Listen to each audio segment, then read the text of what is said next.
Әмирхан Еники. Гөләндәм туташ хатирәсе. Резидә Сәләхова укый. Беренче бүлек. Көзге кич.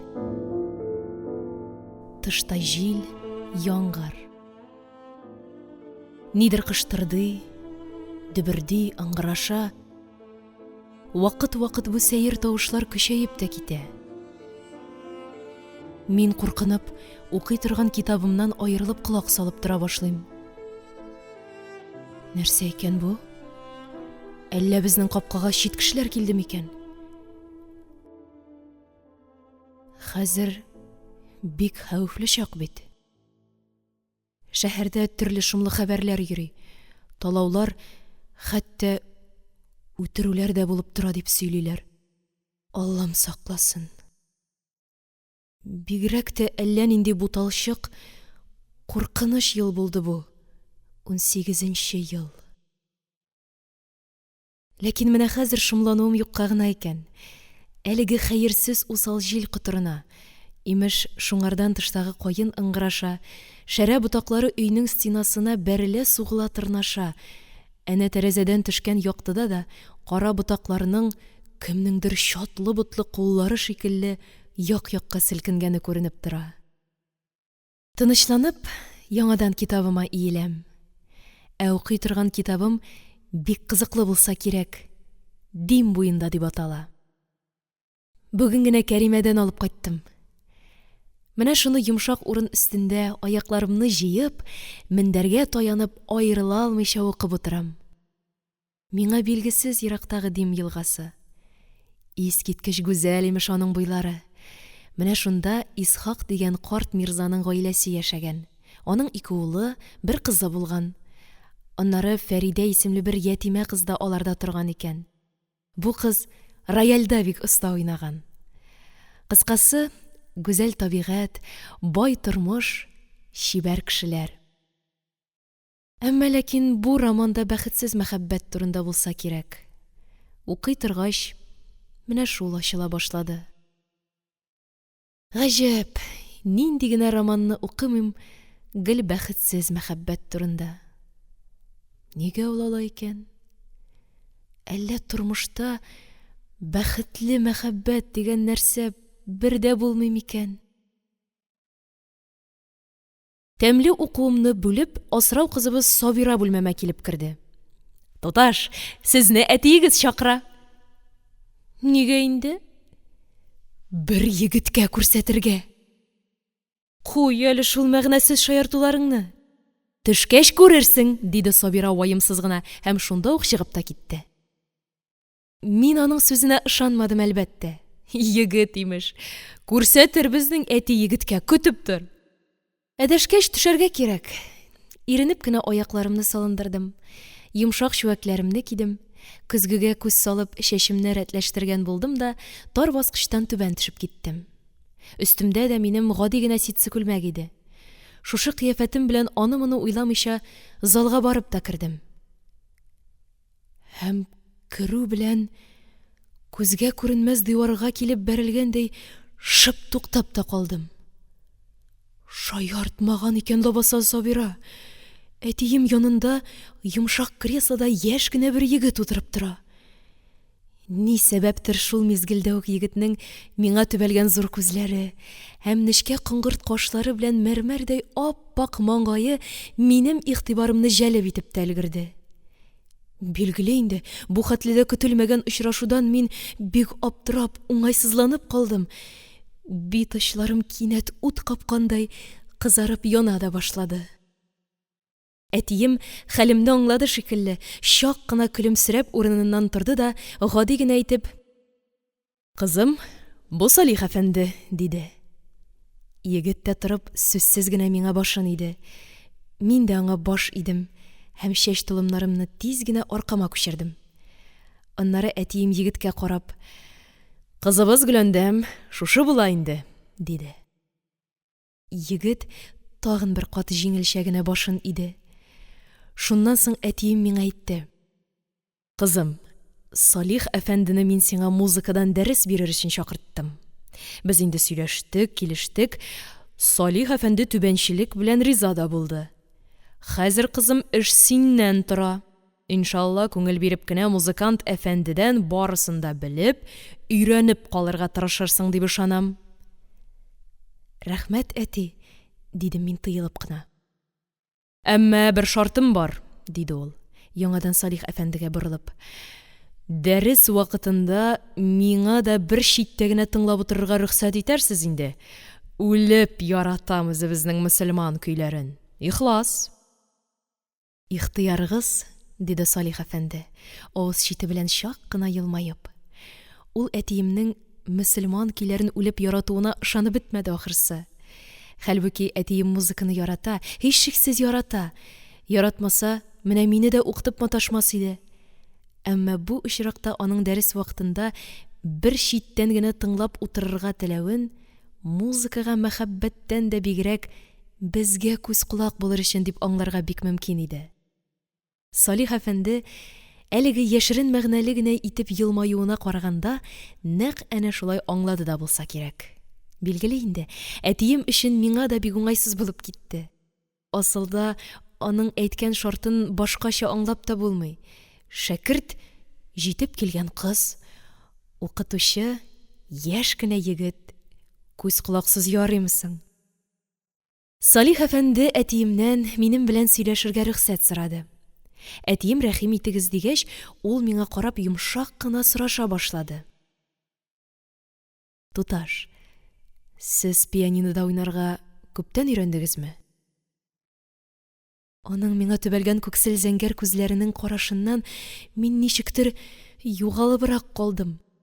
Ирексездән тагын кызардым һәм каушабрак кына «Юк, күптән түгел» дидем. Кемнән өйрәндегез? Башта үзем генә. Пианино өстендә нота дәфтәрләре ята иде.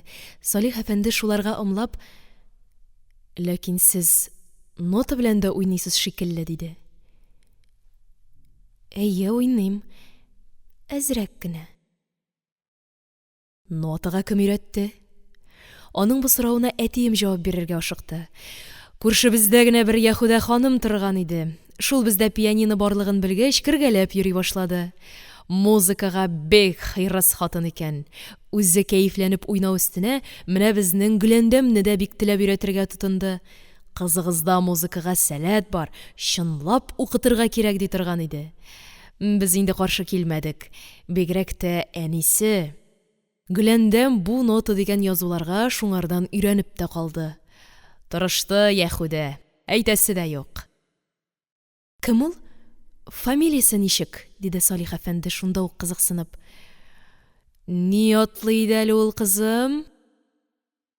Маргарита Яковлевна Зельберг. Салих әфәнде аз гына уйланып торды. Зельберг? Юк, белмим, кызганычка каршы. Ул ханым Герман сугышы башлангач Петербургтан сөрелгән булса кирәк, диде әтием. Һәр хәлдә безнең шәһәрдә вакытлы гына кеше иде. Хөррият чыккач та каядыр китеп барды. Салих әфәнде яңадан миңа карап, ноталарыгыз белән танышырга рөхсәт итегез, диде. Мин баш кагып кына ризалыгымны белдердем. Ул нота дәфтәрләрен берәм-берәм алып карарга кереште. Скрябин, Шопен, ярый, яхшы бу. Ә бусы кемнеке? Гурилев. Хәзерге вакытта күп уйнала торган композиторларның берсе. Аның шушы нәрсәсен уйнап та күрсәтмәссезме, туташ? Мин чарасыздан диярлек ул сузган нотаны кулыма алдым. Бу «Назаре туманной юности» дигән романс иде. Уйнамаган нәрсәм түгел, тик шулай да Салих әфәндегә баштан ук мондый авыр нәрсәне уйнап күрсәтү мине билгеле куркыта иде. Ләкин укытучы буласы кешем сорагач, мин теләсәм-теләмәсәм дә пианино каршына утырырга мәҗбүр булдым. Нотаны ачып терәп куйдым да, ничек тә каушамаска тырышып, ашыкмыйча җайлап кына уйный башладым.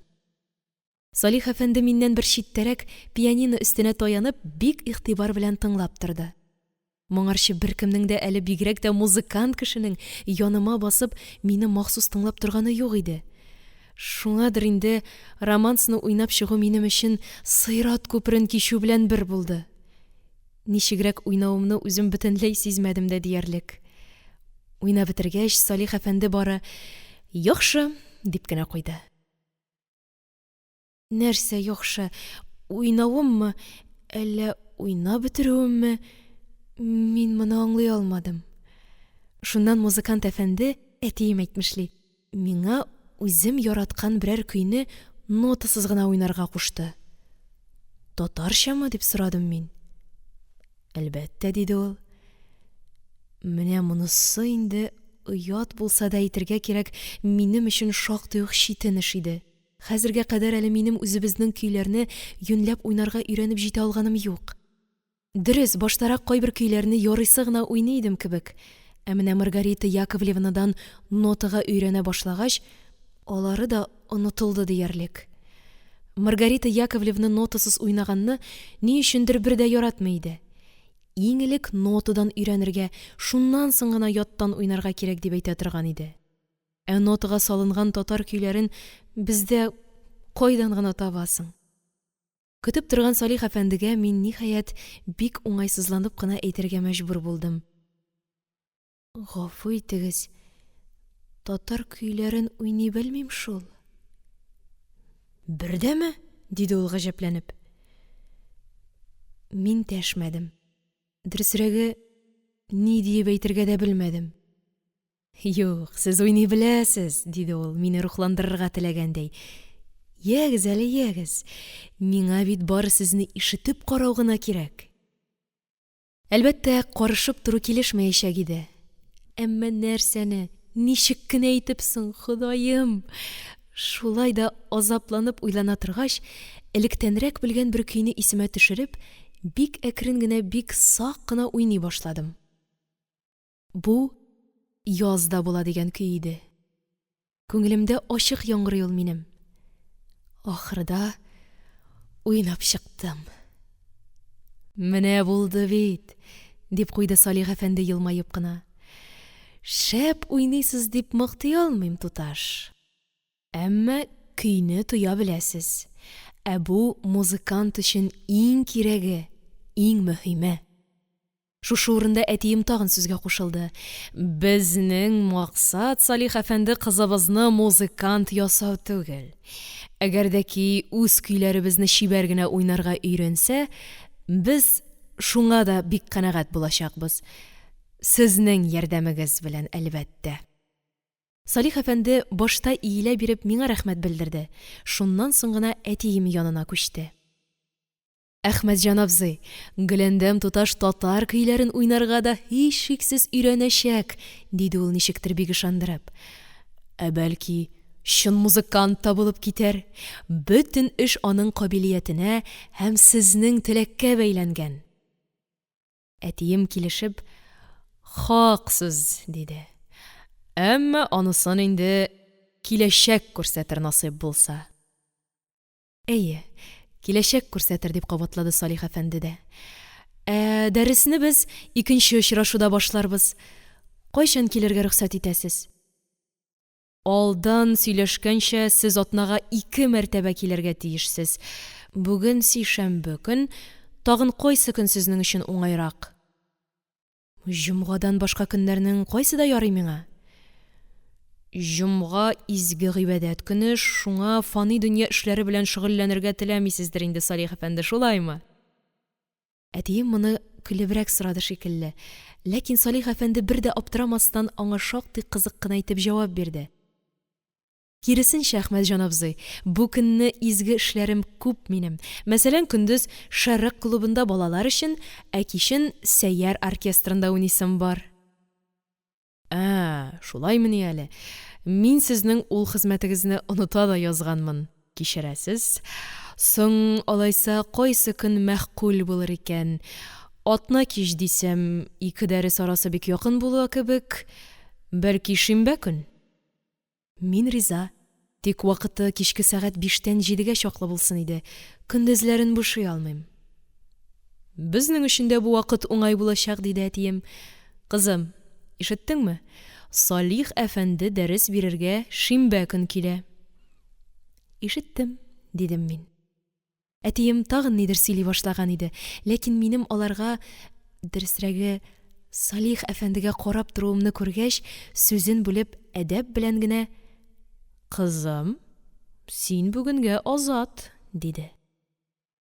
Мин дә әдәпнең нәрсә икәнен аңлап, кызаруымны яшерер өчен башымны иеп кенә залдан чыгып киттем. Алар әле сөйләшә калдылар. Үз бүлмәмә кайткач та мин тиз генә тынычлана алмадым. Хәтта мавыгып укып яткан китабыма да яңадан тотынасым килмәде. Нишләптер бу көтелмәгән очрашу мине бик дулкынландырды әле. Салих. Салих әфәнде. Хәер, ни өчен көтелмәгән? Музыкадан укытучы чакыру турында безнең гаиләдә күптән сүз бара иде бит инде. Иң элек мин үзем моны бик тели идем. Шулай ук әнием дә тели иде. Аннары тора-бара әтием дә риза булды. Биредә шуны әйтергә кирәк. Әнием минем заманына күрә алдынгы карашлы, мәдәнияткә омтылучы хатын иде. Ул бит Сембердә туып үскән. Ә Сембер Казан түгел инде, саф рус шәһәре. Ахун хәзрәт кызы булуына һәм асылда мөселманча тәрбияләнеп үсүенә карамастан, әниемә барыбер рус кызлары белән аралашырга, телләрен, гадәтләрен өйрәнергә, өй-гаилә тормышларын якыннан күрергә туры килгән. Булар барысы да аңа билгеле бер йогынты ясамыйча калмаган, әлбәттә. Мәсәлән, әнием бер вакытта да йөзен ирләрдән яшерми. Шулай ук абыстайлар шикелле укалы камзул, үкчәсез читекләр дә киеп йөрми. Ул европачарак киенергә ярата. Һәм күлмәкләрен дә бары рус хатыннарыннан гына тектерә. Билгеле инде, әнием мине дә үзе теләгәнчәрәк тәрбия итәргә тырышты. Казанның иң яхшы, иң алдынгы мәктәпләреннән саналган Ләбибә ханым мәктәбенә укырга бирде. Бу кызлар мәктәбендә безгә төрле фәннәр укыту белән бергә рус телендә укыттылар. Шулай ук һәр төрле кул эшенә дә өйрәттеләр. Мин инде Рөштинең 4нче сыйныфына күчкән идем. Ләкин кызганычка каршы быел җәй зур пожар вакытында мәктәбебез янып харап булды. Аннары миндә җыр-музыкага күп мәдрәсәләр барлыгын белгәч, әнием әтиемнән ай-ваена куймыйча пианино да алдырды. Инде менә хәзер махсус укытучы чакыртуда асылда әнием эше. Әтием исә минем, дөресен генә әйткәндә, шактый иске караштагы кеше. Бигрәк тә тәрбия мәсьәләсендә. Ни өчендер ул кызларга күп белү кирәкми дигән карашта тора. Имеш, артык күпне белгәч, кыз бала хөрлеккә өйрәнә. Ә хөрлеккә өйрәнгәч, үзенең киләчәктәге вазифасын оныта башлый. Ягъни, иренә итәгатьле хатын, балаларына яхшы ана була алмый имеш. Ни өчен була алмый? Мин моны үзем һич тә аңламыйм. Ярый әле әтиемнең бер йомшак ягы бар. Ул күп кенә очракта әнием белән килешергә мәҗбүр. Әнием бит чыгышы белән дә, тәрбиясе белән дә аңардан өстен. Әтием исә мужиктан чыккан, тик үзенең зирәклеге һәм тырышлыгы аркасында гына зур байларның доверенные булган кеше. Менә миңа музыкадан укытучы алу мәсьәләсендә дә эш шулайрак булды. Әнием кирәк диде. Әтием...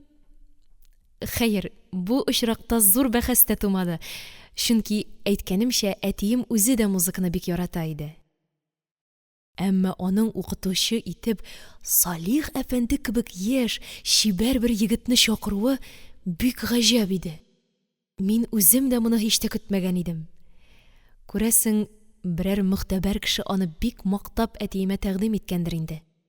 Музыкант итеп кенә түгел, әдәпле, инсафлы, ышанычлы егет итеп тә. Күрдегез ич, ул минем белән әтиемнән рөхсәт сорап кына сөйләште. Аннары Салих әфәнде өебезгә килеп, әтием әнием алдында мине укытып йөрәчәк. Димәк, артык хәүфләнергә урында булмаячак. Ә миңа килгәндә инде, мин бит әле 16 яшьлек кенә кыз бала. Укытучыма шәкерт кенә. Минем уемда дәрес алудан башка нәрсә генә булырга мөмкин. Шулай ич. Шулайын шулай да. Әмма ни өчен соң мин Салих әфәндене күрү белән бу кадәр коелып төштем? Каушау һәм нәрсәгәдер куану шул ук мизгелдә икесе бер юлы диярлек минем җанымны биләп тә алды. Нидән бу? Нидән? Кинәт каршымда бик чибәр егет пәйда булганга күрә генәме? Әйе, яшерә алмыйм, залга килеп күрүемә аның чибәрлеге минем күземә ташланды. Бик чиста ак йөзе, сөйкемле генә чыкраеп торган ияге, җыйнак тулы иреннәре, кечерәк, әмма килешле генә борыны, бигрәк тә ак мәрмәрдәй шома маңгае белән як-якка ишелебрәк торган кыңгырт чәчләре. Булар барысы да сокланып каратырлык иде. Мин инде аның күксел зәңгәр күзләре турында әйтеп тә тормыйм. Бер генә тапкыр күтәрелеп карадым. Шунда да ул күзләр әллә тирәнлеге, әллә уйчанлыгы белән мине әйтерсең йотып алды. Ләкин менә хәзер тынычлана төшкәч, бер нәрсә гаҗәпләндерә әле мине. Бу хәтле үк дулкынлануыма шул Салих дигән егетнең беренче карау белән күземә ташланган чибәрлеге генә сәбәп булды микәнни? Алай дисәң, минем бит инде моңарчы да чибәр егетләрне күргәләгәнем бар иде. Әмма аларның берсе дә мине бер үк вакытта каушап калырга да һәм ниндидер билгесез куаныч кичерергә дә мәҗбүр итмәде ич. Димәк, моның сере чибәрлектә генә түгел. Юк, түгел. Ә нәрсәдә соң? Бу хәлнең бөтен яшерен серләрен мин әле белмим. Белмим, тик шуны гына беләм. Чибәрлектән башка тагын ничек кенә дип әйтергә сүз таба алмыйм, Ходаем. Тукта, таптым шикелле. Нәфислек. Әйе, нәфислек. Беләсезме? Салих әфәнденең бөтен кыяфәтеннән, килеш-килбәтеннән, торышыннан, хәтта сөйләшүеннән бик зат кешеләргә генә хас үзенә бер нәфислек сизелеп тора иде. Ул нәфис кеше. Менә нинди кешегә Ходай мине һич көтмәгәндә юлыктырды.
Әмирхан Еники. Гөләндәм туташ хатирәсе.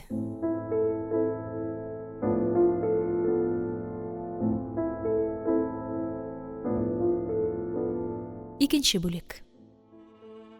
Әйтелгән көнне, билгеләнгән сәгатьтә Салих әфәнде миңа беренче дәресен бирергә килде. Бу урында шуны әйтеп китим әле.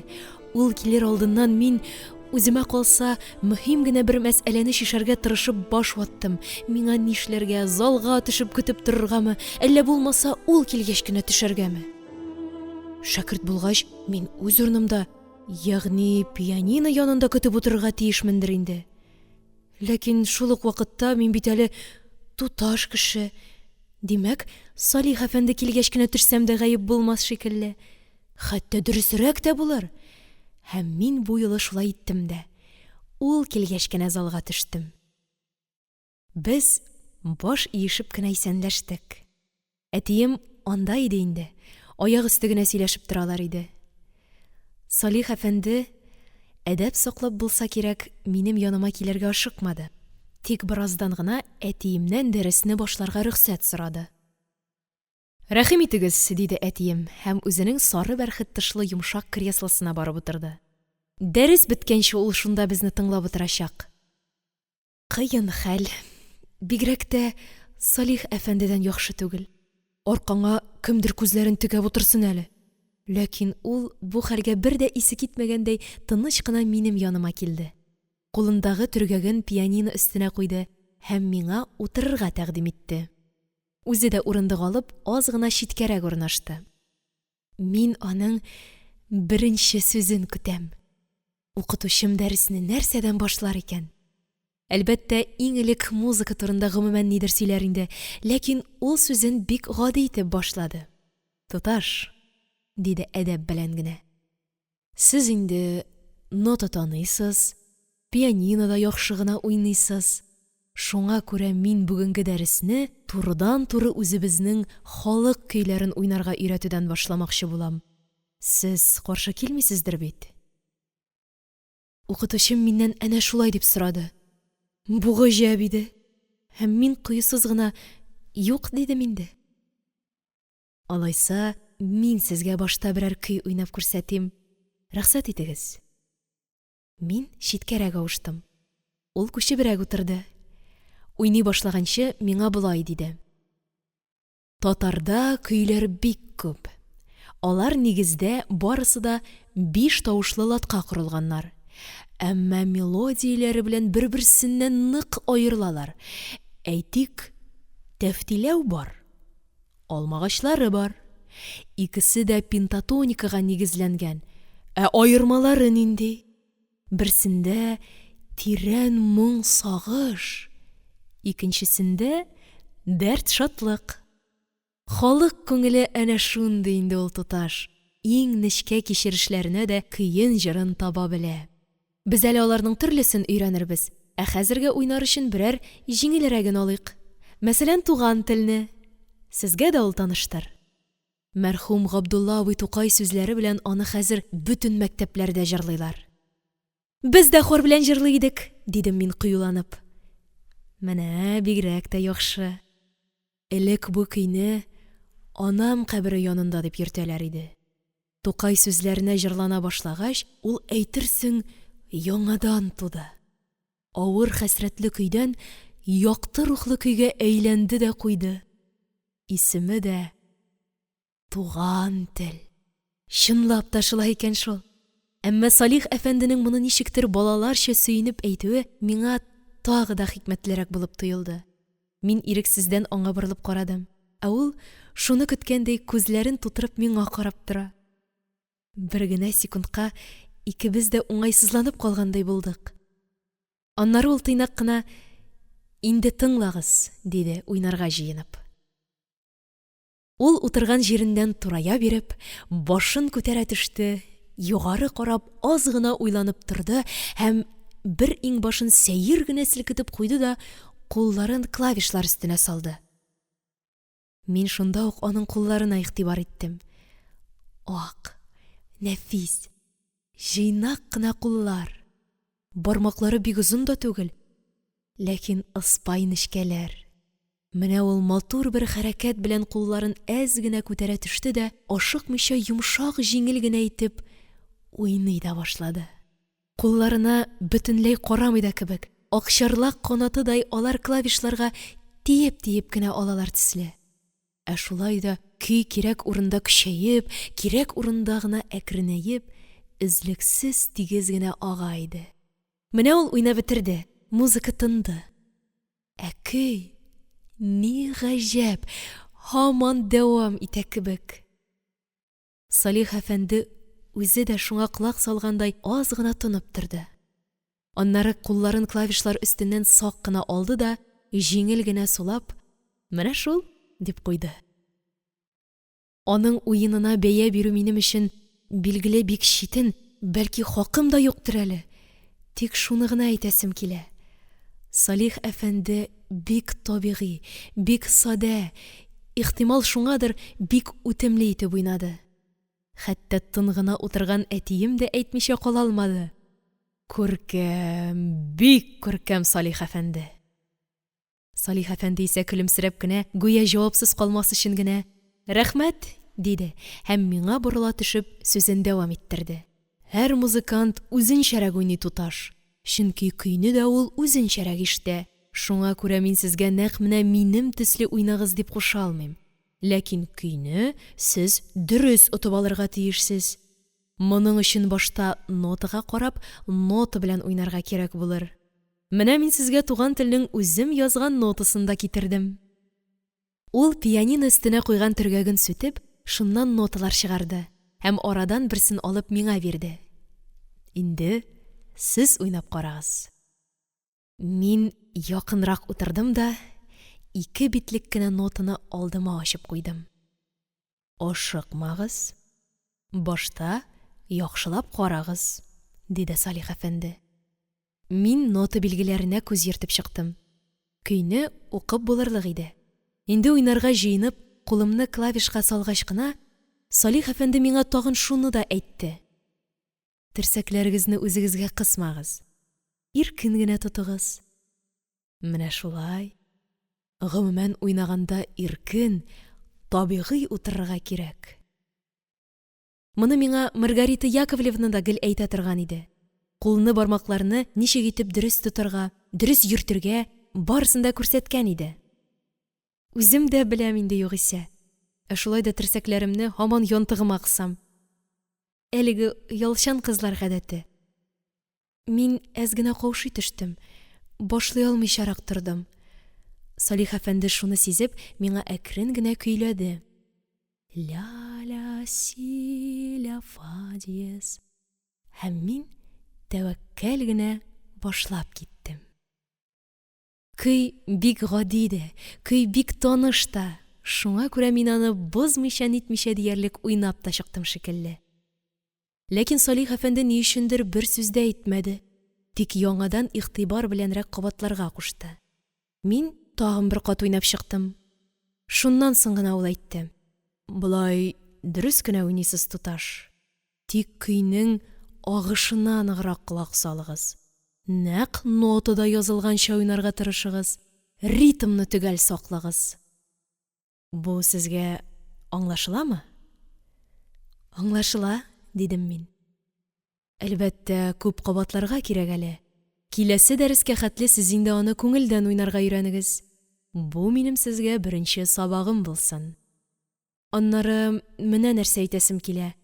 Уйнау техникасын камилләштерү өчен сез иске күнегүләрне дә онытмаска тиешсез.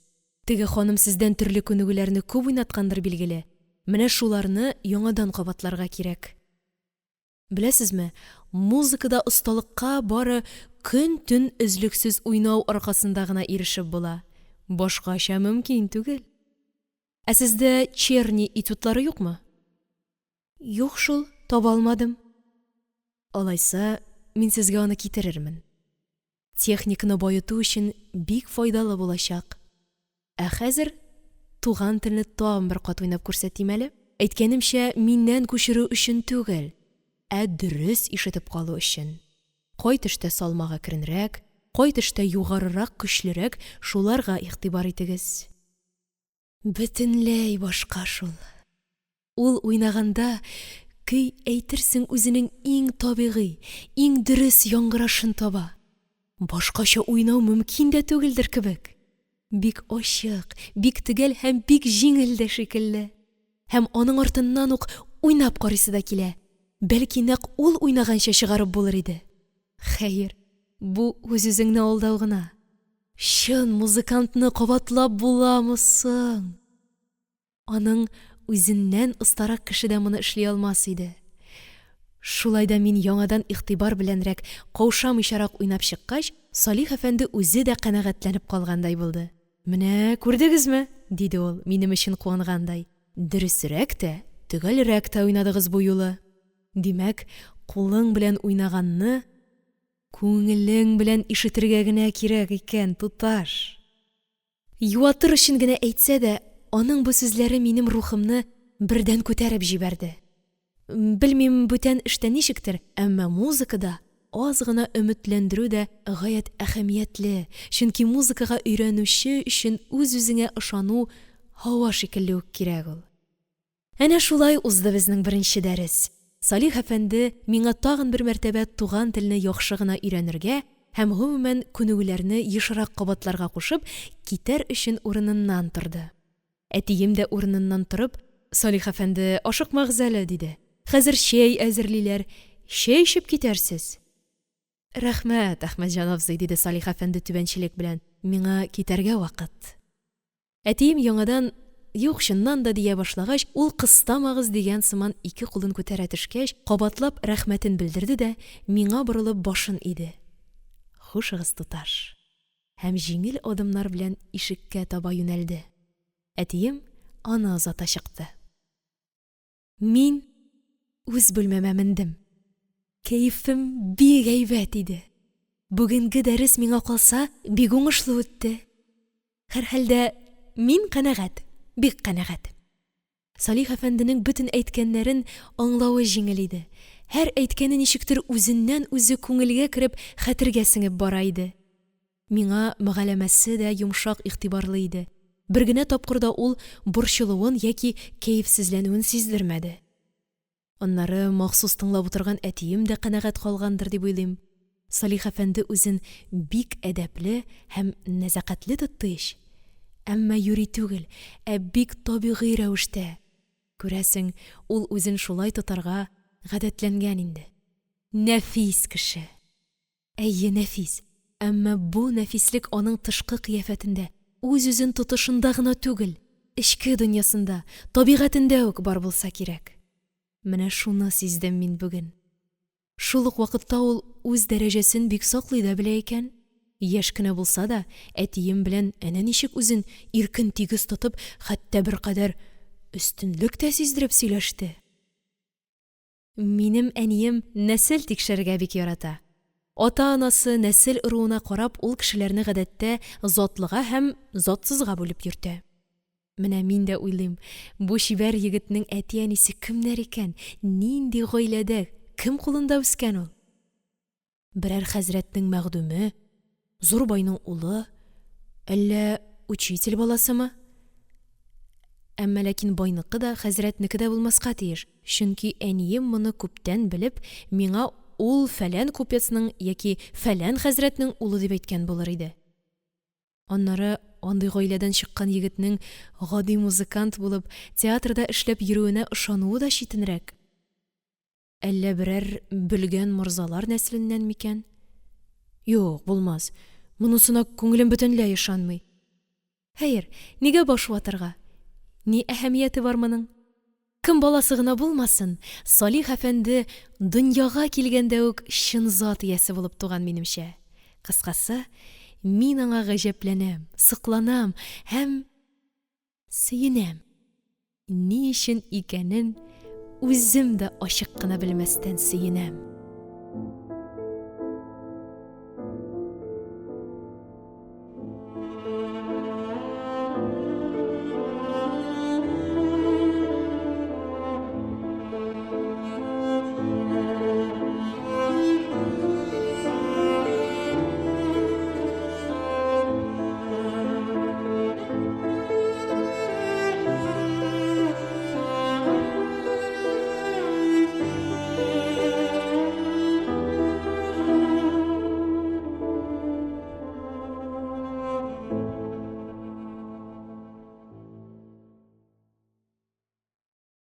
Әмирхан Еники. Гөләндәм туташ хатирәсе.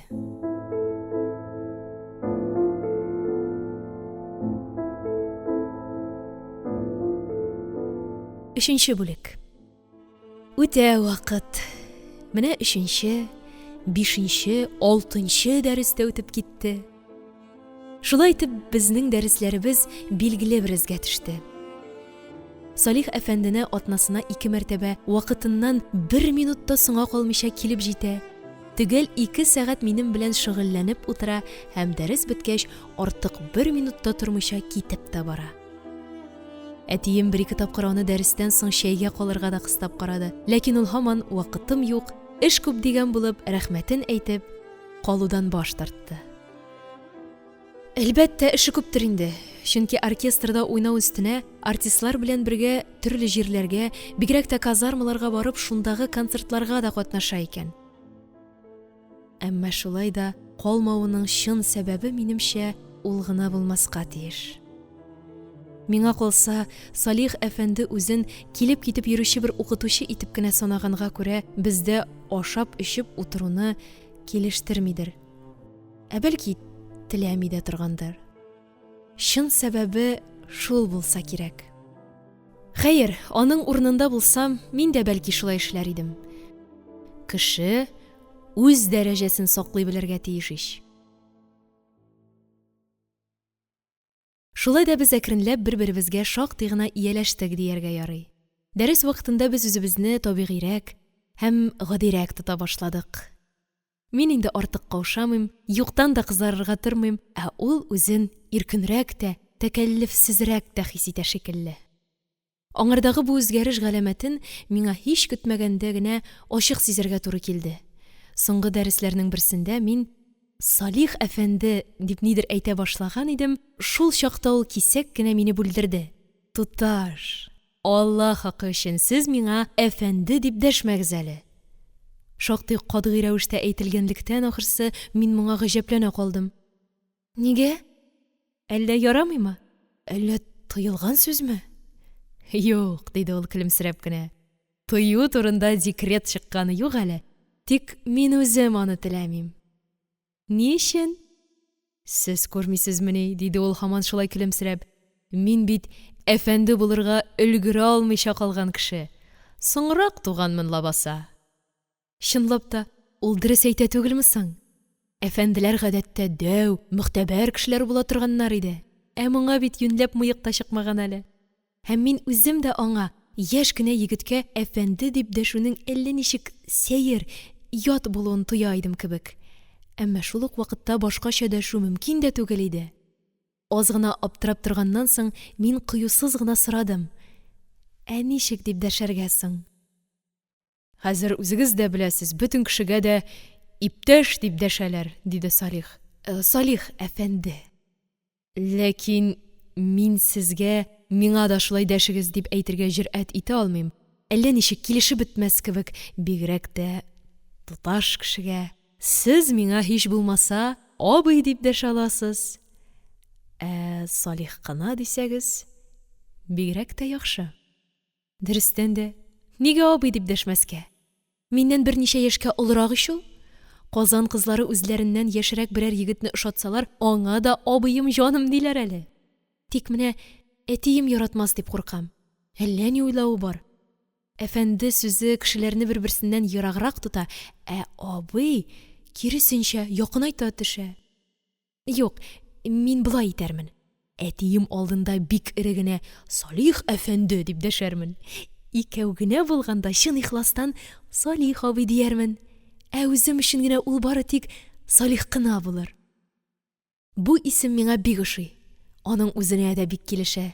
Шулай булгач, әйдә, Салих кына булып калсын ул миңа. Мактанудан булмасын, безнең укулар хәзергә шөкер шактый әйбәт бара. Туган телдән соң мин инде нотага карап, Хәмдияне, Асыл ярны, Ямле Агыйдел буйларын һәм Галия бануны чибәр генә уйнарга өйрәндем. Галия бануны Салих әфәнде түгел, Салих айрыуча ярата икән. 18-нче елның язында Галия бану драмасы беренче тапкыр Казанда уйналгач, аның көе халык арасына бик тиз таралды. Галия бану сылуым иркәм дип җырлап йөрмәгән кеше юктыр хәзер. Салих әйтә, әсәрнең уңышын тәэмин иткән, аны яшәткән нәрсә шушы көй ди. Халык кына тудыра алган шушы көйдә татар кызы белән татар егетенең иң саф, иң пак, оялчан, инсафлы, әмма бәхетсез мәхәббәтләре искиткеч тирән, күркәм, моңлы булып ачыла ди. Бер уңайдан ул Галия бану ролендә уйнаган Әшрәф ханым Синаеваны да мактап бетерә алмый. Буйысыны, тавышы моңы, нәфислеге, нечкәлеге белән тере Галия бануның нәкъ үзе ул ди.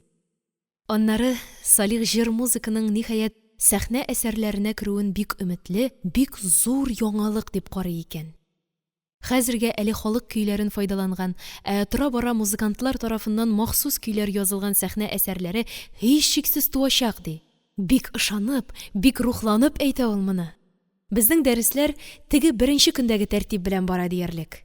Башта Салих миннән элек өйрәнгән көйне уйнатып карый. Аннары үзе берәр яңа көйне уйнап күрсәтә. Һәм шуны миңа нота буенча кат-кат уйнарга куша. Һәр дәрескә көйнең үз кулы белән язган нотасын китерә. Әлеге вәгъдә иткән черни этюдларын да алып килде ул миңа. Бармакларыгыз тик тормасын өчен мин аны сезгә бүләк итәм диде. Бик файдалы булып чыкты алар минем өчен. Ике дәрес арасында инде мин ул күрсәтеп киткән көйне бик әйбәтләп өйрәнергә тырышам. Шуның өстенә даими күнегүләр рәвешендә әлеге этюдларны һәм бүтән җиңелрәк пьесаларны әледән-әле кабатлый торам. Кыскасы, безнең Сабира әйтмешли, пианиноны иртән дә дыңгырдатам, кич тә дыңгырдатам. Тик шуңа түзеп тыңлап утырышы гына юк. Салих абыем, мине дәрес сайын диярлек мактый. Юри түгел, юатыр өчен генә түгел, чынлап мактый бит әхри. Бу да Сабира сүзе. Сезнең слух бик әйбәт икән ди. Сез бик тиз отасыз һәм дөрес уйныйсыз ди. Сез туташ музыка өчен генә яратылгансыз ди бит хәтта. Мин үзем башта моңа бик үк ышанып та бетмәдем. Туташ булганга күрә генә мактый торгандыр әле дип уйладым. Ләкин тора-бара үзем дә сизә башладым. Минем уйнавым чынлап та көннән-көн яхшыра, шомара бара иде. Бәлки бу минем кабилиятемнән киләдер. Бәлки Салих кебек оста музыкант, чибәр егет өйрәткәнгә күрәдер. Мин бит инде аңа булдыксыз яки ялкау бер кызый шәкерт кенә булып күренергә һич тә теләмим. Тәүбә әйттем, исә кайттым. Әмма Салихның үзе кебек уйнау юк, бу кадәресе юк әле юк. Үткән дәрестә ул дәртләнеп китепме, тоташтан берничә халык көйләрен уйнап күрсәтте. Хәмдия, Казан сөлгесе, Тәфтиләү. Я Хода, ничек итеп уйнады ул аларны? Мин хәтта сихерләнүдән курыккандай, аңа туры карарга да кыймыйча, тик эчемнән генә уйнасын, туктый гына күрмәсен дип бала шикелле теләп кенә утырдым. Бәя бирү минем эшем түгел, кулымнан да килми ул. Әмма шуны гына әйтә алам ки, Салих халык көйләрен шундый табигый, шундый йомшак, нәфис итеп уйный менә. Әйтерсең ул аларны отып кына алмаган, үзе үз йөрәгендә тудырган. Чын әгәр. Һәр хәлдә бу осталык кына түгел, бу аның халык моңына әверелүе дисәм, бер дә хата булмас. Ләкин һичшиксез осталык та бар. Мин инде аның кулларын акчарлак канатына охшаткан идем. Менә эрбетне уйнаганда шул ук куллар карлыгач очуын хәтерләтеп җибәрде. Нәкъ карлыгач очкандай аның куллары тигез җиңел генә йөзеп китә. Кыйгачлап кына бер югары күтәрелә, бер түбән төшә. Әйе, кыдрәтле куллар. Иң ахырдан ул Тәфтиләүне уйнады. Әллә көй үзе, әллә аның уйнавы шул кадәр бәгыргә төшә, шул кадәр җанны ләззәтле газапка дучар итә ки, моны телдән аңлату һич мөмкин түгел. Ишетергә, бары тик ишетергә генә кирәк. Бу көйгә хәзер Тукай сүзләрен җырлыйлар. Тукайның зарын, ачы язмышын. Очты дөнья читлегеннән тарсынып күңелем кышы. Шат яратса да, җиһанга ят яраткан Раббысы. Салих уйнап бетергәч, читтә генә тыңлап утырган әтием дә, ир кеше нык кеше булуына карамастан, тиз генә телгә килә алмыйча торды. Тик бераздан гына карлыга төшкән тавыш белән «Рәхмәт, Салих әфәнде» дип куйды. Тәмам эреттегез карт күңелне. Рәхмәт сезгә. Салих артына борылмыйча гына башын игәндә итте. Ләкин кайтарып бер сүз дә әйтмәде. Мактаганны яратып та бетерми ахрысы. Һәр хәлдә аның бу игътибарсызлыгына минем әзгене эчемдә пошып куйды. Шушы көннән соң Салих минем күңелемне һәм уемны үзенә тагы да ныграк бәйләде. Мин аның турында күп уйланам. Ничектер менә бик кирәген, бик чынын гына беләсем килә. Кем ул? Нинди кеше асылда? Булай бит ул гади бер музыкант кына, мине укытып йөрүче чибәр бер егет кенә. Әмма сизәм, акылдан бигрәк йөрәгем белән сизәм. Зур талант, зур бер кодрәт булырга тиеш аңарда. Уйнавыннан гына түгел, бөтен кыяфәтеннән, йөзеннән, күзләреннән, хәтта сүзләреннән сизәм кебек. Мондый камил килеш-килбәтле кеше буш булмаска тиеш минемчә. Әллә ялгышам микән, Ходаем? Әнә шулай уйландыра, борчый, тарта мине Салих әфәнде. Шул ук вакытта мин аңа шактый гына ияләшеп тә өлгердем инде. Килгәнен гел көтеп кенә торам. Оятрак булса да, яшерә алмыйм.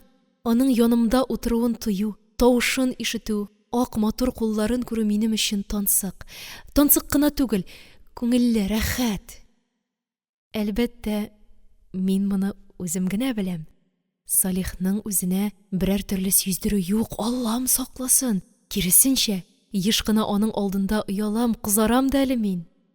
Ә менә Салих үзе миңа ничек карый икән, ни уйлый икән минем турыда? Гомумән, нәрсә хис итә икән ул мине күргәндә, минем янымда утырганда? Менә шуны беләсе иде ничектә. Булай бик игътибарлы ул миңа, әдәпле, нәзакәтле, гел туташ дип кенә тора. Ә ниндирәк туташ? Хикмәт менә шунда ич. Бары әдәп йөзеннән, бигрәк тә әтием алдында телдән генә әйтелә торган туташмы? Әллә булмаса аның өчен интересный туташмы? Гаеп итмәгез, бик тә шуны беләсем килә минем. Бүген дәрес көне. Ул киләсе көн. Иртән күземне ачып җибәргәч тә шул исемә төште. Мин куанычымнан елмайдым һәм уйландым. Гаҗәп, ул искә төшү белән күңелдә ниндидер бер җыр-моң туган кебек була. Нидән бу? Аның музыкант булуыннан киләме, әллә ул үзе музыканы хәтерләтәме? Була микән соң күңелдә музыка тудырырлык кешеләр? Аннары бүлмә эче дә бүген бәйрәм иртәседәй гадәттәгедән яктырак кебек. Бусы да миңа нигәдер сәер тоелды. Күтәрелебрәк тәрәзәдән карасам, тышта кар яуган икән лабаса. Беренче кар, тансык кар. Менә ни өчен дөнья бердән яктырып, чистарып та киткән икән. Быел әйтергә кирәк, караңгы көз нишләптер бик озакка сузылган иде. Ноябрь узды, кар һаман төшми дә төшми. Урамнар пычрак, чокыр-чакырларда су, өйләр, коймалар гел юеш. Бик туйдыра, бик күңелсез була икән ул кыш үз вакытында килми торса. Юк, учлап карамыйча ярамый иде бу беренче карны. Тиз генә түбән төштем дә, иңемә шәл генә салып, аягыма сай галошлар гына эләктереп, ишек алдына чыктым. Сабира болдырдан капкага бара торган юлны күреп тә куйган икән инде. Әмма калган җир ак киез җәйгәндәй чип-чиста тора. Бер эс төшмәгән кар өстеннән атлап, мин бакча буена таба киттем. Азрак баргач та иелеп, мамыктай карны ике куллап учыма алдым. Кая, нәрсәгә атыйм икән дип, кысып-кысып юмарлый башладым. Ә ул, карны әйтәм, укмашмый гына бит, коры таралып бара. Димәк, эремий торган кар, китмәскә килгән кар.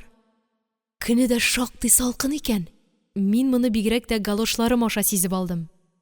Һавасы нинди тагын, һавасы! Сулаганда күкрәк үзеннән үзе киңәеп бара. Әйбәт! Ак кыш, пак кыш! Төкле аякларың белән кил инде булмаса. Шул чакта өй ишегеннән әнием кычкырды. Гөләндәм, кер тизрәк! Мин тәпиләрен ишеткән песи шикелле сак-сак кына басып өйгә ашыктым. Әнием мине тиргәп каршы алды. Шыр тиле, бер кат күлмәктән генә чыгалармыни? Салкын тидерсәң соң. Ул кадәресен уйлап тормаганмын шул. Хәер, әллә ни эшемәдем дә, берни булмас әле Алла боерса. Аннары кәефем бик әйбәт иш минем. Кәефе әйбәт кешегә салкын тимәскә тиеш, әнием бәгърем. Шәйдән соң озак кына пианинода музыцировать итеп утырдым.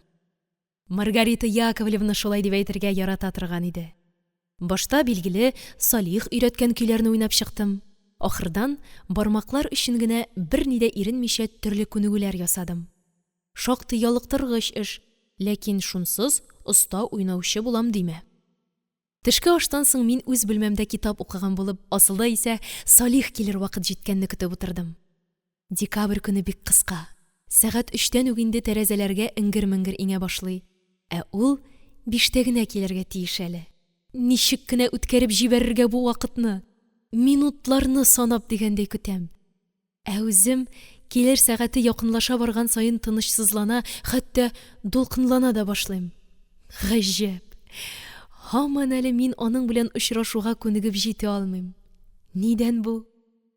Әйткәнемчә, мин бит инде аңа шактый гына ияләштем дә. Ул үзе дә минем белән бик гади, бик тыйнак тота үзен. Шулай булгач, аның килеп китүләренә гадәти бер нәрсә әйтеп кенә карарга кирәк иде. Ләкин юк, карый алмыйм. Киресенчә, аны күбрәк күргән саен минем әлеге хәлем, дулкынланып көтүем, көчәя генә бара. Бу мине гаҗәпләндерә дә һәм борчый да. Моның серен аңламыйм һәм аңларга куркам да шикелле. Сәгать 5 тулгач та мин залга төштем. Ләкин Салих килмәгән иде әле. Беренче мәртәбә кичегүе.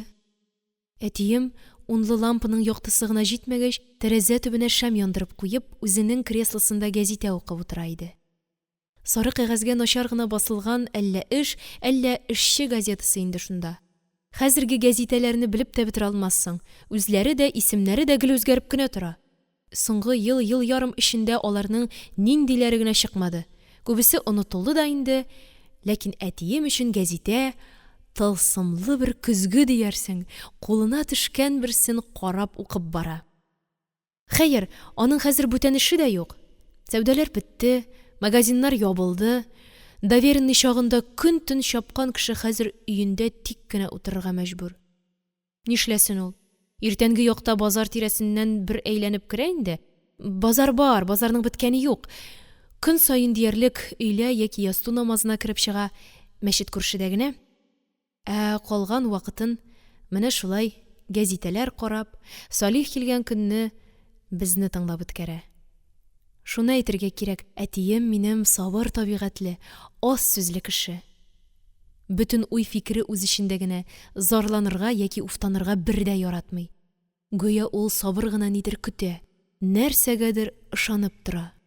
Шулай ук үзе кебек эшсез калып, базар таптаучылар белән дә артык аралашмый булса кирәк. Һәм бик дөрес итә минемчә. Бердән-бер сөйләшкән кешесе әнием. Әнием белән икәүдән икәү генә үз бүлмәләрендә кичләрен шыпырт кына сөйләшәләр.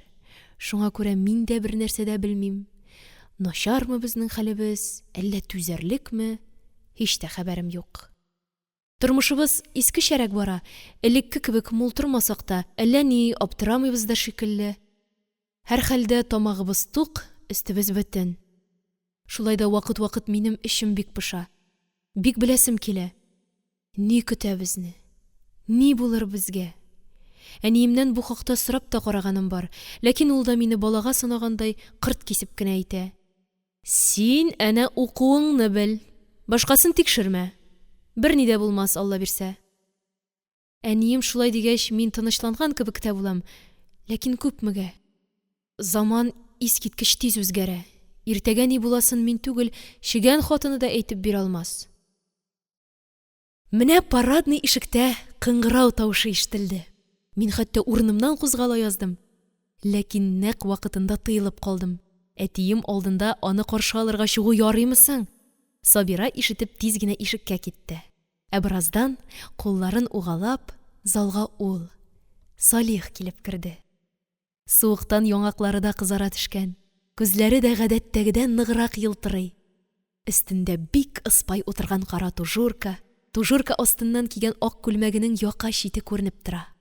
Ул әүвәл әтием янына барып, аның белән исәнләште. Әтием урыныннан торып, аны ачык йөз белән каршы алды. Гадәттәге соравын бирде. Я, Салих әфәнде, кәефләрегез ничек, саулык, сәламәтлек? Рәхмәт, Әхмәтҗан абзый.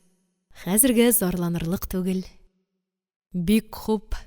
Бирсен Алла. Соң дөньяда ниләр бар? Дөньядамы? Дөньяда хөррият бар, диде Салих елмаеп кына. Шөкер, анысын күрдек. Тагын ниләр бар? Ә сезгә ни кирәк соң? Миңамы? Миңа мәсәлән, тоз кирәк, диде әтием көлеп. Тоз? Менә анысын миннән сорамагыз инде, Әхмәтҗан абзый. Тоз эзләп йөрергә туры килгәне юк. Хәер, ападан бер ишетеп калган идем, базарда имеш чи тиреләрдән селкеп җыйган нафталинлы тоз саталар дип. Дөрестерме, юкмы, ул кадәресен әйтә алмыйм. Дөрес, Салих әфәнде. Тире складында эшләүчеләр андый тозны да саталар. Тоз хәзер иң кадерле нигъмәт. Ашка ярамыйдыр ич ул? Нык кына юып киптерсәң ярый диләр. Ләкин аны сатучыларны да тотып япканнар булса кирәк. Менә, Әхмәтҗан абзый, дөньяда ниләр барын сез миңа караганда күбрәк беләсез икән. Чүп-чарын, Салих әфәнде, вак-төяген генә. Зуррагы нәрсә соң? Зуррагын сездән ишетәсе килгән иде. Мәсәлән, кайчан бу дөнья үзенең эзенә төшәр икән? Ул бит нәкъ үз эзеннән бара, Әхмәтҗан абзый, диде Салих гүя ваемсыз гына. Нигә? Әллә дөрес түгелме? Әтием кычкырып көлгән булды. Шул кешесез, Салих әфәнде. Яшәү җиңелдер сезгә. Салихның йөзе шунда ук җитдиләнде. Күзләре дә кинәт уйчанланды, ләкин ул артык бер сүз дә әйтмәде. Менә ничә сынаганым бар, әтием белән Салихның сөйләшүе гел шулай, ни Аллага, ни муллага дигәндәй бер нәтиҗәсез бетә дә куя. Башта бу миңа бик сәер тоела иде, борчып та куйгалы иде, ләкин тора-бара аңлагандай булдым. Салих асылда җитди мәсьәләләр турында акыл сатырга, күп сөйләргә яратмый торган кеше булса кирәк. Инде сүз чыга калса да, әнә шулай ярым шаяртып, көлкегә әйләндереп бетерергә тырыша. Нидән бу? Табигаты шундыйга күрәме? Әллә яшьлегеннән киләме? Ә бәлки әтием белән зур нәрсәләр турында җәелеп сөйләшүне кирәксез саныйдыр. Ләкин бит әтием дә тел бистәсе түгел, бик чамалап кына сөйләшә торган кеше. Салих минем яныма килде. Башы иеп кенә, кичерегез, туташ. Бүген соңгарак калдым, диде. Зарар юк, дидем мин. Ул кулы белән генә утырырга ишарә ясады. Пианино каршына икебез дә утыргач, башта «Кәйфегез ничек?» дип сорады. «Рәхмәт, начар түгел», дидем мин. Яхшы алайса. Беләсезме, музыка бит ул бик бәйләнчек нәрсә. Кайчан йоклаганда да колактан китмичә йөдәтә. Шулай юкмыни? Ихлас, минем үзем белән еш кына шулай булгалый. Дөрес, миңа күп уйнарга да туры килә. Хуш, инде башласак та ярый торгандыр. Мөмкин. Нәрсәдән? Дидем мин уйнарга әзерләнеп. Элек өйрәнгәннәрне кабатлагыз. Кайсын? Кайсы да ярый. Кайсысын күңелегез тели. Әйе, күңел дигәнең төрле чагында музыканың төрлесен тели. Мин Хәмдияне уйный башладым. Ләкин Салих мине шунда ук туктатты. Сез, туташ, минем өчен уйнамагыз. Сез үз ләззәтегез өчен уйнагыз. Җаныгыз кушканча, иркен, хөр, табигый итеп. Ә мин юк. Мин читтән генә тыңлаучы. Ул хәтта бер читкәрәк тартылып та утырды. Мин яңадан башладым. Үзем теләгәнчә һәм үзем тойганча итеп. Бер дә тартынмыйча, иркен, табигый итеп. Әмма ләкин барыбер аның тыңлавын сизеп торам. Сизмичә мөмкин дә түгел. Тыңлавын гына түгел, миңа төбәлеп карап утыруын да сизеп торам. Хәтта уйнавымны тыңлый-тыңлый минем хакта нидер уйлавын да тоям шикелле. Ул һәр вакытта миңа нидер уйлап карый. Нидер уйлап. Баштарак мин аның күксел зәңгәр күзләренең бу карашыннан бик уңайсызлана идем. Ә хәзер юк. Хәзер уңайсызланмыйм. Киресенчә, шулай каравын телим. Шулай караса миңа рәхәтрәк кебек. Йөрәгемә ниндидер якты моң тула кебек. Мин уйнап бетердем. Яхшы уйнадым мин бу юлы. Салих та аз гына дәшми торганнан соң шулай диде. Әйбәт уйнадыгыз, туташ, диде. Уйнау да илһам эше. Бер дәртләнгәч, бер ничек дим, иң кирәк кылын тутып алгач, музыка үзеннән үзе бик табигый, бик җиңел уйнала. Минем белән дә шулайрак булды. Моңарчы өйрәнгән көйләрнең барысында җиңел дәртле уйнап чыктым. Шуннан соң Салих Балай булгач туташ, без сезнең белән берәр катлаулырак көйне дә өйрәнә алабыз, диде. Аз гына уйлап торды да, рөхсәт итегез әле, дип минем урынга күчеп утырды. Мин сезгә хәзер Агыйдел каты ага көен уйнап күрсәтәм. Ишеткәнегез бардыр, менә ул. Уйный башлады һәм әкрен генә сүзләрен дә әйтеп барды. Агыйделдә йөрсәң иде, камыштан көймә үреп, балы-балы булып гөлгә кунып, сөйләшсәң иде күреп, Агыйдел буенда җәяү йөрисем килә, сөям икән, сөймим икән, шуны беләсем килә, сөям икән, сөймим икән, шуны беләсем килә. Икенче тапкыр сүзләрен әйтмичә генә уйнап чыкты. Рәхим итегез, диде ул яңадан миңа урынымны биреп. Мин утыргач, һәр вакыттагыча алдан язып китергән нотасын алдыма ачып куйдым. Шуңа карап, кыюсыз гына әкрен генә уйный башладым. Билгеле, беренче тапкырда рәтле башлы чыкмый инде ул. Нотага күз ияләшеп җитмәгән, еш кына төртелеп тә каласың. Шунлыктан кирәксез пауза да ясала, урынсыз кабатлану да була. Ләкин Салих мондый вакытта бик сабыр тыңлый. Ризасызлык фәлән һич тә күрсәтми. Тик тагын һәм тагын кабатларга гына куша.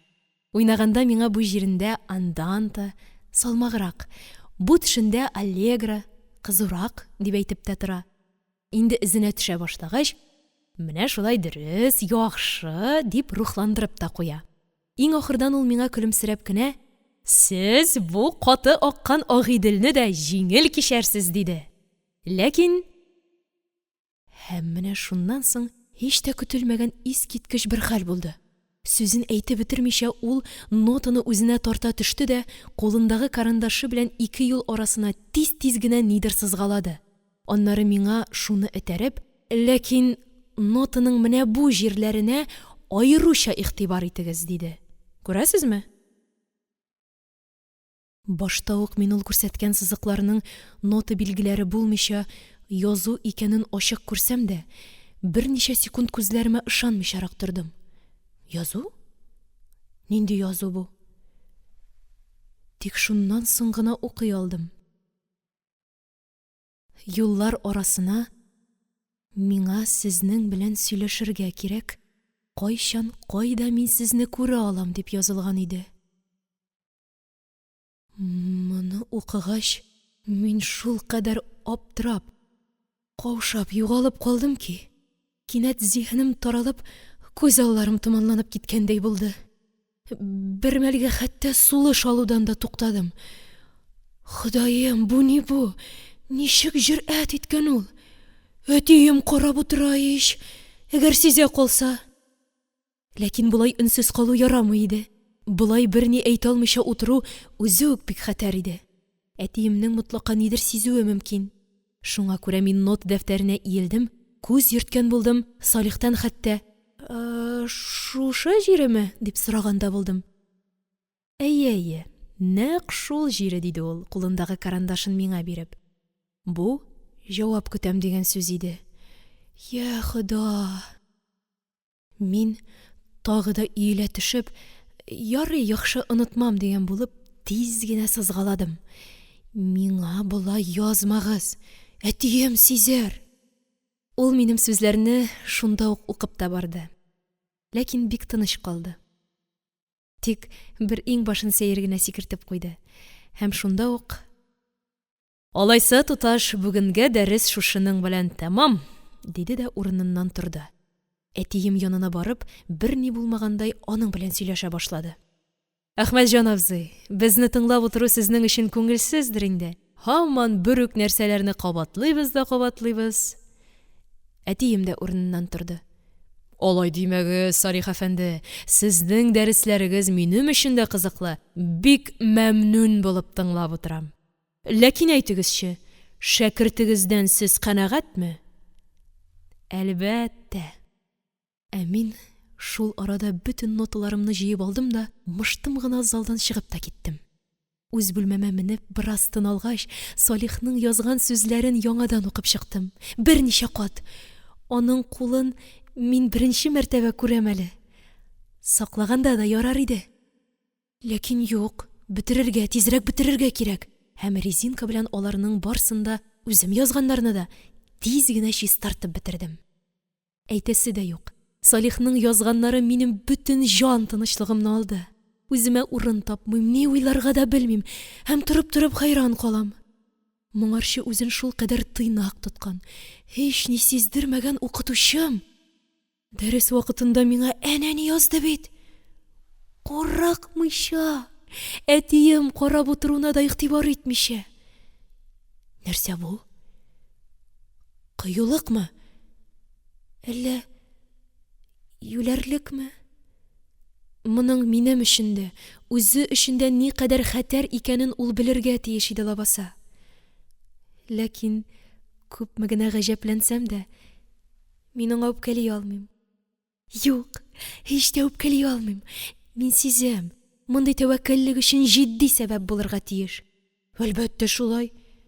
Уен эш түгел ич бу. Дөрес, ул алдан записка язып, шуны безнең Сабира аша тапшыра алган булыр иде. Сабира бит аңа гел генә ишек ача.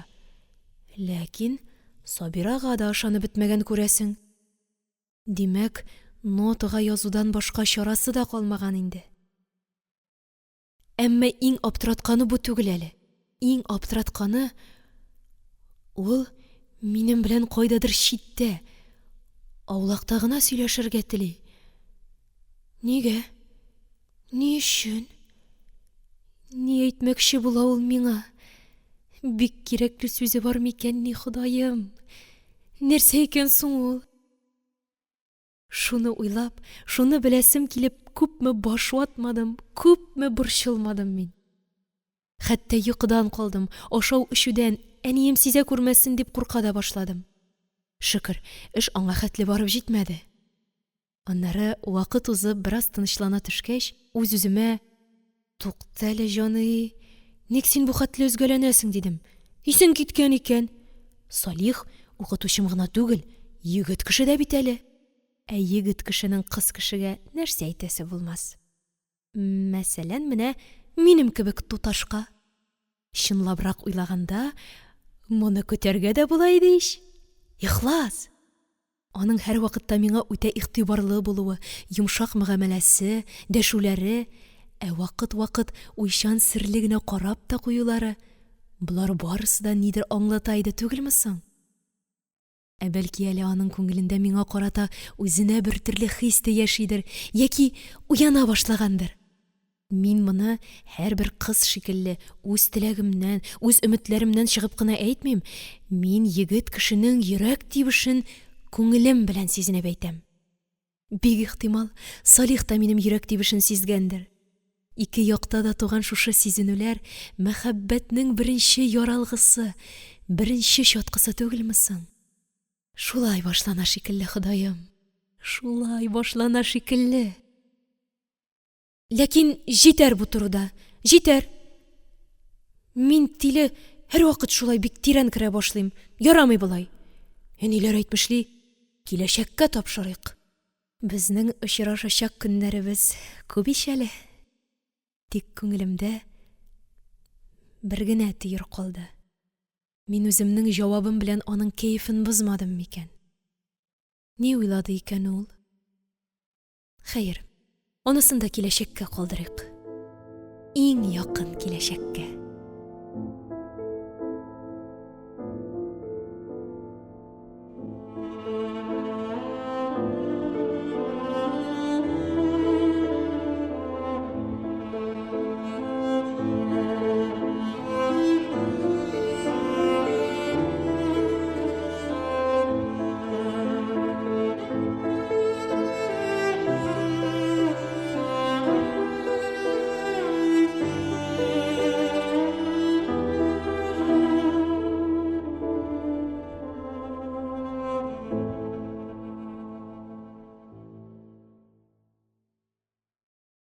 Әмирхан Еники.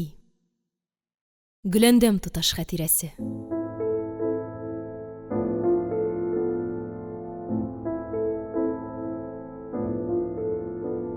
4-нче бүлек.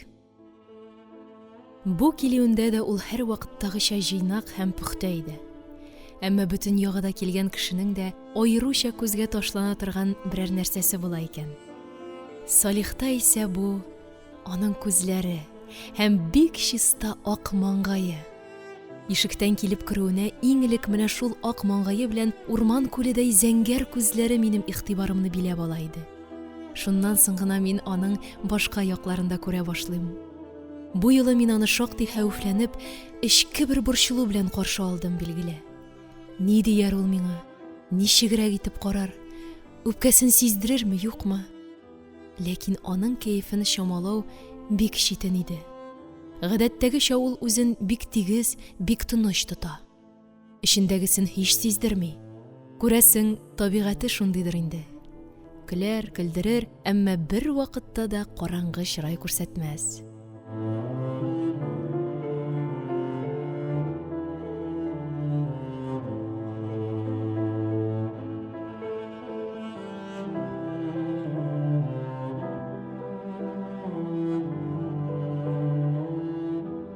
Дәресне башлар алдыннан ул миңа беренче мәртәбә туташ димичә исемем белән дәште. Гөләндәм, утырыгыз, диде. Бик гади генә, шәкертенә дәшкән төсле генә итеп әйтте ул моны. Ә шулай да минем өчен бу бәлзәм йоттырган шикелле булды. Димәк, миңа үпкәсе юк. Үпкәсе булса, бик әдәп белән, әмма коры гына итеп туташ дияр иде. Һәрхәлдә, нәкъ менә бүген беренче мәртәбә исемем белән дәшмәс иде. Әйтергә кирәк, безнең бүгенге дәрес тә гадәттәгедән башкачарак үтте. Салих миңа яңа көй өйрәтеп тормады, ахрысы язып китергән нотасы булмагандыр. Ә искеләрне кабатлау белән генә шикләнде. Мин аларның барысын да уйнап чыктым. Ул бер сүз дә дәшмичә тыңлап утырды. Соңыннан төзәтү мазар да ясамады, тик иң ахырдан сәер генә бер сорау бирде. Әйтегез әле, уйнаган чакта сез ни күрәсез? Мин аптырап калдым. Ни ишетәсез түгел, ә ни күрәсез? Ул аңлатырга тырышты. Менә сез Агыйделне уйнадыгыз. Шул чакта сезнең күз алдыгызга берәр төрле күренеш килмәдеме? Юк шикелле. Нәрсә килергә мөмкин? Мәсәлән, ярларына сыя алмагандай бөтерелеп кызу гына аккан Идел үзе. Аргы якта киң тугайда киез эшләпә кигән агайлар тезелешеп печән чабалар. Бирге якта су читендә ап-ак казлар канат кагына. Бу шул кадәр сәер кызык булып тоелды, мин хәтта көлеп җибәрдем. Ни өчен казлар? Ни өчен кер чайкаучы кызлар түгел? Бу да бик табигый, диде ул җанланып. Һәр хәлдә шул көй тәэсирендә күз алдыгызга ни дә булса килергә тиеш иде. Алай икән. Сезгә киләме соң? Һәр вакытта. Нинди генә көйне уйнамыйм яки тыңламыйм, шунда ук минем хыялымда берәр күренеш тумыйча калмый. Мисал өчен, Ал Зәйнәбем, Гөл Зәйнәбем дигән гади генә авыл көен алыйк. Менә шул көйне ишеттем исә, минем күз алдыма гел генә гаҗәеп бер күренеш килә. Авыл. Кояш баеп барган вакыт, көтү кайткан, сөт исе аңкый, кызлар, яшь киленнәр ак чиләкләренә тыныч кына күшәп торган сыерларын савалар. Ә шул чакта ындыр артыннан бер егет йөгәнен иңенә салып, авыз эченнән генә әлеге Ал Зәйнәбем, Гөл Зәйнәбемне көйләп, батып барган кояшка карап, кайдадыр утлап йөргән атын эзләп китеп бара. Менә нинди күренеш. Кызык, дидем мин гаҗәпләнеп. Бик җанлы күренеш. Әллә үзегез уйлап чыгарасызмы? Юк, туташ, бу музыканың бер кодрәте, диде Салих җитди генә. Уй хисләрне генә түгел, хыялларны да уята ул. Аннары аз гына уйланып өстәде. Миңа калса, композиторлар да музыка язган чакта аны ишетеп кенә калмыйча, әнә шулай күрә дә торганнардыр. Шунда ук минем күңелгә, сез кайдан беләсез дигән сорау килде, ләкин мин аны әйтеп тормадым, билгеле. Я хәтерен калдырырмын. Ул бит үзе дә чын музыкант. Аның шулай уйлавы гаҗәпмени? Әтиемә дә кызык тоелды ахырсы. Ул да сүзгә кушылды. Салих әфәнде, сез тасвир иткән гүзәл манзара кайчандыр күргәнне искә төшерү генә түгелме соң? Дөрес, музыка беренче нәүбәттә нәрсәнедер искә төшерә, күз алдына китерә, сагындыра, әмма аның, ягъни музыканың тәэсире моның белән генә шикләнми. Ул һич күрмәгән, белмәгән җирләрне, илләрне, кешеләрне дә хыялда тудыра. Мәсәлән, сезнең Казак даласында йөргәнегез бармы? Юк, Салих әфәнде, туры килгәне юк. Минем дә әле күргәнем юк. Ләкин Мөхәммәдия мәдрәсәсендә укучы казак шәкерте моңаеп үзенең җырын суза башласа, минем күз алдыма шунда ук казакның шиксез даласы, ак тирмәләре, сибелеп көтү-көтү йөргән җылкылар килә дә баса. Мин хәтта шул җылкыларның җил кайырган узын ялларын да күргәндәй булам. Ышанасызмы? Ышанам, Салих әфәнде. Була андый хәл, була. Мин моның бик күп мисалларын китерә алыр идем. Ләкин җитеп торыр хәзергә, диде Салих, һәм тынып, нидер уйлап калды. Аның үз кәефе дә бүген сәер генә иде. Нәрсәдер җитми аңа, нидер борчый аны. Һәр хәлдә күңеле хыялы белән каядыр читтә, еракта йөри иде кебек. Шулай тынып уйланып торганнан соң, ул миңа Шопенны уйнарга кушты. Нәрсәсен? Дип сорадым мин. Берәр җиңелрәген. Мәсәлән, прелюдияләреннән берәрсен, диде ул. Ноталар арасыннан Шопенны табып, шуннан бер прелюдияны ашыкмыйча гына уйный башладым. Ул башын игән килеш кенә тыңлап утырды. Үземә калса, әйбәт кенә уйнап чыктым. Ә ул, музыка тәмам тынгач кына исенә килгәндәй, тирән сулап әйтеп куйды. Әнә нинди бит ул. Гүзәл, нәфис, әйтерсең йөрәкне ефәккә урый. Юк, сезгә булардан һич тә аерылырга ярамый. Уйнагыз сез аларны, күбрәк уйнагыз. Шунсыз чын музыкант булу мөмкин дә түгел, туташ. Әтием тагын үз сүзен кыстырды. Шулай да үзебезнеке җанга якынрак бит, Салих әфәнде. Әлбәттә, яхшымы, начармы, үзебезнеке безгә ана сөте белән кергән Әхмәтҗан абзый. Безнең бөтен моңыбыз, дәртебез, юанычыбыз халык көйләрендә. Әмма ләкин дөньяда музыка дигән бер бик борынгы, бик бай сәнгатьтә бар бит әле. Менә шул сәнгатьтән без дә азыкланырга тиешбездер инде. Югыйсә, әчтүш бипкәй кыздан ерак китә алмабыз. Шулай бит, Гөләндәм. Ул әз генә көлемсерәп, миңа сынаган да, якында иткән төсле итеп карады. Мин ирексездән кызардым, шулай да дәшми кала алмадым. Әйе, Салих әфәнде, мин сезнең белән килешәм, дидем. Былай чынлап уйлаганда, аның шулай соравы, минем шулай дип җавап бирүем бик табигый иде, һәм бик урынлы да. Ләкин шуңа карамастан мин үземнән бер дә канәгать түгел идем. Әдәп кагыйдәсен саклыйм дигән булып, һаман үземне ясалма рәвештә тотарга мәҗбүрмен. Әфәнде, имеш, килешәм, имеш, харап икән. Ләкин әтием алдында бүтәнчә булдыра да алмыйм. Салих билгеле моны сизә, сизү генә түгел, эченнән бәлки көлә дә торгандыр әле. Үзе ул әдәп кагыйдәсеннән һич чыкмаса да, безнең араны ничек тә гадиләштерергә тырыша кебек. Бүген исә шул нәрсә аның кыланышында аеруча нык сизелә иде. Менә хәзер дә ул миңа тик торганнан нидер исенә төшкәндәй, сез, Гөләндәм, җырлый да белә торгансыздыр әле, диде. Ие, мин ни дип җавап бирергә тиеш инде? Әгәр аның бу сүзендә аз гына көлү яки үртәү кебек нәрсә сизсәм, минем җавабым да бик кыска булыр иде. Ләкин ул моны бер дә шик кузгатмаслык итеп әйтте. Шуңа күрә мин дә сорау белән генә шикләндем. Ни өчен алай дип уйлыйсыз? Музыкант кеше үзе өчен генә булса да җырларга тиеш, диде ул. Ләкин минем җырлый беләм дияргә һич тә исәбем юк иде. Нигә кирәк әле бу? Безнең дәрескә аның ни мөнәсәбәте бар? Ләкин әтиемнең минем белән мактанасы килде ахырсы. Дөрес әйтәсез, Салих әфәнде, диде ул вакырлыгын саклап кына. Безнең Гөләндәмне Ходай тавыштан да мәхрүм итмәгән. Чибәр генә җырлый ул. Моны ишеткәч, Салих бөтенләй дәртләнеп китте. Ышанам, ягезәле туташ, без әфәндегезгә дә җырлап күрсәтегез булмаса.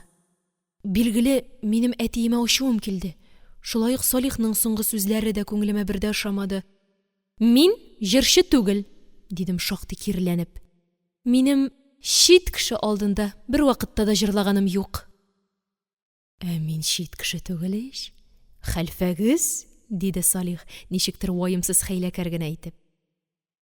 Ләкин бит сез мине җырчылыкка өйрәтмисез. Бәлки өйрәтермен дә. Мин бит сизәм. Сез җырлый алырга тиешсез. Ягез, әле ягез.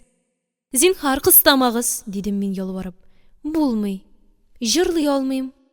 Менә мин сезгә аккомпанировать итим әле, диде ул минем ялваруыма һич тә игътибар итмичә, һәм пианино каршысына күчебрәк утырды. Сез ашыкмагыз, уйлагыз. Иң элек теләгән көегезне искә төшерик. Ләкин минем һаман әле каршасым килә. Җырлый алуыма ышансам да каршасым килә.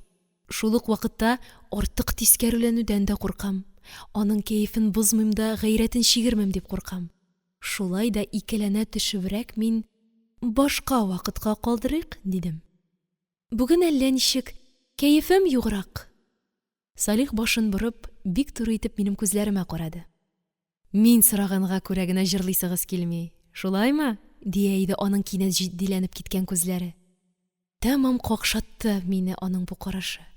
Җитмәсә, әтием дә итеп куйды. Кызым, я, кыстатма. Ахырда мин әкрен генә урынымнан торып бастым. Салих исә яңадан уйнарга җыенды. Һәм берни дә булмаганда йомшак кына сорады. Нәрсәне телисез? Бәлки, Сибелә чәчәкне җырларсыз? Авыр булмас микән? Карагыз, әмма хатын-кыз тавышына бик туры килә ул. Исеме үк җыр бит. Сибелә чәчәк. Чәчәкләрнең җилдән сибелгәнен күргәнегез бармы? Бар әлбәттә. Безнең бакчадагы чияләрнең чәчәкләре җиргә ап-ак кар шикелле ява торган иде. Минем дә күргәнем бар. Тәңкә-тәңкә булып яталар, име? Ләкин бу җырда гөл чәчәкләрнең җилдән сибелүе турында әйтелә. Бишара чәчәкләр. Ярый, башлап карыйк булмаса. Бармакларын җиңел генә клавишларга тидерде. Һәм беренче аккордтан соң ук инде Сибелә чәчәк минем колагымда гына түгел, күңелемдә дә яңгырый башлады. Җырлыйм әлбәттә, җырлыйм. Сүзләре дә телешемдә гына тора. Тик аның бер тапкыр уйнап чыкканын гына көтәм. Уйнап бетергәч, ул миннән "Шулай ярыймы?" дип сорады. Мин баш кына кактым. Ул яңадан башлады. Мин тирән генә бер тын алып аңа ярдым. Минем җырым бу. Җанымны сызландырган моңлы, ләззәтле җырым. Гөл бакчага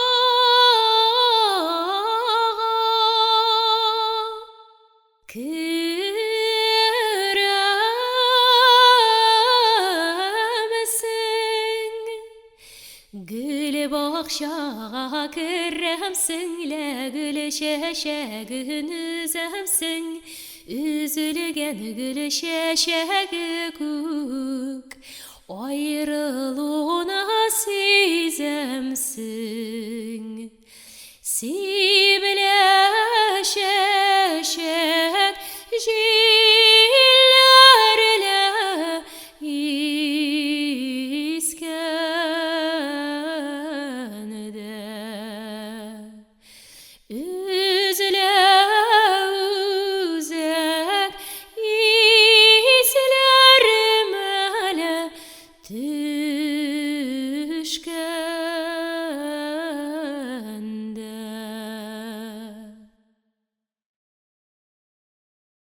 Бу хәтле дә оста аккомпанировать итәр икән Салих абый.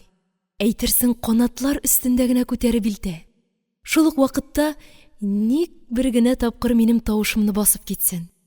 Җырның бик сузылган җирендә тынып торган кебек тә була. Ләкин нәкъ кирәк чакта гына тагын күтәреп ала. Мин үземә калса тигез җиңел генә җырлап чыктым. Әмма матур моңлымы? Бу кадәресен инде миннән сорамагыз. Хөкемне ул чыгарырга тиеш. Кыстап-кыстап җырлатты ич. Тик ни әйтсә дә, турысын гына әйтсен иде. Ләкин ул ни өчендер ашыкмый иде әле. Җыр тынгач күпмедер вакыт алдына гына карап, нидер уйланып торды. Аннары ашыкмыйча гына миңа таба борылды, яңа күргәндәй сәер генә бер карап куйды. Бары шуннан соң гына елмаеп, бик гади генә итеп: "Курыккан идегез. Менә җырладыгыз бит", диде. Шул гынамы, дип уйладым мин пошынып. Ләкин ашыга төшкәнмен икән. Аз гына көттереп, ул ниһаять әйтте. Тавышыгыз безнеңчә әйтсәк, сопрано. Дөресрәге лирик сопрано икән. Матур тавыш. Тембры да йомшак, чиста, ләкин иң әһәмиятлесе, туташ, сез көйне нечкә хис итеп, тәмен белеп дигәндәй җырлыйсыз. Мактау йөзеннән түгел, чын дөресен әйтәм. Рәхмәт, дидем мин, дулкынлануымны сиздермәскә тырышып. Тагын берәрне җырламыйсызмы? Юк, дидем мин ашыгып. Күрәсең, аңардан шундый мактауны ишеткәч, яңадан җырлап күрсәтергә курыкканмындыр инде. Була икән мондый хәлдә. Ләкин ничектер акланырга кирәк иде. Әзрәк хәйләгә керешеп, сез кичерегез инде, дидем. Бүген минем барасы җирем бар, ашыгам. Башка вакытка калдырыйк. Хәер, дөрестән дә туган апаларга барып кайтырга кирәк иде миңа. Яхшы алайса, диде Салих. Ләкин беләсезме, туташ, сезне иркенрәк урында, мәсәлән, сәхнәдән җырлатып караганда да зарар итмәс иде. Ничек уйлыйсыз? Мин куркуымнан бары "Ни сөйлисез?" дип кенә әйтә алдым. Әтием дә бик гаҗәпләнгән булып: "Сез безнең кызыбызны әллә җырчы да итмәкче буласыз инде, Салих әфәнде", диде. "Нигә, Әхмәтҗан абзый?" диде Салих бик тыныч кына. "Җырчы булу гаеп эшмени? Ходай биргән талант ич ул. Сез үзегез дә туташның чибәр генә җырлавын әйтеп тордыгыз бит әле." "Анысы болай гына. Сезнең өчен генә.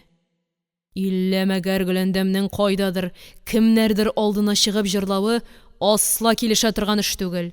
Безнең мөселман әдәбенә һич сыймый ул." "Ник сыймасын?" диде Салих ваемсыз гына. "Мөслимәләр дәртләнеп җырлый, мөселманнар рәхәтләнеп тыңлый. Бик табигый нәрсәгә әйләнде бит инде бу хәзер." "Нинди мөслимәләр? Кайда?" Сез әртискәләрне әйтәсез. Шулай дигез. Мөслимәләр димәгез. Бу икенче мәсьәлә. Аларның кәсепләре шул. Кәсеп ул тамак туйдырыр өчен.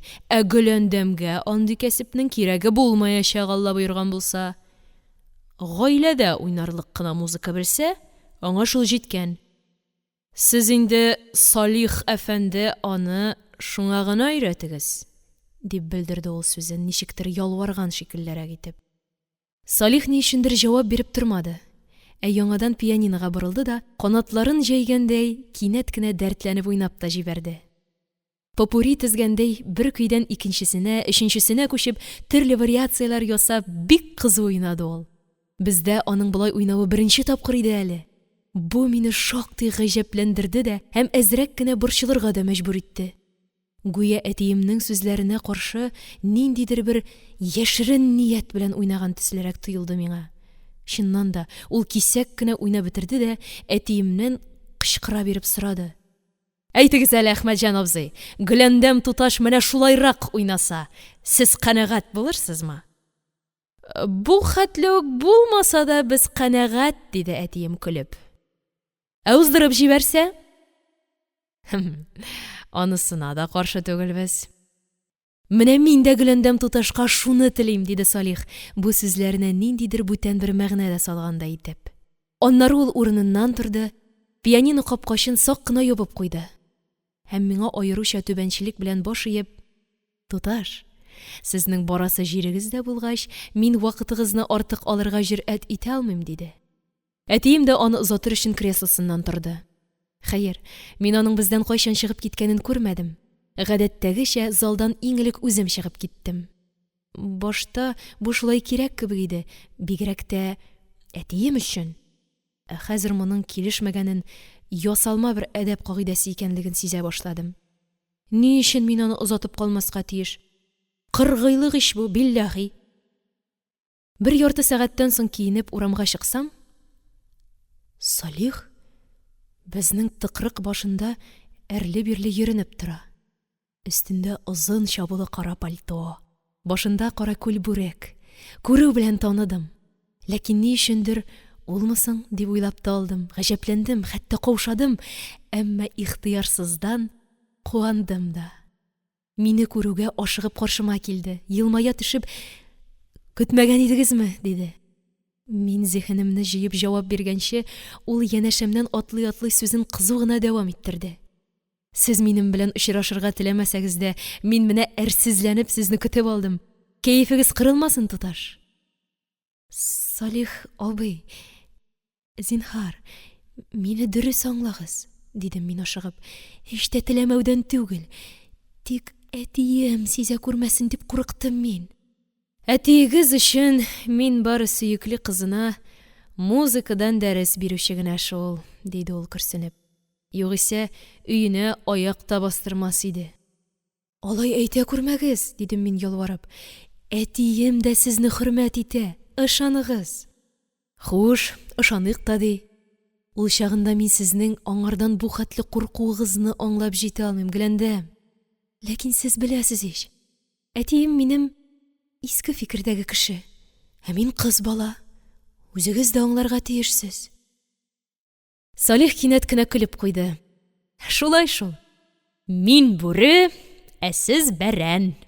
Менә ашый күрмәсен дип саклап утыра да инде ул. Юкка көләсез, Салих абый, юкка, дидем мин елардай булып. Салих шунда ук җитдиләнеп, кичерегез, диде.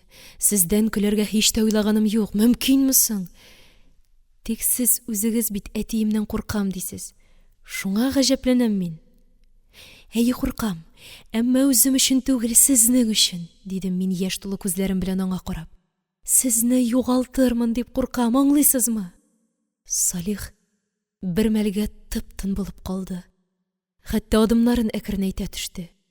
Ә мин эчемнән генә: Ходаем, ничек әйттем мин моны, ничек әйттем дия-дия һаман кызу гына атлый бирдем. Бераздан аның йомшак кына дәшкәнен ишеттем. Гөләндәм, ашыкмагыз. Мин әкренрәк атладым. Ул килеп җитте дә беләгемнән кысып тотты. Ләкин шунда ук кире җибәрде. Рәхмәт, диде ул дулкынлануыннан ахырсы пышылдап кына. Рәхмәт, Гөләндәм. Әллә ничек менә күзләрем кинәт ачылып киткәндәй булды. Беләсезме? Миндә дә бары шул теләк бит. Сезне бер дә югалтасым килми. Сез бик сәләтле кыз, Гөләндәм. Сез музыка өчен яратылгансыз. Сезне очратуыма мин бик шатмын. Ул аз гына тынып торды. Тирән итеп бер сулыш алды, аннары яңадан башлады. Шулай да минем сезгә әйтәсе сүзем бар, Гөләндәм. Музыка дәресе белән бәйләнмәгән сүзем бар. Шуның өчен генә мин нота кәгазенә очрашыйк дип язарга да мәҗбүр булдым. Ләкин сез борчылмагыз. Хәтәр сүз түгел ул. Мин тыңлыйм. Ә сүзем шул, диде Салих ашыккандай кызу гына. Сезгә дөньяга чыгарга кирәк, Гөләндәм, аңлыйсызмы? Дөньяга чыгарга. Бу бик мөһим. Югыйсә, сезгә килгән саен мин бер нәрсәгә гаҗәпләнәм. Сез бер кая да чыкмыйсыз. Читлектәге кенәри шикелле гел бүлмәгездә бикләнеп утырасыз. Нәрсә бу? Ни өчен? Тыялармы? Рөхсәт итмиләрме? Әтием әйтә, хәзер куркыныч вакыт ди. Һич тә дөрес түгел. Киресенчә, бик кызыклы вакыт. Дөнья шау-гөр килеп тора. Ишетмисезме ни? Төрле кытышыргыч сүзләргә килгәндә ышанмагыз. Бик күбесен арттырып сөйлиләр. Совет власте шәһәрдә тәртип урнаштырды инде. Менә йөрибез. Берни дә булганы юк. Кичләрен мин үзем сезне каршы алырмын. Үзем узатып куярмын, тыныч булыгыз. Ә чыгарга кирәк. Театрларга, концертларга йөрергә кирәк. Сез булачак музыкант, барысын да күрергә, ишетергә тиешсез. Мин сезне әдипләр, артистлар, музыкантлар белән таныштырырмын. Менә күрерсез, үзегезне канатлар үскәндәй хис итә башларсыз. Сәнгать ул хөрлек ярата. Хөр кеше генә аның бусагасыннан атлап керә ала. Югыйсә нәрсә бу храфатлар җимерелгән бер заманда бикләнеп яту? Юк, ярамый акыллым. Бигрәк тә сезгә ярамый. Салихның бу әйткәннәре миңа билгеле нык тәэсир итте. Әмма шушы зур, мөһим сүзләр арасыннан берсе минем колагыма аеруча ныграк кереп калды.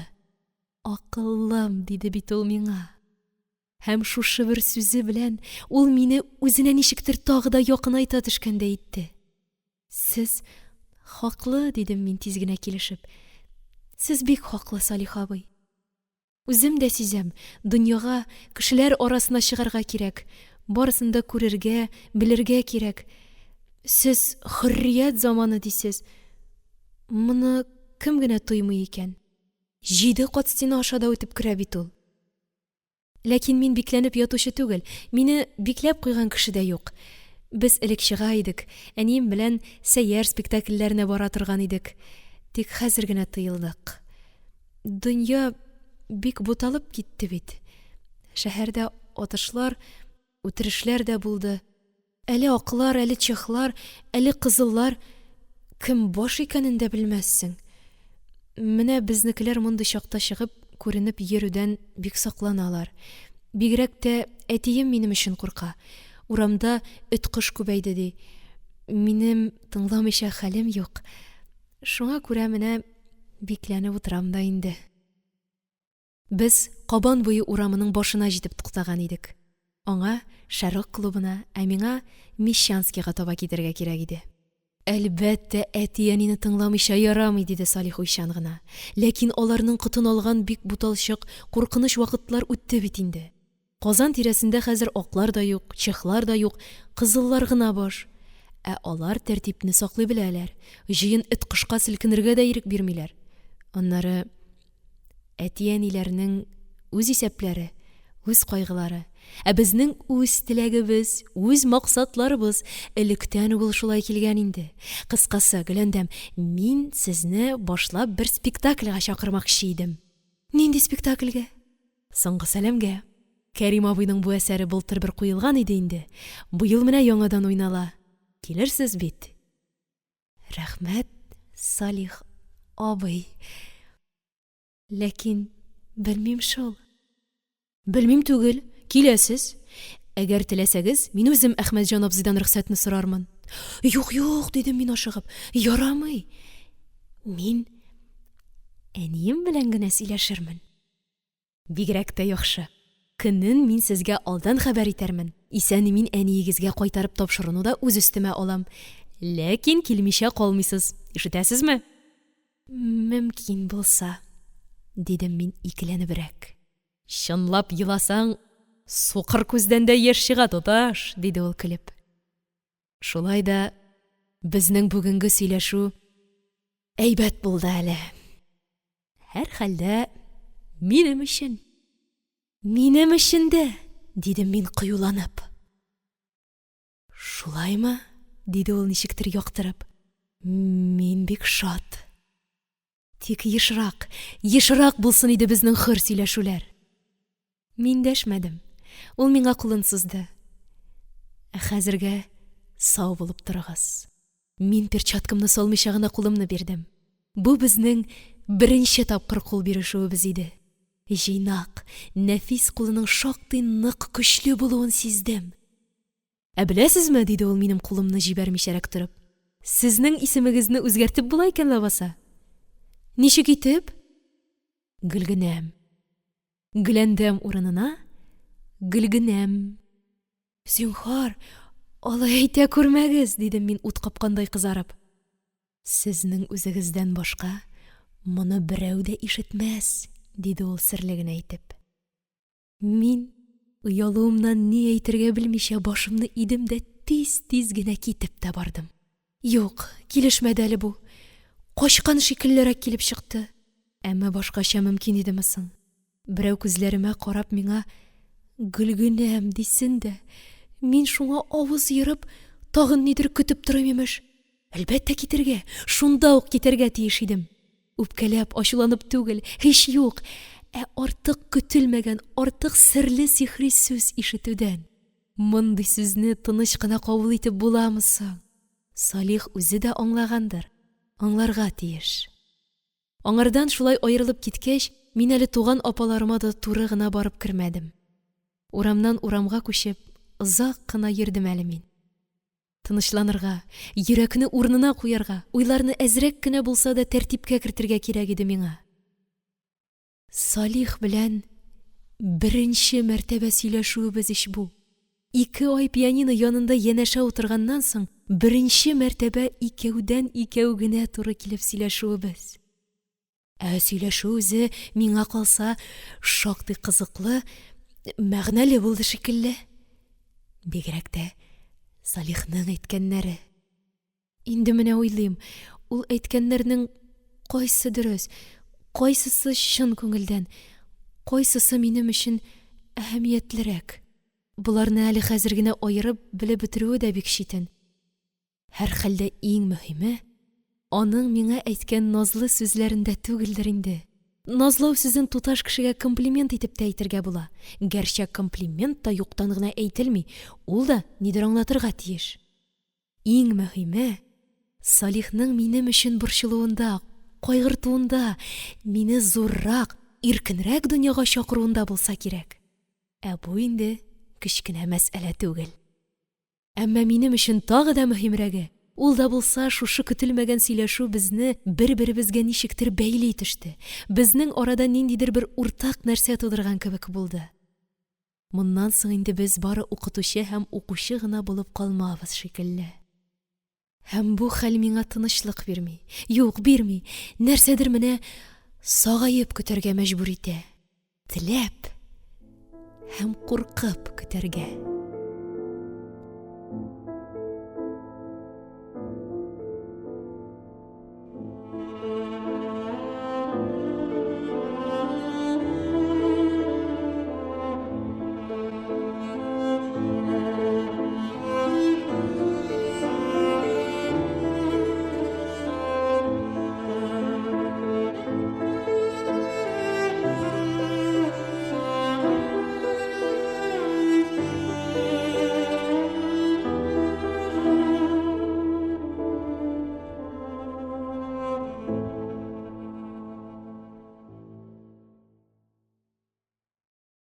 Әмирхан Еники.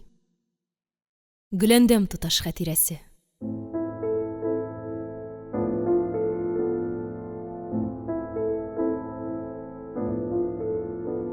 5-нче бүлек. Мин ничек кенә булса да соңгы сәламгә барырга дип үземә сүз биреп куйдым. Бер килүендә Салих миңа спектакльнең көнен дә әйтте. Хәзер инде әнием белән сөйләшергә кирәк иде. Сөйләшү әлбәттә җиңел булмаячак. Әниемнең башта ук каршы төшүе мөмкин иде. Үзе дә куркыр, мине дә куркытып маташыр. Театрга йөри торган вакытмыни дияр. Яки исә ул миннән һич шиксез кем белән бармакчы буласың дип сораячак. Менә шуңа минем күпме генә уйлансам да җавабым юк. Бары үзем генә дип әйтергә туры килер ахырсы. Ләкин әнием минем үземне генә җибәрәме соң? Кыскасы, тәгаен генә бер хәйләсен таба алмасам да, мин әнием белән сөйләшергә булдым. Тик каушамыйча, гади бер нәрсә хакында сүз барганда итеп кенә сорарга, кирәксә нык кына тартышырга да. Ахыр чиктә мин бала түгел бит инде, теләгән җиремә барырга да, йөрергә дә хакым бардыр шәт. Бер башлагач сүзен табармын әле. Халык бара ич. Халык белән бергә кайтырмын диярмен. Спектакльгә бер көн калгач, ул 18 декабрьдә булырга тиеш иде. Мин кичке чәйдән соң әниемә җайлап кына әйттем. Әни, дидем, театрда яңа спектакль куела икән. Минем шуны бик күрәсем килә. Син инде миңа рөхсәт итәрсең? Нинди спектакль ул? Диде әнием. Соңгы сәлам. Былтыр бер уйналган икән инде ул. Халык бик мактый үзен. Әнием аз гына дәшми торды да, аннары туп-туры сорады. Нәрсә? Салих әфәнде чакырамы? Мин моны һич тә көтмәгән идем. бу хәтле дә белеп, туры китереп сорар икән. Бик гаҗәпләндем мин моңа, һәм билгеле шактый аптырап, каушап та калдым. Әмма мин ялганлый алмый идем. Ялган сөйләргә өйрәнмәгәнмен дә. Ирексездән ялганлый башласам да, әнием барыбер сизәчәк һәм гафу да итмәячәк. Ләкин дөресен әйтүдә бик хәтәр. Әниемнең рөхсәт итмәү генә түгел, минем өчен бигрәк тә Салих өчен бик күңелсез нәтиҗә ясап куюы да ихтимал. Шулай да мин дөресен әйтергә булдым. Әйе, әни, дидем оялыбрак кына. Салих әфәнде миңа ул спектакльне карарга кушкан иде. Әнием һич нәрсә сиздермәде. Хәтта йөзеннән бер күләгә дә узмады. Бары тыныч кына сорады. Ул үзе дә бара торгандыр бит. Ул шунда оркестрда уйный ич, дидем мин. Әйе шул, онта язганмын, диде әнием. Аннары аз гына уйланып торды да, карар чыгаргандай әйтте. Ярый, барырсың. Ләкин үзең генә түгел. Кем белән соң, дидем мин сак кына. Берәр дус кызың белән. Әнә Сания апаның Суфиясын чакырырсың. Барыр микән? Ник бармасын, куанып барыр. Әнисенә үзем әйтермен. Мин дәшмәдем. Минем ахирәтләр ияртеп йөрисем килми иде билгеле. Әнием шуны сизгәндәй, сиңа ялгыз йөрергә иртә әле, үзең дә белергә тиешсең, диде. Шуның белән сүз бетте. Гомумән безнең гаиләдә сүз күп булмый иде. Минем колакка да гел генә теге ярамый да, бу ярамый дип тукып кына тормыйлар. Күбрәк әнә шулай үзең белергә яки үзең аңларга тиеш дип кенә әйтәләр. Һәм мин аңларга, ягъни әти-әнинең нәрсә теләүләрен, нәрсәне рөхсәт итә алуларын үзем белергә, үзем чамаларга тиеш идем. Әмма шулай да мин бик канәгать. Мин спектакльгә барачакмын.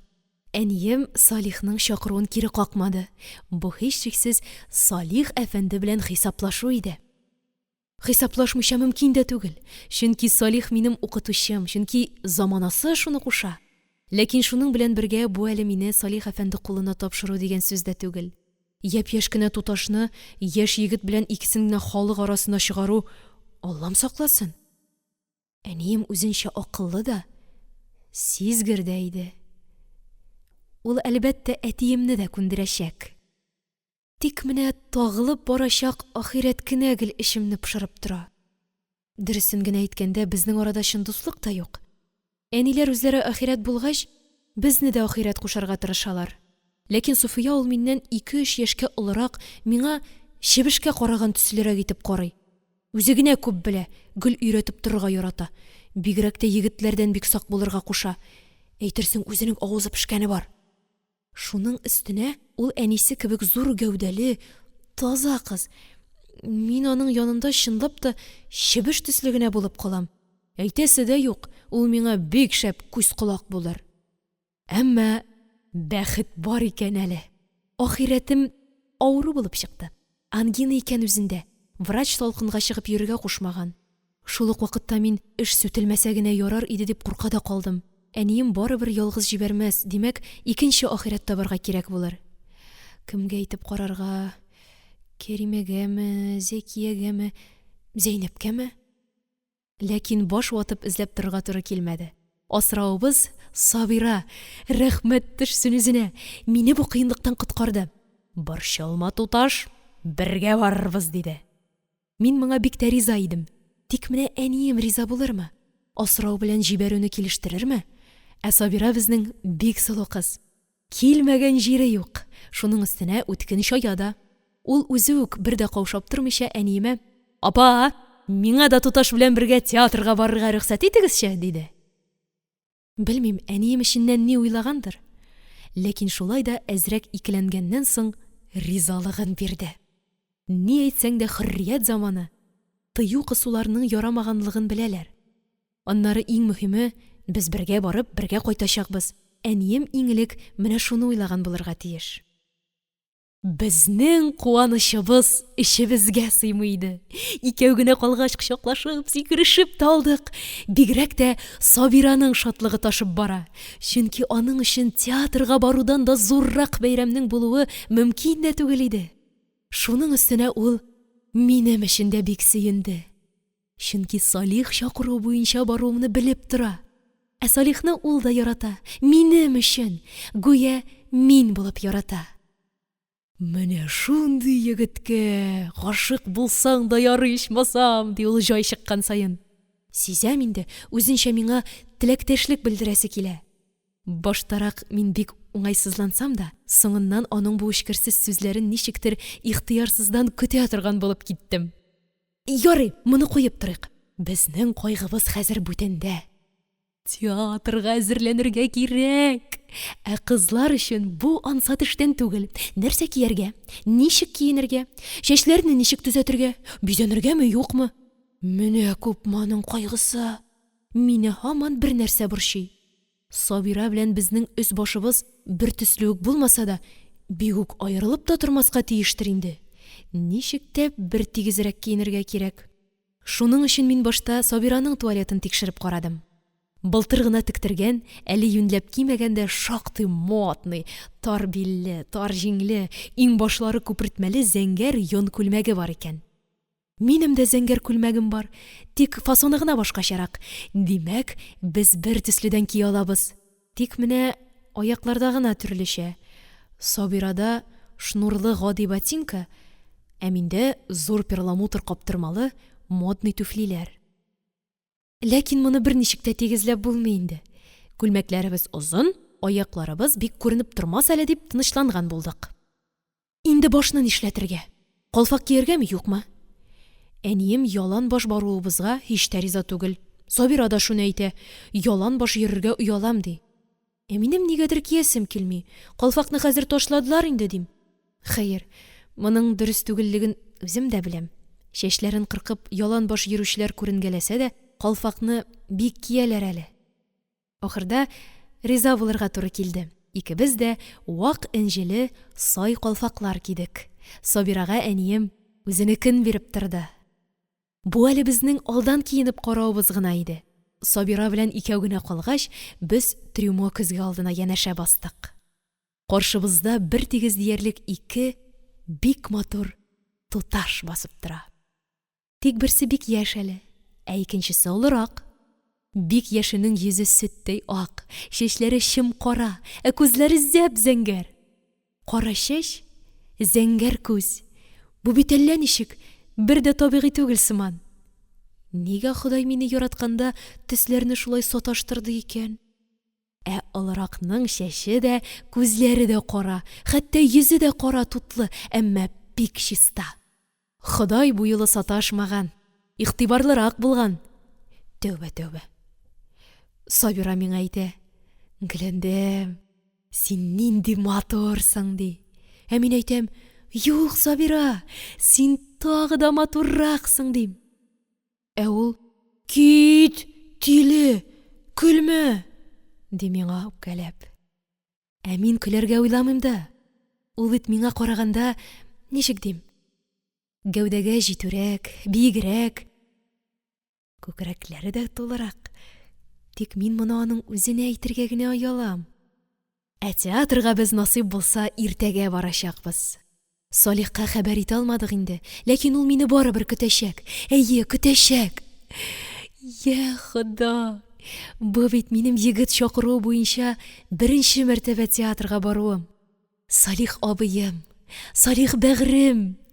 Мин шулай ук сезнең игътибарны җәлеп итәрлек, театрга дәшәрлек чын туташ булдым менә инде.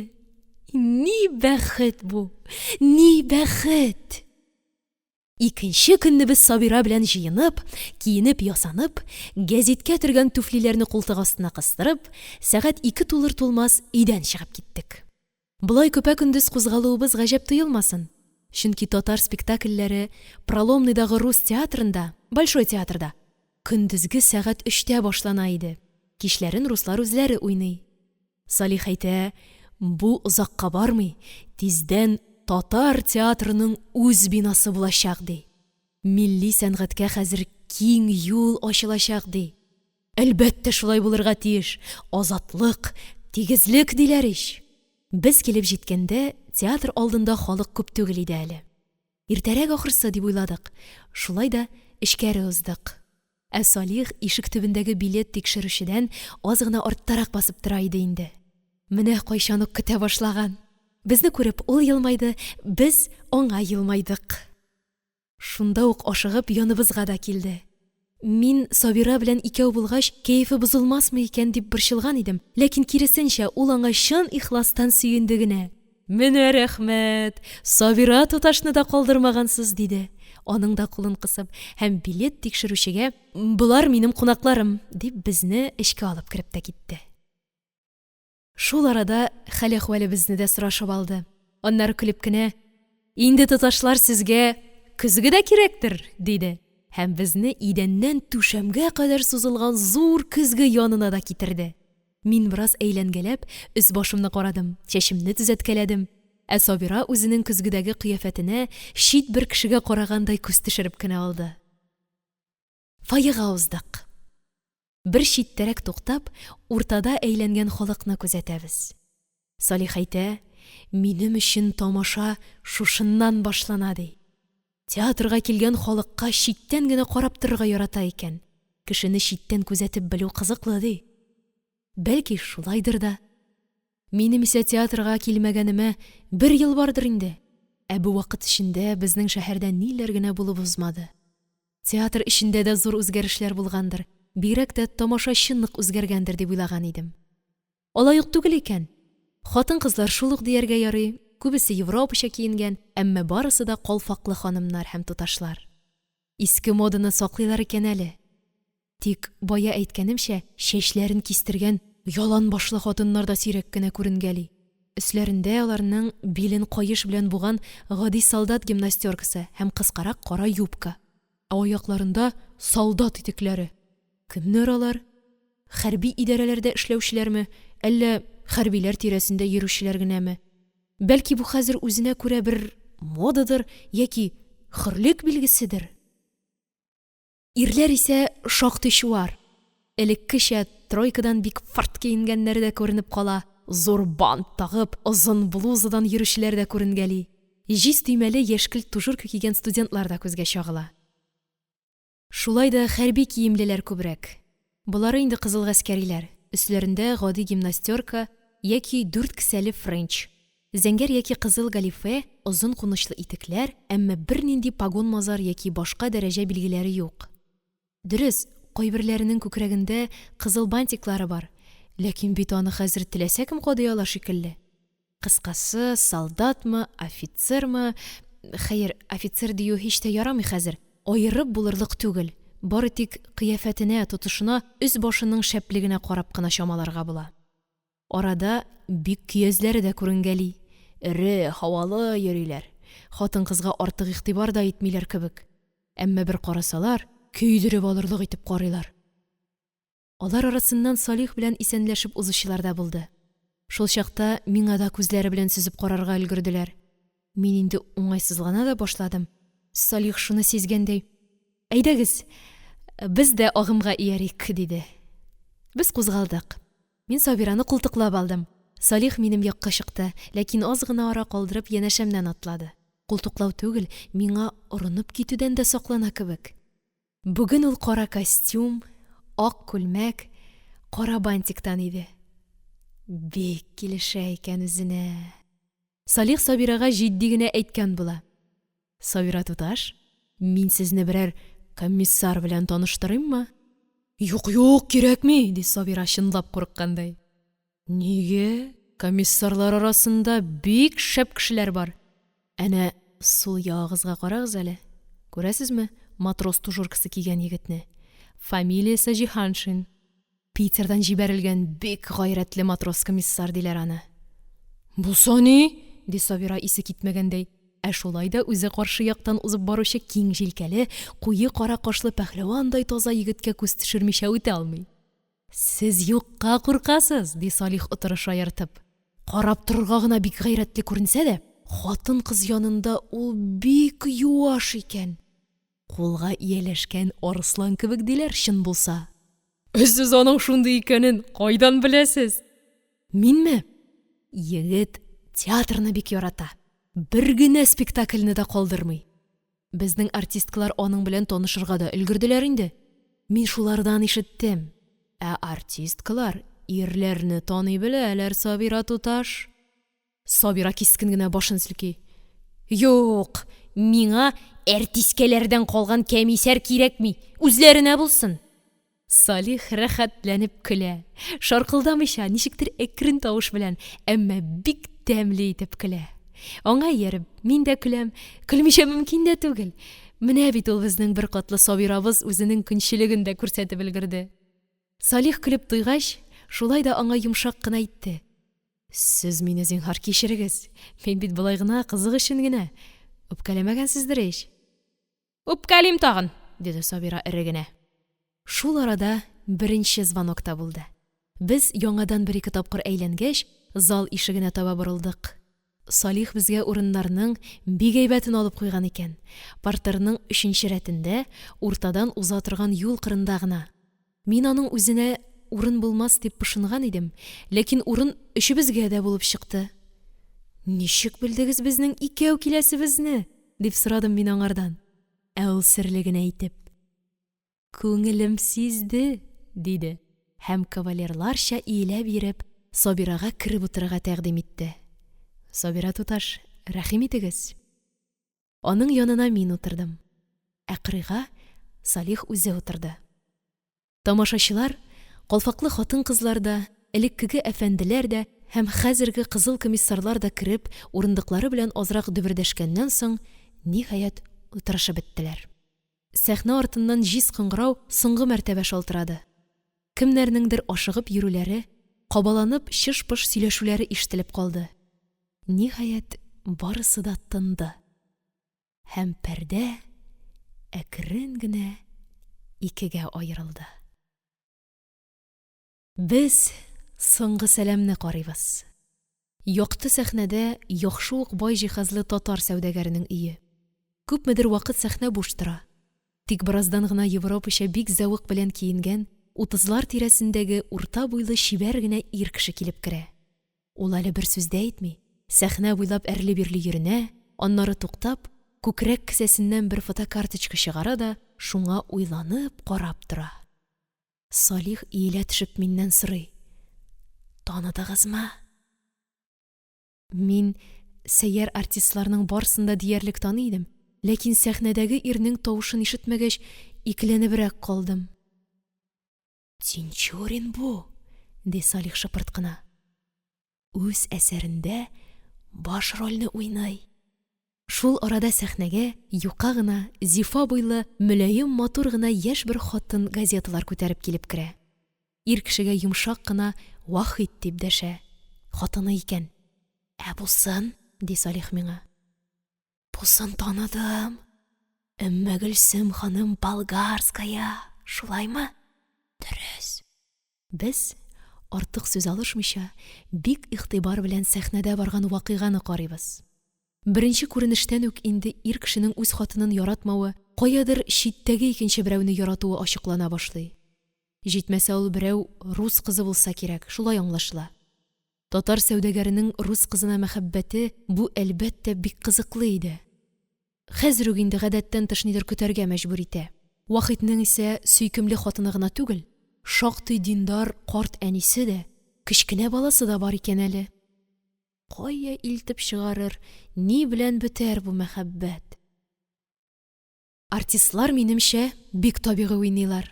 Тинчурин кайгылы уйчан, хыялый кешедәй үзенең эчке дөньясына бикләнгән. Шуңа күрә якыннарына үдә игътибарсыз, ә сәүдә эшләренә әйтерсең бөтенләй кулын селтәгән. Хатыны исә Болгарская, иренең шушы хәлен күрә, сизә, газаплана, еш кына җылап та ала, әмма ләкин аңа каты бәрелүдән курка, ничек тә кәефен бозмаска тырыша. Ярата ул бичара. Чынлап ярата ирен. Бу урында мин үз хәлем турында да әйтмичә уза алмыйм. Сәхнәдә барган вакыйга минем диккатемне беткәнче биләп алса да, мин янымда утырган Салихны бер генә секундка да онытып тормадым. Әз генә кыенсыну катыш эчке бер сөенү белән аны тоеп утырам.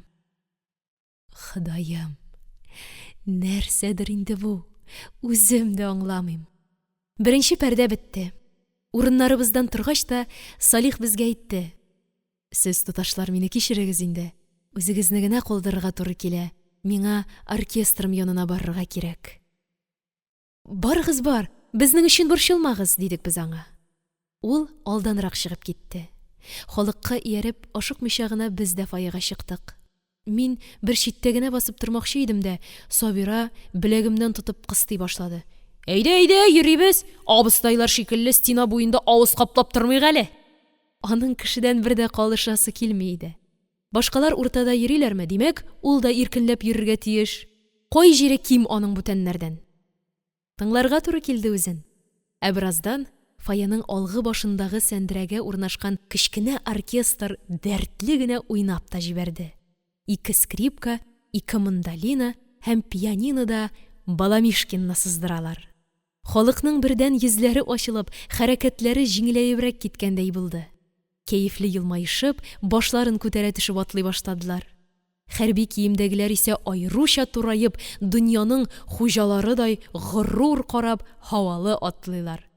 Тик ара-тирә бөгелә төшеп, яннарындагы кызларның колакларына нидер әйтәләр, ә кызларга әйтерсең шул гына кирәк тә. Күңелләре кытыклангандай, тәкатьсездән кычкырып көлеп җибәрәләр. Баламишкиннан соң оркестр ком буранын уйнады.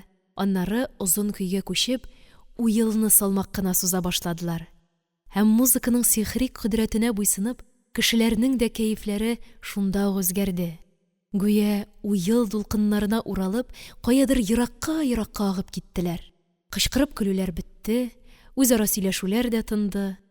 Тик идәнне чыш-чыш ышкыган аяк тавышлары гына ишетелеп торды. Ә уйнаучылар өздерәләр генә. Бигрәк тә беренче скрипка өздерә. Уйнаучысы кечкенә кара кеше Мөхәммәд абый Яушев. Ләкин мин күбрәк пианинога колак салам. Салихның ничегрәк уйнавын ишетәсем килә. 4-5 кешелек оркестрда да билгеле беренче нәүбәттә скрипка мандолина тавышлары яңгырый. Шулай да мин Салих уйнавын аерым ачык ишетәм. Шул скрипка мандолиналарга тәмам көйләнеп, алар белән бергә үрелеп дигәндәй, гадәтенчә җиңел йомшак кына итеп уйный ул. Хәер, аның уйнавын мин иң зур оркестрны тыңлаганда да менә шулай ап-ачык ишетер идем кебек. Күрәсең, антракт беткәндер, музыка тынды, халык залга керә башлады. Без дә борылдык. Шул чакта мин ложа ишеге төбендәрәк бер төркем яшьләрнең кемнедер уратып алуларына игътибар иттем. Туктала биреп, Сабира моны сизмичә алдан кереп китте. Әйе, туктала биреп карасам, түгәрәк эчендә тәгәрмәчле креслода бер кеше утырып тора. Моңарчы күргәнем булмаса да, мин аны шунда ук таныдым. Рәсемнәре буенча, ишеткәннәрем буенча, хәтта әсәрләре буенча да мин аны таныдым. Бу Фатих Әмирхан иде. Я Рабби! Әдип Фатих Әмирхан! Минем иң яраткан әдибем! Билгеле инде мин үтеп китә алмадым. Әдәп кагыйдәсен бозып булса да, бер читтәрәк тукталдым. Мондый форсаттан файдаланмыйча калу мөмкинмени? Дөрес, әйләнәсендәге кешеләр иркенләп карарга комачаулыйлар, ләкин шул ук вакытта алар ашасыннан күзәтү минем өчен уңайда иде. Ничек кенә булмасын, мин әдипнең йөзен кыяфәтен дә үз башында шактый тулы ачык күрдем. Ул ялан баш иде, чәче кыска итеп китәрелгән, борын өстендә калын пыялалы пенсне, шуңадыр ахры коңгырт күзләре аеруча зур булып күренә. Иреннәре дә калын, һәм бу аның чыраена ниндидер бер ныклык, тәвәккәллек биреп тора кебек. Кигәне кара тройка, катыргы ак яка, шуңа ак төрткеле зур гына кара галстук бәйләгән. Ә әйләнәсендәге яшьләр нәкъ аның үз геройларына охшаган берничә калфаклы туташ та яшел тужуркалы бер-ике студент. Ул шулар белән яңагына таянган килеш ашыкмыйча гына нидер сөйләшә. Дөресрәге, яшьләр бер-берсен бүлә-бүлә аңа нидер сөйлиләр, ә ул башын каккалап, күбрәк тыңлап кына утыра. Миңа калса, әдип бу чорналыш уртасында калудан бик үк канәгать тә түгел шикелле. Һәр хәлдә ул нигәдер уйчан, җитди уйчан, күзләре дә салкын. Әллә пыяладанмы? Гүя менә ирексездән генә яшьләрнең комплиментын тыңларга да, шуларга саран гына елмаеп җавап бирергә мәҗбүр. Шулай күренде ул миңа. Әмма бу мин күрергә теләгән әдип иде. Хыялымда мин аны нәкъ менә шушындый ирләрчә җитди горур, чын интеллигент кыяфәтле бер кеше итеп саклый идем. Тагын шул, мин аның Гарип булуын күптән ишетеп белә идем. Ләкин менә хәзер үз күзем белән күргәч, ни гаҗәптер, ул миндә кызгану хисе уятмады. Мискенлектән бик өстен иде ул. Кузгалырга да вакыт иде инде. Әдип тирәсенә җыелган яшьләр дә таралдылар.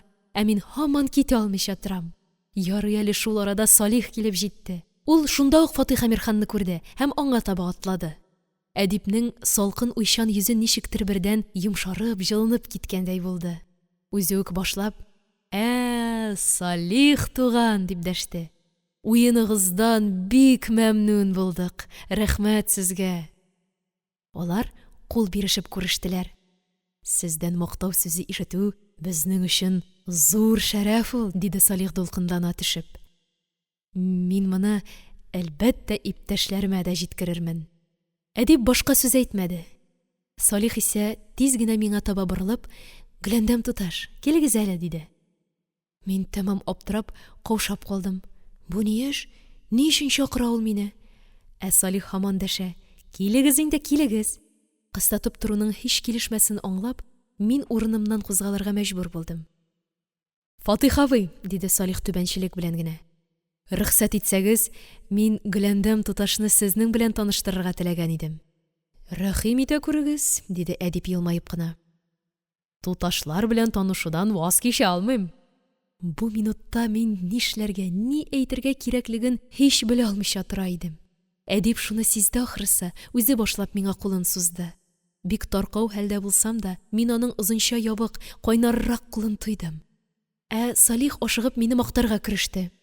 «Гөләндәм туташ пианинода шактый чибәр уйный. Кабилияте бар. Киләчәктә һичшиксез музыкант булырга тиеш». «Бирсен Алла», дип куйды әдип. Мин инде аның сезне никадәр яратып укуын әйтеп тә тормыйм. «Дөрес эшлисез», диде әдип ваемсыз гына. Аннары миңа туры гына карап әйтте: «Салих әфәнде сезнең хакта мотлака белеп әйтәдер дип уйлыйм.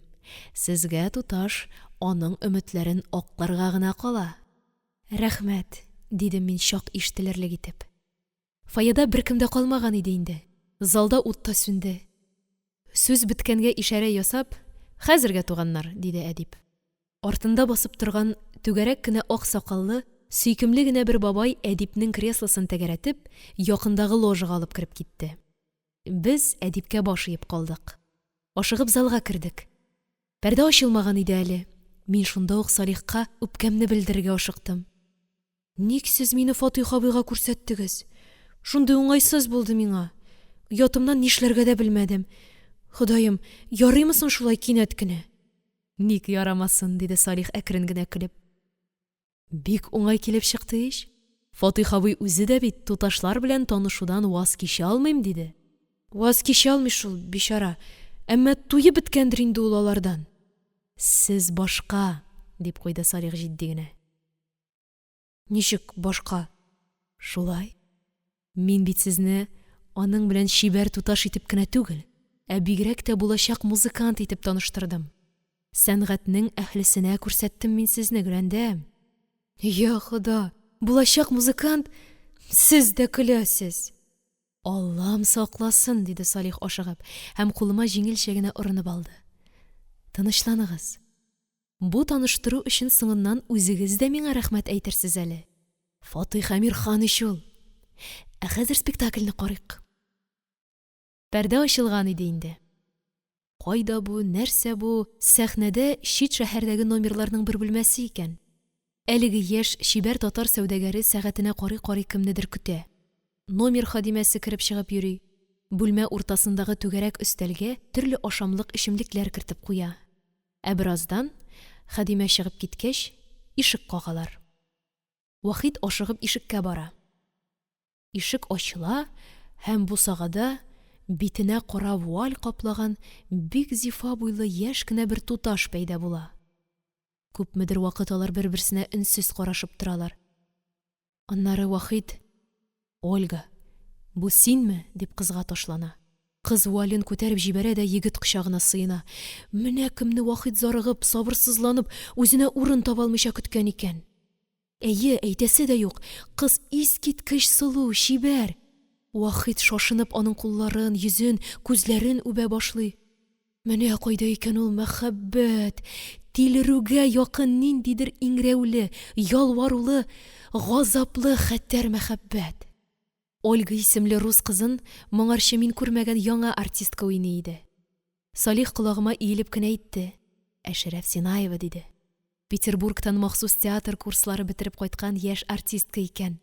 Кара син аны, татар кызлары нишли хәзер? Яшь артистканың буе-сыны бик нәфис килешле. Йөзе дә бик гүзәл сөйкемле, тавышы да чиста ягымлы иде. Кыскасы, үзенең роленә бөтен ягы белән дә туры килгән чын, табигый рус кызы. Әмма яратамы соң бу чәчәктәй матур яшь марҗа кызы татар сәүдәгәрен? Ярата, бик ярата сыман. Һәрбер әйткән сүзе, һәр кыланышы шуны раслап тора кебек. Нәрсә ди ул? Мин бит сине сагынып, гакылдан яза яздым. Юк, чынлап та, Володя, бу синме, Володя, бу төш түгелме, ди ул. Вахитның күзләренә керердәй булып, менә ул иреннәрен Володяның авызына суза. Калтыранган тавыш белән: сөеклем, князем минем, өзелеп сөям бит мин сине, аңлыйсыңмы, бөтен барлыгым белән бит мин сине сөям, ди. Һәм алар хушларыннан язганча үбешәләр. Ходаем, шул дәрәҗәгә җитәргә кирәк бит. Уятымнан мин хәтта башымны ияргә мәҗбүр булдым. Әмма ләкин шулай шашынып яратышуларына карамастан, кызның мәхәббәтенә ышануы читен иде.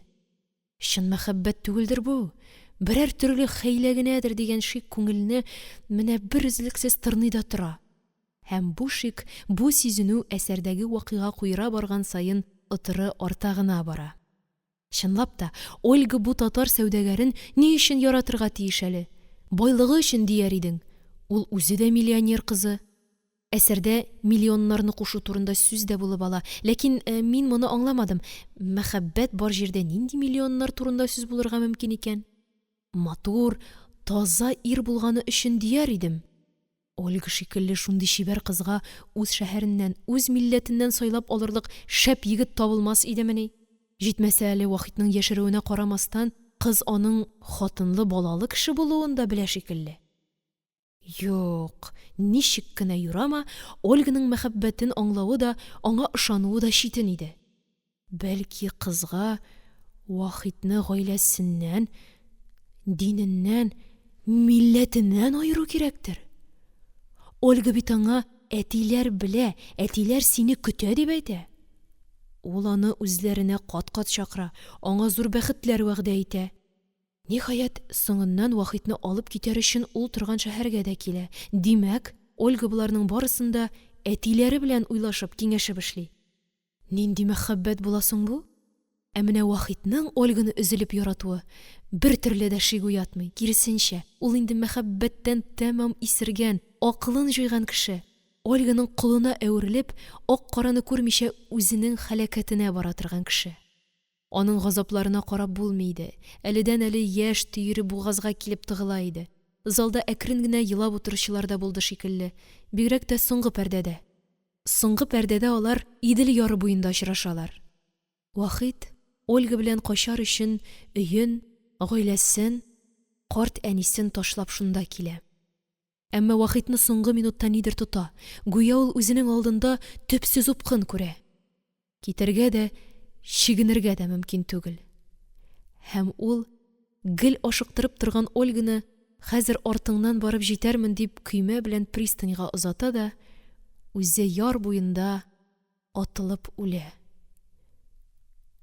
Әйе, менә револьверын чыгарып, шикәсенә тери дә: Ходаем, үзең күрсәтмәм моның кебек бәхетсез үлемне.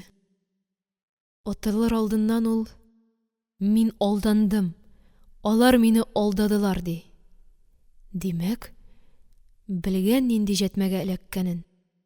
Иң ахырдан Идел өстендәге акчарлыкларга мөрәҗәгать итеп, алар аша әнисенә, хатынына соңгы сәламен тапшыра. Әнә шулай җан тетрәтеп һәм нигәдер шомландырып бетә бу соңгы сәлам дигән спектакль. Алкышлар көчле булды. Пәрдә берничә мәртәбә ачылды. Тамашачылар әсәрне язган һәм баш рольне уйнаган Кәрим абый Тинчуринны аеруча озак алкышладылар. Ул арыган кыяфәт белән, әмма бәхетле елмаеп, башта үзе генә, аннары Болгарская белән Синаеваның кулларыннан тотып, аларны да алгарак чыгарып, халыкка кат-кат башын иде. Спектакль сәгать 7ләр тирәсендә генә бетсә дә, тышта күптән караңгы төшкән иде инде. Һава шактый салкын, зәһәр генә җиле дә бар, бик сирәк урыннарда гына җилдән селкенгәләп, зәгыйфь кенә фонарьлар яна. Тротуар чокырлы-чакырлы, тайгак, Сабира белән икәү нык кына култыклашып атлыйбыз. Ә Салих минем яннан гына гүя мине саклап бара. Ләкин беләгемнән алырга кыймый. Мин эчемнән генә борчылып, әллә үзем алыйм микән дип тә уйлап куям. Әмма моңа минем батырлыгым җитми билгеле. Урам уртасыннан ара-тирә извозчиклар чаптырып узып китәләр. Аларда хәзер байлар түгел, ә кызыл комиссарлар утырып кайта. Билгеле инде, кайтып җиткәнче безнең арада сүз яңа гына күргән спектакль турында булды. Һәр кемнең үз хөкеме. Мәсәлән, безнең Сабирага марҗа кызына гашыйк булган яшь сәүдәгәр бер дә ошамаган икән. Бай майына чыдый алмый, шуңа сикерә ул, ди ачуланып. Әнә, сикерә торгач, үзенең башына да җитте. Шул кирәк аңа. Ни сөйлисез, Сабира туташ, ди Салих бик гаҗәпләнеп. Сез мәхәббәткә ышанмыйсызмыни? Ник ышанмыйм? Ышанам. Мәхәббәт бит ул бер-берсен яхшы белгән, тиң килгән кешеләр арасында гына була. Ә булар нәрсә? Икесе ике шәһәрдә, берсе марҗа, икенчесе татар да, ишу хатынлы, балалы. Ә хатыны нинди сөйкемле, сабыр, ярата да бит әле шул азгынны. Юк инде, юк, сөйләмәгез. Чын гыйшык түгел бу.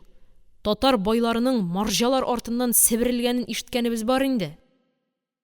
Салих башта гадәтенчә рәхәтләнеп бер көлә, аннары тынычлангач, миннән әкрен генә сорый.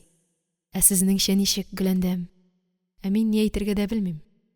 Күңелемнән әллә ниләр уйласам да, нигәдер менә тотып кына әйтер сүзем юк. Салихка да шулайрак аңлаттым. Ә ул тагын сорый. Ә сез алар арасындагы мәхәббәткә ышандыгызмы? Ничек дим? Вахитның яратуына ышанмыйча мөмкин түгел. Ә менә Ольганың... Юк, мин ышана алмадым аның чынлап яратуына. Ни өчен? Кызны бит гүя туганнары котыртып тора. Шулар кушуы буенча ул Вахитны гаиләсеннән аермакчы да була. Шулай аңладым мин пьесадан. Ә нигә, ни өчен кирәк соң аларга татар сәүдәгәре? Шукындырыр өчен, ди Сабира кискен генә. Салих тагын бер рәхәтләнеп көлә. Ну, Сабира, ярып кына сала. Ату ни өчен? Нинди урыс үз кызын шукынмаган татарга бирсен ди. Ә бәлки кызның туганнарына татар сәүдәгәрен шукындырып тормыйча гына йоту кирәк булгандыр.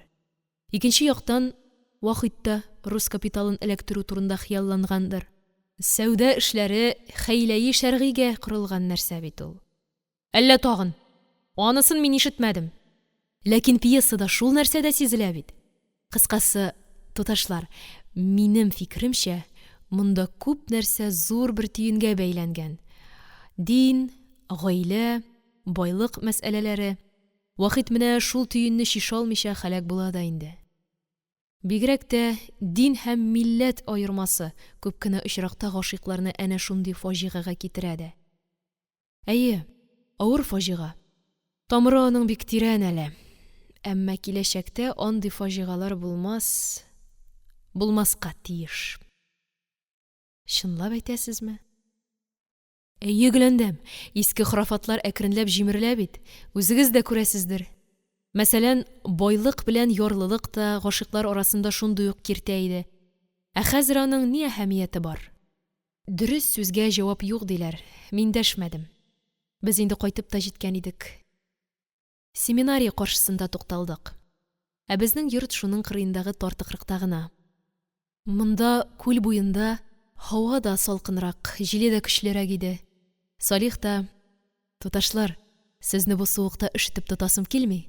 Булмаса барыгыз инде", диде. Ә аның үз аягында шиблетлар гына иде. Сабира шуларга күрсәтеп: "Үзегезгә карагызчы, аяксыз каласыз ич, йөгерегез тизрәк", диде. Мин өйрәнгән инде, диде Салих ваемсыз гына, һәм саубуллашыр өчен безгә кулын сузды. Тәмле йокы, матур төшләр сезгә, туташлар. Сезгә дә шулай ук, дидем мин, кулымны биреп. Рәхмәт спектакль өчен. Ул миңа елмаеп кына карады. Рәхмәтемне мин әйтергә тиеш гөләндәм. Тыңладыгыз. Тик соңгысы булмасын. Мин килешкәндәй башымны гына кактым. Ул җитез генә борылып китеп барды. Без дә ашыгып өебезгә таба йөгердек. Әнием безне чәй әзерләп көткән. Өебез май кебек җылы, тик бераз караңгырак. Керосинга хәзер кытлык булгач, түшәмдәге зур фарфор лампаны яндырмыйча, күчереп йөртә торган җиделе лампаны гына кабызалар. Әтием ястү намазына киткән икән. Без өчәү генә чәй эчәргә утырдык. Әнием спектакль турында сораша башлады. Әйткәнмендер дә инде, безнең әни замана имин чакта үзе дә театрга йөрергә ярата иде. Хәтта русныкына да баргалы иде. Тик хәзер генә, бигрәк тә әтиемне тыңлап чыгып йөрмәс булды. Әтием минем әйткәнемчә үтә сак кеше. Кайчагында аның әйтеп ташлаган сүзләре дә кызык кына. Тизрәк власть булсын ди, акмы, кызылмы минем өчен барыбер. Югалтырлык капиталым юк, власть кирәк. Төпле властсыз тәртип низам булмаячак ди. Ул шуны көтеп утыра. Әнием, ни күрдегез? Ошадымы соң? Дип сорауга, Сабира, Биби Мәликә апа! Дип, гаҗәп хайранга калгандай, бик тәфсилләп спектакль турында сөйли дә башлады. Ишеткәнен яки күргәнен әнә шулай түкми чәчми, бизәп матурлап, үзеннән дә өстәп әнигә сөйләү аның иң яраткан эше иде. Мин сүзгә катнашмадым. Минем үзем өчен генә бик әһәмиятле, бик кадерле кичерешләрем бар. Аларны берәү белән дә бүлешәсем килми. Ике генә чынаяк чәй эчтем дә, тизрәк үз бүлмәмә менеп киттем. Әйе, бүгенге кичә минем хәтеремнән тиз генә чыкмас. Юк, чыкмас. Шунда күргән кичергәннәр белән бөтен күңелем, хыялым тулган минем. Күпме дулкынландырган, күпме уйлар кузгаткан гаҗәеп бер спектакль.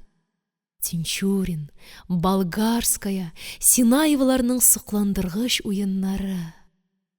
Әле дә менә шулардан айнып җиткәнем юк. Фатих Амирхан белән танышу. Моның һич көтелмәгән тәэсирен ничек кенә әйтеп бирим икән? Хәтта спектакль үзе бер мәлгә югалып, онытылып торган кебек булды. Ишеткәндә исеме генә дә мине сихерләгән мәшһүр әдип көннәрдән бер көнне миңа җылы карашын ташлар, минем кечкенә кулымны үзенең үлемсез кулына алыр дип уйлаганым бар идемени? Юк, булар барысы да бер кич өчен күп иде, бик күп иде. Һәм буларның барысына да Салих рәхмәт төшкере, гаепле ич. Салих. Бөтенесеннән дә тирәндәрәк ята ул минем йөрәгемдә. Нәкъ менә бүген, бүгенге кичәдән ул миңа тагы да якынрак булып китте түгелме соң? Залга кереп, янәшәсенә утыргач та мин бу якынаюны тоя башладым бит. Һәм менә хәзер дә, чишенеп җылы урыныма яткач та, мин шул егет кешегә карата туган гаҗәеп бер яңа, тансык якынлык хисен йөрәгем, тәнем белән тоюдан һич арына алмыйм. Нәрсә соң бу, Ходаем? Нәрсә соң? Шулай ук бу минем буй җиткән кыз булып өлгерүем микәнне инде? Рәхәт тә миңа, куркыныч та. Эчке күлмәк кенә каплаган түшләремне ике кулым белән кочаклап, кемнәндер уялып качкандай, йөземне тизрәк мендәргә яшерәм.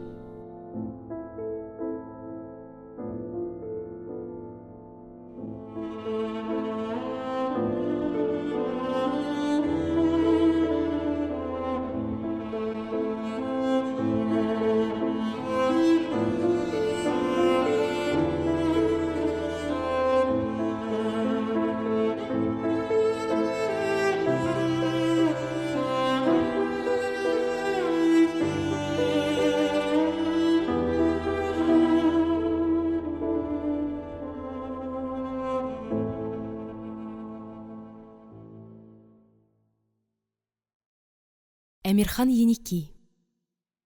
Гөләндәм туташ хатирәсе.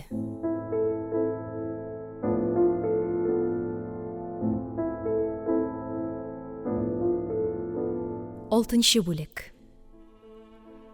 Иртән уянып, күземне ачып җибәрүгә, караңгылы яктылы бүлмә эчендә колагыма әллә нинди сәер тавышлар ишетелде. Нәрсәдер ачуланып мыңгырдана, ухылдый, кинәт кенә үкереп тә куя. Өй үзе дә нәрсәдәндер ыңгыраша, шыгырдый, әкрен генә селкенә дә кебек. Шик юк, бу сәер тавышлар тыштан килә иде. Тиз генә үрелеп, тәрәзә пәрдәсенең бер читен күтәреп карасам, тышта галәмәт буран икән лабаса. Шул дөньяга сыялмыйча котырына имеш. Кичә Салих безне озата килгәндә, кабан өстеннән кар себертеп искән әче җил тора-бара әнә нинди дәһшәтле буранга әйләнгән. Дәһшәтле буран мине уяткан шикелле, аны да сискәндереп уяткандыр әле. Ул да күксел зәңгәр күзләрен зур ачып, буран тавышын тыңлый-тыңлый уйланып ята торгандыр. Безнең аралары бик еракта түгел бит.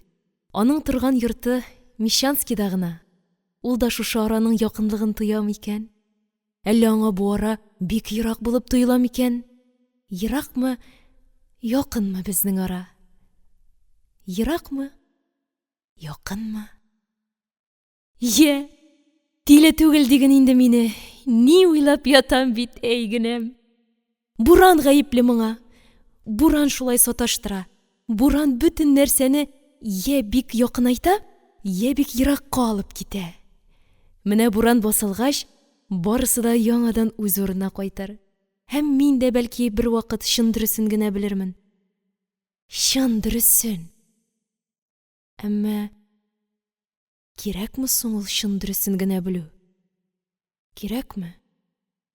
Нәрсә китерер ул миңа? Сөенешме? Әллә көенешме? Ходаем, тагын әллә ниләр уйлый башладым. Юк, торырга кирәк, торырга. Бу җен-пәриләр оркестрына охшаган кыргый шумлы буранны тыңлап ята торгач, бөтенләй хыялыйга әйләнерсең, билләһи. Ә вакыт соңдыр инде. Өйдәгеләр күптән торганнардыр. Безнең әти калган чәйгә турып чыгуны бердә яратмый. Тизрәк җыештырып алырга куша. Бигрәк тә уянганнан соң урын өстендә киерелеп сузылып ятуны җене сөйми. Начар бер гадәт итеп саный ул аны. Уяндыңмы? Тор. Шайтан коткысына бирелеп ятма ди. Белеп әйтә, әти кеше. Менә шул шайтан коткысына бирелмәс өчен юрганымны ачып ташладым да, җәһәт кенә торып утырдым. Идәнгә аякларымны салындырып, җылы чүәкләремне эләктердем. Өстемә бумазый халатымны киеп алдым. Чәчләремне җыештырып, батист яулык белән бәйләгәч, песидәй тавышсыз гына басып, кухняга төштем. Әлбәттә, чәйнәшкәннәр, самавыр чынаяклар да залдан кухняга күчкән иде. Әнием әз генә шелтә белдереп, «Озак йокладың, кызым», диде. Иркә кызлар кебек башым фәлән авырта дип ялганларга да мөмкин иде, ләкин мин инде ялганлап торырга ирендем. Бары «Тышта буран ич», дип кенә куйдым. Җавабым балаларча булып чыкты, күрәсең. Әнием ирексездән көлемсерәп кенә «Алайса ник тордың? Буран басылганны көтәр идең», диде. «Ачыктым әле», дигән булдым да, өстәл башына гына утырып, өлешемә калган йомырка тәбәсен ашый башладым. Аннары сөтләп, баллап чәй эчтем. Буш чынаякларны юып, сөртеп торган Сабира миннән хәйләкәр генә «Я, туташ, төшеңдә ниләр күрдең?» дип сорады. Аның ни уйлап сораганын сизәм инде. Шуңа күрә юри ваемсыз гына «Әллә тагын, хәтерләмим», дидем. Каты йоклаганмын. «Ай-хай, чын микән?» диде Сабира ышанмыйча. Аннары мич янында булашкан әниемә ялт кына карап алды да, пышылдап кына әйтте. «Мөгаен теге зәңгәр күзле егетне күргәнсеңдер әле. Керми калмас ул синең төшеңә». «Шу!» дидем мин аңа шелтә белән. Ә ул хәерсез чынаякларын шалтыраткалап, миңа күз генә кысты. «Янәсе курыкма, ишетмәс, ишетсә дә берни булмас». Бу тел бистәсеннән тагын шундый берәр нәрсә ишетмим дип, мин юри тәрәзәгә карап тора башладым. буран тәрәзә турында гына әйтерсең котырынып йон тетә. Һич ни күреп булырлык түгел. Тик аның бер ярсып китеп, бер тына төшеп улавы гына ишетелә. Нигәдер эчем пыша, сулкып пыша. Ни эшлим дип аптырап уйланам. Үземнең кылда кыймылдатасым килми. Сабира белән минем бүлмәдә карта ачарга яки дураклы уйнарга да булыр иде.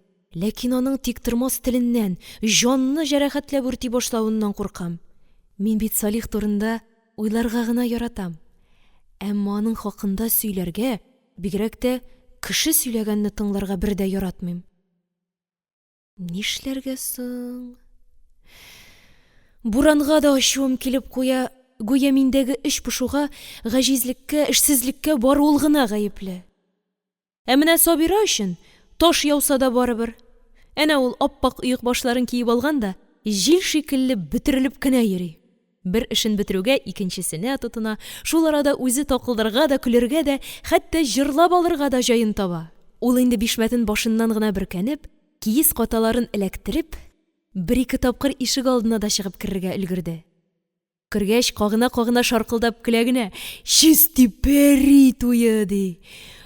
«Куеныңа кияү генә кертәсе көн икән бу әхри!» ди. Эшәке, ничек теле әйләнә? Юк, миңа да нидер эшләргә кирәк. Дөрес, һәр вакытта мине үзенә дәшеп чакырып торган эшем, юанычым бар. Ул музыка. Ул залдагы пианино.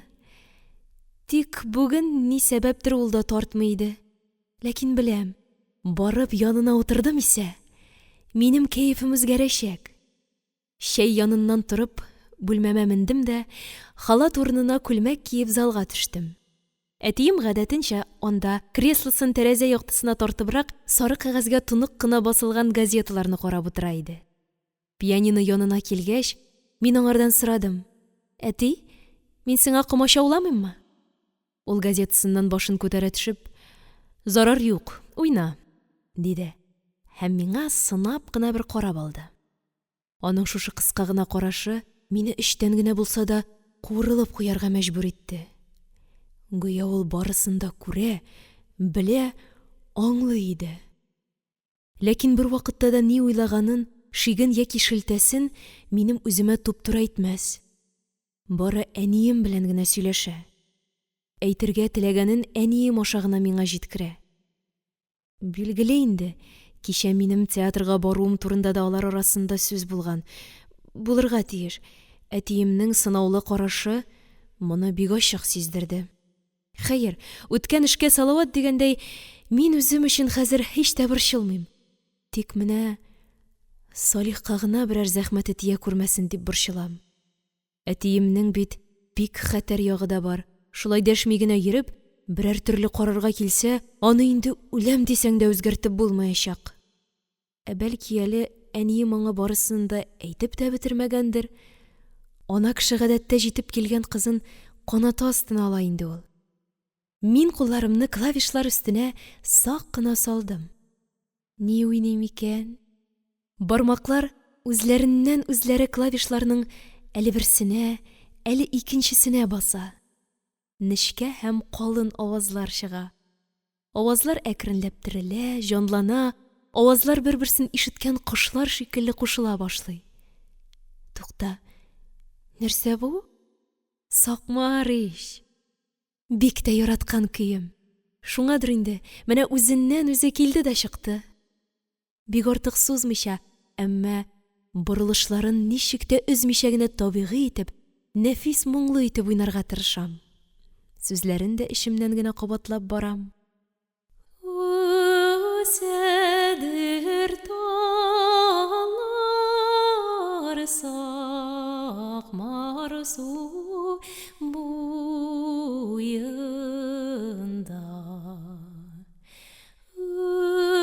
Үсәдер кызлар әнкәләре куйнында.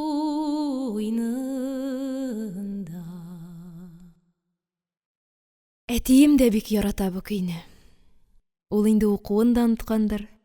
Газетасына караган булып кына тыңлап утырадыр. Әтиемнең күңеле таш түгел, ул мине һичшиксез ярата. Хәтта минем белән горурлана да торгандыр әле. Әмма, әти бәгърем, ни өчен син миңа карата бу кадәр саклык күрсәтәсең? Нидән шикләнәсең? Ни ошамый сиңа? Зифат алда үсеп җиткән кызыңның үз бәхетен үзе сайларга хакы юкмыни, әти, җаным, бәгърем? Уйнап бетергәч, башымны иеп тынып калдым. Кинәт күңелем тулды. Шунда ук торып чыгып китәсем килде. Ләкин тагын әтиемнән яхшысынмадым. Әллә аңа, әллә үземә ачуым килеп, яңадан клавишларга каты гына суга башладым. До, ре, ми, фа, соль. Менә шулай. Авазлардан гамма хасил була, ди Салих. Минем Салих абыем. Бармакларым йөрүдән туктады. Син, Салих, кулымны бәйлисең, син, Салих. Күз алдымнан китеп тор әле. Яки кил, яныма утыр. Сиңа ияреп уйнавы миңа шундый җиңел, шундый рәхәт. Ә булай булмый. Булмый, лабаса. Җитәр. Кинәт кенә урынымнан кубып, як-ягыма да карамыйча, ашыгып чыгып киттем. Бүлмәмә менгәч тә тизрәк урын өстенә капландым. Шушы кирәк булган икән миңа. Җыелып торган яшьләрнең бәреп чыгуы кирәк булган икән. Әйдә чыксын, чыгып кына бетсен. Әтештән соң буран басылды. Бераздан Сабира да җилләнеп менеп җитте. Әйдә, ятма мыҗып, кар көрәргә чыгабыз, диде ул аягымнан ук тарта башлап. Тукта, нишлисең? Авырттырасың ич, тиле. Бигрәк ширки тимәс ширитер. Тор әйдә. Ул җинледән котылып буламысың? Тордым тизрәк. Кухняга төштек тә иске бишмәт, киез итекләрне киеп, бияләйләрне алып ишек алдына чыктык. Әтием дә чыккан, сарай каретнигалларын көрәп йөри иде. Мин үземә агач көрәкнең җиңелрәген сайлап алдым. Башта капкага илтә торган юлны көрәдек, аннары урамга чыгып, капка төбен көрәргә тотындык. Монда буран карны шактый калын салган икән. Кыри торгач, бөтенләй кызарып пешеп чыктык.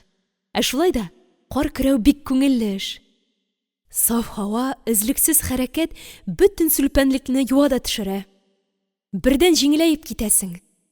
Аннары бит әле буран артының үзенә генә хас яме, хозурлыгы да бар. Табигать кытырып дулап алганнан соң ничектер хәлсезләнеп, юашланып кала. Тын, тымызык, бер чыбык та селкенми, шылт иткән тавыш та юк. Күк йөзе сыйыкланып, агарып, биекләнеп китә. Кар шикәрдәй аппак, чип-чиста. Ә һава шишмә суы кебек, эчеп тә туярлык түгел. Еш кына туктап, көрәкләребезгә таянып ял итәбез. Менә кып-кызыл әнис кебек булдың, ди Сабира миңа.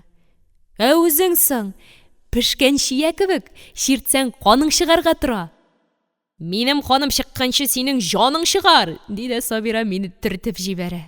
Мин чак-чак егылмыйча калам, ә ул чыркылдап көлә. Аннары үзем аны ике куллап кинәт кенә төртеп җибәрәм. Сабира лып итеп карга утыра, ә мин аның өстенә ташланам. Кемнеке чыгар бит әле, кемнеке чыгар, дия аны карга ничек тә тирәнрәк батырырга тырышам. Ләкин Сабира көчлерәк шул. Аяк-куллары белән мине читкә этәреп ташлый да, күз ачып йомганчы өстемә менеп тә атлана. Малайларча итеп. Мин кытым алынып ялвара башлыйм. Сабира, бу нишләвең ятсыз? Тор, җибәр дим. Әтием күрсә ни әйтер? Әтиең күрмәс, ди Сабира утыры үчекләп. Ә менә Салихың күрсә ни әйтер иде икән? Геләндәм туташ. Син шуңардан куркасыңмы? Салихың? Бу ни дигән сүз? Миңа шундый уңайсыз, уят булып китте ки, гәрләнүемнән күзләремә хәтта яшьләрем килеп тыгылды. Җибәр, дидем мин чак еламыйча. Эшәке! Сабира үзе дә минем хәлемне сизеп алды булса кирәк. Шунда ук аягына басып, мине дә тартып торгызды. Өстемне кага-кага, үзенчә юатырга да тырышты. Я, ачуланма, мин бит болай гына уйнап кына инде әхри. Мин дәшмәдем. Дәшәрлек хәлдә түгел идем. Уйнапмы, чынлапмы, әмма бик җан җиремә кагылды ул минем. Соңыннан тынычлансам да, әкренләп аңа үпкәм басылса да, Салихың дигән сүзе мине үртәгәндәй бик озак колагымнан китмичә торды. Бик кадерле, бик яшерен серемне бер сүз белән гүя фаш итте дә куйды. Әнә шулай үтеп китте минем буранлы көнем.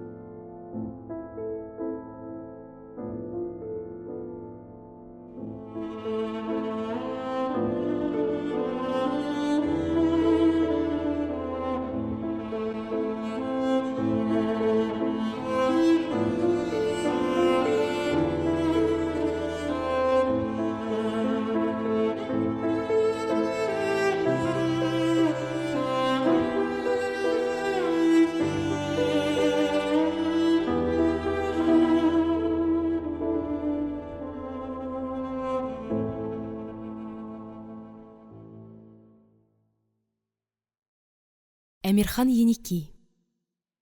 Гөләндәм туташ хатирәсе.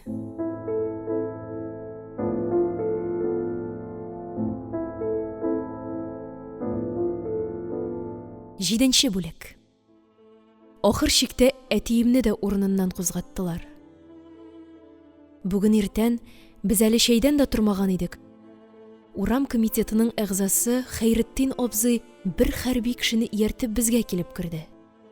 Сабира ишек ачарга чыккан иде, алданрак ашыгып керде дә шомлы гына әйтеп: "Килделәр", диде. Без тынып калдык. Тик ишектән Хәйретдин абзый күренгәч кенә азрак тынычландык.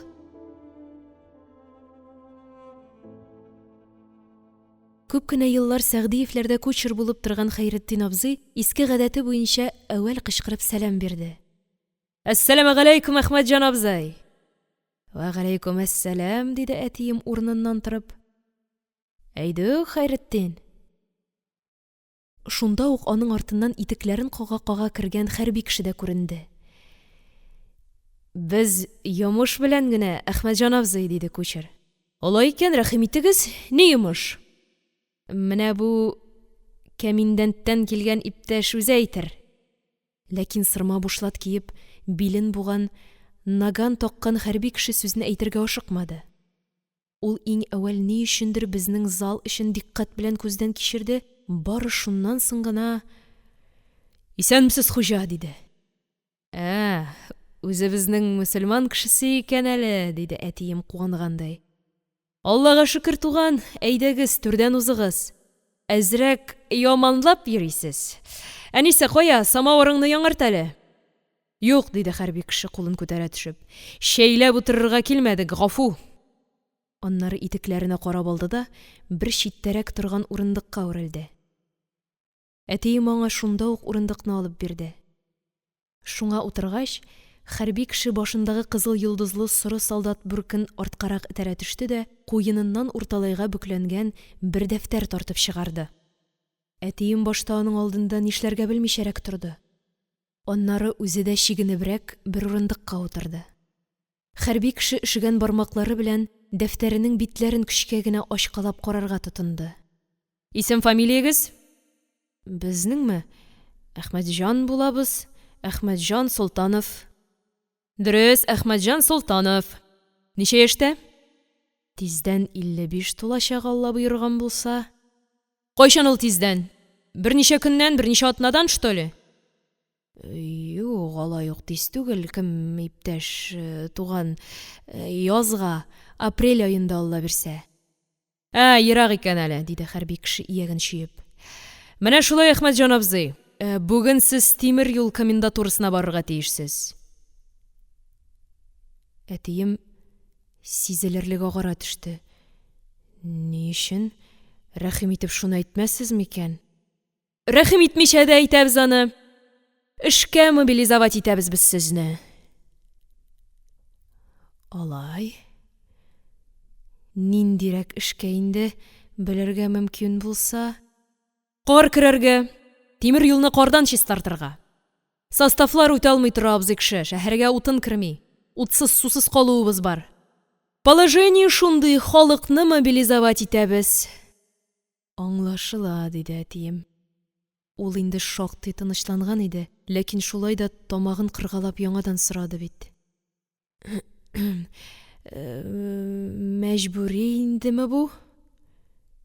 Хәрби кеше әтиемә сәер генә карап алды. Ә сез ничек уйлыйсыз? Гафу иттегез, туган, белмәгәнгә күрә генә соравым. Әллә эштән куркасызмы? Диде хәрби кеше аны тыңламыйча. Юк, эштән курыкмыйбыз. Без эшләп өйрәнгән кеше. Байларда доверенный булып, шулаймы? Анысы соңыннан. Ә башта ат карапта йөк ташып дигәндәй. Менә бик әйбәт, яңадан рабочий булып карагыз. Шулай, абзый кеше, сәгать 10-нан да калмагыз. Күрәгегезне дә онытмагыз. Аннары үзегезгә бер 3 көнлек азык та алыгыз. Нигә? Диде әтием аптырабрак. Өйгә кайтырга мөмкин булмасмыни? Ераграк җибәрсәләр булмас. Хәрби кеше урыныннан торды. Тагын ни өчендер зал эченә күз йөртеп чыкты. Яңа гына күргәндәй миңа бик төбәлеп карады. Әйтәсе килмәгән шикелле авыз эченнән генә борчыдык дип куйды. Аннары кычкыра биреп, «Хушыгыз!» диде. «Хушыгыз, хуш!» диде әтием аларны озата чыгып. Ул борылып кергәч, без барыбыз да берничә минут сүзсез генә утырдык. Бу хәлгә ничек карарга да белми идек. Бер яктан хәвефләнергә урын да юк кебек. Эшкә генә куалар. Икенче яктан әллә ничек хәвефле дә кебек. Өеңә кире кайтармасалар нишләрсең? Ахырда әтием башлап телгә килде. Ярар. Баш салындырып утыра торган чак түгел, Аллага тапшырдык. Әнисе, әзерләнергә кирәк. Әнием авыр гына сулап урыныннан торды. Ярыйла. 3 кенә көнгә булса. Юл чистарту белән генә эш бетсә, 3 көнгә дә бармас. Вакыт күпме әле? 9-нчы ярты, дидем мин. 2 генә рәкъәгать намаз укып алырга өлгерәм икән әле. Ашыгыйк. Чакырганнан иртәрәк бару хәерле. Нәрсәләр әзерлим соң, диде әнием. Җылкы ите куярга онытма. Ә калганын үзең кара. Әтиемне калдырып, без өчебез дә кухняга чыктык. Ә бераздан мин яңадан әйләнеп кердем. Әтием келәм өстенә намазлык җәеп тора иде. Ни кирәк, кызым? Саквояж кирәк иде. Нинди саквояж, диде әтием гаҗәпләнеп. Теге үзең белән йөртә торган саквояж, азыкларыңны салырга. Эй, башсызлар, диде әтием ачынып. Мәскәү байларына таварга бармыймласа мин. Бөрмәле капчыкка салыгыз барысында. Иштәсеңме? Бөрмәле капчыкка. Анысы да табылды тагын. Ит май, чәй шикәр, 2 бөтен икмәк, сөлге сабын, яңа оекбаш, шуларның барысында киндер капчыкка тутырып, бавында тартып бәйләп куйдык. Ә бер ярты сәгатьтән әтием иске бишмәтен, иске бүреген, олтан салган киез итекләрен киеп, билен яшел билбау белән буып, 2 кат бияләйләрен дә кулына алып әзерләнеп бетте. Чыгып китәр алдыннан утырып дога кылдылар. Аннары әнием ашыгып киенә башлады. Сен кая, диде әтием. Озата барам. Кирәкмәс, әнисе. Себер җибәрмиләр ич. Әзрәк кенә булса да барыйм инде, диде әнием ялваргандай. Әзрәк кенә дисеңме? Әзрәк кенә ярый алайса, диде әтием гүя аны кызганып. Алар чыгып киткәч, без Сабира белән икәү генә калдык. Кызык хәл. Әтиемнең элек юлга чыгып китүләрен ихтыярсыздан исемә төшердем. Заманында Мәскәү, Петербург, хәтта Варшавага еш кына барып йөрде ул. Әмма ничек чыгып китә иде? Бер көн алдан мунча кереп, сакал-мыегын төзәтеп куяр иде. Өстенә Петербург мастерларыннан махсус тектергән иң яхшы тройкасын кияр иде. Жилет кесәсендә алтын чылбырлы сәгать, бармакларында алтын балдаклар, җәен бастоннан теккән җиңел генә пальто, кышын мех эчле тун. вокзалга шәп ат җигелгән резин хотлы пролеткада гына илтеп куярлар иде үзен. Әнә шулай аның китүе дә, кайтуы да безнең өчен бәйрәм генә иде. Чөнки әтием барган бер җиреннән безгә кыйммәтле бүләкләр алып кайтмыйча калмый иде. Кайчан гына иде бит әле бу? Заманның шундый кинәт, тиз үзгәрүенә исең акылың китәр. Нишлисең? Язмыштан узмыш юк диләр. Тик шулай да авыр. Эч буша, хәтта өебез дә бушап, күңелсезләнеп калгандай булды. Мин түгел, әнә Сабира да көенә. Абзый кызганыч, юкка үзем генә барыйм дип әйтмәдем. Кит, җүләр, шундый куркыныч җиргә, дидем мин аңа гаҗәпләнеп. Кемнән, нәрсәдән? Анда торганы ирләр генә ич. Ирләр үзләре миннән курыксыннар, ди Сабира гайрәтләнгән булып. Мин ул ирләрне. Мин ирексездән көләм. Куыры башар идең бугай. Ләкин әтием җибәрер иде дисеңме? Менә анысы дөрес. Җибәрәме соң?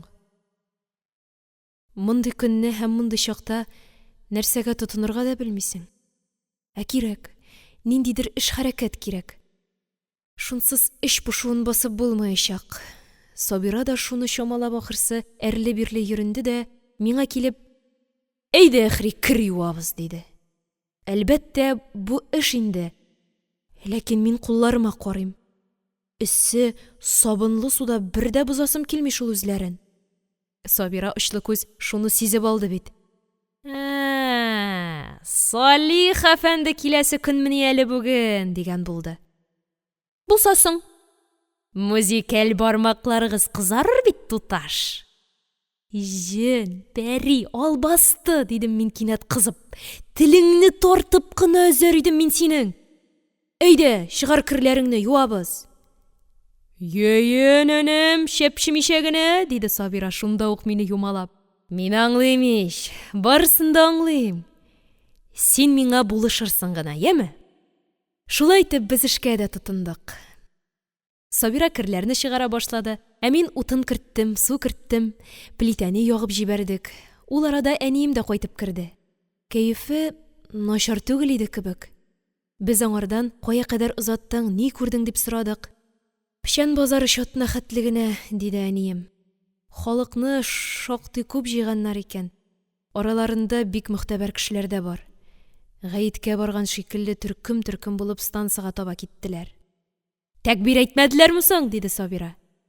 Әнием Сабираның көлеп сораганына каршы ачуланыбрак, юкка тотынгансыз бу эшкә, диде. Кеше озатканнан соң идән себермиләр, кир юмыйлар, белергә кирәк иде. Бу юлы инде Сабира дәшмәде. Көч белән баса-баса кирен юагына бирде. Мин инде кечкенә ялгашта үземнең вак-төяк кирләремне генә юыштырдым. Кулларымны сакладым. Ә кич кырын, билгеләнгән вакытта Салих та килде.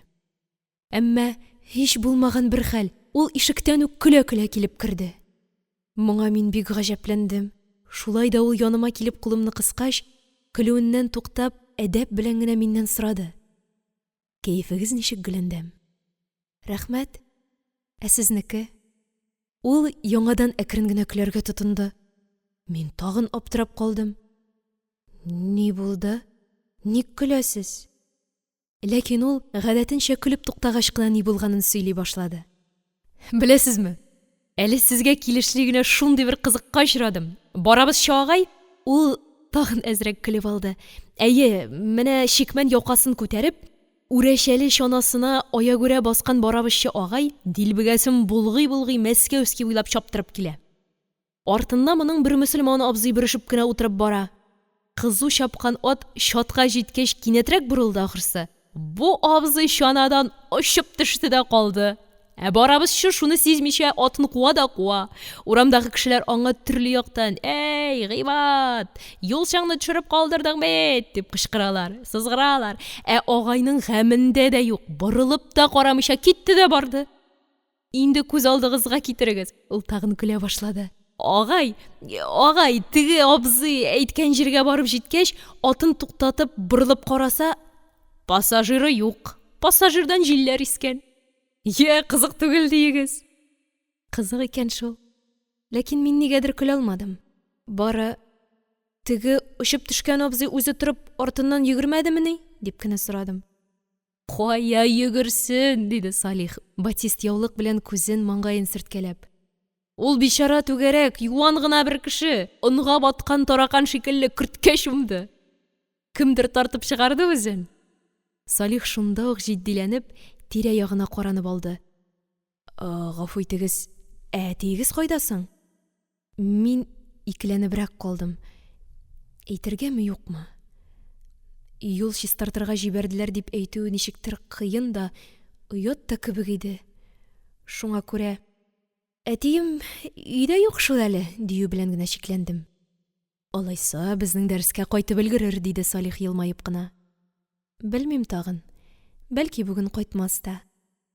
Аны бит эшкә җибәрделәр. Шулаймыни? Кая, нинди эшкә инде?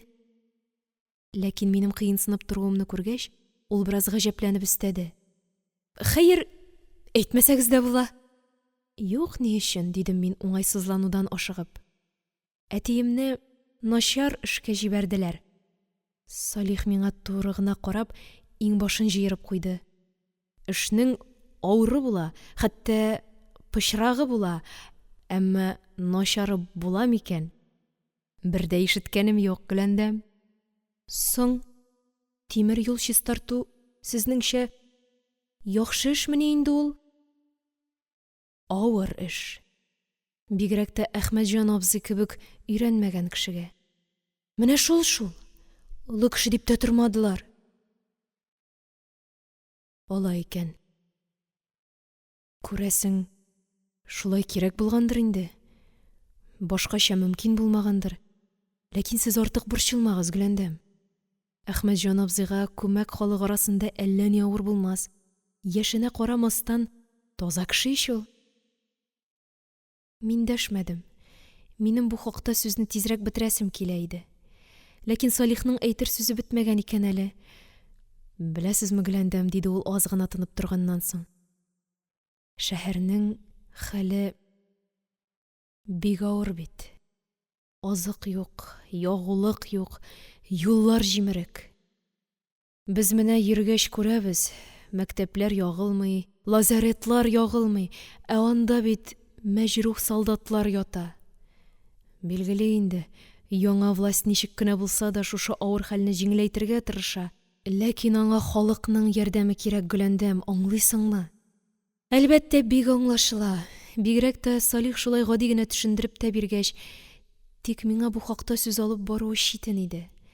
Шуңар күрә мин бары аңлыйм, Салих абый, дию белән генә шикләндем. Менә бик әйбәт, дип куйды ул. Ләкин шулай да сорады. Я, соң шибәрем, бүген нишлибез? Сабак укыйбызмы? Әллә калдырып торабызмы? Юк, нигә калдырырга, дидем мин гаҗәпләнебрәк. Мин бит сезне көн озын көтеп тордым. Шулай ук менә. Утырыштык алайса. Бу юлы пианино янына ул үзе башлап утырды. Ләкин уйнарга ашыкмады. Миңа таба борылып, сер әйткәндәй әкрен генә: Гөләндәм, мин сезгә бүген 2 гаҗәеп нәрсә китердем бит әле, диде. Нәрсә икән ул, дидем мин шунда ук кызыксынып. Ашыкмагыз, хәзер белерсез. Ләкин башта шуны әйтәсем килә. Без моңарчы гел халык көйләрен, ягъни чыгаручысы билгесез булган көйләрне уйнадык. Ә бүген мин сезгә чыгаручысы мәгълүм булган 2 көй уйнап күрсәтәчәкмен. Андыйлар да бармыни? Бар шул. Берсен аның сездә белергә тиешсез. Бу Заһидулла абзый Яруллин тарафыннан язылган Тукай маршы. Марш, аңлыйсызмы? Беләм. Ишеткәнем дә бар. Ул халык арасында бик тиз таралды. Без дә аны еш кына уйныйбыз. Заһидулла абзый үзе дә сезнең оркестрда уйнаган түгелме соң? Әйе, баштарак уйнады. Аны сәернең беренче музыканты дияргә була. Тукай Галиәскәр абзый, Кариевлар белән якыннан аралашкан кеше. Аннары мине дә бит рояль телләренә басарга башлап, ул өйрәтте. Минем беренче хәлфәм. Шулаймыни? Күптәнме? Шактый вакыт узды инде аңа. Сез үзегез аны эзләп таптыгызмы? Дөресрәге, ул мине тапты. Кызык бу, сөйләгез әле. Сөйләсәм, озакка китмәс микән? Диде Салих ак маңгаен ышкып. Кыскасы, булай булды. Малай чактан ук минем бармакларым тик тормый иде инде. Апам миңа кечкенә гармун алып бирде. Мин шуны ничектер ансат кына тарткаларга да өйрәндем. Ә безнең җизнине беләсез микән? Шихаб Әхмәров, китапханә тотучы. Менә аңа гел генә әдипләр, шагыйрьләр килеп йөриләр иде. Шул җөмләдән Заһидулла абзый да бездә еш кына була торган иде. Мин билгеле алар алдында кечкенә тальянымны кычкыртмый идем. Әйтергә кирәк, ни өчендер кешеләрдән яшеренеп, ялгыз гына уйнарга ярата идем. Шулай да Заһидулла абзыйның сизгер колагы минем каралтылар артына посып гармун тартуымны ишетеп алган бит. Бер ишетә бу, ике ишетә, аннары мине чакыртып алып, үзе алдында уйнарга куша. Мин тиле аяк терәп, киреләнәм, уятка калудан куркам янәсе. Тик җизни кыстагач кына уйнап күрсәттем. Шуннан соң Заһидулла абзый җизнигә әйтә: "Синең бу кайнышыңа Ходай бик сизгер бармаклар биргән икән. Шиһабетдин әфәнде, чынлабрак шөгыльләнергә кирәк үзе белән, югалып калмасын", ди. Малайда нидер барын без үзебез дә чамалый идек, ди җизнидә. Менә шул сөйләшүдән соң озак та үтми, безнең мәгърифәтле җизнәбез ничектер туры китереп, бер тотылганрак рояль да сатып ала. "Бу синең өчен, Салих", ди ул миңа.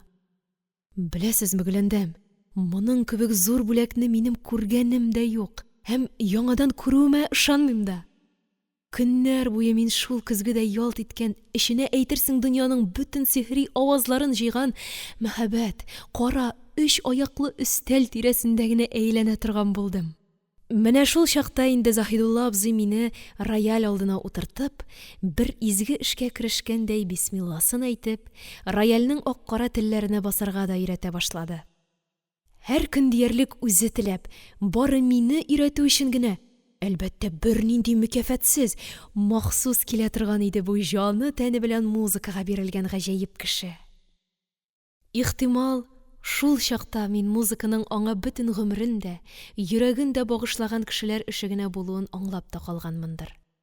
Салих тынды. Минем аңа туп-туры карап утыруыма уңайсызлангандай, башын бераз гына читкә дә борды. Ә мин карамыйча булдыра алмыйм.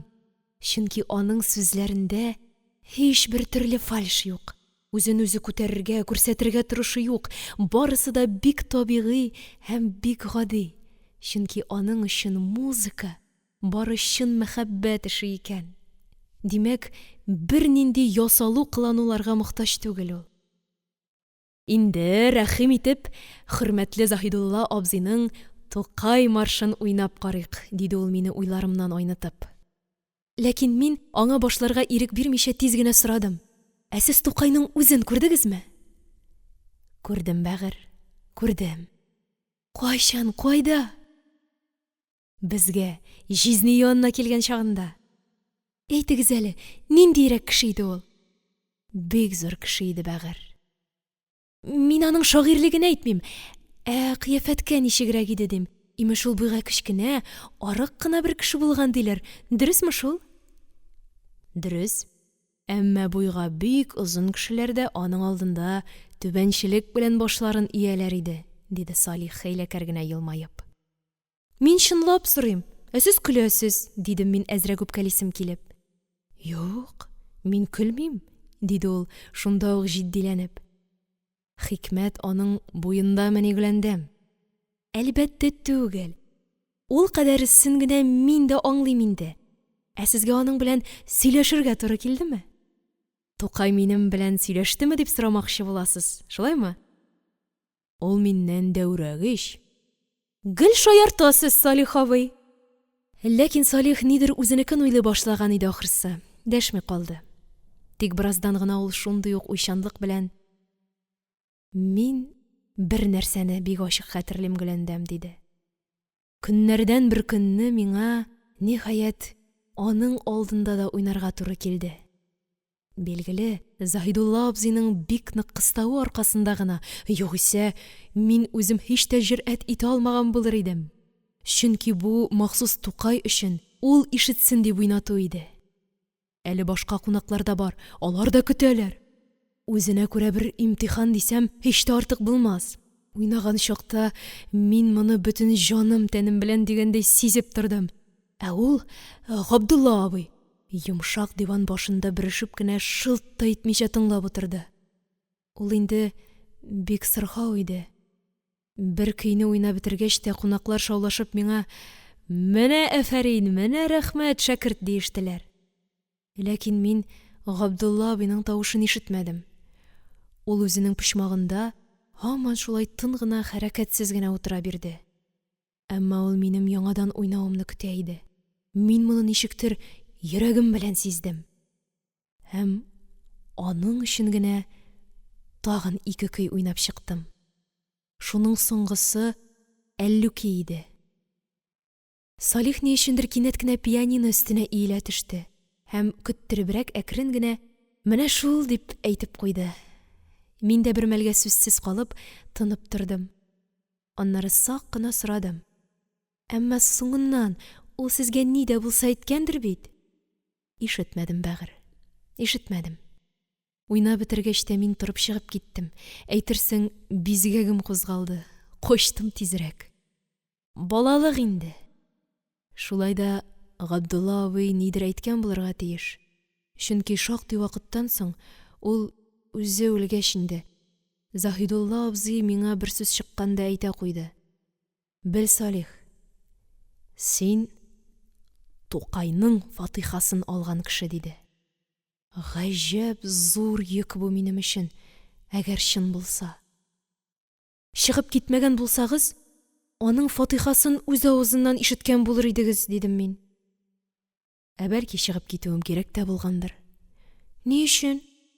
Чын дөресен шәкертнең үзеннән бигрәк хәлфәсенә әйтәләр гадәттә. Шәкерт күңелен табуда кирәк бит. Зарар юк. Я артык масаеп киткән булыр идем. Ә масаю ул вак, көнче кешеләр эше. Ярый, Гөләндәм туташ, сүз бозау имезер ди, эшкә күчик булмаса. Мин тыңлыйм, Салих абый. Салих пианинога тартылыбрак утырды. Кулларын җәя төште. Ләкин башлап киткәнче әүвәл шуны әйтте: Тукайның үлеменә карата җыр туарга тиеш иде. Тумыйча калуы мөмкин түгел иде. Һәм ул җыр туа. Шагыйрьнең бик яраткан музыканты Заһидулла абзый Яруллин күңелендә туа ул җыр. Башта Заһидулла абзый җырын Тукай хатирәсе дип атый. Ләкин озак та үтми, әзрәк үзгәреп, Тукай маршына әйләнеп китә. Сүзләренә игътибар итегез. Ташладың син безне, Тукай. Мәңгелеккә ташладың. Син хәзер дөньяда түгел, үзгә хәят башладың. Үзгә хәят. Халык күңелендә мәңге яши башлау. Инде тыңлагыз. Гадәттә нәфис йомшак кына уйнаган Салих бу юлы кулларын киң җәеп, батыр көчле итеп башлады. Хәтта үзе дә бераз арткарак каерыла төште.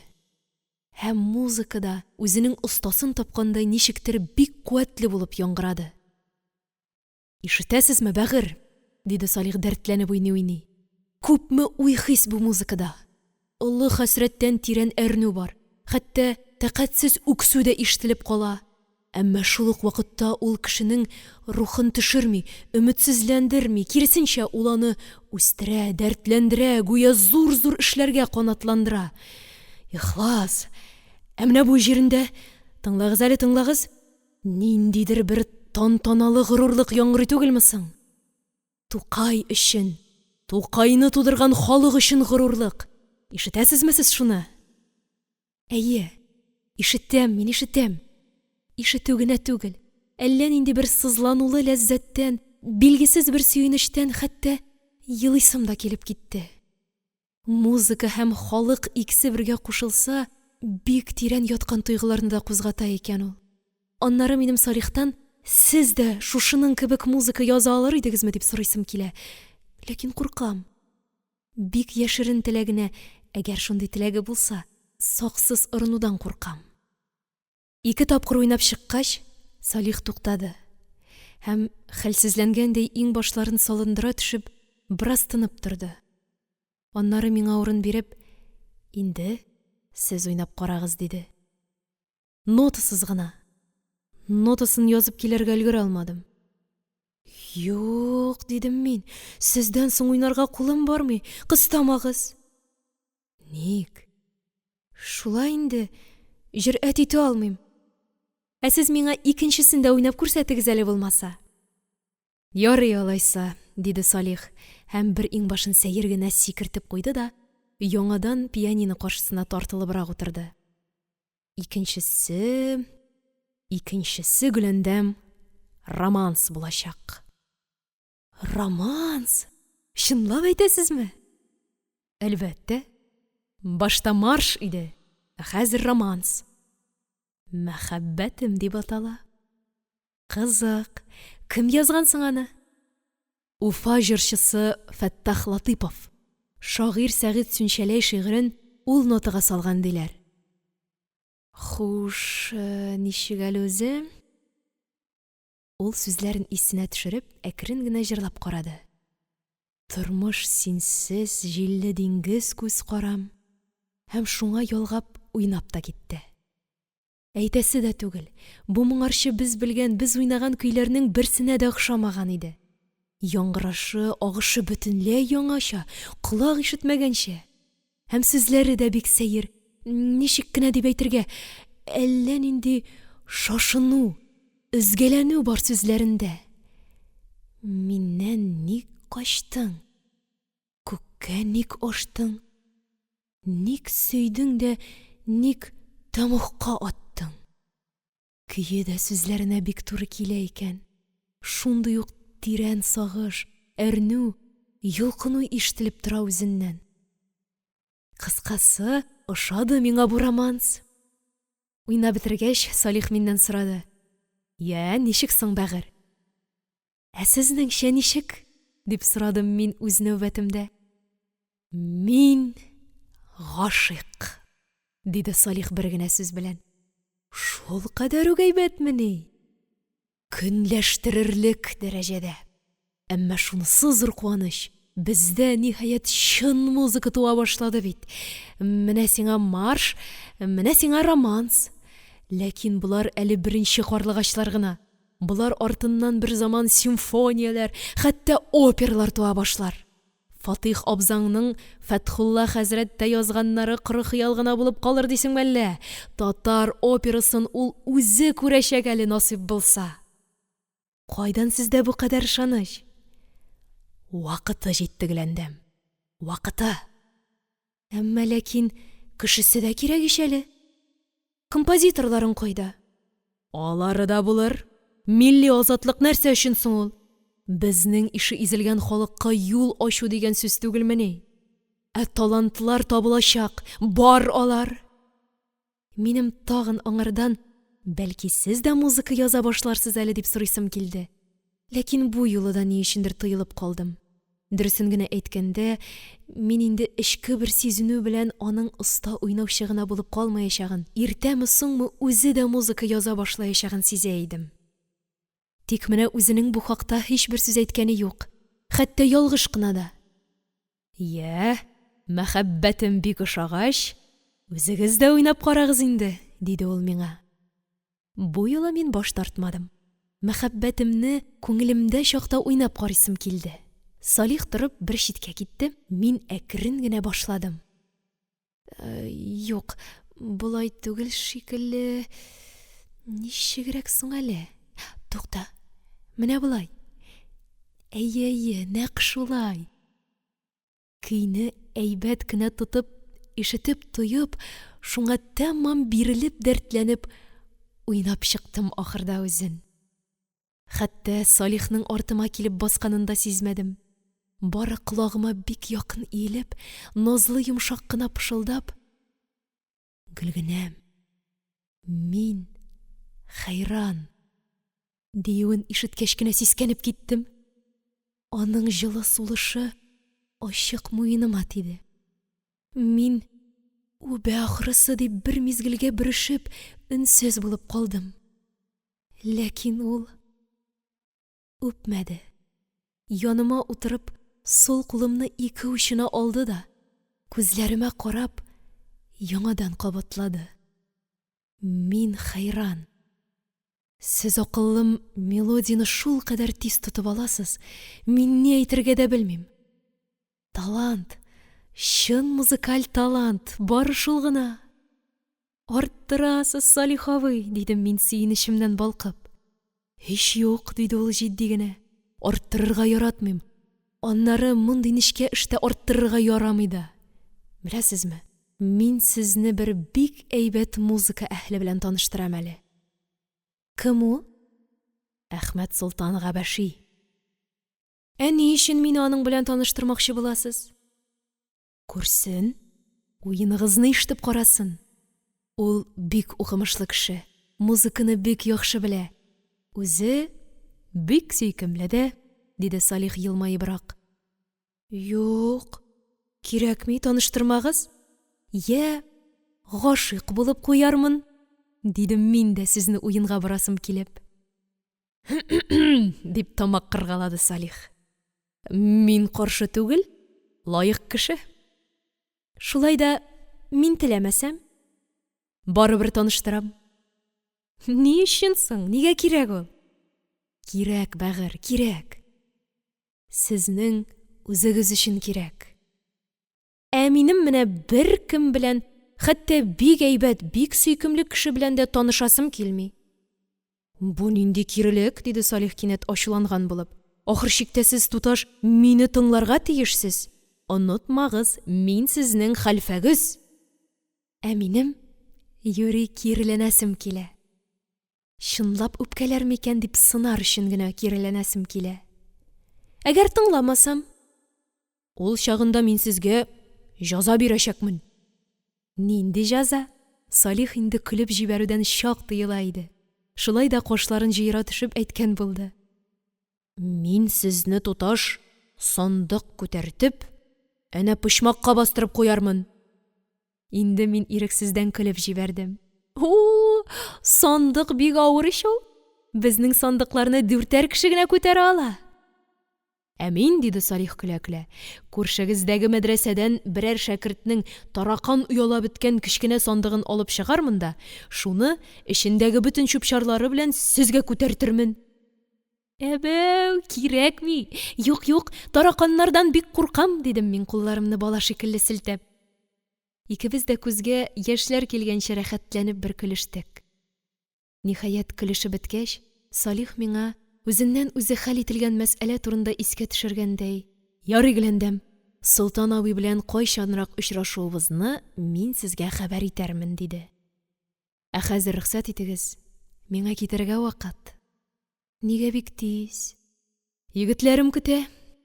Аннары иелә биреп әкрен генә әйтте: "Мәхәббәтемне онытмагыз."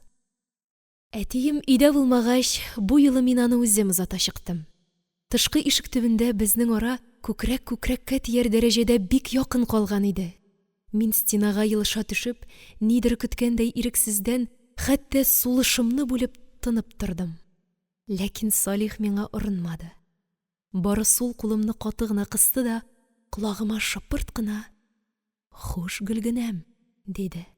Һәм шунда ук ашыгып чыгып та китте. Мин дә әллә үкенештән, әллә сөенечтән тирән генә бер көрсенеп, тизрәк өйгә ашыктым. Салихны озаткач, бераздан өчәү генә кичке чәйгә утырдык. Әтием юк. Әтием кайдадыр юл чистарта. Ни хәлдә йөридер инде ул бичара. Әнием күңелсез. Ләкин тыштан сабыр. Ул бер дә уфтанырга яратмый. Минем дә кинәт вөҗданым уянгандай җаным сыкранып куйды. Әтием шундый хәлдә чакта, мин монда берни булмагандай романс өйрәнеп ятам. Ярыймы, килешәме бу? Хәер, әллә ни хәсрәткә тарырлык хәвеф юк та кебек. Шулай да күңел борчыла, эч поша. Шәйдән соң үз урыннарыбызга таралыштык. Өй эче тып-тын. Йоклап кына үткәрә алмаслык кышкы төн. Нишләргә? Иренеп кенә чишендем дә, җылы йомшак урыныма ятып, Купринның аңда татарча басылган Сүләмифен укый башладым. Бик матур, бик шигъри язылган әсәр. Ләкин ни сәбәптер йотылып кына укый алмыйм. Уйларым мине һаман каядыр читкә алып китәләр.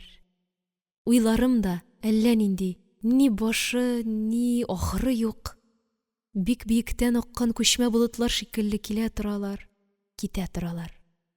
Аптырагач, журналны ташлап, урынымнан торам. Лампаның филтәсен басып, тәрәзәгә киләм. Җаным тыныч түгел. Җаныма нидер кирәк минем. Тышта гаҗәеп тын.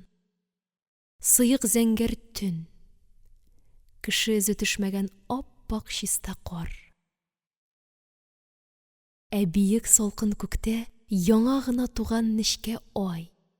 Тын гына, серле генә сызылып тора ул. Бу минем яңа 19-нчы елга кергәч, беренче тапкыр күргән яшь аем. Нәрсә вәгъдә итә ул миңа? Ни көтә мине киләчәктә? Ел озын, ел хәвефле, туасы һәм туласы айлар күп. Ни буласын алдан белүләре бик читен шул миңа. Бик читен.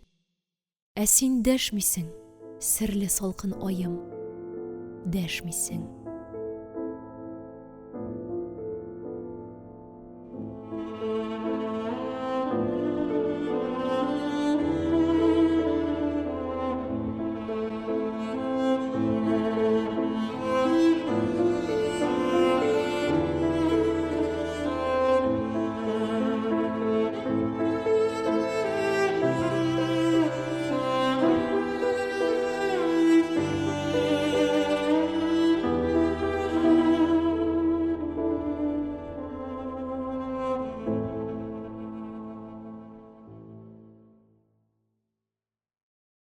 Әмирхан Еники.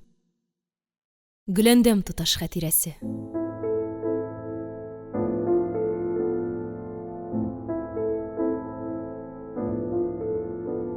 8-нче бүлек. Салих мине Печән базары чатында көтәргә тиеш. Без шуннан Большой театрга, аларның репетицияләренә китәчәкбез. Тиз тотты Салих бу эшне. Әле үткән атнада гына Солтан Габәши белән таныштырам дип әйткән иде. Инде менә ай-ваема куймыйча мине алып та бара. Музыкантлар белән танышу, музыка дөньясына керү минем өчен бик кирәк диш. Әлбәттә шулайдыр, тик мин уңайсызланам. Әзрәк кенә куркам да. Чөнки бик яңа дөнья бит әле ул минем өчен. Ахыры хәерле булсын, әнием әйтмешли. Печән базары дигәнебез, ул асылда Евангелистовский урамы дип атала. Бик киң урам булганга күрә, анда элек-электән үк сала халкы печән сата. Халык теленә кергән исеме дә шуннан киткән билгеле. Бу чыкылдап торган татар оясы, әмма шул урамда, ягъни Евангелистовский белән Захарьевский чатында зур гына ак чиркәү дә бар. Тирә юнендә вак кына мәчетләр. Бүген русларның берәр бәйрәмедерме, чиркәүнең тимер ишеге киңенчә ачык, баскычының ике ягына да карт-коры гарип-гораба саилчеләр җыелган. Мин килеп җиткәндә, Салих шул саилчеләрдән аз гына читтәрәк, башын кырынрак салып тик кенә басып тора иде. Янына ук барырга кыймыйча, аптырабрак туктадым.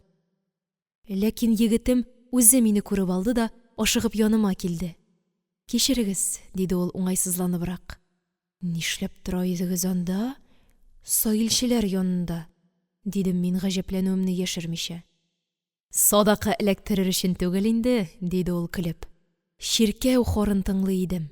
Шәп җырлыйлар, шайтан алгыры». «Әллә яратасыз?» «Мин барсын да тыңларга яратам, Гөләндәм. Хәтта Шәүкәләр хорында», Ә көлмичә генә әйткәндә, чиркәү хоры үзенә бер зур сәнгать бит ул. Гасырлар буенча эшләнеп килгән сәнгать. Шуңа күрә аны тыңлау һич тә язык түгел. Киттекме?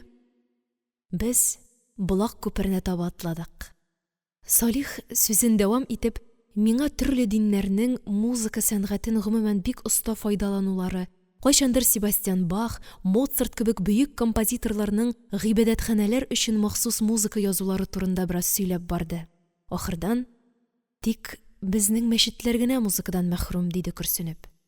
Шәригать дигән нәрсә мәчеткә курай белән сорнайны гына керткән булса да, дин әһелләре музыкага бу кадәр тискәре карамаслар иде. Ә шуның аркасында без күпме артка калдык. Минем нишләптер кинәт сорыйсым килде.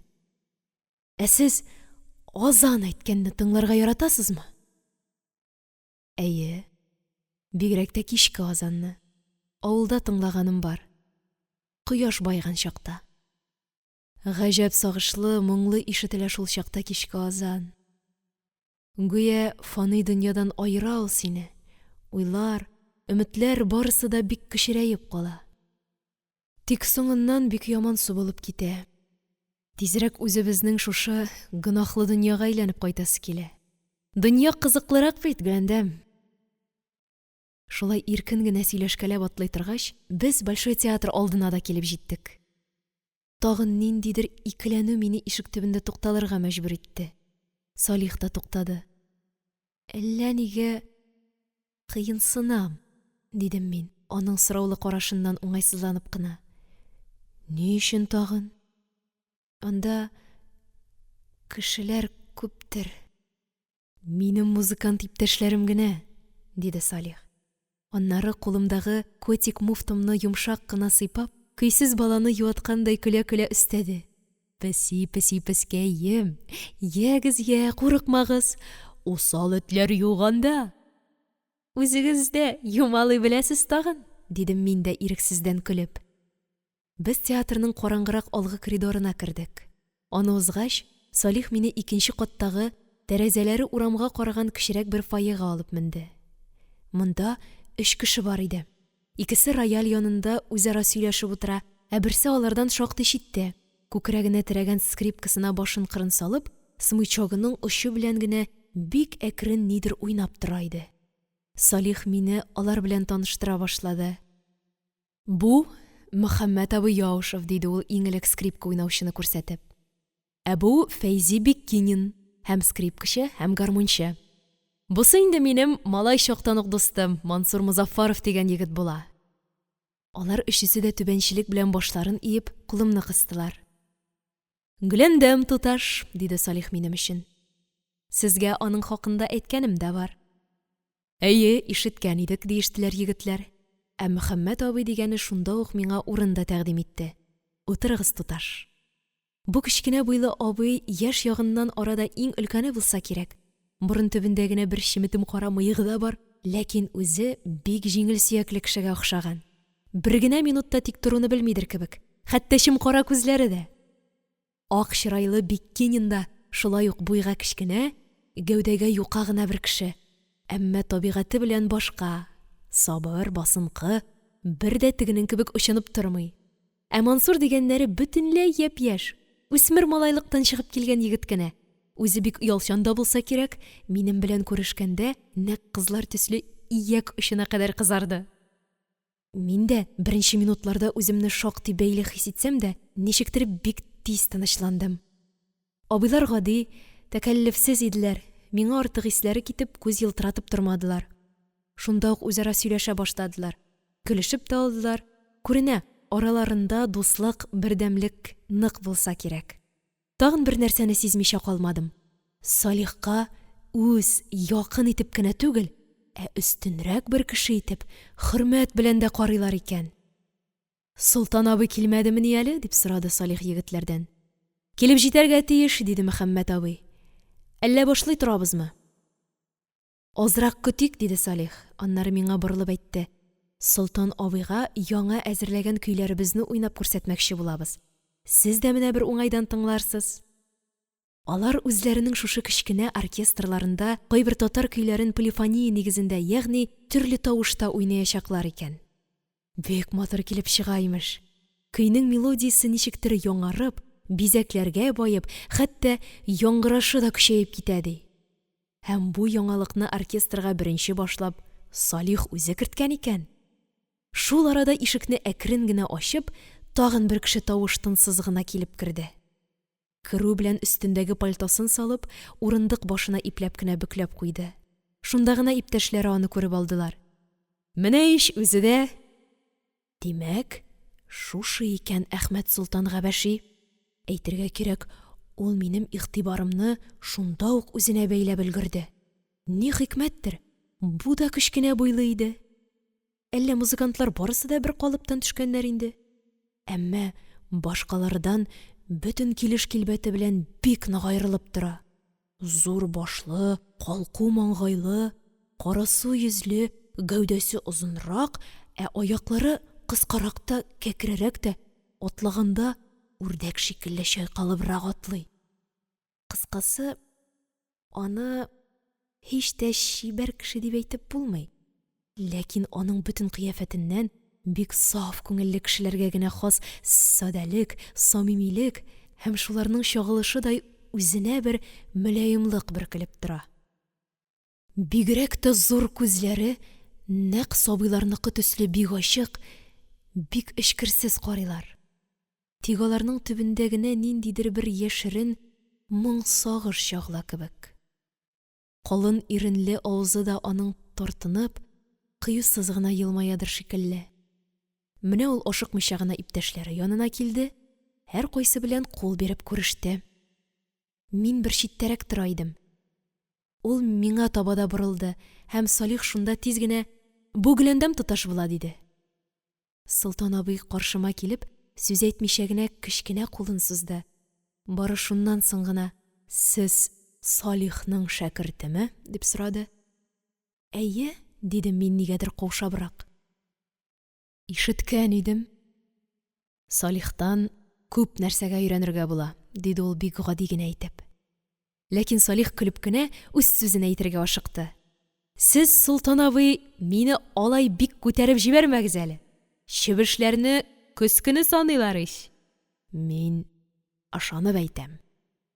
Әмма мин бер нәрсәдән канәгать, диде Салих. Гөләндәм туташ белән шөгыльләнү минем үзем өчен дә бик файдалы.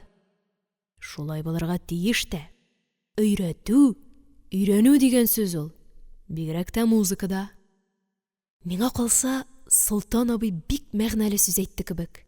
Ләкин ул аны шундый гади итеп, гүя очраклы рәвештә генә әйтте ки, башкалар моңа әллә ни игътибар да итмәделәр шикелле. Һәм шунда ук алар үз эшләре турында сөйләшә башладылар. Мин бер читтәрәк утырып, аларның сүзләреннән шуны аңладым. Февраль азакларында артистлар һәм һәвәскәрләр катнашы белән зур бер кичә үткәрелергә тиеш икән. Бу кичәне комиссар иптәшләрнең соравы буенча мәҗрух кызыл гаскәриләр файдасына үткәрәчәкләр икән. Элек, ягъни большевикларга кадәр, мондый кичәләр еш кына була торган иде. Шәрык кичәсе дип әйтәләр иде аларны. Хәзер исә ничек дип атарлар, бу кадәресе ачыкланып бетмәгән икән әле. Һәр хәлдә исем мәсьәләсен шул ук комиссар иптәшләр хәл итәргә тиешләр имеш. Кыскасы, бу да шул шәрык кичәсе сыманрак милли уеннар, танцлар белән үтә торган зур бер әдәби-музыкаль кичә булачак.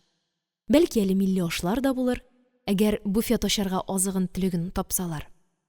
Кичәдән җыелган бөтен акча, ишеткәнемчә, мәҗрух кызыл гаскәриләр файдасына китәчәк. Шуның өстенә акчалата һәм әйберләтә игъанә җыюда булачак икән. Мәсәлән, хатын-кызларның җылы юк-башлар, бияләй перчаткалар бәйләп китерүләрен бик өмет итәләр икән. Әнә шундый зур бер эш алда тора имеш. Кичәнең җыр-музыка өлешен әзерләү Солтан абый Габәшигә йөкләнгән икән. Музыкантлар бүген шуның өчен җыелганнар булып чыкты. Алар бу эшкә гаять зур дәрт белән тотынганнар. Сүз бит кызыл гаскәриләргә ярдәм итү турында бара. Салих үзенең оркестры белән шул кичә өчен махсус программа да әзерләгән. Бүген шуны Габәшигә уйнап күрсәтәчәкләр. Ләкин көтәсе кешеләре бар икән әле. Ихтимал шуңа күрәдер, сүзләре беткәч тә Солтан абый миңа таба борылды. һәм сөйкемле генә елмаеп, әллә туташны тыңлап карыйбызмы диде. Салих, сез рөхсәт итәрсез бит? Мин рәхәтләнеп, диде Салих тиз генә. Әмма туташ үзе ни әйтер? Гөләндәм туташ, шулай бит әле, диде Солтан абый миңа мөрәҗәгать итеп. Гөләндәм туташ, эш сездән тора. Уйнап күрсәтсәгез, без бик мәмнүн булыр идек. Ха, юк, дидем мин кинәт балаларча куркынып. Ни өчен? Диде Солтан абый гаҗәпләнүдән кашларын күтәреп. Сез уйный беләсез, ә безнең тыңлыйсыбыз килә. Шулай бит, әфәнделәр. Иптәшләре бер авыздан: бик дөрес, диештеләр. Туташларның рояльдә уйнавын безгә бик сирәк ишетергә туры килә. Ишетәсезме? Я, килегез, утырыгыз. Дәү абыйлар шулай ихлас белән сорагач, кирләнеп тору әлбәттә килешмәячәк. Шулай да мин әле икеләнә идем. Ни әйтсәң дә, үзенә күрә бер сынау иш бу. Уйный алмасам нишләрмен? Хәер, уйнавын уйнармын да бит. Тик абыйлар ни әйтерләр? Яныма Салих килде һәм гадәтенчә йомшак, әмма нык кына әйтеп: ягез, кыюрак булыгыз, диде. Әллә ничек, кинәт кенә, дидем мин уңайсызлануымны яшермичә, ә үзем рояль янына атладым. Ә сез ашыкмагыз. Ипләп утыргач, кулларымны клавишлар өстенә салып, аз гына уйланып тордым. Ни уйныйм соң? Күңелегезгә ни килсә шуны, диде Солтан абый. Башта аккорд алып, шуннан яхшы белгән көемне язда буланы уйный башладым. Музыканың бер кыдрәте шунда ки, кулларың инструментка тию белән ул сине инде үзенә тәмам буйсындыра һәм ничегрәк итеп уйнарга да үзе үк куша. Тик ишетә бел дә, тоя гына бел. Кыскасы, мин әйбәт кенә уйнап чыктым шикелле. Абыйлар шылт та итмичә тыңладылар һәм уйнап бетергәч тә бер сүз дә әйтмәделәр. Алар гүя дәвамын көтәләр иде. Мин яңадан бер кыска көй һәм бер озынрак көй «Һаваларда йолдызны» уйнадым. Уйнап бетергәч, абыйларга таба борылырга курыккандай, күпмедер вакыт кузгалырга кыймыйча утырдым. Бары Солтан абыйның җиңел генә сулап: «Рәхмәт, туташ», диюен ишеткәч кенә урынымнан тордым. Салих исә сүзсез генә иелеп, минем кулымны үпте. Ә Мөхәммәт абый Яушев тәмам җанланып: «Юкка гына туташ ялындыргансыз икән», диде. «Сезгә кушылып, үземнең скрипканы хәтта сыздырып җибәрәсем килде». Мин әлбәттә шат идем. Оча алуына сөенгән күбәләктәй шат идем. Тик сүзем генә юк, сүз әйтерлек көчем дә юк. Аз гына паузадан соң Солтан абый: «Сез, туташ, әйтергә кирәк, көйне шактый нечкә тоеп уйныйсыз. Салихның үзе кебегрәк», диде үпкәләтмәстәй генә көлемсерәп. «Уңыш телим сезгә. Тик укуыгызны ташлый күрмәгез». Аннары ул Салихка таба борылды. «Салих, туташны безнең кичәгә чакырганда яхшы булыр иде бит. Ничек уйлыйсыз?» «Минемчә дә начар булмас иде», диде Салих миңа мәгънәле генә күз атып. Инде Солтан абый минем үземнән сорады. «Туташ, сез каршы түгелсездер бит?» Мин әле сүзнең ни турыда барганын аңлап та бетермидем. Шуңа күрә бер катлылык белән бары «Килә алсам» дип кенә куйдым. «Юк, сез тәгаен әйтегез, безгә алдан белеп торырга кирәк». «Нигә ул?» «Без бит сезне үзебезнең кичәдә катнашырга чакырабыз». Мин аптырап киттем. Кичәдә катнашырга? Була торган эшме соң бу? Әллә шаяртып кына әйтәләрме? Ә Салих? Салих ни диде соң? Мин аптыраудан ни әйтергә белмичә тордым. Тик бераздан гына башымны кат-кат чайкап: «Юк, мөмкин түгел бу», дидем.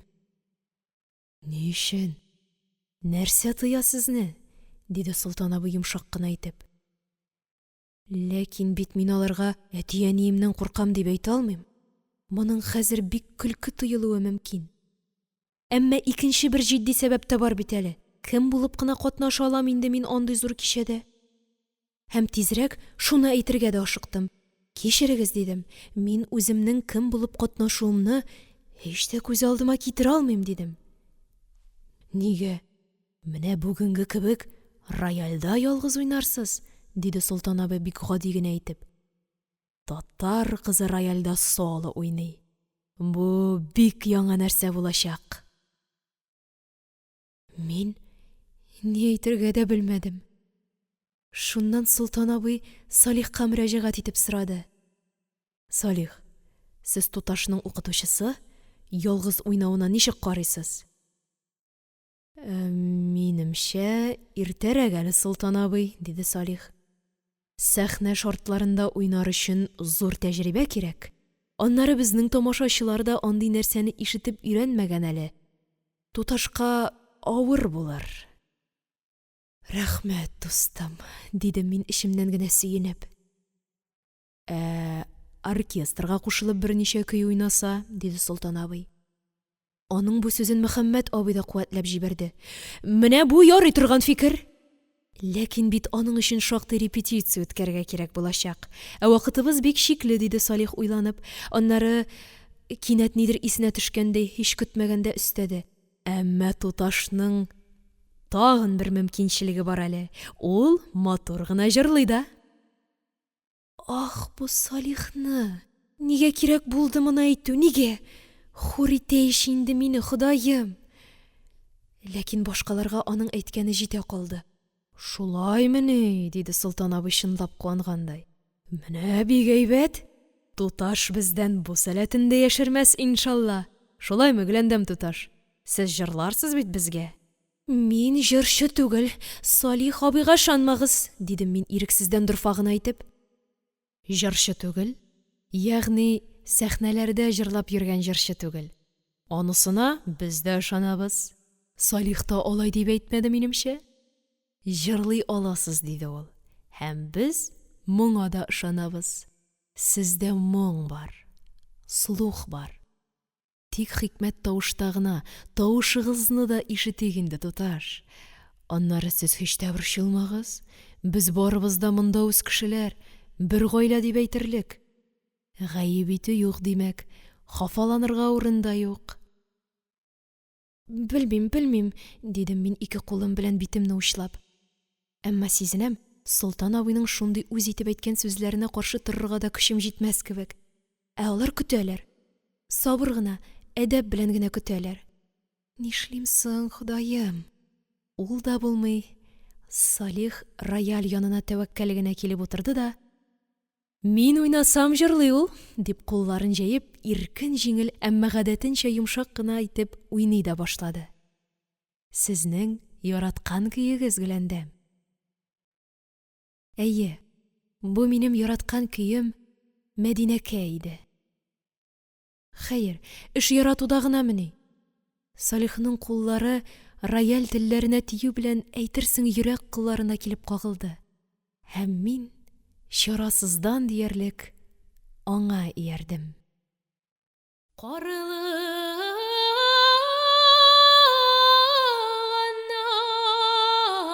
кара ой кашларың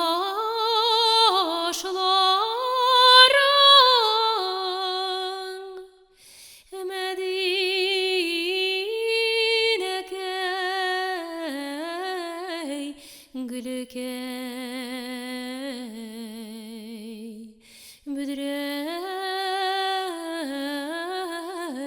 бүдрәшәш бүрелегәндәй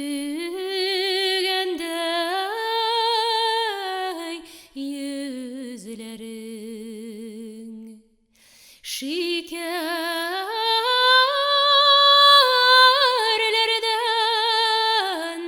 тәмле балдан татлы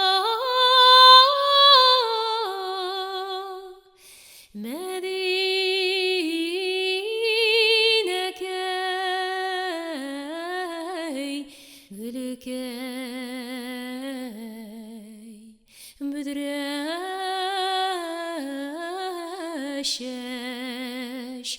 синең әйткән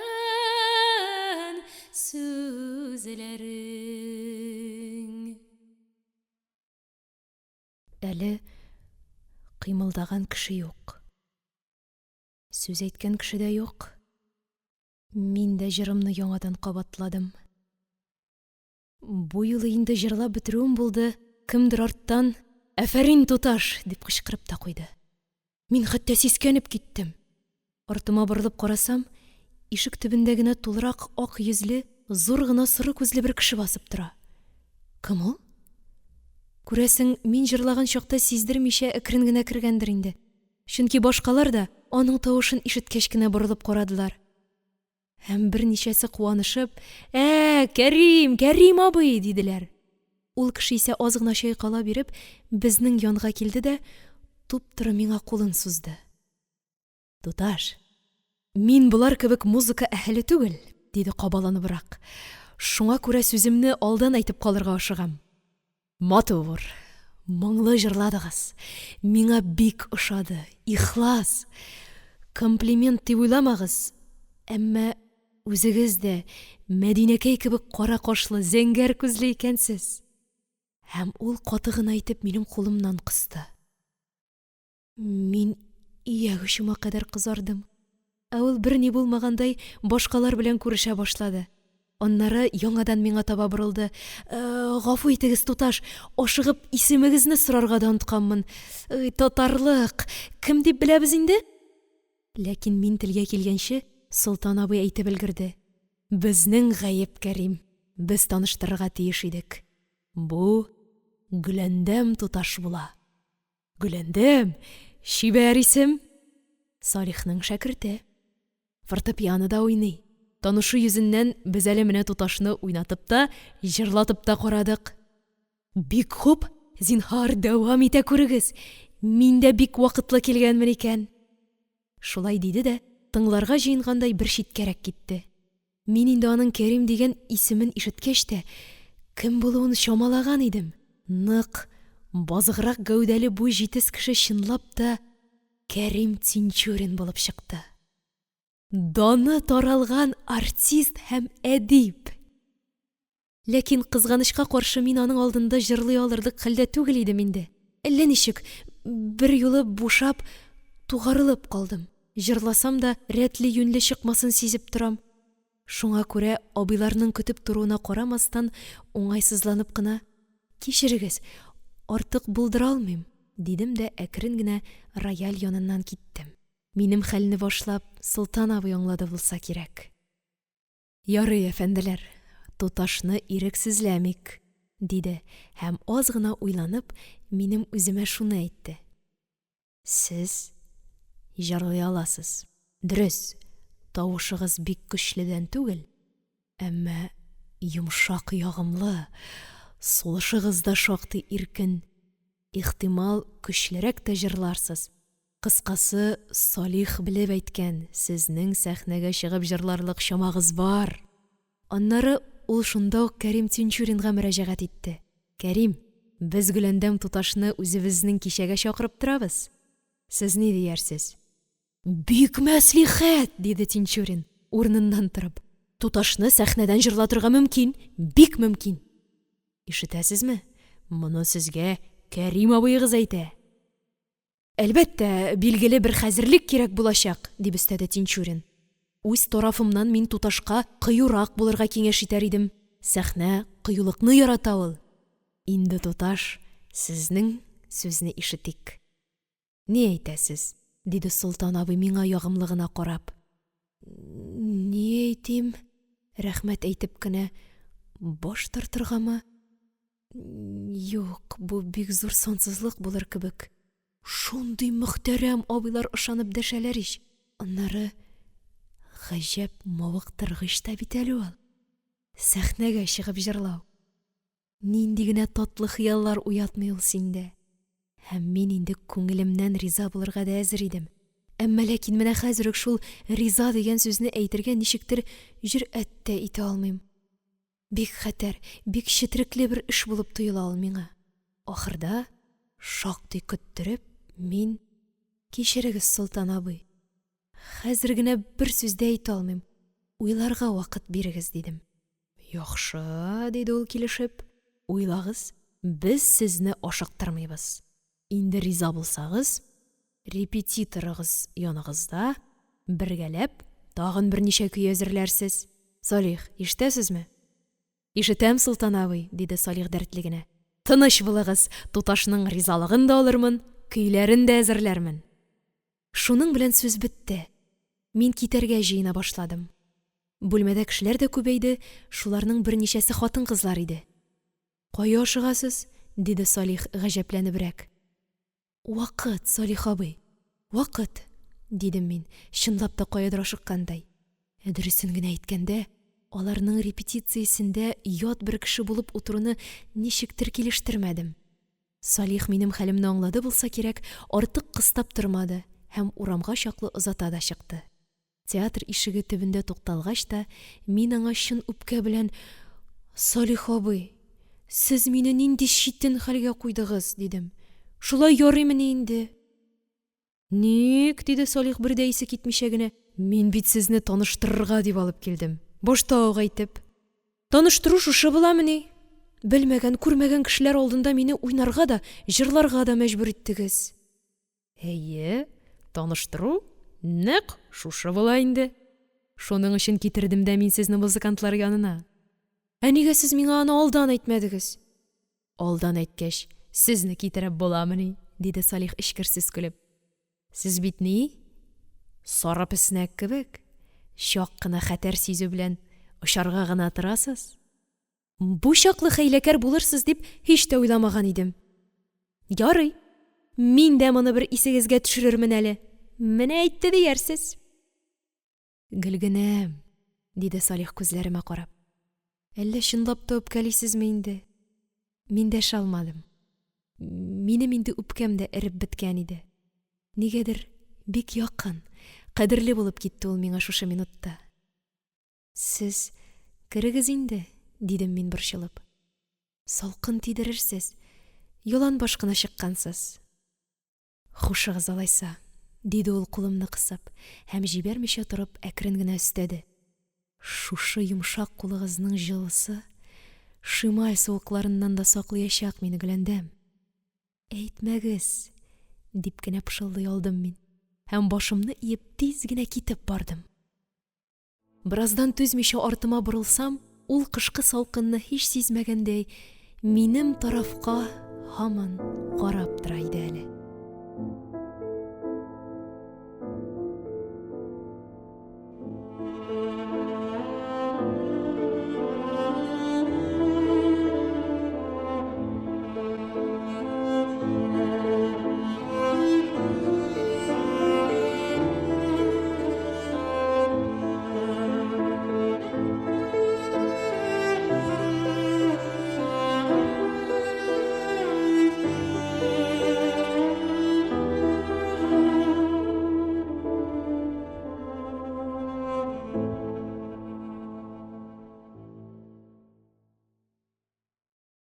Әмирхан Еники.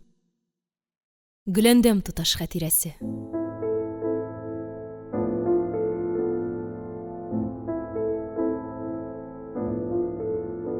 9-нчы бүлек. Ах, әгәр дә мин ул кичәгә катнашуымның ахыры ни белән бетәсен алдан белгән булсам. Хәер, бу мөмкин дә түгел иде. Чөнки мин гел бер юнәлештә, бары бер нәрсә турында гына уйландым. Катнашыргамы, юкмы? Яшь кенә тәҗрибәсез башыма бу да артыгы белән җиткән иде. Әйе, ни эшләргә миңа? Катнашыргамы, юкмы? Бер караганда сәхнәгә чыгып җырлауның әллә ни куркынычы юк та кебек. Җырлыйлар ич минем кебекләр. Шундый ук ике куллы, ике аяклы һәвәскәрләр. Тик Ходай биргән тавышлары булгач, чыгалар да җырлыйлар. Миңа да бит кемнәр дигез? Габәши, Тинчурин кебек абыйлар, сез туташ җырлый аласыз дип әйттеләр. Шулай булгач, ник тәвәккәлләмәскә? Хуш, тәвәккәлләп чыктым да ди. Ялан кадәр якты сәхнә уртасында ялгыз бер үзем басып торам. Бас шикелле караңгы залдан йөзләрчә күзләр миңа төбәлгән. Я, Шибәркәй, тыңлап карыйк әле сине дә дигән төсле буйсыныңны, кигән киемеңне, һәрбер хәрәкәтеңне тикшереп күзәтеп торалар. Юк, куркыта бу мине, куркыта. Алла сакласын. Әгәр шуннан тавышың бетеп куйса, яки җырыңны онытып җибәрсәң. Залда пышылдау, көлү башланса, өстәвенә берәрсе сызгырып та җибәрсә, күз алдыгызга китерәсезме? Бу бит бер мизгел эчендә җимерелеп төшү, тәмам хур булу, сәхнәдән чыгып качу дигән сүз булачак. Ә мине чакырган, миңа күпмедер өмет баглаган дәү абыйлар ни әйтерләр? Йөземә күтәрелеп карарга да кыймаслар. Ник чакырдык бу җибегәнне дип эчләреннән генә үзләрен тиргәрләр. Ихтимал кайберәүләр, мәсәлән, Солтан абый, юаткан да булыр, әмма ләкин аңардан миңа ни файда? Уяты, хурлыгы барыбер кала ич. Ә Салих ни уйлар? Ниләр кичерер?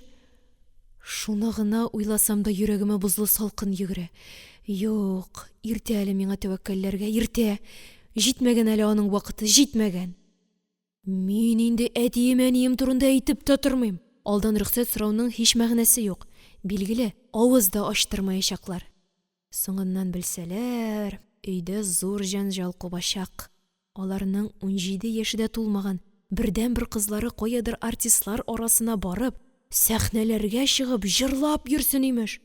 Бу аларның котын алачак. Бигрәк тә әтием моны кичермәячәк. Һәм хөкеме каты булачак аның.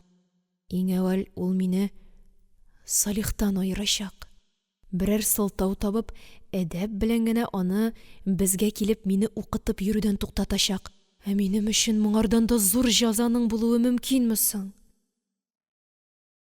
Әнә шулай йокысыз төннәр, курку шикләнүләр, башка капканчы уйланулар, хәтта аптырагач шыпырт кына елап та алулар. Ходаем, нигә булар? Тотарга да юк булмый дип кенә әйтергә иде бит. Ә мин шуларның берсенә дә карамастан риза булдым да куйдым. Күрәсең, теләк куркудан көчлерәк.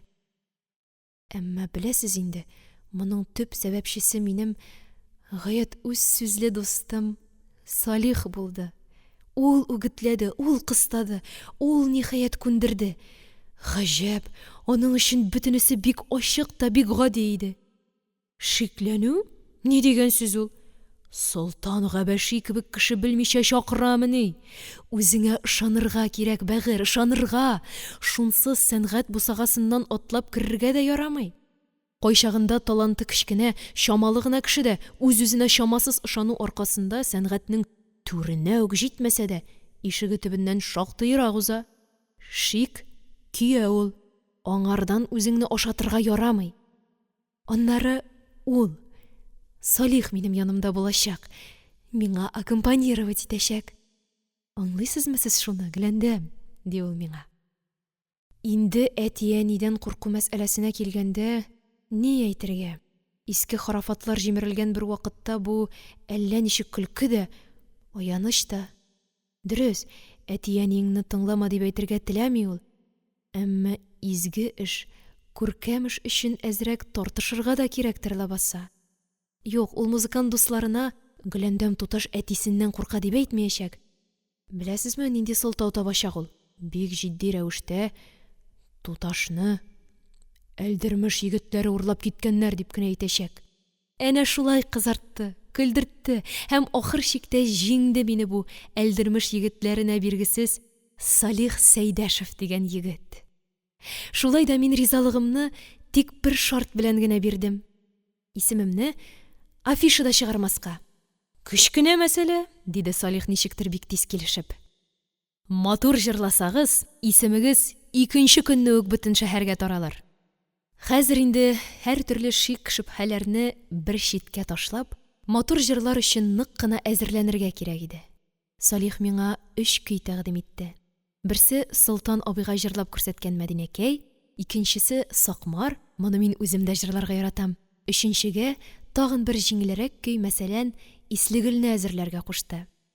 Һәм ул килгән саен я дәрес алдыннан, я дәрестән соң без аларны кабатлый торабыз. Әтием элекке кебек безне хәзер саклап утырмый. Теге вакытта юл чистартып кайтканнан соң гадәтен бераз үзгәртте. Дөньяга чыгып йөри башлады. Әзрәк кешеләр белән аралашасы, кемнәр ни сөйләгәнне ишетәсе килгәндер инде. Ә сүз безнең көннәрдә күп, бик күп. Тыңлап кына бетерерлек тә түгел. Дөрес, хәзер власть башына тагын кем менәр икән дип шомланып көтүләр бетте шикелле.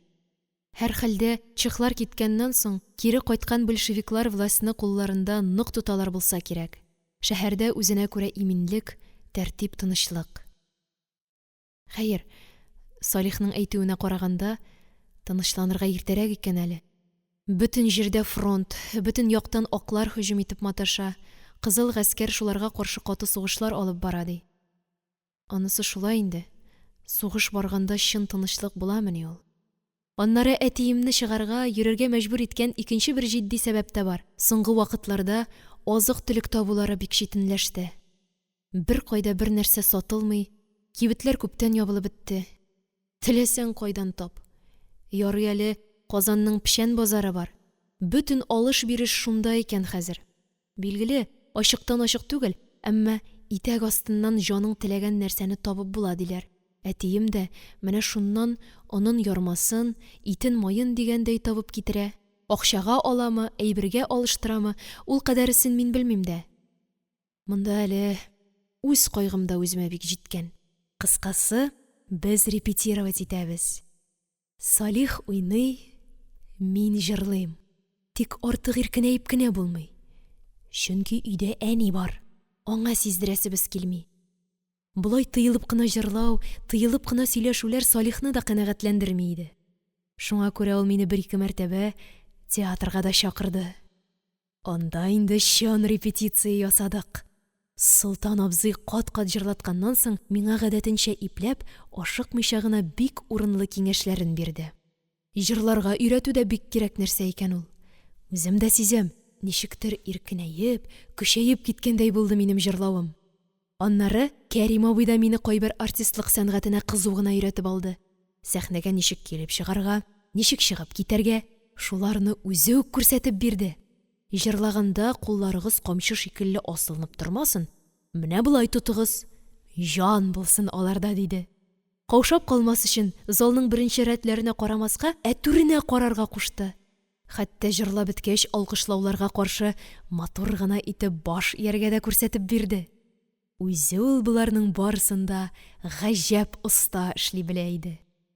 Иң ахырдан өстемә нәрсә кию турында да сүз булып алды. Кәрим абый бер дә тартынмыйча буйсынымны махсус күздән кичерде дә: "Сезнең туташ фигурагыз бик сылу, күзгенә тимәсен.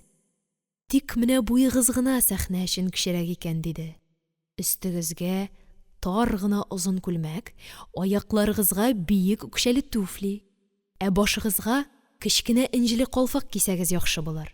Сез биегрәк һәм тагы да сулырак булып күренерсез. Мин кызарып кына: "Ярый, Кәрим абый, мин сез кушканча киенергә тырышырмын" дидем. Әнә бит ул сәхнәгә чыгуның нинди серләре дә бар.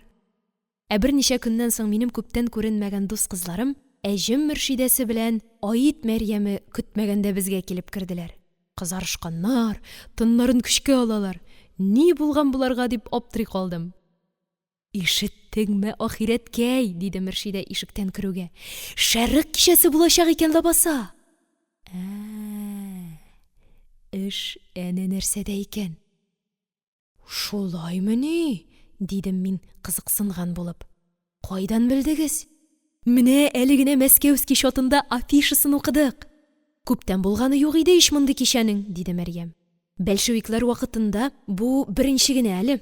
Әллә иске заман кайта инде?" "Кайтыр сиңа, көтеп тор. Мәҗрух кызыл гаскәриләр файдасына дигән иш." "Алай икән? Соң нәрсәләр булачак ул кичәдә?" дип сорадым мин ваемсыз гына. Мөршидә белән Мәрьям бер-берсен бүлә-бүлә кабаланып тезә башладылар. 2 бүлектән зур концерт, соңыннан милли уеннар, сәгать 3-кә кадәр танцы, конфетти белән серпантиннар. Иң оста биючеләргә бүләкләр биреләчәк. Бик күп икән, дидем мин, чынлап гаҗәпләнгәндәй. Концертына кемнәр катнаша? Язмаганнармы? Без белгәннәрдән Фатыйма Гумерова, Әшрәф Синаева, Сиддик Айдаров, Мухтар Мутин дип санап китте Мөршидә. Без белмәгәннәр дә күп, алары һәвәскәрләр булса кирәк. Шөкер, афишада мин юк икәнмен. Булсам, иң элек дөнья шаулатып шуны әйтерләр иде. Тагын нәрсә? Тагын Салих Сәйдәшев тәхте идарәсендә милли оркестр уйнап торачак икән. Аны бик шибәр егет диләр, иеме Мөршидә? Күргәнем бар, диде Мөршидә эре генә. Булай ничава үзе? Әтисе шитек каючы булган диме шунда? Сүзне Салих тирәсеннән тизрәк шиткә бурасым килде. Я, тагын кызлар. Әйтергә дә онытып торам. Буфетта милли ашларда булачак икән, диде Мөршидә аеруча җанланып. Камыр ашларын бик ярата торган иде ул. Менә монысына мин бик үк ышанып та бетмим, диде Мәрьям. Мондый хәерче вакытта азыгын каян тапсыннар? Комиссарлар таба, җаным, кирәксә җир астыннан да таба. Алай бик күңелле, кызык булачак икән шул, дидем мин күрсенеп кенә. Сез нишләргә уйлыйсыз инде, кызлар? Без барабыз, диделәр алар икесе дә бер авыздан. Син гөләндәм? Белмим шул, дидем мин әз генә икләнгән булып. Барасы иде дә бит. Әнием ни әйтер тагын? Бармыйча калырга ярыймысың? Әллә нидә бер килгән шундый кичәгә. Биби Мәликә апа белән үзебез сөйләшәбез теләсәң. Кайчан була инде ул кичә? 26 февральдә, җомга көн. Новый клубта дигән афишада. Вакыт бар икән әле. Ярый, кызлар. Әнием белән башта үзем сөйләшим. Сезнең дә барасыны әйткәч, бәлки булай да рөхсәт итәр. Кызларым шуңа риза булдылар. Ләкин чыгып киткәнче мине һаман үтереп кыстадылар. Гөләндәм, ахирәткә җаным, бер үк бармыйча калма, соңыннан бик тә үкенерсең, диделәр. Бу хәтле кыстауның үзенә күрә шактый зур сере бар иде. Безнең әниләр кызларын берәр җиргә җибәргәнче иң элек кемнәрнең баруы белән кызыксыналар. Шуңа карап рөхсәтләрен я бирәләр, я бирмиләр. Менә ни өчен Мөршидә белән Мәрьямгә минем шәрек кичәсенә баруым бик кирәк. Әниләренә кайтып, Биби Мәликә апаның Гөләндәме дә бара дигәч, аларга рөхсәтне алуы җиңелрәк булачак. Минем өчен дә ул шулай. Аит Мәрьяме дә бара дисәм, әниемә мине җибәрмәү кыенрак булачак. Кыскасы, берәр кичке тамашага барырга кирәк булса, безнең хәйләкәр кызлар әнә шулай бер-берсен сөйри торганнар иде.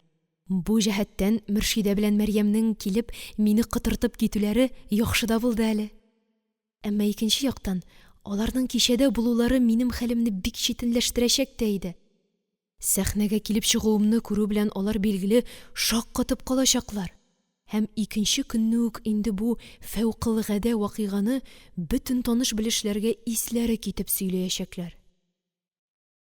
Көне сәгате белән ул әниемә дә килеп җитәчәк. Әтием дә беләчәк. Шуннан соң ни буласын әйтеп тору кирәк микән? Хәер, минем өчен хәзер барыбер инде. Теләсә ни сөйләсеннәр. Шигенү юк, шигенү мөмкин түгел. Бөтен уем күңелем белән мин тик шул кичәдә, шул кичәнең кешеләре арасында, гүя Салих дәшкән дөньяга кердем дә инде мин. Башка нәрсә күземә дә күренми, уема да һич керми. Мин җырларга тиеш. Матур итеп, мине чакыручыларны да, мине тыңлаучыларны да канәгатьләндерерлек итеп. Я, моңардан да зуррак башка кайгының булуы мөмкинмени хәзер? Һәм менә ул, минем өчен зур сынау көне, 26 февраль көне килеп тә җитте. Әнием күп карышып тормыйча гына рөхсәт тә итте. Аңа таныш кызларның баруыннан да бигрәк кичәнең мәҗрух солдатлар файдасына булуы ныграк йогынты ясады шикелле. Ана кеше ич. Чөнки миңа иганәгә дип бер әйбәт кенә сөлге һәм бер пар җылы уйык башлар да бирде. Сәгать 5-тән үк мин ашыкмыйча гына әзерләнә башладым. Әйбәтләп юындым, чәчләремне тарап үрдем. Кәрим абый киңәшен истә тотып, өстемә киясе нәрсәләрне сайлап алдым. Кара бәрхеттән тар гына озын күлмәк, биек үкчәле туфлиләр, кечкенә энҗеле калфак. Шуларны киеп көзге алдына баскач, үземне чынлап та үсеп киткән төсле итеп күрдем. Бу эштә миңа Савира да булышты. Мин әле сөрмә тарта, пудр яга белмим, дөресрәге кирәген тапмыйм. Әмма хушбуйның бик нәфис ислесен сөртергә яратам. Бу юлы да бизәнеп тормыйча бик кадерләп кенә тоткан француз хушбуен муеныма, кашларыма, колак яфракларыма сөрткәләдем. Сабира хәерсез борнын киереп исни-исни Салих абыйны исертеп кенә хушыннан яздырмасаң ярар иде, дигән була. Мин аңа үпкәләмим дә, көлмим дә. Мин бүген бик тыныч. Кызлар мине алырга керделәр. Әнием белән бик ачык сөйләштеләр. Гөләндәмне икебез ике ягыннан саклап кына йөртербез. Югыйсә, комиссар иптәшләр чибәр кызларны конфисковать итәргә яраталар икән, дип көлешеп тә алдылар. Комиссар сүзе телгә бик кирип китте әле. Айрыша хатын-кызлар аны кызыксынып та, куркып та гел кабатлый торалар. Әзрәк шаулашканнан соң без, ниһаять Аллага тапшырып, кухня яктан гына чыгып киттек. Хәерле сәгатьтә.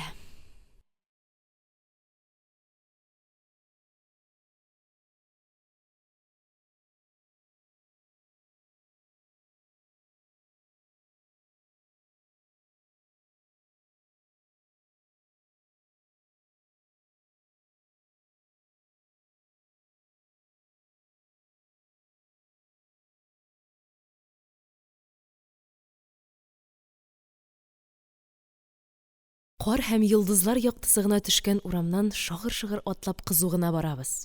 Суык, каты суык бүген.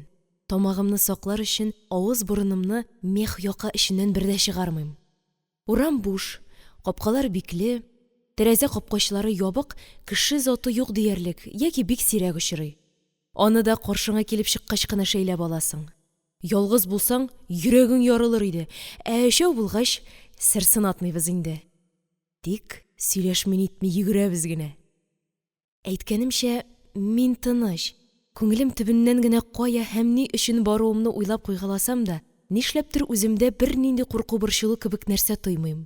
Гүя алар барысы да артта калды инде. Клубның ишегеннән барып керүгә, безне Салих каршы алды. Чара юк, мин аны ахирәтләрем белән таныштырырга тиеш идем. Ул сүз әйткәнче, я бәгыр, я гөлгенәм дип куяр тагын, мин шуны эшләргә дә ашыктым. Таныш булыгыз, булар минем дус кызларым. Салих көлемсерәп, баш иеп кенә алар белән исәнләште. Ул үзе дә нидер сизде булса кирәк. Сез кызлар шишенеп фойега менегез, диде дә, шунда ук безнең яннан китеп тә барды. 2-3 адымда китергә өлгермәгәндер, күзләренә ут капкан ахирәтләрем кабаланып сорашырга да тотындылар. Кем бу? Салих абый? Музыкадан укытучым, дим мин ничек тә гади генә әйтеп. Әллә Салих Сәйдәшев, ди Мөршидә, күргәнем бар диюен онтып. Әйе, шул үзе. Кара, бик яшь лабаса? Нигә? Укытучы сакаллы булырга тиешмени? Юк инде, Гөләндәм. Укытучың үзеңнән улы, солидный кеше булмаса, әллә ничек килешми, хәтәр. Мин бик гаҗәпләндем. Ни өчен хәтәр? Укытам дигән булып, башыңны әйләндерә башласа, я, нишләрсең? Кызларым чыркылдашып көлделәр. Ә мин ни әйтергә дә белмәдем. Ниндидер бер хакыйкать ишетелеп киткәндәй булды Мөршидәнең бу сүзләреннән. Ә бит ул аны һич ни уйламыйча, бары көнчелектән генә әйткән булырга тиеш. Өске киемнәребезне салып, 2нче катка, биек түшәмле озын гына фойега мендек. Халык шактый килгән икән инде. Фойеның уртасы әйләнеп йөрүчеләр белән тулган диярлек. Күп кенә яшьләрнең күкрәгендә ефәк тасмадан учын салындырып, матур итеп таккан кызыл бант. Инкыйлабка хөрмәт билгесе. Хәрбиләр дә бүген күп икән. Араларында шактый дәү абыйлар да күренә. Комиссарларның зурларыдыр ахрысы. Түрдәге почмакларның берсендә кечкенә өстәл. Аның янында шәфкать туташлары булып киенгән 2 ханым басып тора. Өсләрендә ак кофта һәм кара юбка. Башларында кызыл ай белән йылдыз тегелгән аппак бөркәнчек. Шуны маңгайларына төшерә биреп, колакларына гына кыстырып куйганнар. Бик килешә үзләренә. Безнең кулдагы төргәкләрнең нәрсә икәнен белгәндәй, бер хәрби: "Кызлар, бүләкләрегезне әнә шунда илтегез", дип китте. Без шәфкать туташлары янына барып, төргәкләребезне бирдек. Берсе алып, икенчесе язып тора. Исем-фамилияларыбызны сорадылар. Мин исемемне генә әйттем. Фамилиямны әйтеп тормадым. Инде миңа кызларымнан ничек тә аерылып, Салихны тизрәк күрергә кирәк иде. Ләкин шул арада Салих үзе безнең янга килеп җитте. Ул ашыга иде ахырсы. килүе белән миңа туп-туры «Гөләндәм, сезгә сүзем бар», диде дә бер читкәрәк китте. Аның мондый тәвәккәллек белән дәшүе мине әз генә уңайсыз хәлгә дә куйды. Бәлки шулай кирәк тә булгандыр. Качышлы уйный торган чакмыни хәзер. Мин китә башлагач, Мәрьям, «Син югалма инде», диде. Мөршидә көлгән булып артымнан, «Укытучысы бик тә чибәр, югалса да гаҗәп түгел», дип калды. Әнә ни бит явыз. Юк, тәвәккәл булмыйча ярамый хәзер, ярамый. Салих янына баргач, ул миңа сынап кына бер карап алды да, көлемсерәп сорады. «Бу сакчыларны сезгә кем тагып җибәрде?» «Шулай килеп чыкты инде. Сез аларга игътибар итмәгез». «Сез үзегез?» «Минем өчен дә барыбер», дидем мин. «Яхшы алайса», диде ул җитдиләнеп. «Беләсезме, Гөләндәм, безгә сәхнә артына керергә вакыт». «Иртәрәк түгелме соң әле? Миңа хәзер оркестрым янына барырга кирәк. Шуңарчы үзем сезне кертеп калдырмакчы идем». Мин уйланыбрак калдым. Вакыт та җитә димәк. «Сез тыныч булыгыз», диде Салих мине юатып. «Анда барысы да җыелганнардыр инде». «Үзегез кайчан килерсез?» «Өченче звонок булу белән. Киттекме?» «Әллә башта юлдашларыгызга әйтеп киләсезме?» «Юк инде, әйтеп тормыйм. Алар барыбер мине югалганга саныйлар». «Мин табылганга саныйм», диде Салих, хәйләкәр генә күз кысып, һәм мине ияртеп тар коридордан каядыр алып китте. Берничә ишекне узып, кыска гына баскычтан менеп, без ниһаять сәхнәгә барып кердек. Бу түшәмсез, стенасыз дигәндәй, үзе иләмсез зур, үзе бик салкын бер урын икән. Тик каядыр биектә аркылы сузылган киртәләр күренә. Аларга калын итеп ниндидер киндер нәрсәләр уралган, баш-башларыннан әллә нинди баулар асылынып тора. Сәхнәнең ике пәрдәсе бар. Берсе авыр, зурысы тамаша залына караган. Икенчесе сәләмәрәк тә, җиңелрәге, иң артка эленгән. Соңыннан белдем, затник дип атала икән ул. Салих мине менә шул пәрдә артына алып керде. Анда рәттән 3 бүлмәнең 3 ишеге тезелеп тора. Артистларның киенә ясана торган бүлмәләре икән алар. Өчесеннән дә сөйләшкән, көлешкән тавышлар ишетелә. Салих иң кырыйдагысының ишеген ачып, миңа алдан юл бирде. Керсәк, бүлмәдә 4 кеше сөйләшеп утыралар. Солтан абый белән Кәрим абый, икесен мин танымадым. Аларның берсе какча гәүдәле, җирән кыяфәтле, кара кәләпүшен кырынрак салган зифа гына бер егет иде. Икенчесе хәрби киемнән, бик төз буйлы, куе кара чәчле, тулы гына ак чырайлы шактый чибәр бер кеше иде. Без керүгә дүртесе дә урыннарыннан тордылар. Кәрим абый ачык йөз белән: Гөләндәм туташ, рәхим итегез, диде. Мондый чакта мин ирексездән уңайсызланып китәм. Чөнки шундый дәү абыйларның түбәнчелек белән каршы алулары башлыча Салих хакынадыр дип беләм. Алай дисәң, ни өчен алар минем кебек бер яшь туташ алдында үзләрен чын кавалерларча тотмаска тиешләр? Гади әдәп һәм мәдәнилек билгесе иш бу. Салих ашыга иде. Юри шаярткан булып: «Әфәнделәр, туташны сезгә тапшырам. Саклагыз үзен», диде дә чыгып китте. «Җаныгыз тыныч булсын», дип калды Солтан абый аның артыннан. Салих чыгып киткәч, Кәрим абый мине әлеге ике кеше белән таныштыра башлады. Кәләпүшле зифа егетне күрсәтеп: «Бу Габдрахман Камал абыегыз булыр, бүгенге концертны алып баручы. Шул сәбәпле без үз нәүбәтебездә сезне дә аның мәрхәмәтле кулына тапшырырга мәҗбүрбез. Сез шуңа ризамы?» Шаяртыбрак әйткән бу сүзләргә каршы мин дә елмаеп кына баш кагып ризалыгымны белдердем. Габдрахман Камал исә кулындагы урталай бүкләнгән ак кәгазьне ачып карады да: «Сез, туташ, программада 5нче икәнсез», диде. «Алданрак әйтермен, әзер булып торырсыз». Аның тавышы гаҗәп саф, ачык, ничектер үзеннән үзе яңгырап китергә генә тора иде. Шуннан соң Кәрим абый моңарчы бер читтәрәк көлемсерәп кенә торган әлеге хәрби кеше белән дә мине таныштырды. «Бу Шамил иптәш Усманов, дәһшәтле комиссар, ялкынлы әдип. Ишеткәнегез бармы?» «Бар», дидем мин икеләнебрәк. Чөнки ачык кына һич тә хәтерләмим. Ишеткәнем бар да кебек, юк та кебек. Шулай да мин аңа моңарчы күз күрмәгән дәү бер җанварга караган шикеллерәк итеп карадым. Шамил Усманов таза ак тешләрен күрсәтеп елмайды да: «Мин бик шатмын», диде. һәм кавалерларча турайып, миңа башын иде. «Әллә көлә инде Ходаем», дип борчылып куйдым мин. Ләкин ул гади ихлас кына итеп өстәде. «Туташ, мин сезгә бүгенге концертта зур муаффәкыять телим. Ат души». Дәһшәтле комиссарның мондый нәзакәтлек күрсәтүе миңа билгеле бик сәер тоелды. Алар барысы да үз эшләренә ашыгалар иде шикелле. Кәрим абый Габдрахман Камалга: «Сәхнәне җыештырып бетерергә кирәк. Икенче звонокны бирергә дә вакыттыр инде», диде.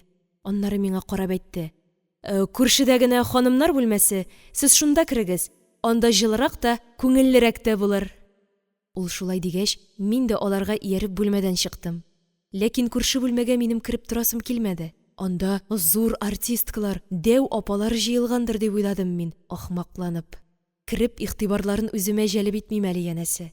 Әнә шулай тискәреләнеп, мин сәхнә артында гына әрле-бирле йөренә башладым.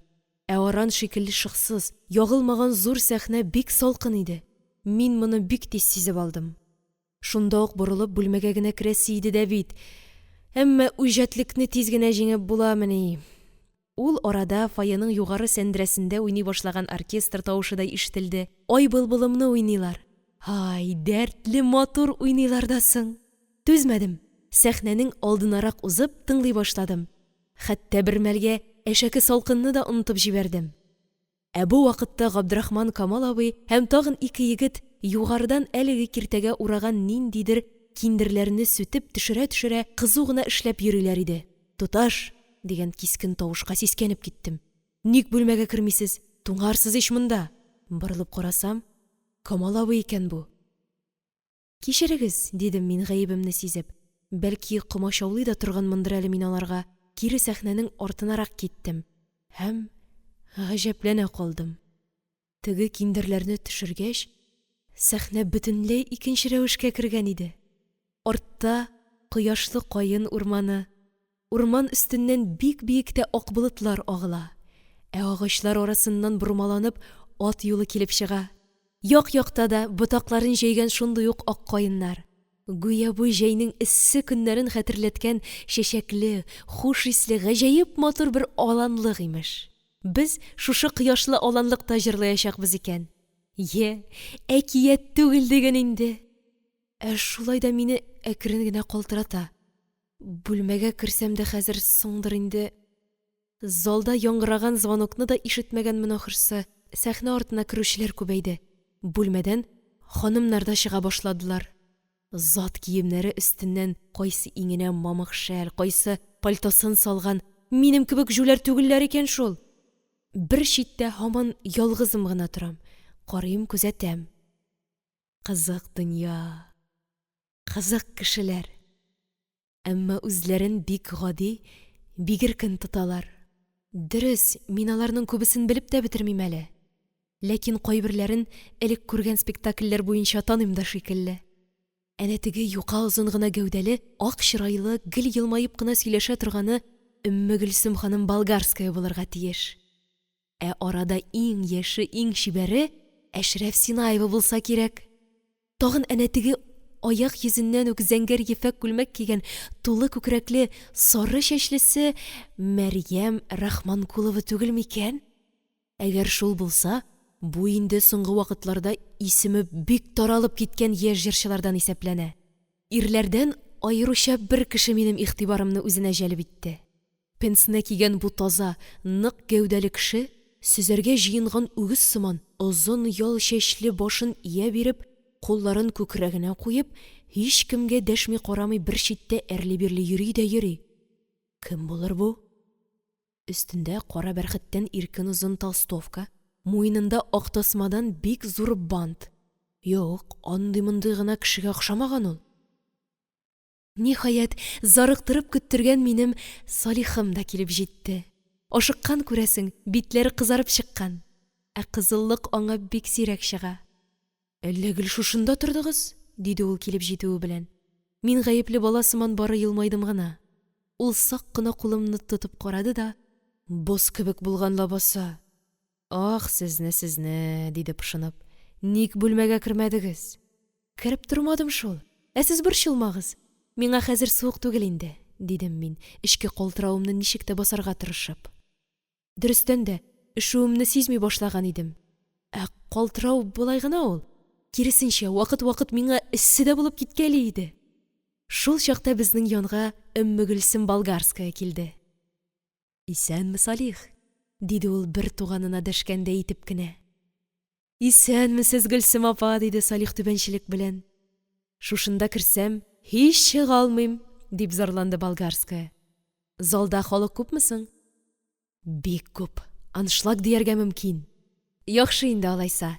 Мәҗрух гаскәриләргә әҗере дә күп булыр ичмасам». «Әлбәттә. Бу чибәр туташны кем дип беләбез?» – диде Гөлсем апа мөлаем карашын миңа күчереп. «Таныштырмыйсың да?» «Гафу, Гөлсем апа», – диде Салих тиз генә. «Бу Гөләндәм туташ була. Бүгенге концертта катнашачак». «Шулаймы ни? Яңа җырчы димәк. Беренче мәртәбәме?» «Әйе, беренче мәртәбә генә». «Хәлегезне аңлыйм, матурым», – диде Гөлсем апа минем үземә аркамнан сыйпагандай итеп кенә. «Беренче тапкыр халык алдына чыгу, билгесез тирән дәрьяны кичү белән бер инде ул. Әмма сез тыныч булыгыз, иркәм. Без барыбыз да аны кичтек. Сез дә, иншалла, кичәрсез». Әнә шулай юатты мине күптән танылган тәҗрибәле артистка. Билгеле инде, аның бу хикмәтле сүзләре минем дә ышанычымны арттыра төшкән кебек булды. Ул да булмый, сәхнә артында Габдрахман Камалның көчле тавышы яңгырады. «Иптәшләр, диккать! Хәзер башлыйбыз! Тавыш! Хәрәкәт бетсен! Һәр кайсыгыз кайчан кем артыннан чыгуыгызны белеп, әзер булып торыгыз!» Башлана. Чаң суккандай тәэсир итте бу. Сәхнә арты шунда ук тынып калды. Бөтенесен, хәтта күнеге беткән артистларны да бер мәлгә җитди киеренкелек биләп алды. Минем исә йөрәгем урыныннан кубардай булып тибә башлады. Гүя бу минутның килеп җитәсен мин белми торганмын. Өммегөлсем апа шыпырт кына: «Ярый, мин залга чыгыйм әле», – диде. «Хәзергә монда эшем юк. Сезгә уңыш, иркәм». «Рәхмәт», – дидем мин дерелдәгән иреннәрем белән генә. Менә әкрен генә пәрдә дә ачылды. Караңгы залда гүләү тынды. Йөзләрчә кешеләрнең диккатен, көтүләрен сиздереп, аннан якты салкын сәхнәгә җылы әдәм сулышы бөркелгәндәй булды. Аз гына көттереп, ике агач арасыннан Габдрахман Камал җиңел адымнар белән килеп чыкты да, кыйгачлый биребрәк сәхнәнең нәкъ алдына барып басты. Ул нидер сөйли башлады. Бик дәртле, ялкынлы итеп, ләкин аның чыңлап торган тавышы караңгы зал өстендә үтә кискен яңгырый иде. Әллә шуңа, әллә безгә аркасы белән торганга күрә, беренче сүзләрен мин юньләп айыра алмыйча да калдым. Тик соңгы сүзләре генә килеп җитте безгә. «Шәрык уянды! Богаулар өзелде! Гасырлар буенча изелгән мазлум милләтләргә тулы азатлык килде. Бүген без шуның олуг тантанасын кичерәбез. Әмма каты, канлы көрәшнең беткәне юк, иптәшләр. Кискен көрәш, рәхимсез көрәш дәвам итә, иптәшләр. Шик юк ки, бу көрәш пролетариат революциясенең җиңүе белән бетәчәк. Бүгенге кичәбезне без революциянең шанлы көрәшчеләренә, каһарман кызыл гаскәриләргә багышлыйбыз. Яшәсен бөтен дөнья инкыйлабы, бетсен капитал, бетсен зулмат, иптәшләр. Азатлык кояшы бөтен галәмне балкытсын». Һәм ул башын иде. Халык аңа дәррәү кул чапты. Шуннан соң Камал абый концертның беренче номерын игълан итте. Музыкаль трио. Скрипкада Мөхәммәд Яушев, гармунда Фәйзи Биккинин, мандолинада Мансур Музаффаров. Аккыш маршы. Сәхнәгә 3 егет чыктылар һәм баскан килеш кенә уйнап та җибәрделәр. «Ник калтырыйсыз?» – диде Салих миңа әкрен генә. «Үзем дә белмим», – дидем мин, бөтен тәнем белән куырылып. «Ярамый, бәгыр, тынычланыгыз». Юк, бу тынычсызланудан, борчылудан түгел иде. Мин инде тиздән чыгасымны уйламыйм да диярлек. Миңа салкын үткән булырга тиеш. Шул йөри тәнем буйлап. Хәер, нервларда шаяра торгандыр инде. Бәлки, менә бу музыканың да тәэсире бардыр. Музыканы мин бер вакытта да тыныч кына тыңлый алмыйм. Юк, тыңлый алмыйм. Ә өч егет үзара гаҗәп бер килешкәнлек, осталык белән өздереп кенә уйныйлар лабаса. Аккыш маршыннан соң Эрбет, Бипкәй кыз, Пырхавой Фатих, Шакир солдат, Гөлмәрфуга. Халык аларны тиз генә җибәрмичә, кат-кат биска чакырып, әнә шулай күп уйнарга мәҗбүр иттеләр. Алардан соң җиз төймәле яшел тужурка кигән, чым кара чәчләрен сулдан уңга йырып тараган, базык таза гына бер студент егет чыгып җырлады. Ахрысы башкорттыр. Иркен, көр тавыш белән ул ашказарны, кәрвансарайны һәм коңгыр бозауны җырлады. Тамашачылар аңа да бик мәмнүн булып кул чаптылар. Әмма иң хикмәтлесе, теге иңнәренә озын чәчләрен тарап төшергән, берәүгә дә дәшми карамый ялгыз бер читтә йөренеп торган сәер кешенең чыгып сөйләве булды. Камал абый халыкка аны тантаналы рәвештә Мухтар Мутин дип игълан итте. Менә кем икән ул? Исем-фамилиясендә үк үзенә тарта торган нәрсәдер бар аның. Ашыкмыйча гына чыкты ул. Алга ук узмыйча караңгырак бер урында тукталды. Шылт та итмичә көтеп торган залга беравык җитди усал гына карап торды да, әкрен шомлы итеп: "Таң вакыты. Татар йоклый", диде. Әнә шулай шигырьнең исемен дә әйтеп тормыйча башлап китте ул. Һәм тыңлаучыны сискәндерерлек итеп башлаганнан соң ниндидер бер гаҗизлек, аптырау, әрнү белән дәвам итте. Мин йокысыз уянам. Уянам да тиле кебек тик бер үзем уйланам. Уйланам, уйыма батамын, тормыймын, үзем ятам. Ятмас идемдә, җибәрми атадан калган хатам. Артистның көчле, матур тембрлы тавышы интонацияләргә искиткеч бай иде. Менә ул кинәт иң югары ноктага күчеп, бер үк вакытта ялварган да һәм янаган да төсле шашынып, Аллага мөрәҗәгать итә. Алларын белгән татарларның тик син бер Алла, әйт, бетәрләрме икән татарлар җир йөзеннән, әллә белерләрме икән хаталарын бер алда? Иң ахырдан исә, зур бер хакыйкатьне ачкандай тынычланып, газаптан бушанып, ләкин шуның белән бергә халыкка өндәү ташлагандай нык, батыр һәм тантаналы итеп тәмамлады ул. Бетмә надан, тух яңадан мәгърифәтле анадан. Бул кеше, үзең тырыш, өмет итмә, хата ул өмит Алладан.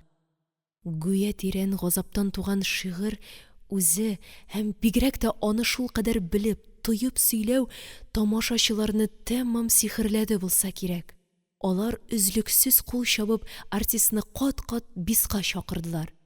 Ләкин Мутин абзый бер генә тапкыр чыгып, һич тә исе китмәгән бер кыяфәт белән шашынган залның галеркасына кадәр күз йөртеп узды да, яллы башын ияр имәс кенә бөгеп, күпмедер вакыт тик кенә торды.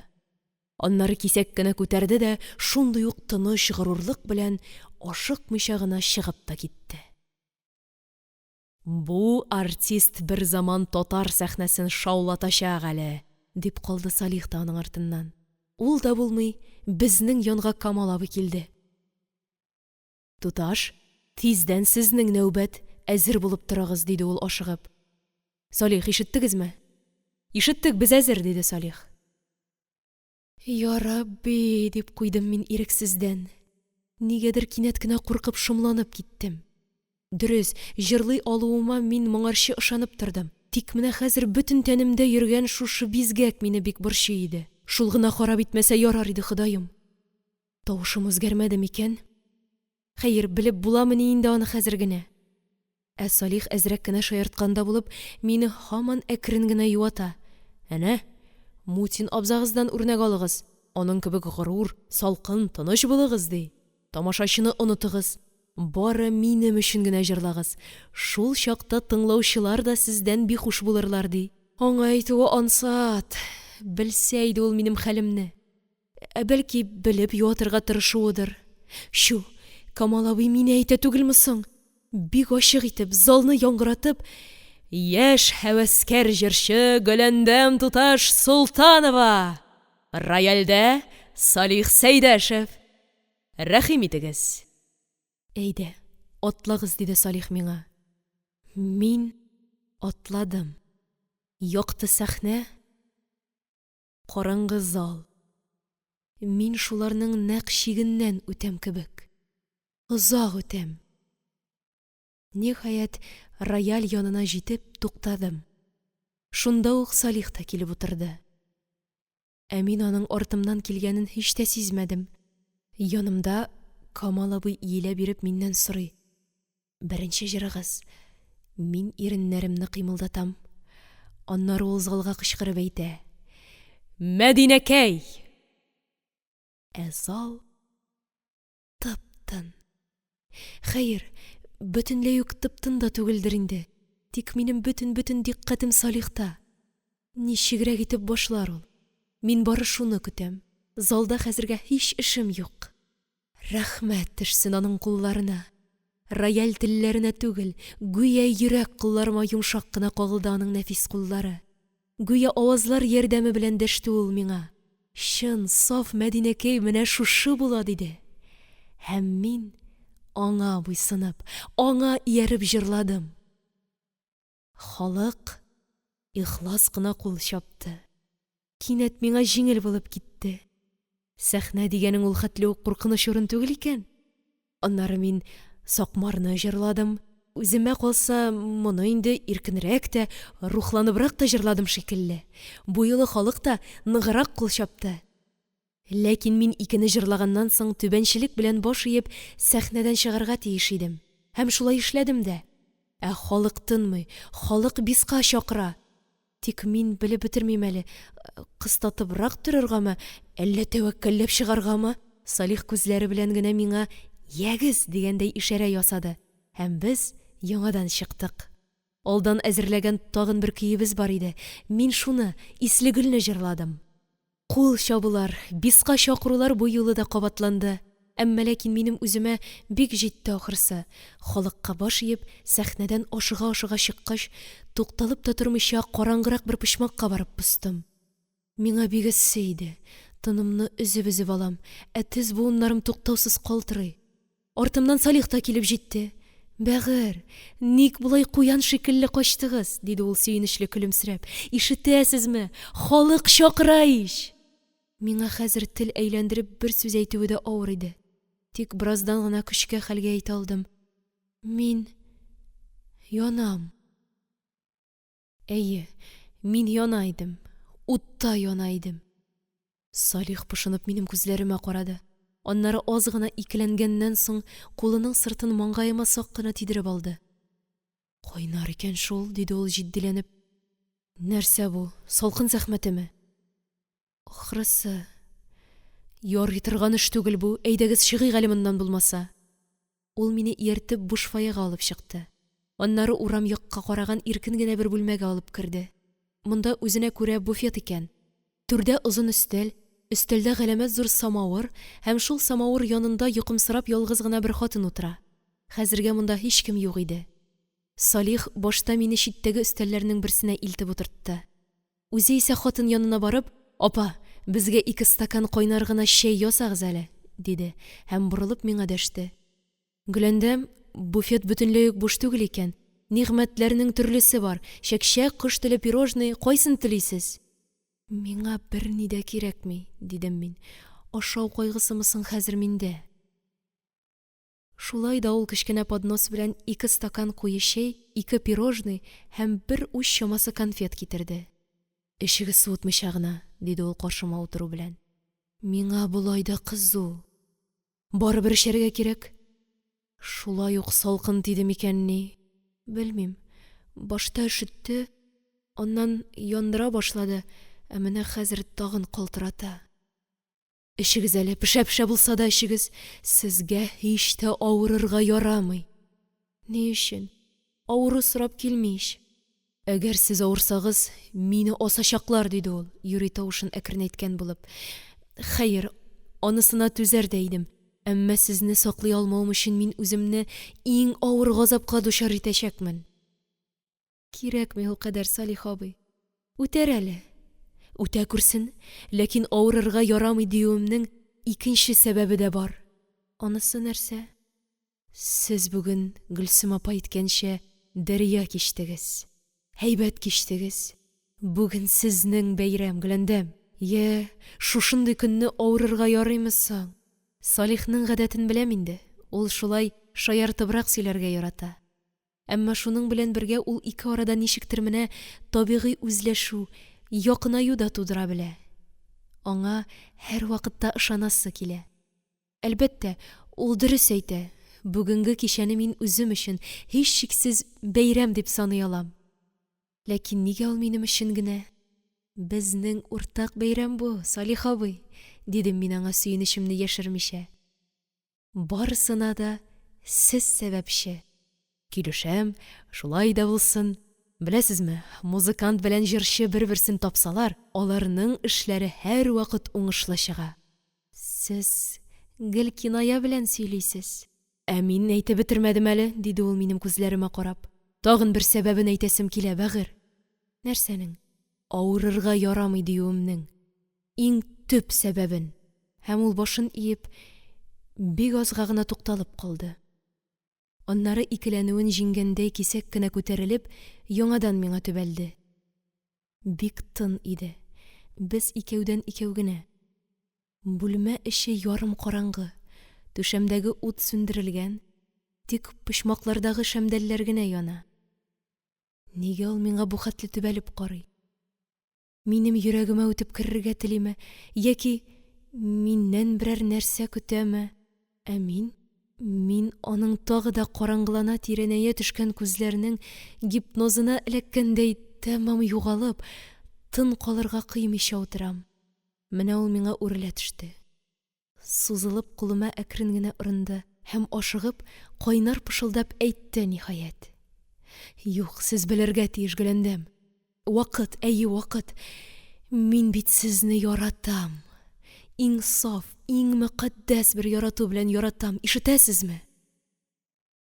Мин ике куллап йөземне капладым. Я Хода, менә кайчан ишеттем мин бу сүзне, хәтәр көйдергеч сүзне. Ә бит көтә идем. Күптән инде йөрәгем аның мәхәббәт сүзенә зарыгып, ачылып тора иде. Әмма ләкин менә хәзер ни әйтә алам мин? Ни эшли алам? Шундый хәлсез мин, бөтен тәнем утта яна, буыннарым таралып китәргә тора. Тик елыйсым гына килә, үксеп елыйсым гына. Салих ашыгып урыныннан торды, яныма килде, иелеп ике кулымны да алмашлап үбә башлады. Кичер, бәгърем, кичер. Юк, сез кичерегез мине. Әллә ни булды миңа? Кайтасы иде. Әйе, сезгә кайтырга кирәк. Үзем озатам. Тик авырый гына күрмәгез, авырый гына. Без буфеттан чыктык. Фойе буш, бер җирдә беркем юк. Залда һаман әле концерт бара. Гардероб янында Салих миңа киенергә булышты, үзе дә киенде. Урамга чыккач та ул мине шундагы извозчикларның берсенә утыртты. Аякларымны калын япма белән ураштырып куйды. Артсыз чанага үзе дә менеп утыргач, һәм шома гына кузгалып киткәч, ул мине җил суыктан саклар өчен билемнән алып ышыклап барды. Башка вакытта мин моны бәлкем рөхсәт тә итмәгән булыр идем. Ләкин бүген инде хәлсезлектән үземнең аңа сыйнасым килә иде. Бер-ике көннән хәлемне белергә вәгъдә биреп, Салих шул ук извозчикта кире театрга китеп тә барды.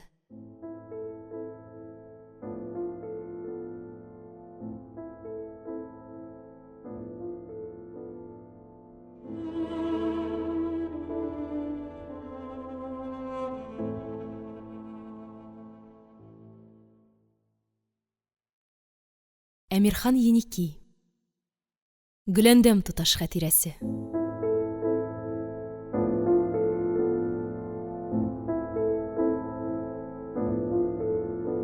Унынчы бүлек. Мин чынлап торып авырдым.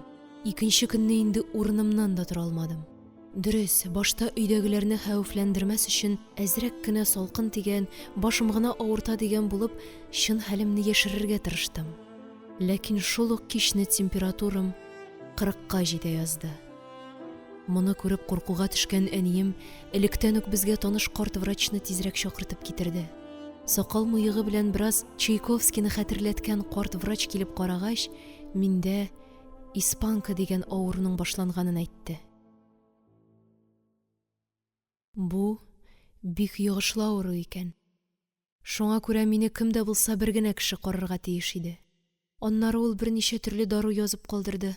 Бары урын өстендә генә ятарга, кайнар сөт эчәргә, тирләргә һәм аз гына өргән салкыннан да бик сакланырга кушты. Әйтергә кирәк, авыру мине бик кисәк һәм бик каты бөтереп алды. Күрәсең, авыруның башы миндә шәрык кичәсенә барганчы ук булгандыр инде. Тик салкын арандай сәхнәдә ишеп торуым аны көчәйтеп кенә җибәргәндер. Температура, әйткәнемчә, 40-ка җитте. Башым ярылырдай булып авыртырга тотынды. Көчле томау, йөтәл башланды. Мин үземә урын таба алмыйча ут эчендә бәргәләнеп яттым. Вакыт-вакыт хәтта аңымны да югалткаладым. Билгеле инде, әтием-әнием минем бу көтелмәгән авыруымнан тәмам куркуга төштеләр. Һәм баштарак аптырап, каушап та калдылар. Шулай да әнием, врач кушканнар белән генә канәгатьләнмичә, мине үзе белгәнчәрәк дәваларга кереште. Мәтрүшкә кайнатып эчерде, төнгелеккә кайнар сөткә бал изеп эчерде, аякларыма кайнар су салган шешәләрне чүпрәккә урап куйды. Буларның барысы да ярдәм итте булса кирәк. Бер 4-5 көннән соң мин үземне җиңелрәк сизә башладым. Температурам әкренләп 37-гә кадәр төште. Баш авыртуы һәм томау да бетте диярлек. Тик йүтәл генә һаман җибәрми иде әле. Әмма бик нык хәлсезләнеп калдым. 5 көн эчендә авыру минем бөтен көч-куәтемне әйтерсең суырды да алды. Түгәрәк өстәлдәге кечкенә көзгене үрелеп алып, шуңа карагач, үземнең дә исем китте. Күзләрем баткан, күз төпләрем каралып уелган, борыным шешенеп, зурайып киткән, ә битемдә әллә нинди хәвефле кызыл таплар. Бик әшәке нәрсә икән бу, матур исемле явыз чир. Иң авыр хәлдә яткан минутларымда да мин Салихны онытмадым. Алай гына түгел, үз-үземне оныткалаган чакларда да ул ничектер минем аңымда яшәде. Соңыннан уйлыйм, әнә шул онытылып киткән чакларымда мин аның исемен дә телгә алмадым микән? Моның булуы бик мөмкин иш. Тик белә генә алмыйм. Әйтүче дә юк миңа.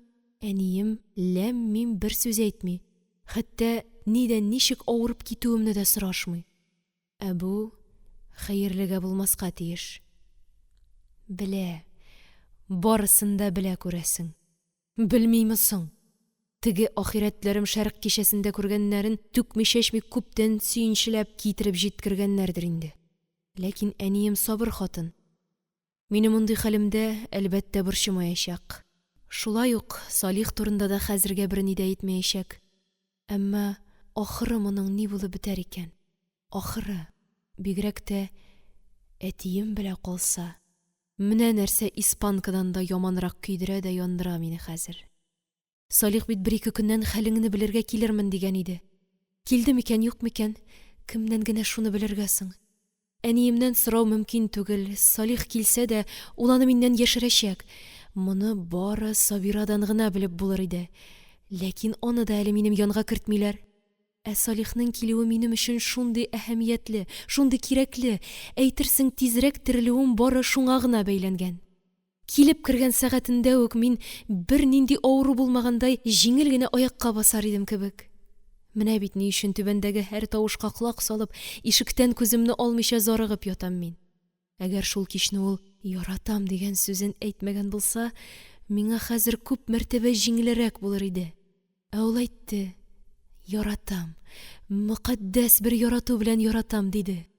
Я Рабби, мин бит бу сүзне аңымны югалткан минутларда да исемнән чыгармадым. Гүя шигәмдәге кан тамыры шикелле ул үзлексез тибеп торды. Әйе, бу сүз чын була калса, мине терелтәчәк, иң каты авырудан да терелтәчәк. Инде ялган әйткән булса, Тәңрем кичерә күр, терелү миңа нигә кирәк, нигә? Сукырның бөтен теләгәне 2 күз диләр. Ниһаять 4-нче көннең иртәсендә минем янга бик аз гына вакытка Сабира кирип чыкты. Баш очыма ук килде дә, иелеп әкрен генә: «Ах, туташ, туташ!» диде. «Ни булды? Нигә болай кинәт авырып киттең?» «Әйтмә инде, Сабира. Салкын тидердем шул. Үземдә гаеп». «Бөтенләй суырылып калгансың, җаным. Урамда озаграк тордыңмы соң?» Нигә ул алай дип сорый? Димәк, аның колагына да нидер кергән инде. «Юк», дидем мин. «Урамда 1 минутта тормадым. Театр бик салкын иде. Әллә кыш буе якмаганнар үзен. Иңемә шәлемне салырга да онытканмын». «Терел инде тизрәк, терел», диде ул минем күзләремә туры карарга тырышып. «Тереләсе иде дә бит», дидем мин йөземне читкә борып. Ә ул һаман миңа төбәлеп карый. Гүя нидер әйтәсе бар да, тик мин сораганны көтә. «Әйт инде, җаным, әйт тизрәк», дим күңелемнән аңа ялварып. «Беләсең ич миңа ни кирәген, үзең дә беләсең. Зарыктырма, телдән әйттермә, зинһар». Ахырда ул мине аңлагандай, тагы да иелә төшеп шыпырт кына: «Салих абый килгән иде», диде. Мин күзләремне йомдым, әз генә тынып яттым. «Кайчан?» «Кичә, кич белән. Ә шулай да нидер буа мине. Җиңел генә тын алырга бирми». «Чак кына көт, Сабира». «Озак тордымы?» «Салих абыймы?» «Юк, озак тормады». «Кем белән сөйләште?» «Әтиегез белән». «Алай икән, килгән, озак тормаган. Әтием белән генә сөйләшкән. Әнием белән сөйләштеме икән?» Сабирадан сорыйм: «Әнием белән сөйләштеме?» «Юктыр, ахрысы. Апаның залга кергәнен дә күрмәдем мин». «Шулай да, күпме торды Салих абыең?» «Ну, күп булса 1 ярты сәгать чамасы. Нигәдер тиз китте». «Әйе, тиз киткән, тиз. Ә ни өчен?» Сабира моны белми, әлбәттә. Алар залда икәү генә сөйләшкәннәр. Салих, билгеле, минем хәлемне сорашкандыр. Әмма ләкин әтием ни дип әйтте икән? Әтием, ах, беләсе иде бит. Әнием дә аның килгәнен миңа әйтмәде ич. Мине борчымас өчен генәме? Юк, аның өчен генә булмас, ышанмыйм. Минем инде Сабирадан бүтән бер нәрсә дә сорыйсым килми иде. Шулай да ул акланырга теләгәндәй: «Абзый үзе Салих абыйны озата чыкты», диде. Карасана, әтием үзе чыккан. Кызык. Моңарчы бит Салих артыннан тышкы ишекне гел Сабира ябып кала иде. Ә бу юлы әтием үзе. Сабирага берәр сүз әйтеп калдырмасын дип курыкканнардыр инде. Әнә ничек саклыйлар икән минем газиз башкаемны. Рәхмәт төшкерләре. «Син инде бар, Сабира», дидем мин тагын хәлсезләнә төшеп. «Рәхмәт сиңа». «Ә син, туташ, тыныч кына ят», диде Сабира мине юатырга теләп. «Салих абый килер әле, килер». Әйе, әлбәттә диясем килде минем. Әмма беләм, шушы минуттан минем бәгырне билгесезлек иги башлаячак. Килерме, килгәнен миңа әйтерләрме? Әллә инде аңа юл киселдеме? Менә нәрсә турында гына мин өзлексез уйланып ятарга мәҗбүр булачакмын. Хәзер барысы да әтием белән әнием кулында. Алар хөкеме барысын да хәл итә. Ә бәлки иткәннәрдер дә инде. Кай гынах шомлыгына дучар булдым соң мин бу әшәке авыруга? Ник саклана белмәдем? Ник шул җылырак бүлмәләренә кереп тормадым? Инде менә шуның җәзасын таты. Бер кичне аның яратам дигән сүзен ишетте. Икенче көнне үк аны күрүдән мәхрүм булыймыш. Юк, миңа авырып ятарга ярамый. Һич тә ярамый. Ничек тә тизрәк торырга, аякка басарга, хәтта авыруымны йомарга, яшерергә. Ул кирәк. Салих кирәк миңа. Мин бит әле үзем аңа бер ни дә әйтергә өлгермәдем. Күптән йөрәгемдә туганны, телемдә тибрәнгәнне әйтергә өлгермәдем лабаса. Я Раббым, үзең сихәт бир, үзең куәт бир миңа. Әмма җан теләсә дә, язык җибәрми дигәндәй, күпме генә ашкынсам да, миңа урыннан тору тиз генә насыйп булмады. Хәер, бер генә мәртәбә тордым, һәм шуның белән бөтен эшне боздым да шикелле. Бик матур кояшлы көн иде. Дөнья Әйтерсең нурда коена. Кар өсләре учлап инҗе бөртеге сипкәндәй җем-җем уйнаклап тора. Кыектан өзелеп төшкән тамчылар кинәт кабынып тәрәзәмнән күренеп кала. Минем күңелемдә дә кинәт нидер кабынды. Бөтен сырхауларым онтылып китте. Үземне тәмам терелеп җиткәндәй хис иттем. Әллә каян гына килгән бер җиңеллек белән тиз генә урынымнан тордым. Халатымны кидем, иңемә мамык шәлемне салдым да түбәнгә, кухняга төшеп киттем. Дөрес, минем буыннарым хәлсез иде әле, башым да әйләнә иде. Ләкин болар гына мине тотамы соң? Шулай да әниемнең мине күргәч кыты алынды. Бу ни хәл? Ник төштең? Менә төштем инде, дидем мин тыштагы кояшта елмаеп. Иртә әле сиңа, кызым, иртә. Ютәлең дә бетмәгән. Я өзлегеп китәрсең, Аллам сакласын. Миңа әйбәт хәзер. Ә ялгызыма күңелсез. Күңелсез. Ахырын уйларга кирәк, диде әнием ризасызлыгын яшермичә, ләкин мине кире куып тормады. Кухнядагы зур өстәл тәрәзәгә терәп куелган иде. Мин шуның бер башына барып утырдым.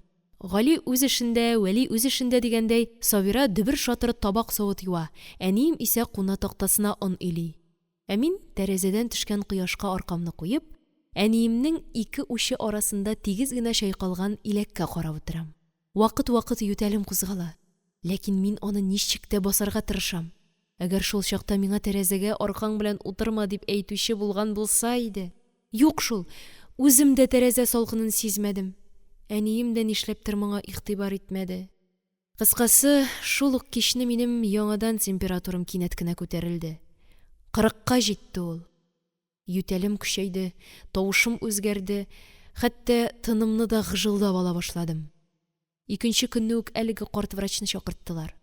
Ул килгәч, урын өстендә, эчке күлмәгем аша гына күкрәгемне тыңлап карады. Иреннәрен кысып бераз дәшмичә торды. Аннары яңадан тыңлады, бары шуннан соң гына әниемә борылып әйтте. Салкын тиюдән туташның үпкәсе шешә башлаган, диде. Бу бик җитди авыру иде. Бигрәк тә хәзер, бер каян бер нинди дару табып булмаган заманда. Ахры ни белән бетәр? Моны карт врач та өзеп кенә әйтмәде. Шулай да ул әниемә мине дәвалау ысулларын бик әйбәтләп төшендерде. Таба алсагыз дип берничә рецепт язып калдырды. Минем үземә исә, гүзәлкәй, бу авыруны сез үзегез генә җиңә аласыз. Шуңа күрә нык булыгыз, тәшвишкә бирелмәгез, тыныч ятыгыз, иншалла сәламәтләнерсез, диде. Әмма ләкин миңа барысын да әйтеп бетермәгән икән.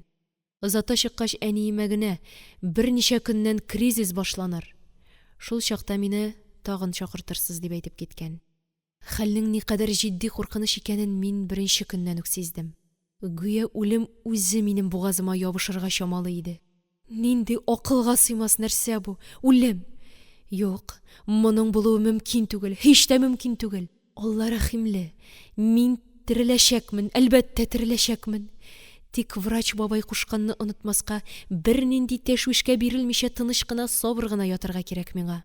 Ә хәтәр авыру, мәкерле авыру мине сынарга теләгәндәй көннән-көн көчәя, көннән-көн аяусыз рәвештә куәтемне суыра бара. Тын алуларым бик-бик авырлаша, күз алларым караңгылана, зиһенем дә еш кына томалана. Мин инде врач әйткән кризисның кайчан башланганын да, күпме дәвам иткәнен дә үзем белмәдем. Хәлем искиткеч авыр булган, тәмам кыл өстендә генә калганмын. Үлем чынлап та бугазымнан ала язган, күрәсең. Әмма Аллага мең шөкер, мин шулай да бирешмәгәнмен.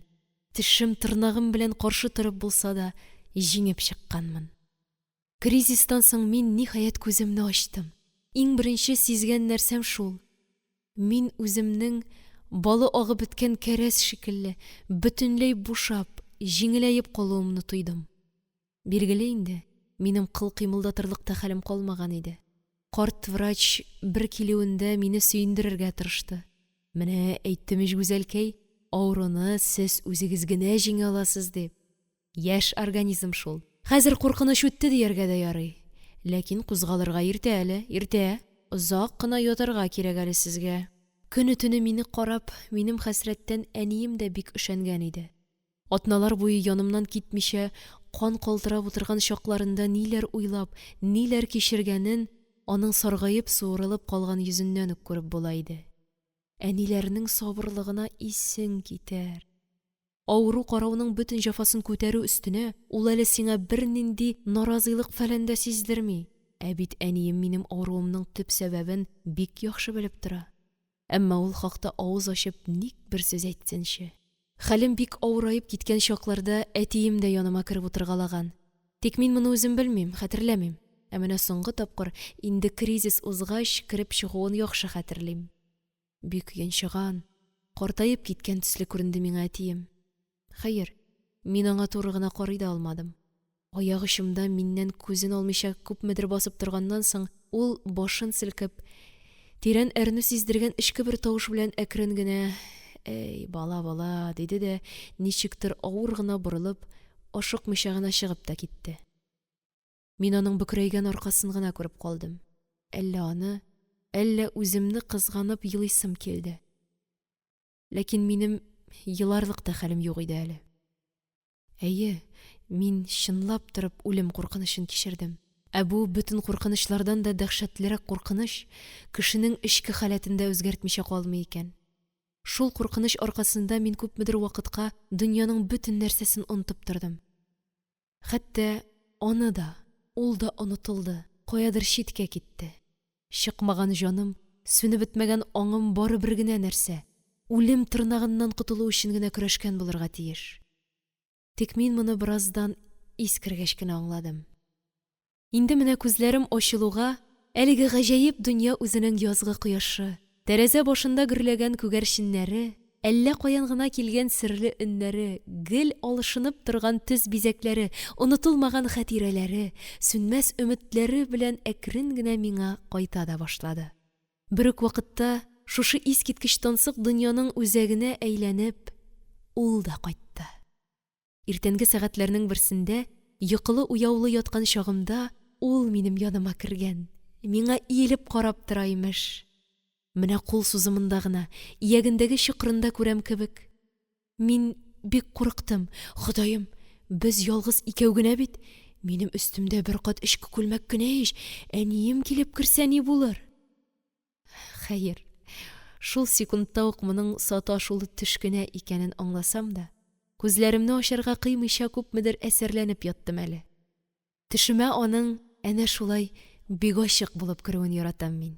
Минем авырый башлавыма шәт айдан артык узгандыр инде. Шәрык кичәсе 26 февральдә булган иде. Ә хәзер апрель башы булырга тиеш. Менә күпме вакыт безнең очрашканыбыз юк. Кайда йөри икән ул? Ни эшләр бетерә икән? Мине онытмадым икән? Безгә тагын килгәне бармы, юкмы аның? Әмма ни газап, буларның берсен дә белә алмыйм мин. Минем янга әүвәлгечә бары әнием генә кереп йөри. Ул гына карый мине. Гаҗәпләнәм дә мин моңа. Чөнки авыруым хәзер йогышлы түгел бит инде. Шулай булгач, ни өчен мине, әйтик, Сабирадан аералар? Дөрес, Сабираның кереп чыккан чаклары да булгалады. Я өстемне алыштырырга, я урын җиремне рәтләргә. Ләкин гел әнием барында гына, ул карап торган чакта гына. Билгеле, сүз алышу мөмкин түгел иде. Ә шулай да ул үзенең аз гына хәйләкәр мәгънәле күз карашы белән нидер әйтергә тели иде кебек. Аннары эшен бетереп чыгып киткән чагында, һаман бер үк сүзне кычкыра биреп кабатлый иде. Терел туташ, тизрәк терел. Һәм шушы сүзе белән гүя синең терелүеңне ул да көтә дип әйтмәкче була иде. Кризистан соң бер 10 көн узгач, мин әкрен генә торып, бүлмә эчендә генә йөргәли башладым. Баскычтан төшәргә менәргә рөхсәт итмиләр әле. Хәлем дә бик тиз бетә. Аз гына йөрим дә тагын урыныма килеп ятам. Каты тоткан икән шул рәхимсез авыру, каты тоткан. Тәмам күләгәгә әйләндерде үземне. Шулай да адәм баласы әрсез җан. Бер кузгалгач тырыша-тырмаша булса да үрмәли икән. Мин дә тырышам, мин дә үрмәлим, һәм көннән-көн әкренләп хәлләнә баруымны үзем дә сизеп торам. Тик менә һава җитми миңа. Һава кирәк, саф һавага бик чыгасым килә. Ләкин ул хакта әлегә уйларга да кушмыйлар. Кар суы минем өчен бик хәтәр. Тәмам ныгып җиткәнче, язгы җипшек һавага чыгарга һич тә ярамый диләр. Моны карт врач үзе бик нык кисәтеп әйтеп киткән икән. Ә булай өй эчендә йөрим инде. Түбәнгә, кухняга да төшәм. Сабираның мәзәкләрен дә тыңлап утырам. Әтием югында залга да керәм. Ни өчендер әтием күзенә еш күренәсем килми минем. Бер тапкыр пианино янына да килеп утырдым. Капкачын ачтым. Клавишларын баскалап карадым. Әллә ничек сәер генә яңгырады аның тавышы. Гүя миннән читләшкән кебек тоелды. Бармакларым элекке көчен, җитезлеген югалткан икән шул. Бәлки шуңа күрә рәнҗидер әле минем сизгере җанлы пианином. Ләкин миңа пианиноны озак рәнҗетергә туры килмәде.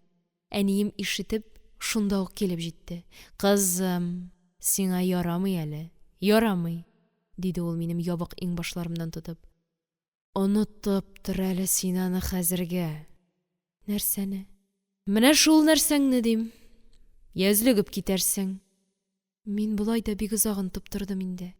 Музыка яратмый ул онытып торганны. Сихәтләнгәч, кызым, сихәтләнгәч, Алла бирсә. Ә Салих абый, килермесең? Дидем мин.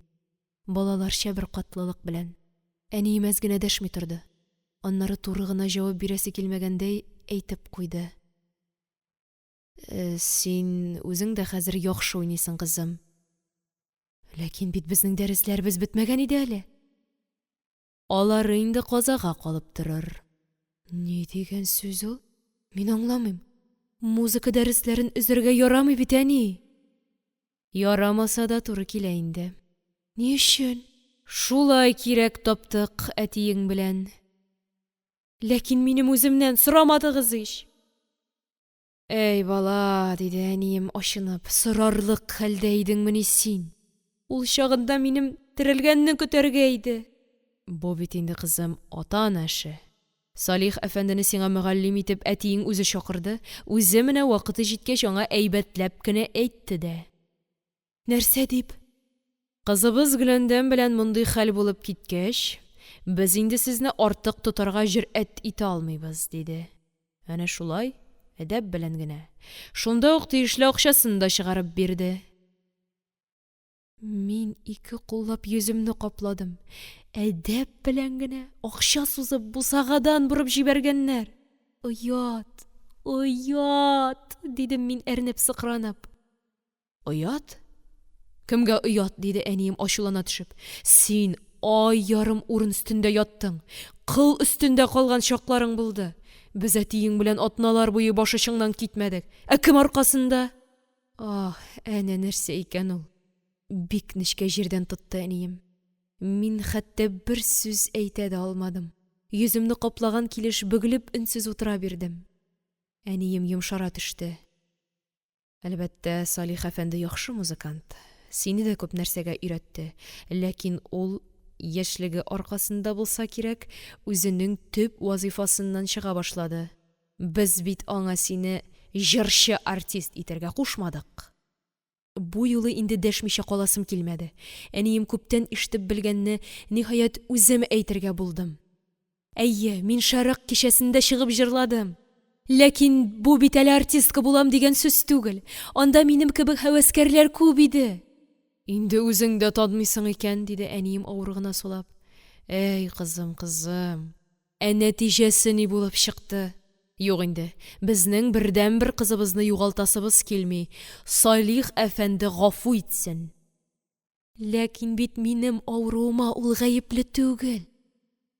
Ә котыртып илтүче кем соң? Ах, әни, ник алай дисең? Үзең рөхсәт иттең ич. Минем сиңа якмаган сәхнәләргә чыгып җырларга рөхсәт иткәнем юк. Аның ни гаебе барсың? Дидем мин ниһаять яшьләремә булып. Әнием чынлап курка калды. Гөләндәм, балам, тукта, җитәр, диде ул башымны ике кулы белән дә күкрәгенә кысып. Сиңа булай гасабиланырга ярамый. Ярамый, ишетәсеңме? Бетерик, сөйләмик, буласы эш булган. Ахырын Алла хәерле итсен. Озак тыйыла алмадым мин. Йөрәгемә бик күп җыелган икән шул. Көчсезлек, гаҗизлек, билгесезлек, әйтелмәгән, әйтеп тә булмый торган сүзләр барысы да әче, кайнар яшкә әйләнеп акты да китте. Сау чагым булса, бәлки тыйла да алыр идем. Ә хәзер, әйдә аксын, чыгып бетсен инде булмаса. Мин тынычлана төшкәч, әнием мине сак кына урынымнан торгызды. Һәм үз бүлмәмә хәтле озата да менде. Урын җиремне яхшылап рәтләгәч, ятарга кушты. Менә шулай тыныч кына ят кызым, диде өстемә юрганымны каплап. Бер үк өзлегә күрмә инде. Ләкин үзе чыгып китергә ашыкмады. Аз гына нидер уйланып торды да, аяк очыма карават читенә генә утырды. Беравык миңа сынагандай карап торганнан соң, сабыр гына: «Кызым, Гөләндәм», диде. Бер сүз чыкканда сиңа шуны да әйтәсем килгән иде. Тик син борчылма. Тыңлап кына ят. Ие, менә шуны әйтмәкче идем. Дөньяның хәзер бик хәвефле чагы, кызым. Сугышлар тагын көчәйде булса кирәк. Уралдан Колчак дигән берәү кызылларга каршы һөҗүм итеп килә диләр. Уфаны алган икән инде. Җәнүптән, ягъни көньяктан, Деникин дигән бер генерал һөҗүм башлаган имеш. Бу властның гомере әллә бар, әллә юк. Хода белсен. Шәһәрдә төрле шомлы хәбәрләр йөри. Тентүләр, кулга алуларда көчәйгән. Шикле кешеләрне чүпләп кенә торалар икән. Әтиең менә елдан артык кәсепсез утыра. Бер кая чыкмый, йөрми. Көн итүләре бик авырлашты, кызым. Үз хәлебезне үзебез генә беләбез. Авырып китмәсәң дә, музыка дәресләрен барыбер үзәргә туры килер иде. Бел, аның кайгысы түгел бездә, баш кайгысы. Бер Худаның үзеннән иминлек сорап, заманның тынычланганын сабыр гына көтеп ята торган чак. Шуңа күрә, Гөләндәм, сиңа да әйтәсем килә. Онытып тор әле син барысында. Онытып тор. Күңелеңне дә бозма, юк-бар уйлар белән башыңны да ватма. Сәламәтләнәсең бар әле синең, аякка басасың, ныгыйсың бар. Хак Тәгаләдән шуны сорый, кызым. Бик куркыттың син безне, бик куркыттың. Уеннан уймак дигәндәй, бик хәтәр авырып киттең шул. Ә хәзер тыныч кына ят инде, балам. Йокларга тырыш. Йокы бик файдалы ул синең өчен. Әнием юрган аша гына аягымны, кулымны сыйпаштырды да урыныннан торды. Ә мин күзләремне йомган идем. Йоклар өчен түгел, башка берни дә ишетмәс өчен йомган идем. Җитте инде, җитте. Хәлсезләндем дә бугай, температурам да азрак күтәрелде шикелле. Ләкин минем аны үлчәп карыйсым килмәде. Әйе. Әнә шулай барысын да онытып торырга кушып чыгып китте әнием. Онытып торырга? Мөмкинме соң бу? Йөрәк тибүдән туктап тора алмый бит. Бер типкән арада да күңелгә ниләр генә килеп китми. Ниләр генә. Ә Салих килмәс. Юк, килмәс инде. Кирәгем бетте минем бу йортка дигәндер. Әле безгә яңа килеп йөри башлаган чагында ук ул миңа ничектер бер әйткән иде. Әхмәтҗан абзый өчен мин бары музыкант кына. Сезне укытырга кирәгем булмаса, өенә аяк та бастырмас иде дигән иде. Мин ул чакта аңа каршы төшеп, юк, бу дөрес түгел, әтием сезне бик хөрмәт итә дип әйткән идем. Ә хәзер кем хаклы булып чыкты инде? Ә бәлки әле Салих абый булар барысы да миңа әйтеп, минем ризалык белән эшләнгәндер дип тә уйлый торгандыр. Әгәр шулай уйласа, бу бит котышкыч гаделсезлек булачак. Әйе, котышкыч. Я Рабби, ничек кенә төзәтим мин бу гаделсезлекне? Ничек кенә? Мин бит әле көчсез. Мин бит әле берни дә эшли алмыйм. Әмма юк, мин ышанмыйм. Ышанасым килми, теләмим. Уйламас ул алай, уйламас. Уйларга тиеш түгел. Ярата шул мине. Ярата. Үзе әйтте ич. Саф, мөкаддәс бер ярату белән яратам диде. Яраткач начар уйламыйлар бит инде. Шулай түгелме? Яраткач матур уйлыйлар. Гел сагынып кына, шулай ич. Ә мин тереләчәкмен, кадерлем. Тереләчәкмен, Алла бирсә. Без күрешәчәкбез, кадерлем. әлбәттә күрешәчәкбез. Тик менә ниткән калчак икән ул тагын. Уралдан килә диме? Ни өчен килә?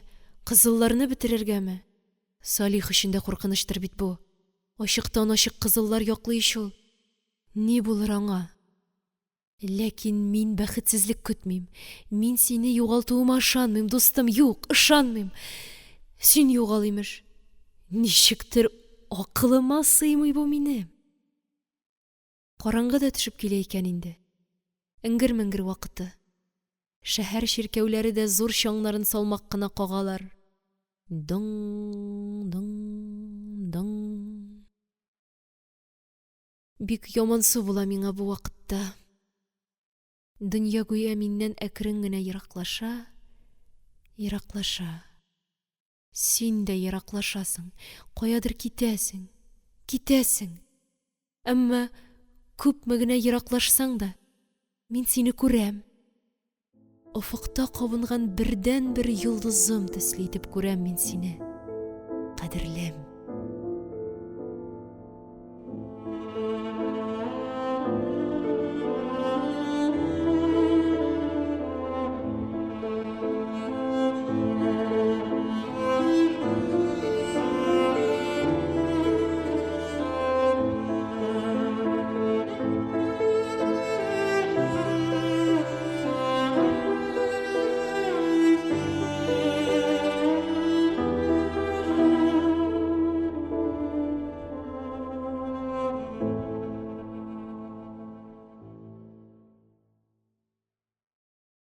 Әмирхан Еники.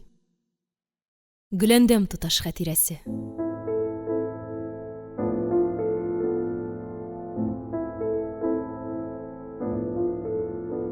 11 бүлек. Кар сулары китеп бетте. Җир сарыкты, утырды, кипте. Тик урам уртасында гына ишек алларыннан ыргыткан соңгы буз кисәкләре эреп яталар. Көннәр бик җылы тора. Тиздән аларның да юеш эзләре дә калмас булай булгач. Җылы җилсез көннәрдә мин дә һавага чыгып йөри башладым. Үзебездән ерак китмим. Күбрәк Кабан буенда гына әрле-бирле йөренәм. Сәламәтләндем дияргә ярый инде. Ләкин нишләптер бик озакка сузылды бу сәламәтләнү. Менә һаман да әле тәмам хәлләнеп, ныгып җитә алганым юк. Бер ара әйбәт кенә алга киткән идем. Аннары тагын кирегә чиккәндәй булдым. Нидер ярамады. Шуңа күрә миңа бик сакланырга кушалар. Үпкә чиреннән соң яңадан үзлегү бик хәтәр нәрсә ул диләр.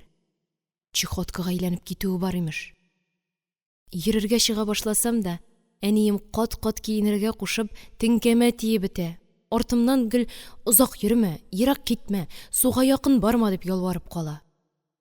Кабан инде боздан арчылган. Аңа хәзер булак аша Идел суы керә. Ул тулып күтәрелеп, гүя киерелә биреп ята. Яр битләрендә беренче тере яшь үлән дә баш тартып чыгып килә. Карт тирәкләрне сырган бүреләр дә көннән-көн бүртә, сагызлана бара. Тиздән бәлки нәни яфракларның очлары да күренә башлар. Ә аннары барысы да гөлт итеп кабынгандай ямь-яшел җилфердәшеп китәр бер заман. Әнә шулай килә язлар, һич нигә карамыйча. Тик минем язым гына нигәдер килергә ашыкмый. Ул юк. Очраганы да юк. Хәбәре дә юк. Билгесезлек мине газаплый. Күңелем җәйрәп яткан шушы тын күлдәй сагыш, сызлану, нәүмизлек белән тулы. Аерылышканга 2 ай тулды бит инде. Бигрәк кинәт өзелде барысы да, исең китәр. Билемнән йомшак кына тотып, извозчикта озата килде. 2 көннән хәлеңне белергә керермен бәгыр дип вәгъдә биреп калды. Һәм менә шуннан соң ай күрде, кояш алды дигәндәй, минем өчен юкка чыкты да куйды. Әмма өметемне һич тә өзмим әле мин. Без бит бер шәһәрдә яшибез, бер үк урамнардан йөрибез. Без әлбәттә очрашырбыз. Очрашмыйча калмабыз насыйп булса. Тик кайчан, кайда эш бары шунда гына. Йөрергә чыккан сайын бу өмет миндә уяна. Гүя ул да күл буена килеп, мине көтеп йөридер кебек тоела башлый миңа. Кабаланып өйдән чыгам. Карана-карана урам башына чаклы бер узам, ике узам, аннары чатта тукталып, иптәшләрен югалткан баладай тик кенә басып торам.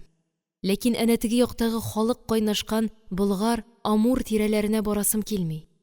Оялам. Дөресен генә әйткәндә, хурланам да. Үзләп йөрү кыз кеше эшемени ул? Нәүмизлек баса мине. Авыр миңа. Әмма ләкин түзәргә кирәктер инде. Сабыр итәргә. Өметне учтан төшермәскә кирәктер. Минем хәлне бердән бер аңлаучы ул да булса Сабира иде. Аңа әйтү кирәк тә түгел.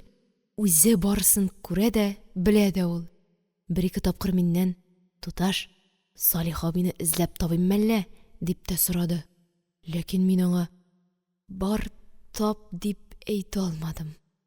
Оялумы, хурланумы, нидер тотты мине. Шулай да Сабира шәһәргә чыккалаган араларда каяндыр ишетеп, миңа кайбер хәбәрләр китерде. Мәсәлән, театр, ягъни кышкы сезон ябылган икән инде. Артистларның күбесе фронтларга киткәннәр имеш. Бер төркемне ни өчендер Самарага да җибәргәннәр. Бу имеш хәбәрләр мине бер яктан әзрәк тынычландырса, икенче яктан хәвефләнергә дә мәҗбүр итте. Булай булгач, дип уйладым мин, Салих та шәһәрдә ялгыз калмас. Ул да башка артистлар белән бергә каяда булса киткәндер. Тик менә солдат итеп кенә алып куймасыннар үзен. Бу мине борчый. Бик борчый. Сугыш бик куркыныч нәрсә бит ул. Аллам сакласын. Хәер, аның кулына мылтык тоттырмаслар, мылтык тотар өчен яратылмаган ич аның куллары. Кыскасы, мин өмет белән яшим. Вакыты шулай. Кеше бүген монда, иртәгә әллә кайда. Атналар, айлар үтсә дә мин аны көтәчәкмен. Көтү, ышанып, сагынып көтү минем эш. Кызлар эше ул. Июнь башларында Сембердән безгә әниемнең бер туган энесе Касыйм абый килде.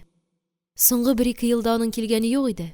Заманнар да буталып китте, юл йөрүләр дә мөшкелгә әйләнде. Шуңа күрә кадерле абыйның һич көтмәгәндә килеп чыгуы барыбыз өчен дә, бигрәк тә әнием өчен зур шатлык булды. Өйгә бәйрәм төсе керде, өстәлдән аш-су өзелмәде, сорашу сөйләшүләрнең ычы-кырые булмады. Касыйм абый аеруча миңа карап гаҗәпләнә иде. Гөләндем, карале син тәмам җиткән кыз булгансың лабаса. Һай. Бөтенләй чибәр туташка әверелгәнсең. Күз генә тия күрмәсен үзеңә, ди ул кат-кат башын чайкап. Бер түгел, берничә мәртәбә әйтте ул моны. Аңа ияреп мин үзем дә гаҗәпләнә калдым. 2 ел җитеп килгән кыз өчен күп вакыт күрәсең. Шулай да әллә ничек уңайсыз, оялам. Нидер уйлап әйтә шикелле абыем. Бер тапкыр әниемнән дә сорап куйды. Гөләндәмгә ничә яшьсең инде? Апрельдә 17 тулды, диде әнием. Алай икән, балих булган икән шул, диде Касыйм абый мәгънәле генә әйтеп. Бу ишеткәннәрем миндә билгеле бер шик һәм сагаю уятты. Нидер бар абыйның уенда. Нидер бар. Моны сизеп була бит. Бигрәк тә кичке чәйдән соң аның миннән гел пианино уйнатуы, шул чакта миңа бик сынап каравы һәм комплимент әйткәләве, мин чыгып киткәч өчәү генә калып, ярты төнгә кадәр сөйләшеп утырулары. Булар барысы да юкка гына булмаска тиеш иде. Чынлап та, нинди максат белән килеп чыкты икән Касыйм абый көтмәгәндә генә? Әллә хат белән чакырдылар микән үзен? Дөрес, әти-әниемнең бер туган якын кеше белән сөйләшер сүзләре күптер инде. Хәзерге хәвефле вакыт, тормыш авырлыгы, баш мал кайгысы, беткәнмени шуның кебек киңәшер нәрсәләр. Әмма сизеп торам, сүз һич шиксез минем хакта да бара. Бара булса кирәк. Җиткән кыз диләр ич. Ходаем, бу сүзнең ни икәнен бары мин үзем генә белергә тиешмен бит. Җиткән кызның язмышы турында уйламыйлар, киңәшмиләрме соң? Җиткән кызны күрүчеләр, белүчеләр, аңа исәп тотучылар булмыймы соң? Һәм моңа каршы берни эшләр хәлдә юк икән лабаса. Кыскасы, мин тынычлыгымны җуйдым. Хәтәр сизгән кошчык кебек үземә урын таба алмый башладым. Әнием миңа бүген булмаса иртәгә нидер әйтер кебек. Мин менә гел шуны көтеп йөрим. Ләкин көн артыннан көн уза. Әтием белән Касыйм абый көндезләрен шәһәргә чыгып, базар тирәләреннән, үзәк урамнардан, мәйданнардан йөреп кайталар. Касыйм абый туры килгәндә, мәйданнардагы митингларны да туктап тыңларга ярата икән. Кайткач, исе киткәндәй, «Кара, безнең татар иптәшләрдә авызларыннан ут чәчәргә остарып беткәннәр лабаса» дип сөйләнә. Ә кичләрен тагын сөйләшеп утыралар, самавыр яңартып, чәйләр эчәләр, әмма миңа беркемнең бер сүз әйткәне юк әле. Шул рәвешчә атнавын көн вакыт узып та китә. Касыйм абый китү турында да сөйләнә башлый. Мин инде тынычланган кебек тә булам, ләкин ашыга төшкәнмен икән. Менә бер көнне иртәнге чәйдән соң әнием ниһаять миңа әйтте. «Кызым, Касыйм абыең безне үзе белән алып китмәкче була», диде. Мин билгеле шунда ук сагая калдым. «Кемне?» «Синең белән мине инде?» «Кая? Сембергәме?» «Юк, Сембергә түгел, үзләренең утарларына чакыра. Җәйнең матур чагында ял итеп китәрсез», ди. Мин дәшмәдем. Әнием исә сүзен дәвам итеп: «Без әтиең белән бу эшне бик мәгъкүл күрдек», диде. «Синең үпкәләрең таза түгел. Сиңа авыл җирендә ял итеп бик файдалы булачак, кызым». «Анысы шулай да бит», дидем мин аптырабрак. «Тик вакытымы соң хәзер?» «Нигә, иртәрәк дисеңме?» «Юк, алай димим. Сугыш вакыты бит. Андый ерак җиргә бару куркыныч булмас микән?» «Аллага тапшырырга туры килә инде, кызым. Абыең әйтә, безнең якларда хәзер тынычлык, ди. Ходай язмаган эш булмас, тәвәккәлләргә кирәктер ахрысы». «Белмим шул, әни», дидем мин борчылуымны яшермичә. «Нигәдер күңелем тартмый». «Йә, кирегә юрам әле», диде әнием ачуланыбрак. «Синең өчен тырышабыз. Сиңа саф һава, яхшы тәрбия кирәк. Дәү әтиләрнең утарын беләсең ич. Аның кебек җиргә кеше акча түләп тә бара». «Әйе, беләм. Бик яхшы беләм мин дәү әтиләрнең утарын. Гаҗәеп матур җирдә утыра ул ялгыз утар. 100 адымда гына чокыр төбеннән бик саф, бик йөгерек инеш агып ята. Каршыда гына каплап куйган казан сыман бөдрә әрәмәлек каплаган йомры тау тора. Инеш үрендә 1-2 чакрым китсәң, зур калын урман башлана. Инешнең бу ягында исә чокырны менгәч тә чирәм яткан тип-тигез ялан башланып китә. Тау итәгендә куе чиялек, урманда какы, балтырган чикләвек, ә чирәмлектә яфрак асты саен кызарып, пешеп яткан җир җиләге. Юньләп җыйган кеше дә юк ичмасам. Бу утарны минем дәвәти, әниемнең әтисе, Сембернең ахун хәзрәте, әллә бүлгән, әллә күчеп киткән бер байдан кайчандыр сатып алган булган. Шуңа күрә аны хәзер ахун утары дип йөртәләр. Ләкин бабай үзе дә һәм уллары да шәһәрдә торгач, монда бу утарда хуҗалык эшләре белән чынлап шөгыльләнмәгәннәр. Игенне бик аз иккәннәр, бераз мал асраганнар, умарта тотканнар һәм күп итеп сатар өчен пешән чаптырганнар. Асылда кечкенә утар аларның җәйләрен бала-чагалары белән кайтып, ял итә торган дача сыман урыннары булган. Дәвәтием үзе умарта карарга һәм үлән чәчәкләр җыеп киптерергә яраткан. Тәңренең шушы шифалы ганимәтләре өчен генә асрыйм бу утарны, ди икән ул. Инде менә Касыйм абый безне шунда алып китмәкче була. Бармаган җиребез түгел. Рәхәтләнеп, җәелеп дигәндәй, безнең анда ял иткән чакларыбыз булгалады. Бик яраткан идем мин ул ерактагы утарның инешен, шау чәчәктәге яланнарын. Башка вакыт булса, мин куана-куана барырга риза булыр идем. Әнием дә хаклы. Минем сәламәтлегем өчен һичшиксез файдалы булачагында. Әмма хәзер минем Казаннан бер җиргә дә чыгып китәсем килми. Казан тота мине, Казан җибәрми. Китсәм, үкенечкә булыр кебек. Гомерлек үкенечкә. Күңелемдә сүнеп бетмәгән өметем бар. Шул кадерле миңа. Шуны саклыйсым килә. Ләкин китмәс өчен нинди генә сылтау табарга. Юк бит ул, юк. Инде сәбәбен әйтмичә генә балаларча кирләнеп, юк, бармыйм дисәм, бу әти-әниемне, бигрәк тә Касыйм абыйны бик гаҗәпләндерәчәк. Нигә, ни өчен дип сорашу китәчәк. Хәтта әле миңа карата тагын бер шик тә тудырачак.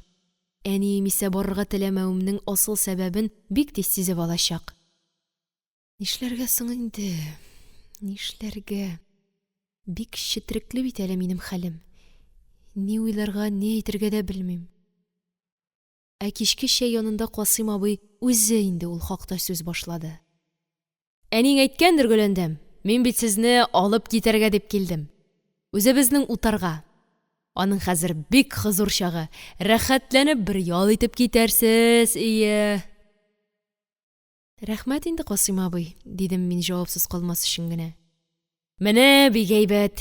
Берсе көнгә юлга чыгарбыз, Ходай кушса. Шулай ук бик тизмени? Әнигә сузарга. Кунак булдым инде, казаныгызны күрдем.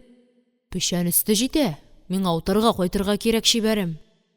Ә соң анда утарда куркыныч түгелме? Ялгыз урын, шомлы хәбәрләр йөри. Син, Гөләндәм, бер дә борчылма, диде Касыйм абый тиз генә. Безнең ул якларда шөкер хәзергә тыныч әле. Шәһәрдән ерак, олы юллардан читтә, безгә сугылган кеше дә юк. Аннары безнең утар кечкенә бит. Баяр имениесе түгел, ә баярларны талап бетерделәр инде. Безгә Аллага шөкер кагылучы да булмады. Мин дәшмәдем. Бу хакта мин ни беләм дә, ни әйтә алам. Касыйм абый минем икеләнүемне тамам сындырырга ашыгып, «Әле мин сиңа, Гөләндәм, иң кирәген әйтмәгәнмен икән», диде. Дәвәтиең синең авырганыңны ишеткәч, бик хафа булды. Сезне алып кайтырга да ул кушып җибәрде. Туташыбызга хәзер саф һава, таза аш, кымыз кирәк булыр, диде. Утардагы кешебезгә бер бия дә бәйләргә кушты. Әнә ничек борчыла синең өчен дәвәтиең, сылуым. Әйе, диде әтием дә. Кайнатай Гөләндәмне үз баласыннан да якынрак күрә шул. Аның сүзен тыңламау зур сансызлык булыр иде. Менә миндә шуны уйлап, хәвефле чак булса да каршы килмәдем. Барырга кирәк, кызым. Дәү әтиеңнең фатихасын алырга кирәк. Йә, моннан соң мин юк бармыйм дип ничек әйтә алам? Дәү әтием үзе кушкан бит. Ә мин аның минем өчен хафалануына да, алып кайтырга кушуына да ышанам. Дөрес, дәвәтием карт хәзрәтнең оныклары аз түгел инде. Ләкин алар барысы да аның янында диярлек. Ә мин бер үзем читтә, еракта. Шуңадыр инде ул мине аеруча бер җылылык, күңел нечкәлеге белән ярата торган иде. Бик кечкенә чагымда ук инде әнием мине Сембергә дәвәтиләремә еш кына алып кайта булган. Әле дә хәтеремдә. Дәвәтием мине тезенә утыртып, ак сакалы белән муенымны кытыклый-кытыклый, колагыма әкрен генә нидер көйли иде. Ә ял итәргә ятса, гел генә кочагына алып ята торган иде. Бәпкәчемнең исен яратам шул, дип әйтә икән. Инде буй үсеп, кыз булып җиткәч тә ул миңа һәр вакытта бик йомшак, бик игътибарлы булды. Минем киләчәк язмышым өчен эчке бер уйлану, борчылу сизә идем мин аңарда. Ул үзе дә миңа, ике догамның берсендә, кызым, синең исемеңне Алла каршында ят итмичә калмыйм, дип еш кына әйткәли иде. Менә ни өчен Касыйм абыйдан дәвәтиең кушты дигәнне ишеткәч, мин инде каршы бер сүз дә әйтә алмадым. Дөресрәге, намусым мине карышмаска мәҗбүр итте. Ә өметемне кая гына барсам да саклаячакмын. Аннары без бик озакка китмибез ич. 2-3 атнадан исән булсак, борылып та кайтырбыз. Әнә шулай юатырга тырыштым мин үземне. Тик соңрак әнием алдында бер шарт куйдым. Сабира да барсын. Сабира барса гына барам, дидем. Әнием гаҗәпләнгән булып, «Бусы тагын ни?» диде. «Чәчләрегез бәйләнмәгәндер ич. Ә мин анда ялгыз башым нишләрмен?» «Без бар ич, тагын кем кирәк сиңа?» «Миңа иптәш кирәк. Иптәшсез мин бер кая чыга да йөри дә алмаячакмын».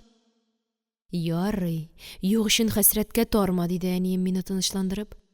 «Сабираны үзебездән калдырмыйбыз». Шул ук кичне мин Сабираны куандырырга теләп, аның үзенә дә әйттем. «Беләм», диде Сабира исе китмичә генә. «Каян беләсең?» «Апа миңа 3нче көн үк әйтеп куйды». «3нче көн үк? Ә ник син аны миңа әйтмәдең?» «Әниеңнән узып әйтергә тагын», диде Сабира кырыс кына. «Апа болай да миннән бик шикләнә». «Шикләнә? Ни диеп?» «Сүз йөртмәсен диептер инде. Сизә бит ул безнең араны. Әллә сораганы да бармы?» «Юк, сораганы юк. Апа хәйләкәр ул. сынап кына йөри. Аңлыйм инде, аңлыйм. Әнием миңа да ышанып бетми, Сабирадан да шикләнә. Утарга алып китүнең дә берәр сере бардыр әле. Кымыз эчеп, ял итәр өчен генә булмас. Мин авыр гына сулап куйдым. Менә китәргә туры килә инде. Дәвәтием чакырткан. Ярый әле син дә барасың. Әйе, беләм. Син барсын да беләсең. Тик мин сүземне әйтеп бетермәдем. Нәрсә тик? Ие, ярар инде. Юк, әйтеп бетер, диде Сабира бәйләнә калып. Нәрсә ул тик? Бик уңайсыз иде миңа. Шулай да әйтмәс җиремнән әйттем.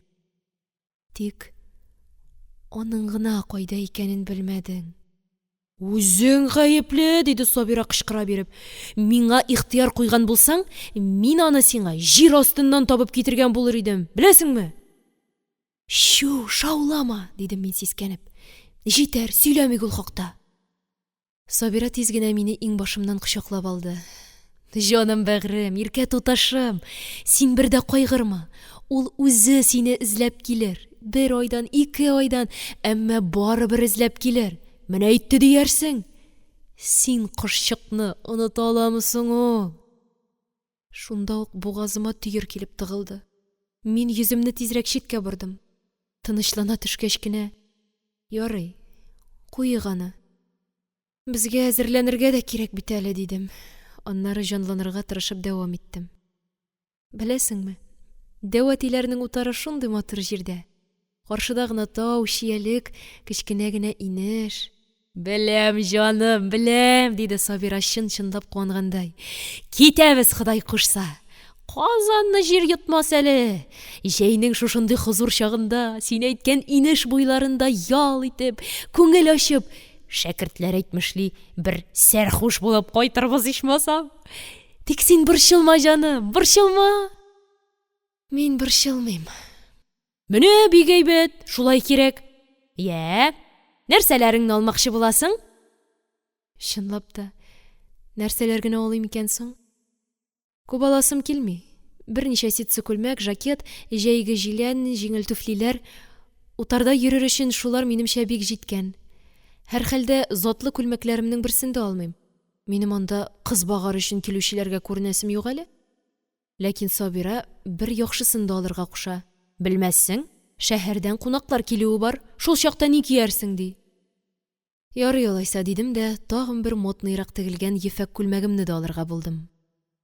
Соңыннан әнием минем әйберләрне тикшереп, бер дә канәгать булмыйча, тагын берничә затлы күлмәк, шуның өстенә инҗиле калфагым белән зиннәтле тагыр нәрсәләрне дә алырга кушты.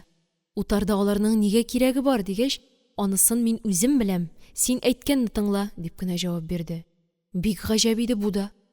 Мин ни уйларга да белмәдем. Икенче көнне инде без бары җыену, әзерләнү мәшәкате белән генә уздырдык. Әнием иртән иртүк зур мичне ягып пешеренергә тотынды. Татарның гадәте юлга чыга башласа, хаҗга җыенгандай әллә никадәр азык-төлек әзерли. 3 тавык кына суеп кыздырдылар. Сарык ите белән бозау ите дә куырылды. Берничә таба вак бәлеш, шуның өстенә тагын күпме камыр ашлары, әкәмәт инде. Тик шуны әйтергә кирәк, без утарга атларда барачакбыз икән. Чөнки утар Иделдән шактый еракта. Пароход белән китсәң дә, Сембергә җитеп, аннан барыбер атларда барырга туры киләчәк. Элек без гел шулай Сембер аша йөри идек. Ләкин Касыйм абый әйтә, пароходларга хәзер ышаныч юк, ди. Хәрбиләр басып алып бетерделәр, ди. Шуңа күрә атлар яллап, туп-туры Казанның үзеннән бару тынычрак булачак, ди. Бу 2 көнлек юл икән. Пешергән-төшергән азыкларны бәлки ашап та бетерербез әле. Әтием белән Касыйм абый бөтен әзерләгән нәрсәләрне, кием салымны юлда ашыйсы, анда баргач тотасы азык-төлекне кәрзин әрҗәләргә тутырып, баулар белән кат-кат урап, бәйләп, зал уртасына куйдылар. Кич кырын гына Сабира белән без икәү мунча ягып уздырдык. Башта әтием белән әнием, аннары Касыйм абый кирип чыкты. Иң ахырдан гына җылы мунчада без, 2 кыз, әйбәтләп юындык. Шул эшләр белән җәйге озын көн үтеп тә китте. Иртәгесен сәгать 6-да ук безнең капка төбенә паратлар җиккән 2 тарантас килеп туктады. Аларның берсен әтием, икенчесен Касыйм абый яллаган. Хуҗалары татарлар, олы гына яшьтәге агайлар, әтиемнең танышлары икән. Алар килгәндә, без инде иртәнге чәйне эчеп өлгергән идек. Озак кымшанмыйча гына киеніштек ниттек тә, утырышып бер дога кылдык. Аннары ирләр кәрзин төеннәрне чыгарып тарантасларга әйбәтләп урнаштырдылар. Беренче атка әнием белән Касыйм абый, икенчесенә Сабира белән мин ипләп кенә утырдык. Ярый әле тарантаслары рессорлы, югыйсә рессорсыз тарантас таш юлда бик яман сикертә ул. Ниһаять, агайлар да җилән чабуларын җыештырып, күчергә менеп утырдылар. Әтием безгә хәерле сәгатьтә диеп, ялгызы капка төбендә басып калды. Атлар кузгалып тыкрыктан таш урамга борылгач, тигез генә бәргән тояк тавышлары белән тып-тын күл буен яңгыратып, җиңел генә юрттырып та киттеләр. Мәскәүский чатына да килеп җиттек. Ләкин бу тирәдә дә тынлык һәм бушлык иде. Иртән иртүк ачыла торган чәйханәләр, һәршәүниләр барысы да ябык. Ә зур магазиннар һәм складлар янында мылтыклы хәрби сакчылар тора. Җәйге иртәдә шәһәрнең бу кадәр буш булуы бик сәер иде. Гүя ул тынын чыгармыйча нидер көтә кебек. Дамбаны да уздык. 5 балтаны да үттек. Инде менә Үсиягә дә килеп җиттек. Безне моннан аргы якка, югары Ысланга атлар, арбалар ташучы Волгарь дигән пароход чыгарырга тиеш. Шуннан соң тау яклап безнең озын юлыбыз башлана. Яр башында туктап торабыз. Волгарьның теге яктан чыкканын көтәбез. Иделне минем быел беренче мәртәбә күрүем әле. Һәр кемгә дә шулай микән, әмма минем үземә Иделнең гаҗәеп бер тәэсире бар. Аның ярына килеп баскач та, дөнья ничектер бердән киңәеп, яктырып киткәндәй була. Хыял шунда ук аның куәтле, сабыр агымына ияреп, әллә кайларга, еракларга китеп бара. Тарта, бик тарта Идел үзенә. Дәшә, чакыра. Шуңадыр инде ел саен Идел буйлап, каяда булса барып кайтмыйча җан һич тә түзә алмый. Салмак кына ишелеп аккан мәһәбәт елгага карап, шулай онтылып утырган чагымда, Сабира кисәк кенә минем янтыгыма китереп төртте. Мин хәтта сискәнеп киттем. Туташ, карале, артыңа кара, диде ул кабаланып. Мин аның бу кылынышына гаҗәпләнебрәк борылып карадым. Артыбызда гына авыл агайлары утырган берничә арба тора. Искитерлек берни дә күрмим. Я, нәрсә барсың? Дим. Ә син иң артка кара. Яңа гына бер пар ат килеп туктады. Шуңа кара. Я, шуннан. Күрмисеңме ни? Диде Сабира өтәләнеп. Анда утырган егетләрнең берсе Салих абый. Я Рабби. Бер юлы хәлсезләнеп киткәндәй булдым. Кинәт тавышым югалды. Көчкә генә әйтә алдым. Булмасла. Күзеңә ак төштем әллә, гарип, дип тирги Сабира мине. Шул инде Салих абый нәкъ үзе эшләпәдән. Юк, күзләремә ак төшмәде төшүен, әмма яшь пәрдәсе җәелеп өлгерде. Шулай да мин аны күрдем. Әйе, тарантас кырыенда утырганы, эшләпә кигәне Салих шул. Салих. Я Раббым, ничек туры китердең, ничек итеп юлларыма китереп чыгардың син аны? Ә Сабира тиле кулларын чәбәкләп, сикергәләнергә тотынды. Ул да безне күрде. Әнә тарантасыннан төшеп, безгә таба килә. Мин тиз генә борылып, иелеп, күзләремне сөртергә ашыктым. Селкенергә дә куркам үзем. Ул килеп җитте. Ул дәште. Әкрен генә дәште. Гөләндәм. Син. Мин аңа таба борылдым. Һәм башымны гына кактым. Авыз ачарга көчем җитмәде. Ә ул миңа карый. Керфек тә какмыйча йотылып, сөенеп, гаҗәпләнеп карый.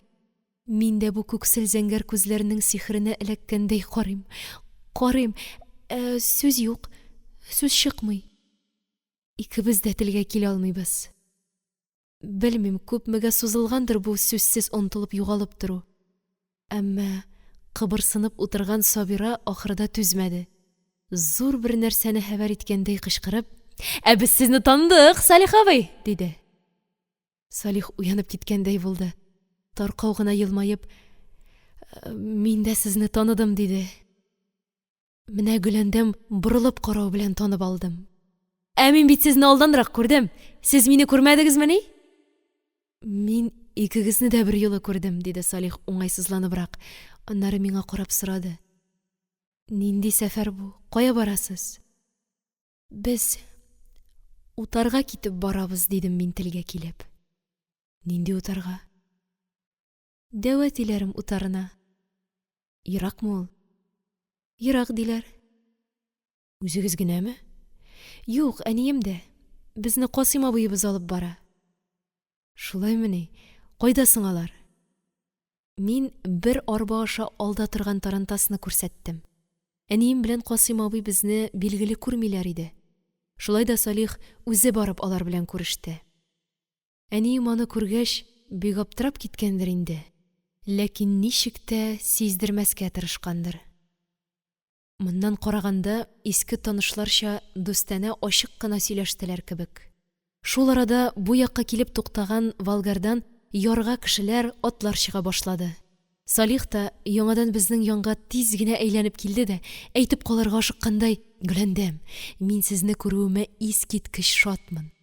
Сезнең сау-сәламәт булуыгызга шатмын. Гомумән, бүгенге уңышлы юлга чыгуыма әйтеп бетергесез шатмын", диде. Сөенечемнән тәмам балкып: "Сез кая китеп барасыз соң?" дип сорадым мин.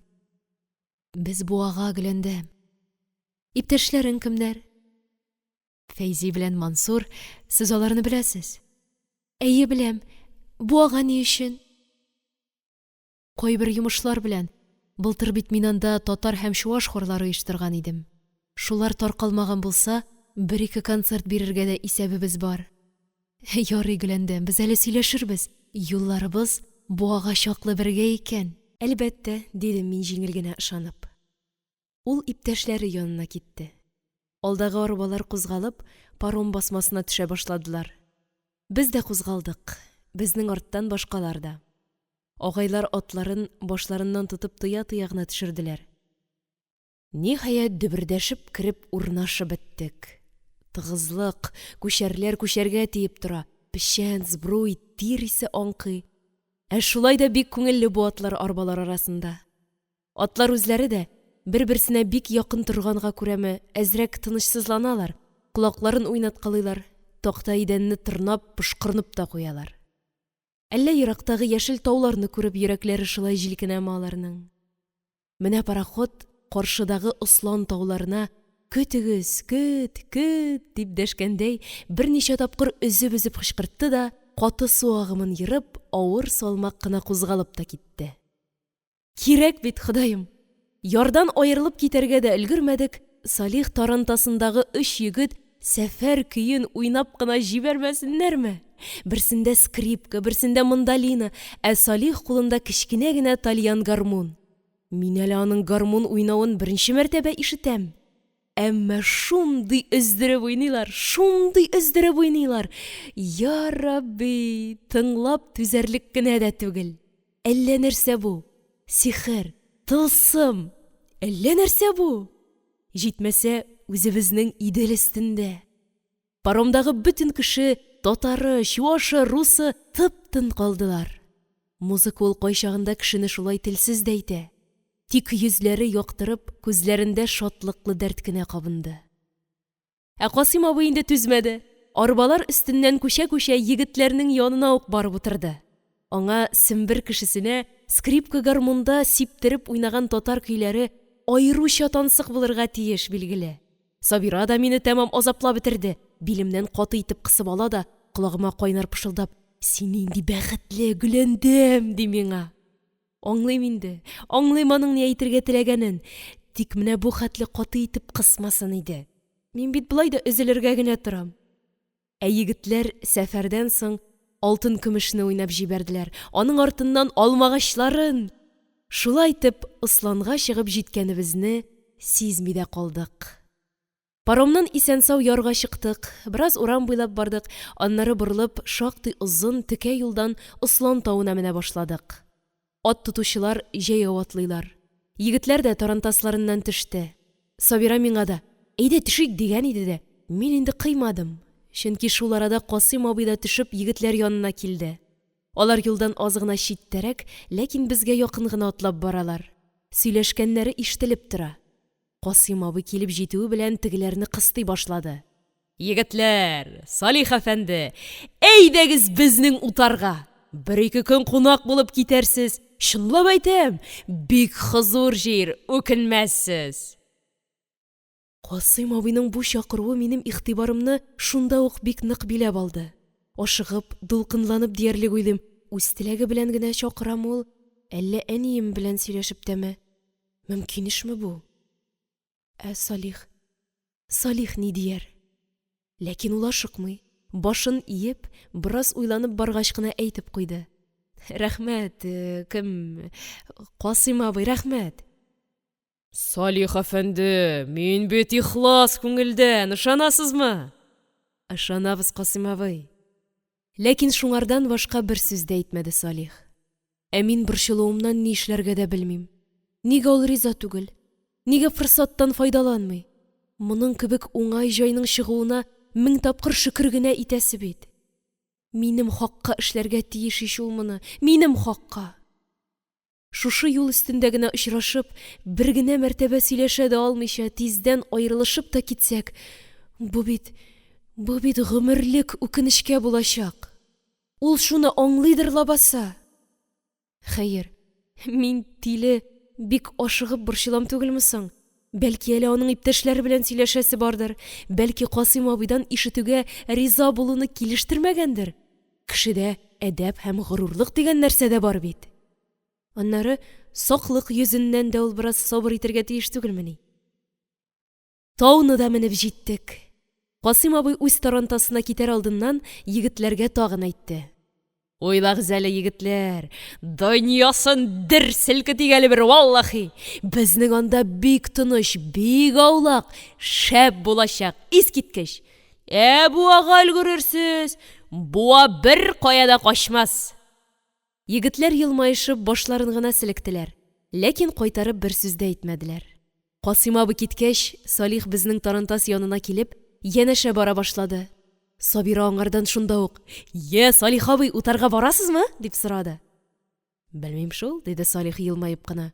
Ник белмисез? Сездән чакыру ишеткән юк бит әле? Пәрәмәш, диде Сабира исе китеп. Утар хуҗасы үзе дәшеп торганда, сезгә тагын нинди чакыру кирәк? Хуҗаныкы гына җитми безгә. Сезнең менә Гөләндәм туташның да сүзен ишетәсе килә, диде Салих, күзләрен миңа хәйләкәр генә сирпеп. Мин комачтай кызарып киттем бугай. Сабира тәкатьсез шаркылдап көлеп җибәрде. Ай, бу Салих абыйны. Юкәдә икән лабаса шикләвек. Әйт үзенә, җаным. Әйт инде, диде ул минем кабыргама төртеп. Булай төртеп, кыстап торганда әйтүләре бер дә җиңел түгел. Әмма әйтмичә кала аламмы соң инде мин? Һичшиксез белергә тиеш ул минем күңелемдәге бердән-бер теләкне. Уялыбрак булса да, абыйның чакыруына мин дә кушылам, дидем ниһаят. Сабира шунда ук элеп алды. Ишеттегезме, туташ әфәнде ни диде? Абыйның чакыруына мин дә кушылам, янәсе. Дөресен генә әйткәндә, туташ сезнең баруыгызны абыйсына караганда да ныграк тели. Шәшрәп китим менә. Салих та бөгелә биреп рәхәтләнеп көлеп җибәрде. Минем Сабираны тарантастан бөтенләй төртеп төшерәсем килде. Барасызмы инде? Диде телгә беткән кызый. Салих көлүеннән туктады. Рәхмәт, кызлар, диде. Сезнең арттан мин утарга гына түгел, Сембернең үзенә дә, кирәксә, Себергә дә барыр идем. Ләкин ул нигәдер әйтеп бетермәде. Нәрсә тагын ул ләкин? Салих авыр гына сулап куйды. Дөньяның ләкиннәре күп, Сабира туташ. Аннары миңа карап әкрен генә дәште. Гөләндәм, сез кичерегез. Мин бу хакта сезгә әйтермен әле. Хәзер иптәшләрем янына барырга вакыт. Мәликә апа да артына борылып карады. Бу бит әле озын юлның башы гына. Алдагы парад йорттырып китеп бара иде инде. Безнең агай да дилбегәсен кагып, атларын йорттыра башлады. Салих туктап, үзенең тарантасын көтеп алды да, иптәшләре янына сикереп менеп утырды. Сабира аның артыннан кычкырып калды. Салих абый, жаным, тагын уйнарсыз бит? Салих елмайып аңа кулын изәде. Алай бәйләнчек булырга ярамый инде, дидем мин әзрәк шелтә белдереп. Синде, дип куйды Сабира кырыс кына. Тарантасыңда утырып калырсың әле, бик шытлыкланып маташсаң. Буаларына аерылып китәрләр дә барырлар менә тирә. Чынлап та, безгә сөйләшергә, аңлашырга кирәк лабаса. Ни уйлый ул, нишләмәкче була? Шулай тарантас кырыеннан аны-моны сөйләнгәләп барыр да, үз юлы белән аерылып китәр микәнни? Ышанмыйм әле мин моңа, ышанмыйм. Сабира юкка гына мине куркытмасын. Арттагы тарантаста егетләр яңадан дәртле генә уйнап җибәрделәр. Музыка тавышын ишетүгә Касыйм абыйлар да атларын әкренәйтә төште. Без дә салмак кына юрттырып, тибрәлеп кенә барабыз. Башта егетләр бер-ике кыска көй уйнадылар. Аннары бөдрә тал, салкын чишмә кебек озынрак көйләргә күчтеләр. Скрипка, гармун, мандолина. Минем әллә көләсем, әллә елыйсым килә, үзем дә белмим. Әйләнә юндәге ялан кырлар да күзләремә әллә ничек бер ям-яшел яктырып, бер кара кучкылланып киткәндәй күренә. Әйтерсең, аларның да кәефләре музыкага ияреп, ирексездән шулай үзгәреп тора. Юк, чынлап та, әдәм йөрәгеннән табигатьнең тиңсез аваз өннәренә әз генә булса да охшап чыккан бу музыканы үләннәр, чәчәкләр, бөҗәкләр дә бәлки ишетә торгандыр. Без барыбыз да бер туфрактан яралганбыз ич. Җир барыбызга да бер газиз ана. Минем тын гына сулап яткан җиргә нәни аякларым белән йомшак кына басасым килә. Җылы күкрәгенә капланып, битемне үлән чәчәкләренә ышкыйсым килә. Эй, михербанлы җир, бәхет бир миңа, бәхет диясем килә. Яки җылы йомшак куеныңа ал да, гөл чәчәкләреңнең берсе итеп яшәт мине диясем килә. Юк, әллә ни, бу әллә ни. Юк, музыка белән бу хәтле үк сихерләнергә ярамый. Һич тә ярамый. Күпмедер уйнагач, алар тындылар. Менә бик әйбәт булды. Шунда ук күктә тибрәнгән тургай тавышы да ишетелде. Сузып, өзеп кенә җырын җиргә чәчә ул. Җанга тынычлык иңде. Рәхәт, талгын, моңсу тынычлык. Инде кояш та төшлеккә җитеп бара. Көн дә бик эсселәнде. Атларның эшлияләре астыннан ак күбекләр дә чыкты. Атлаганда эшләре белән сулыйлар мәхлуклар. Безгә дә җиңел түгел. Эсседән, гел утырып барудан ары йөнчи башладык. Касыйм абый көн кызуында берәр авылга кереп, ялга туктарбыз дигән иде. Кайчан гына шул авылга җитәрбез икән? Ә юл озын. Үрләр менә, үрләр төшә. Ләкин очы һаман күренми әле. Бер сай чокырны чыкканда, Салихлар тарантасы безне узып китте. Шул чакта Салих миңа чәчәк ташлап узды. Мин чәчәкне тотып алдым. Озын гына сабаклы зәңгәр чәчәк. Нәфис кенә хуш исе дә бар. Ни өчен ташлады икән?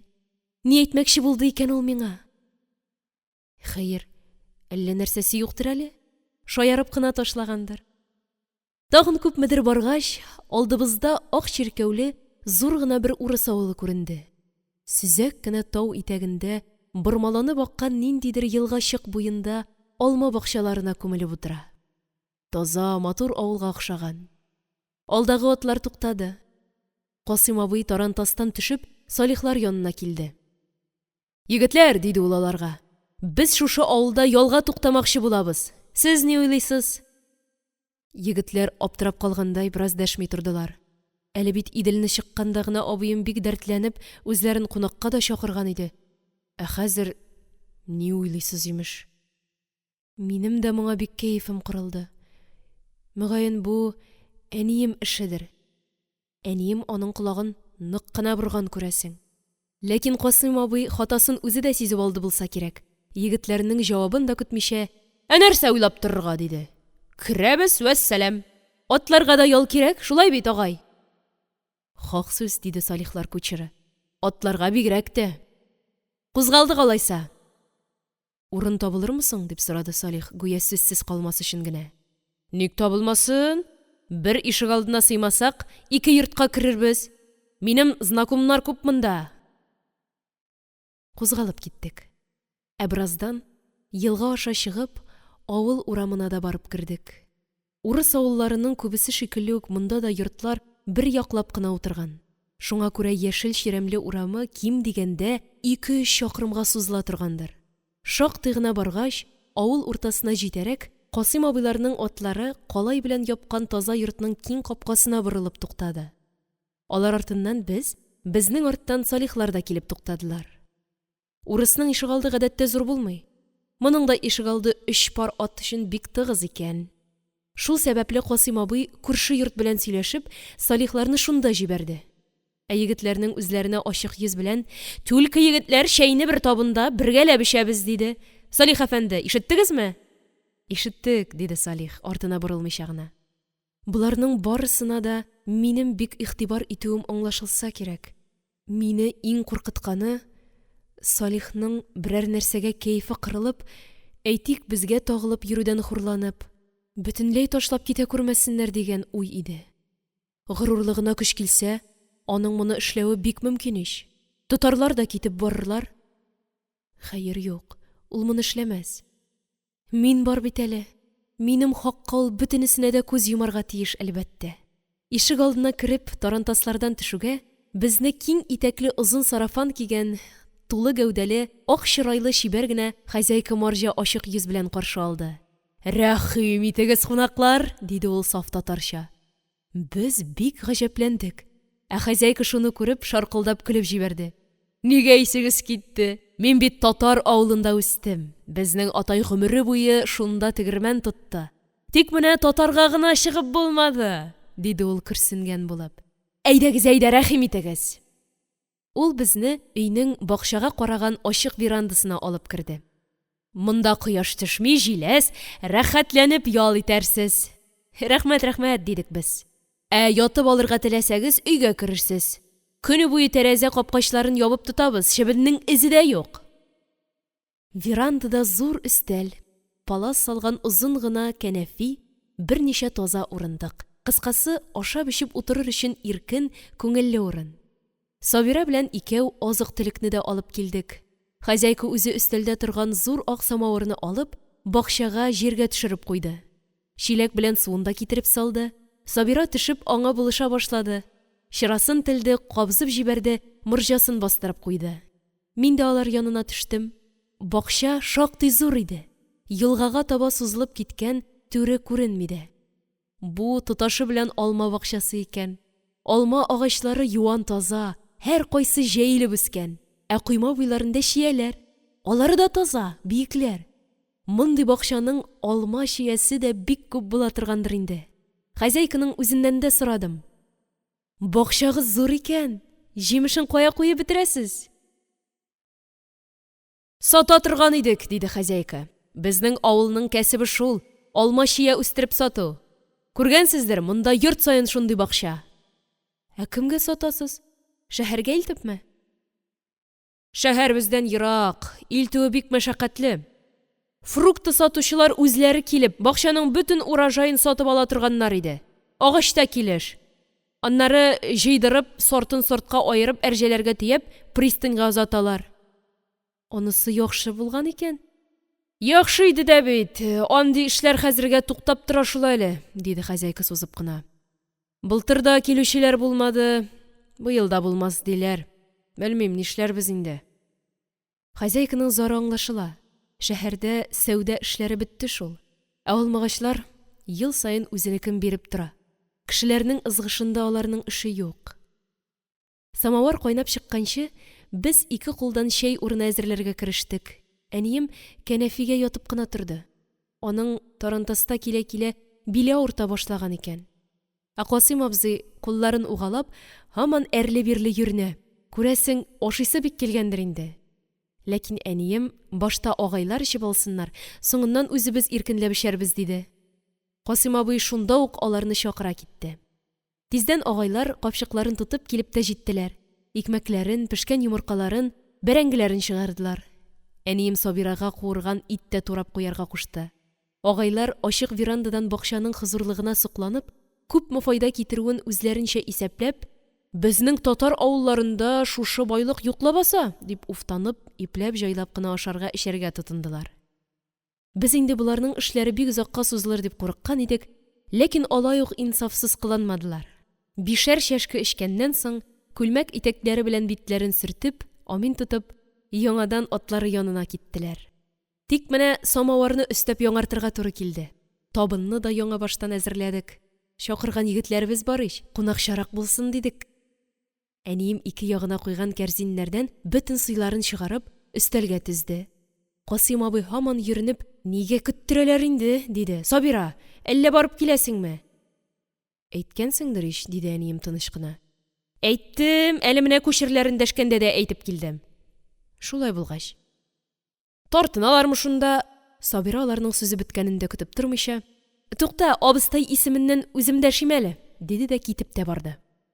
Әнием аны туктатмады. Риза булуы идеме, әллә тыелып калуымы, аныкын тиз генә белмәссең. Тыштан ул берни дә сиздерми. Әмма Салихның безгә туры килүе, минем белән очрашуы аңа ошап бетмәскә тиеш. Күпме генә үзен тыныч тотмасын, хәтәр сизгән җәнлек шикелле ниндидер бер сагаю бар аңарда. Мин моны ничек дим, күрмәсәм дә тоеп торам. Билгеле инде, бу хәл мине бик тынычсызлый иде. Ишек алды ягыннан егетләрнең шаулашып килүләре ишетелде. Касыйм абый аларны веранда баскычында каршы алды. Ай-һай, егетләр, хәзрәтләр шикелле көттерергә яратасыз икән. Меңкәррә гафу, диде Салих иелә биреп. Юлдан соң тузаннарны кагып, кыю суы белән чиратлашып юынган идек, шуңа бераз вакытыбыз китте. Беләм инде, музыкантлар өчен пөхтәлекне саклау фарыз гамәл. Ягез, егетләр, утырышыгыз, диде әнием. Егетләрнең кулларында үз төенчекләре дә бар иде. Ләкин әнием аларны шиштиреп тә тормады. Ризык булай да җитәрлек, сезгә яңадан пешереп бирүче булмас, саклагыз, диде. Ә абыем, куегыз, егетләр, кунакка кеше үз азыгы белән киләмени, дип тә өстәде. Егетләр бер-берсенә караштылар, кызарыштылар. Ахырда төенчекләрен веранда идәненә куярга мәҗбүр булдылар. Алар өстәлнең бер ягына тезелешеп утырдылар. Без, абый, әнием, мин кәнәфигә урнаштык. Сабира чәй ясарга утырды. Касыйм абый кулларын угалап, «Эх, бу тавыклар янына теге иблис ширбәте дә булсачы», диде. Әллә хозяйкадан сорап карыйсым икән? Аңарда үзе куган бардыр инде мөгаен. Әнием аңламыйча сорады. Анысы нәрсә тагын? Үзе куганмы? Мунчадан чыккан хәмер. Куй, шундый җирәнгечне шәридең мәллә? Монда бик оста куалар аны, апам. Николай аракысыннан да шәбрәк була, валлаһи. Юкны сөйләмә. Андый үзе харам, үзе нәҗес нәрсәне табыныма якында китертмим, диде әнием катгый рәвештә. Егетләр әлләм бер сүз әйтмичә тик кенә утырдылар. Аларга хәтта уңайсызрак та булды түгел микән? Чөнки кыяфәтләре нигәдер җитди киеренке иде. Касыйм абый да тамагын кыргалап кына куйды. Мин сезне менә караван чәе белән сыйлыйм әле, диде әнием. Егетләрнең бик киңен дигәннәре моңа гаҗәпләнә калды ахырсы. Юка гына иреннәрен йырып сорады. Караван чәе? Табыламыни әле ул? Кайдан табылсын? Искедән калганы гына. Без олылар бертик чәйсез тора алмыйбыз инде. Сез яшьләргә аның бәлки әллә ни хаҗәте дә юктыр. Безгә дә иң шәбе караван чәе, диде Салих елмаеп кына. Шул рәвешчә сүзгә сүз ялганып, анысын-монысын сөйләшкәләп, күңелле генә ашап-эчеп утырдык. Юл ачыктырган икән. Кунакларыбыз да баштарак кыенсынып, аннары инде бер дә тартынмыйча ашадылар. Тик аларның Мансур дигәннәре генә бик уялчан, кыюсыз икән. Аның әле авызыннан бер сүз дә чыкканы юк. Гел алдына карап, елмаеп кына утыра. Ахырда әнием үзе аңардан, «Кем улы буласыз? Әтиәнигез кем?» дип сорады. Егет нигәдер кинәт кенә кызарды, ашыкмыйча гына әйтеп бирде. «Алай, сез Махруй ханым Музаффария улы буласыз икән», диде әнием ачылып китеп. «Беләм, бик яхшы беләм әниегезне. Шәһәребездә бит ул танылган мөгаллимә, укымышлы хатын. Сезгә карап үзем дә уйлаган идем, бу мөгаен тәрбия күргән баладыр дип. Алма агачыннан ерак төшми шул». Бу сүзләрне ишеткәч, Салих миңа мәгънәле генә итеп бер карап куйды. Мин беләм, Салих әтисез үскән. җизнәсе кулында тәрбияләнгән бала. Ихтимал, шуңа күрә ул әниемнең соңгы сүзләренә игътибарда иткәндер. Әмма ләкин кимсенү, хәтер калу кебек нәрсә сизмәдем мин аның карашында. Бары «Сез дә ишетегез» дигән кинаяле көлү генә чагылып узды, миңа калса. Әйе, безгә әле хәзергә шулай эчтән генә уйланырга яки күз карашларыбыз белән генә аңлашырга туры килә. Нидер көткәч, нәрсәгәдер ышанып торгач, без үзара хәтта гади сөйләшүдән дә тыелып утырабыз. Я Хода, кайчан гына соң безнең үз сәгатебез җитәр? Һәм җитәр микән ул? Салихның мине борчыган бер ягы булса, ул да аның үзен гаять тыныч тотуы. Тыштан һич нәрсә сиздерми ул. Менә ашап-эчеп беттек. Егетләр урыннарыннан тордылар. Әниемә рәхмәтләрен әйтәләр, ә мин бер читтә багана шикелле кузгалмыйча көтеп торам. Ичмасам, берәр сүзе яки карашы белән ни дә булса сиздермәсме дип көтәм. Ләкин ул баскычтан төшкәч кенә борылып миңа җитди генә бер карап алды да, тып-тыныч китеп тә барды. Шуннан теләсәң ни аңла, теләсәң ни көт. Алар киткәч, без Сабира белән өстәлне җыештырырга керештек. Әнием кичтән дә соң ятып, бүген дә юл килеп арганга күрә, чәйдән торгач та өйгә кереп йокларга ятты. Миңа да ял итеп алырга кушты. Касыйм абый да каядыр китеп, үзенә урын тапты булса кирәк. Безнең дә эшебез бетте. Инде нишләргә? Сабира миңа шушында кәнәфидә генә ятып торырга кушты. Әкрен генә өйгә кереп, мендәрде алып чыкты. Апа йоклый, диде ул миңа шыпырт кына. Ә син кая ятасың? Дип сорадым мин аңардан. Мин ятмыйм әле. Ник? Шу, эшем бар, диде ул серле генә әйтеп. Ә син шушында гына ят, яме?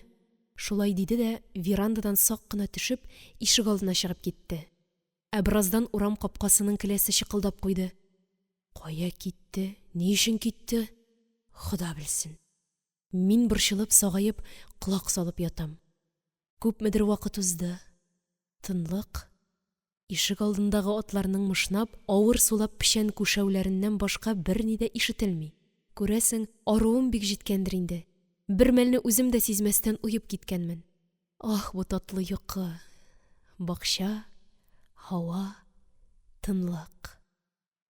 Тик менә кемдер мине иң башымнан сак кына кат-кат селкетә. Кинәт бөтен гәүдәм белән сискәнеп күземне ачып җибәрсәм, Сабира өстемә иелеп тора. Колагыма бик әкрен генә «Сине Салих абый көтә», ди. Мин шул мизгелдә үк торып утырдым. Көтә? Кайда? Бакча түрендә. Бар тизрәк. Әйе. Тик әнием сизмәс микән? Сизә калса, үзем берәр хәйләсен табармын. Тырып бастым. Ләкин нидер җитми. Башым ялангач, башыма эзләп маташам. Мә, минем яулыкны, диде Сабира. Яулыгын эләктереп алдым да, аяк очларым белән генә верандадан төшеп киттем. Нәкъ каршыдагы сукмактан иелә-бөгелә кызу-кызу гына бакча түренә таба атладым. Йөрәгем тибә, сикереп төшәрдәй булып тибә. Бакчаның түре елга ярына чаклы ук барып җитә икән. Кеше күзе һич төшмәслек аулак бер урын. Мин килеп җиткәндә, Салих читән буендагы миләш төбендә тик кенә басып тора иде. Мине күрүгә каршыма атлап ике кулын сузды. Мин дә ирексездән диярлек аңа кулларымны суздым. Ник калтырыйсыз? Диде ул кулларымнан тоткачта. Юк, ул ни? Ашыкканга күрә генә, дидем мин калтыравымны һич тә баса алмыйча. Тынычлан, бәгърем, диде ул шунда ук сингә күчеп. Шушы якын итеп әйтелгән гади генә син мине чынлап та тынычландыра төшкән кебек булды. Безнең вакытыбыз бик аз, ә сөйләшер сүзләр күп. Белмим нидән башларга да, диде ул аз гына тынып торганнан соң. Иң элек синнән гафу үтенәсем килә, кадерлем. Саклый белмәдем мин сине. Ә соңыннан күп мөгазап кичерергә туры килде шуның өчен. Үтте бит инде, дидем мин әкрен генә. Әйе, үтте, мең шөкер. Син сау сәламәт. Әмма авырып китүеңнең нәтиҗәсе минем өчен ни булып чыкты? Мин сине югалттым. Мин сине бер күрүдән мәхрүм ителдем. Син моны үзең дә шаят белә торгансыңдыр. Әйе, беләм. Бик зарыктым мин. 3 ай үтеп китте бит, 3 ай. Мин тыйыла алмадым. Мин аңа күтәрелеп карамыйча гына кыюланып әйттем. Теләсәң, элегрәк тә күрә алган булыр идең. Үпкәңне аңлыйм, бәгърем. Акланып тормыйм, гәрчә акланыр өчен җитди сәбәпләр булса да. Тик шуны гына әйтәсем килә. Әтиегез Әхмәтҗан абзый белән сөйләшкәннән соң, минем өчен юллар тәмам киселсә дә, мин әле сезнең тирәләргә барып йөрдем. Ничек кенә булса да Сабираны очратып, аңардан синең чын хәлеңне сорашмакчы идем. Ләкин бер килүемдә Сабира урынына Әхмәтҗан абзыйның үзенә очрап куйдым бит, бәхетсезлеккә каршы. Искиткеч уңайсыз, ахмак бер хәлдә калдым. Шуннан соң инде сезнең тирәгә барып йөрүдән тыйлырга мәҗбүр булдым. Аннары үзеңнән берәр хәбәр булмасмы дип тә һаман көттем. Ник Сабираны гына һич югы җибәрми дип өзгәләнгән чакларым да аз булмады. Күпме вакыт авырдың соң син, бәгыр? Урын өстендә ай ярым, дип кабатлады ул. Ә мин белмим, мин бөтенләй хәбәрсез. Ни булды соң сиңа, кадерлем? Үпкәм шеште. Салих иреннәрен кысып аз гына дәшми торды. Аннары башын игән килеш әкрен генә: "Кичер мине, бәгыр, кичер", диде. Мин бит бик ялгышканмын. Мин әтиең сүзләрен синең дә сүзләрең дип кабул иттем. Син үзең безнең араны үзәргә теләгәнсең дип уйладым ахыр чиктә. Аңлыйсыңмы?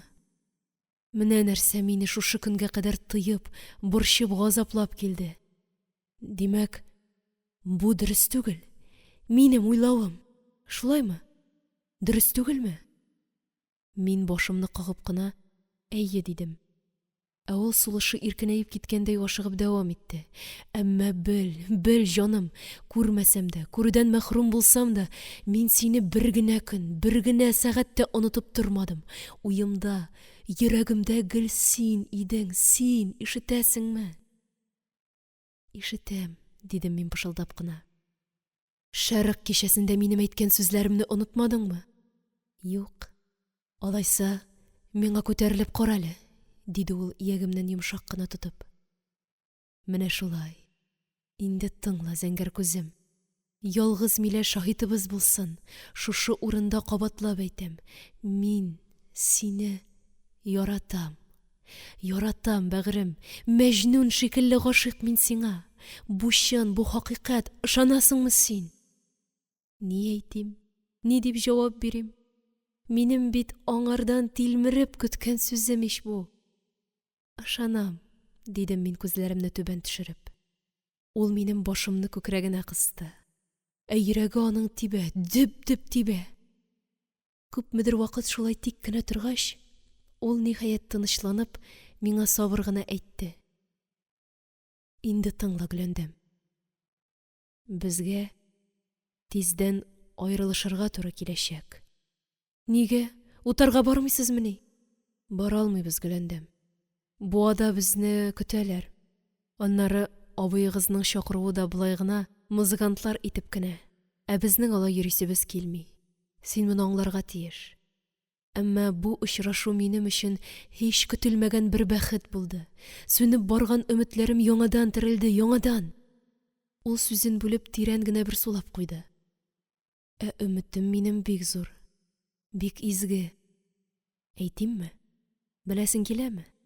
Тагын кайчан очраша алырбыз? Белеп кал син. Киләчәктә без бергә булырбыз дигән өмет белән яшим мин. Ишетәсеңме, бәгърем? Ник дәшмисең? Дәшәргә? Ничек итеп, нинди сүзләр белән? Мин башымны тагы да түбәнрәк ия төштем. Хәер, диде ул бераз көткәч. Бу бәлки буш хыял гынадыр. Синең бит әле миңа яратам дигән сүзне әйткәнең юк. Нинди өмет, ди ул. Әмма син яратасың бит мине. Гөләндәм, яратасың. Ялгышы мөмкин түгел. Шулай ич. Яратасың ич. Белгәч, ник сорыйсың инде? Дидем мин үпкәли башлап. Я Хода, дип куйды ул. Шул бер сүзне әйтергә дә көчең җитми лабаса. Бик яшь шул әле син. Кышчыгым. Бик яшь. Ә син картмыни? Ул бер мәлгә тынып калды. Аннары гүя тәкатьсездән бөгелә сыгыла көлә башлады. Гадәтенчә бик кәефләнеп, рәхәтләнеп көлде ул. Бары көлеп туйгач кына сүзен әйтә алды. Ах, гөлгенәм, гөлгенәм. Я, ничек инде сине сабый димәссең.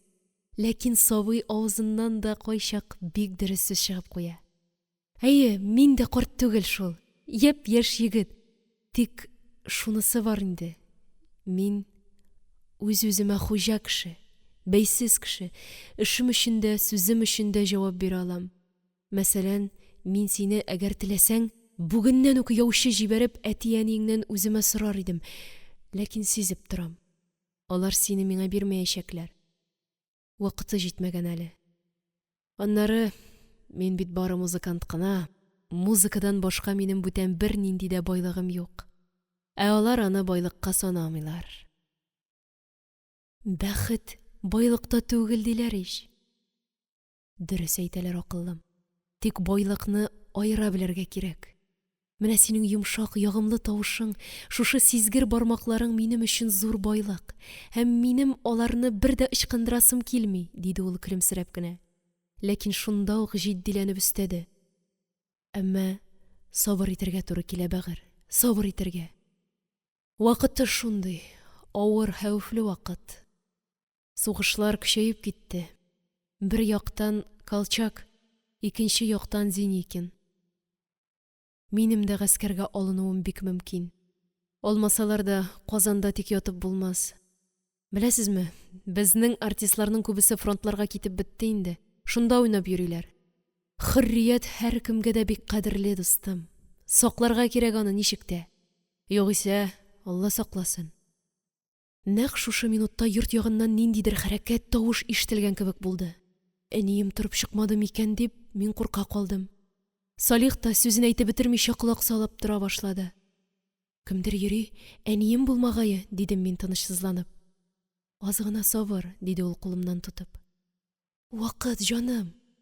Бик тиз, кызганыч, дип куйды ул гүя үз-үзенә. Аннары ашыгып әйтте. Моннан соң без бер-беребезне югалтырга тиеш түгел, ишетәсеңме? Югалтмаска һәм аерылмаска. Ишетәсеңме? Ишетәм. Утарда күпме торырсыз икән? Белмим әле. Берәр ай торырбыз ахрысы. Озак. Мин көтәрмен. Кайткач та Сабира аша хәбәр ит. Минем торган җирем Мещанский урамда, Зәңгәр мәчеттән ерак түгел. Шихаб Әхмеров йортын сораса, һәр кем әйтеп бирер. Ул минем җизнәм. Онытмассыңмы? Юк, онытмам. Инде миңа вакытлыча Казаннан китеп барырга туры килсә, мин апамда хат калдырырмын. Шул хаттан минем кайда икәнемне белерсең. Китмәссең әле. Бәлки китмәм дә, китсәм дә кайтырмын. Без күрешербез, Гөлгенәм. Тик сине берәрсенә биреп кенә куймасыннар. Сөйлә тагын. Юк, мин болай шаяртып кына. Син үзеңне сакла. Тыныч бул. Син дә тазарып кайт. Рәхмәт. Миңа вакыт. Хуш алайса, бәгърем. Хуш. Яле, миңа бер кара. Мин аңа күтәрелеп карадым. Ул бер генә мизгел икеләнгән шикелле булды да, аннары кинәт кенә мине үзенә тартып алды. Һәм сул кулы белән күкрәгенә кысып, иелә биреп, иреннәремнән суырып та үпте. Мин карышмадым. Ул янә икенче тапкыр мөһер салгандай озак итеп үпте. Җитәр, дидем мин хәлсезләнеп. Кичер, диде ул буыла төшкән тавыш белән, һәм мине кочагыннан җибәрде. Бер мәлгә башым әйләнгәндәй, мин чайкалып куйдым. Ләкин шул секундта ук борылып китеп тә бардым. Салих, миләш агачына таянып, баскан урынында торып калды. Ашыгып өй янына килсәм, торган кешедә, йөргән кешедә күренми. Хәтта саклап торучы Сабирам да кәнәфигә кырын төшеп йоклап киткән. Тик ишек алдындагы агайлар гына атлары тирәсендә чуалалар. Шуларны ишетеп курыкканбыз, күрәсең. Ә бер сәгатьтән соң без җыенып, яңадан юлга чыктык. Әүвәлгечә алдан Касыйм абый белән әнием, алар артыннан безнең арттан Салихларның пар аты. Әйбәт кенә хәл алганнан соң җиңел генә йөрттереп барабыз. Кырлар өстендә җәйге озын көннәрдә генә була торган сүлпән, хәрәкәтсез тынлык. Барысы да талчыккан, уйган, хәтта кошлар да очмый. Арттагы егетләр дә бик тын, уйнамыйлар да, көлгән сөйләшкән тавышлар да ишетелми. Шулай кирәк. Минем дә күңелем шушы талгын тынлык белән тулы.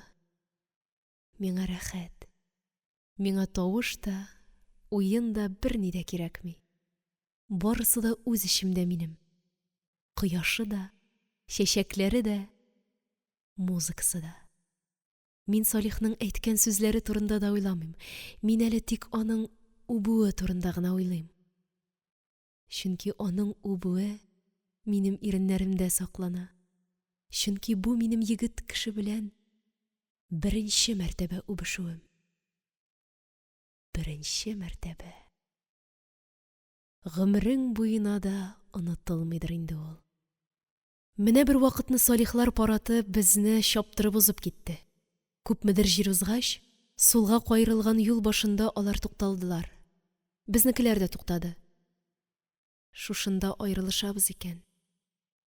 Аерылышабыз.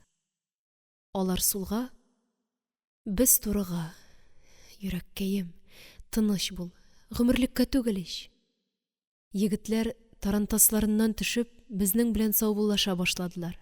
Салих иң элек әнием һәм Касыйм абый белән саубуллашты. Аннары безнең янга килде. Башта Сабирага кулын бирде, тик иң ахырдан гына миңа сузды. Минем аңа бик туры итеп, üzülеп, бирелеп карыйсым килде, әмма күз яшьләремне тыеп кала алмам дип курыктым. Ә ул, нидер көткәндәй, минем кулымны һаман җибәрмичә торды. Бары иң соңгы минутта гына мин аның пышылдап әйткән сүзен ишеттем. Онытма. Без кузгалдык. Шунда ук өч егет безнең арттан скрипка, гармун, мандолина да аккыш маршын уйнап та җибәрделәр. Мин бөтен гәүдәм белән артыма борылдым. Аларның атлары кузгалмаган иде әле. Салих җиргә баскан да, кечкенә гармунын күтәрә биреп, тибрәндереп, илаһи бер дәрт белән уйный инде. Әйтерсең, менә күкрәгеннән безгә аккышның үзен очырмакчы була. Мин ак кул яулыгымны чыгарып, аңа кат-кат булгадым. Аннары кинәт кенә Сабираның алдына бөгелеп төштем.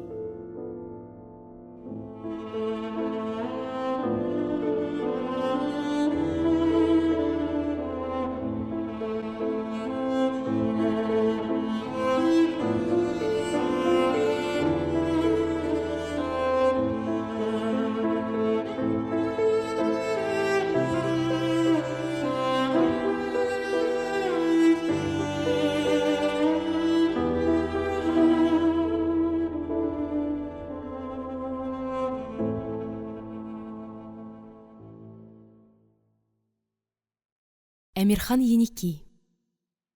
Гөләндәм туташ хатирәсе.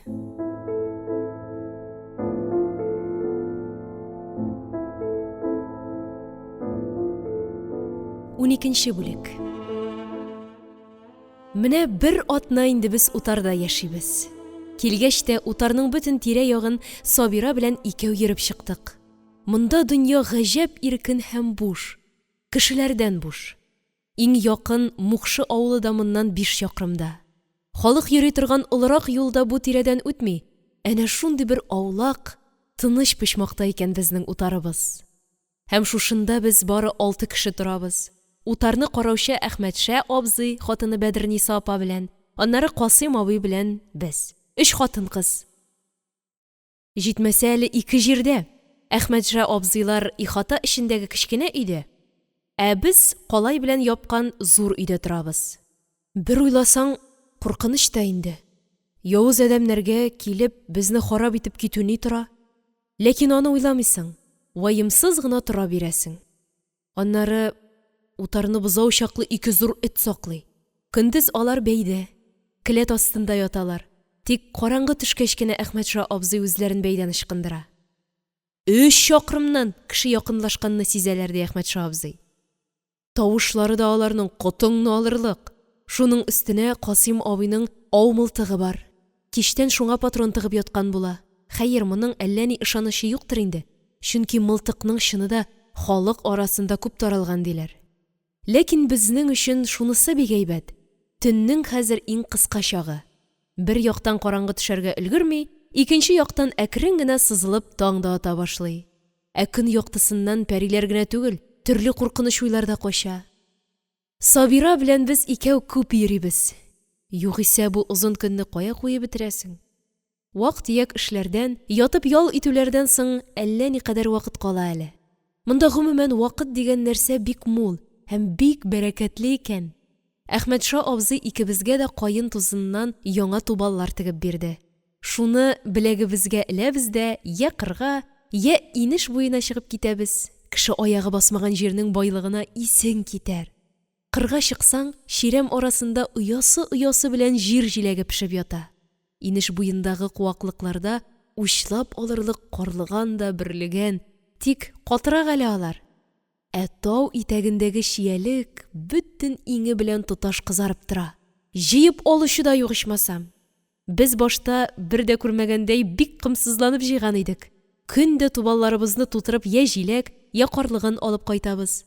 Әнием чүпләп, чистартып, әзрәк варенье да кайнатты. Шикәр аз шул. Күп итеп киптерде, күп итеп кагын койды. Аннары ул да бу эштән туйды. Җитәр, ташымагыз, кая куеп бетерергә белмим, диде. Ә безгә эш кирәк. Безнең җыймыйча хәлебез юк. Сабираның карлыган ашый-ашый авызы каралып бетте инде. Әнә шулай үтә минем көннәрем. Ашау-ичү Аллага шөкер. Ширемдә генә йөргән сыерларның сөте, каймагы, яшь тәкәйте, шуның өстенә көндә 3-4 шешә кымызда эчәм.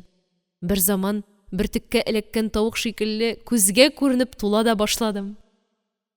Хәтта курка калдым. Әгәр шуннан юанып китсәм нишләрмен? Ә Сабира явыз көлә генә, кияүгә чыккач нишкәрерсең ди. Әмма тәнгә тазарудан да бигрәк минем күңелем көр. Кәефем яхшы иде. Миңа рәхәт, миңа хузур. Әйләнәмдә шау чәчәктән сугылган кыр ялан, шуер ташлар өстеннән уйнаклап йөгергән инеш, каршыда тын гына басып торган мәһабәт тау. Кәҗәбәтиедәй сикерә-сикерә чап, тауына менеп кит, инешендә кояштан янган битеңне, түшләреңне ю, тагын ни кирәк миңа? Ләкин чын дөресен генә әйткәндә, бу ваемсыз рәхәтлек, бу шаян кәеф мондагы шифалы табигатьтән генә түгел иде әлбәттә. Мин әле Салих белән очрашудан айныганым юк. Мин әле аның сүзләрен күңелемдә йөртәм. Минем әле үзем генә белгән бик кадерле серем бар. Без бергә булырбыз, бәгърем. Мин шул өмид белән яшим, диде шул миңа. Ә өмид канат бит ул. Ак канат. Менә шул җилкендерә, шул очындыра инде мине дә. Аяз, бик аяз әле баш өстемдәге күгемдә. Утарда бер атна чамасы торганнан соң, Касыйм абый хатыны белән балаларын алып килер өчен Сембергә кайтып китте. Без инде аңа озак тормагыз дип бик нык әйтеп калдык.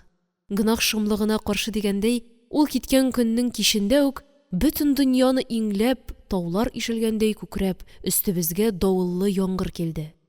Төне буе яшен, өйнең бөтен тәрәзәләрен үзлексез яктыртып, дөм караңгы тышны чатырда-чытыр телгәләп, үкереп дулап, яңгырны уратып куйды гына. Гарасат купты дип торабыз. Шул хәтле кытыбыз алынды. Кая керергә, нишләргә белмәдек. Яшен китереп сугар да өебез гөлт итеп китәр төсле, биллаһи менә. Сабира белән икәү өйнең түр почмагына идәнгә кочаклашып утырдык та, эчебездән генә бөтен белгән дугаларыбызны бутый-бутый укыган булдык. Шул чакта да Сабира тиле шырык-шырык көлә тагын. Ник көләсең дигәч, ишетмәдеңме ни? Хызыр Ильяс бабайның күчәре шартлап сынды бит, имансыз. Тәүбә дә итми ичмасам. Әнием генә куркуын алай бик сиздермәде. Авыз эченнән генә укынып, ишек мурҗаларны тикшереп, тәрәзә пәрдәләрен төшереп, һаман йөренеп торды. Ул төнне инде безгә күз йомарга туры килмәде. Ә таң алдыннан давыл басылды. Бераздан яңгыры да туктады. Күк ачылды һәм менә ялт итеп кояш та чыкты. Гаҗәеп якты, йомшак, юеш исле, җем-җем уйнаклап торган көн туды. Без йөгерешеп ишек алдына чыктык. Кара шарлавыклар кытырынып, күбекләнеп түбәнгә таба һаман ага иде әле. Ихата уртасында ыштан балакларын тездән югары сызганган, кулына тимер көрәк тоткан Әхмәтша абзый исе китеп карап тора. Ну, бирде дә соң Ходаның хикмәте, ди башын чайкап. Ярый әле мал-туарга зыян тимәгән. Тигәнә мунчаның кыегын туздырганда, ишек алдында торган арбаны агызып киткән ди. Безгә кызык. Безгә анысы гына җитми. Мунчаны агызып киткән булса, безгә тагы да кызыграк булыр иде. 4 көннән соң Касыйм абый да хатын бала чагаларын төяп кайтып җитте. Аларга ияреп, икенче атта бер ханым белән бер егет тә килгәннәр иде. Әнием бу ике кунакны аеруча куанып каршы алды. Һай, кадерле кунаклар, менә рәхмәт, менә килеп яхшы иттегез дия аларның бер алдына, бер артына төште. Дөрестән дә, булар ни җитте генә кешеләр түгел иде. Сара апа бөтен килеш-килбәте үз башы белән бай чиновник хатыннарына охшаган. Гәүдәгә мәхәббәт, таза, түгәрәк тулы битле, ап-пак юан муенлы, чәч тылымнарын да ул нәкъ марҗаларча баш өстенә урап өеп куйган. Өстендә ак сүсенчәдән бик иркен тегелгән җәйге җилән, кулында кояштан сакланыр өчен бамбук саплы, бик нәкышлап эшләнгән япон зонтигы. Кыяфәтендә аның татарныкы дип әйтерлек бер нәрсә дә юк иде. Хәтта сөйләшүе дә татарча өйрәнгән рус хатыннарыныкы кебегрәк. Әнием белән алар кыз чакларыннан ук якын танышлар. Минем дә шулай ук беренче мәртәбә генә күрүем түгел. Егет исә Сара апаның бердән бер улы. Исеме Газиз. Аларча әйтсәк, Азиз. Әнисенә бер дә охшамаган. Озын ябык, йөзе кара тутлы, күзләре дә чым-кара. Ләкин ул да нәкъ европча киенгән. Өстендә җиз каптырмалы кара накидка, башында ак панама, накидка астында ачык сырыдан бик шәп тройка. Ул инде коммерческий училищены бетергән егет. Салихка караганда яшькә дә олырак булырга тиеш. Менә шулай, бала чагалар да кайткач, кадерле кунаклар да килгәч, безнең тып-тын утарыбыз бердән җанланып китте. Гызыгы шау-шу көчәйде, ашау-эчү мәшәкатьләре дә артты. Ләкин булардан зарланган кеше юк, киресенчә, бар да шат, бар да бик канәгать, көлү сөйләшүләр дә бер генә минутта диярлек тынып тормый. Әлегә әйтәсе дә түгел, күңелле минутлар. Сара апа ни сәбәптер миңа бик игътибарлы. Йылмайып кына карый, сөеп кенә дәшә, ике сүзнең берендә сөеклем дип кенә тора. Кайчагында исе киткәндәй русчалап, «Однако же какая ты прелесть, голочка моя!» дип тә куя. Мине тәмам кызартып. Улы менә бер дә алай түгел. Бик аз сүзле. Миңа әллә ни игътибар да итмәгән төсле. Дөрес, каравын карый инде, ләкин махсус ухаживать иткән булып эчемне пошырмый. Әллә бик әдәпле, әллә артык кыюсыз, мин әле белеп тә җиткерә алмыйм. Һәр хәлдә зарарсыз егет. Шулай да без аны кунак егете булгач үзебез белән ияртеп йөрибез. Ике ахирәт апаның сүзләре һич бетәрлек түгел. Аулакка китәләр дә бер үзлексез нидер сөйләшәләр дә сөйләшәләр. Вакыт-вакыт Касыйм абыйны да чакырып алалар. Безне барыгыз әнә Газизгә матур җирләрне күрсәтегез дип өй тирәсеннән куып кына чыгаралар. Һәм без өчәүләшеп я кырга, я инеш буена чыгып китәбез. Ләкин Сабира да, мин дә өйрәнелгән гадәт буенча ирексездән диярлек гел җиргә карап, җиләген фәләнен эзләп йөрибез. Газиз кымыз шешәләрен күтәреп, безнең арттан тавышсыз гына ияреп йөри. Без дәшмәсәк, ул авызын да ачмый. Булай килешми бит инде. Кунак егетен сөйләндерергә кирәк ич. Ләкин мин үзем нишләптер һич кенә дә менә сүз таба алмыйм. Шуны сизепме, Сабира аның игътибарын күбрәк биләргә тырыша. Сабирага уйлап туру кирәкми. Теленә килгәнне әйдә дә сала. Бер ул тотты да сорап куйды. Газиз әфәнде, сез кем буласыз? Егет бичара аптырап калды. То есть? Нәрсә? Аңламадым, туташ. Нинди кеше дим? Егет иң башын гына җыерды. Белмим. Ничек белмисез? Кәмисәр түгел инде сез, анысы күренеп тора. Әртискә дә охшамагансыз. Күпиш малайым әллә? Мин банкта служить итәм. Менә күптән шулай дип әйтү кирәк иде. Алайса сездә акча күптер инде? Акча казённый, туташ. Шулаймыни? Кызганыч. Мин Сабираның бу тиле-миле сөйләнүеннән егетнең хәтере калмагае дип курка калдым. Шуңа күрә үзем дә сораган булдым. Банклар эшлимени әле? Акча барында банк эшләмичә тормый, туташ. Яптылар түгелме соң? Алар частный банклар. Алай икән. Сез безне наданлыкта гаепләмәгез инде, Газиз әфәнде. Что сез? Боже упаси. Кая, кулыгызны бирегез әле, диде Сабира аңа. Бирегез, бир, курыкмагыз, тешләмәм. Опаси! Егет кыюсыз гына кулын сузды. Ә Сабира аның учына тутырып җиләк салды. Ашагыз, сезнең өчен кызарып пешкәннәрен генә җыйдым. Ату безнең ялан җимешен авызда итмичә китәр идегез бугай? Рәхмәт, туташ, рәхмәт, диде егет түбәнчелек белән бөгелеп. Ә икенче бер йөрергә чыкканда Сабира явыз аңардан безнең Гөләндәм туташ сезгә ошыймы? Дип сорамасынмы тагын? Миңа шул тикле уңайсыз булып китте, түзмәдем. Сабираның аркасын төяргә тотындым. Менә сиңа, телеңә тилшә дә чыкмый ичмасам. Егет тә бик кызарды.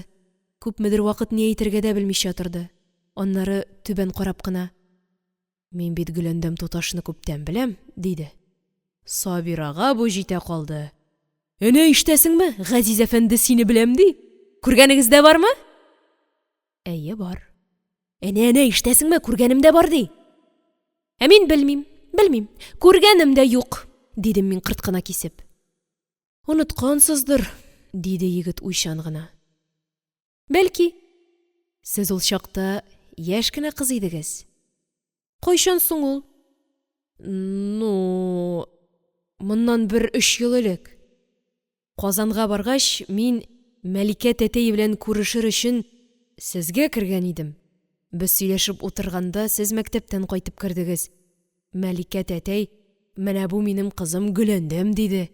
Мин торып баш игәч, сез миңа реверанс ясадыгыз, ләкин шунда ук чыгып та киттегез. Кылт итеп исемә төште. Әйе, кайчандыр мин үзебездә студент формасы кигән бер чандыр гына егетне күреп калган идем шул. Әнием соңыннан аны бик әдәпле егет икән дип мактап та торды. Ничек итеп унытканмын? Күргәч ничек танымаганмын? Шуңа исем китә. Күңел күзе күрмәсә, маңгай күзе ботак тишеге диләрме әле?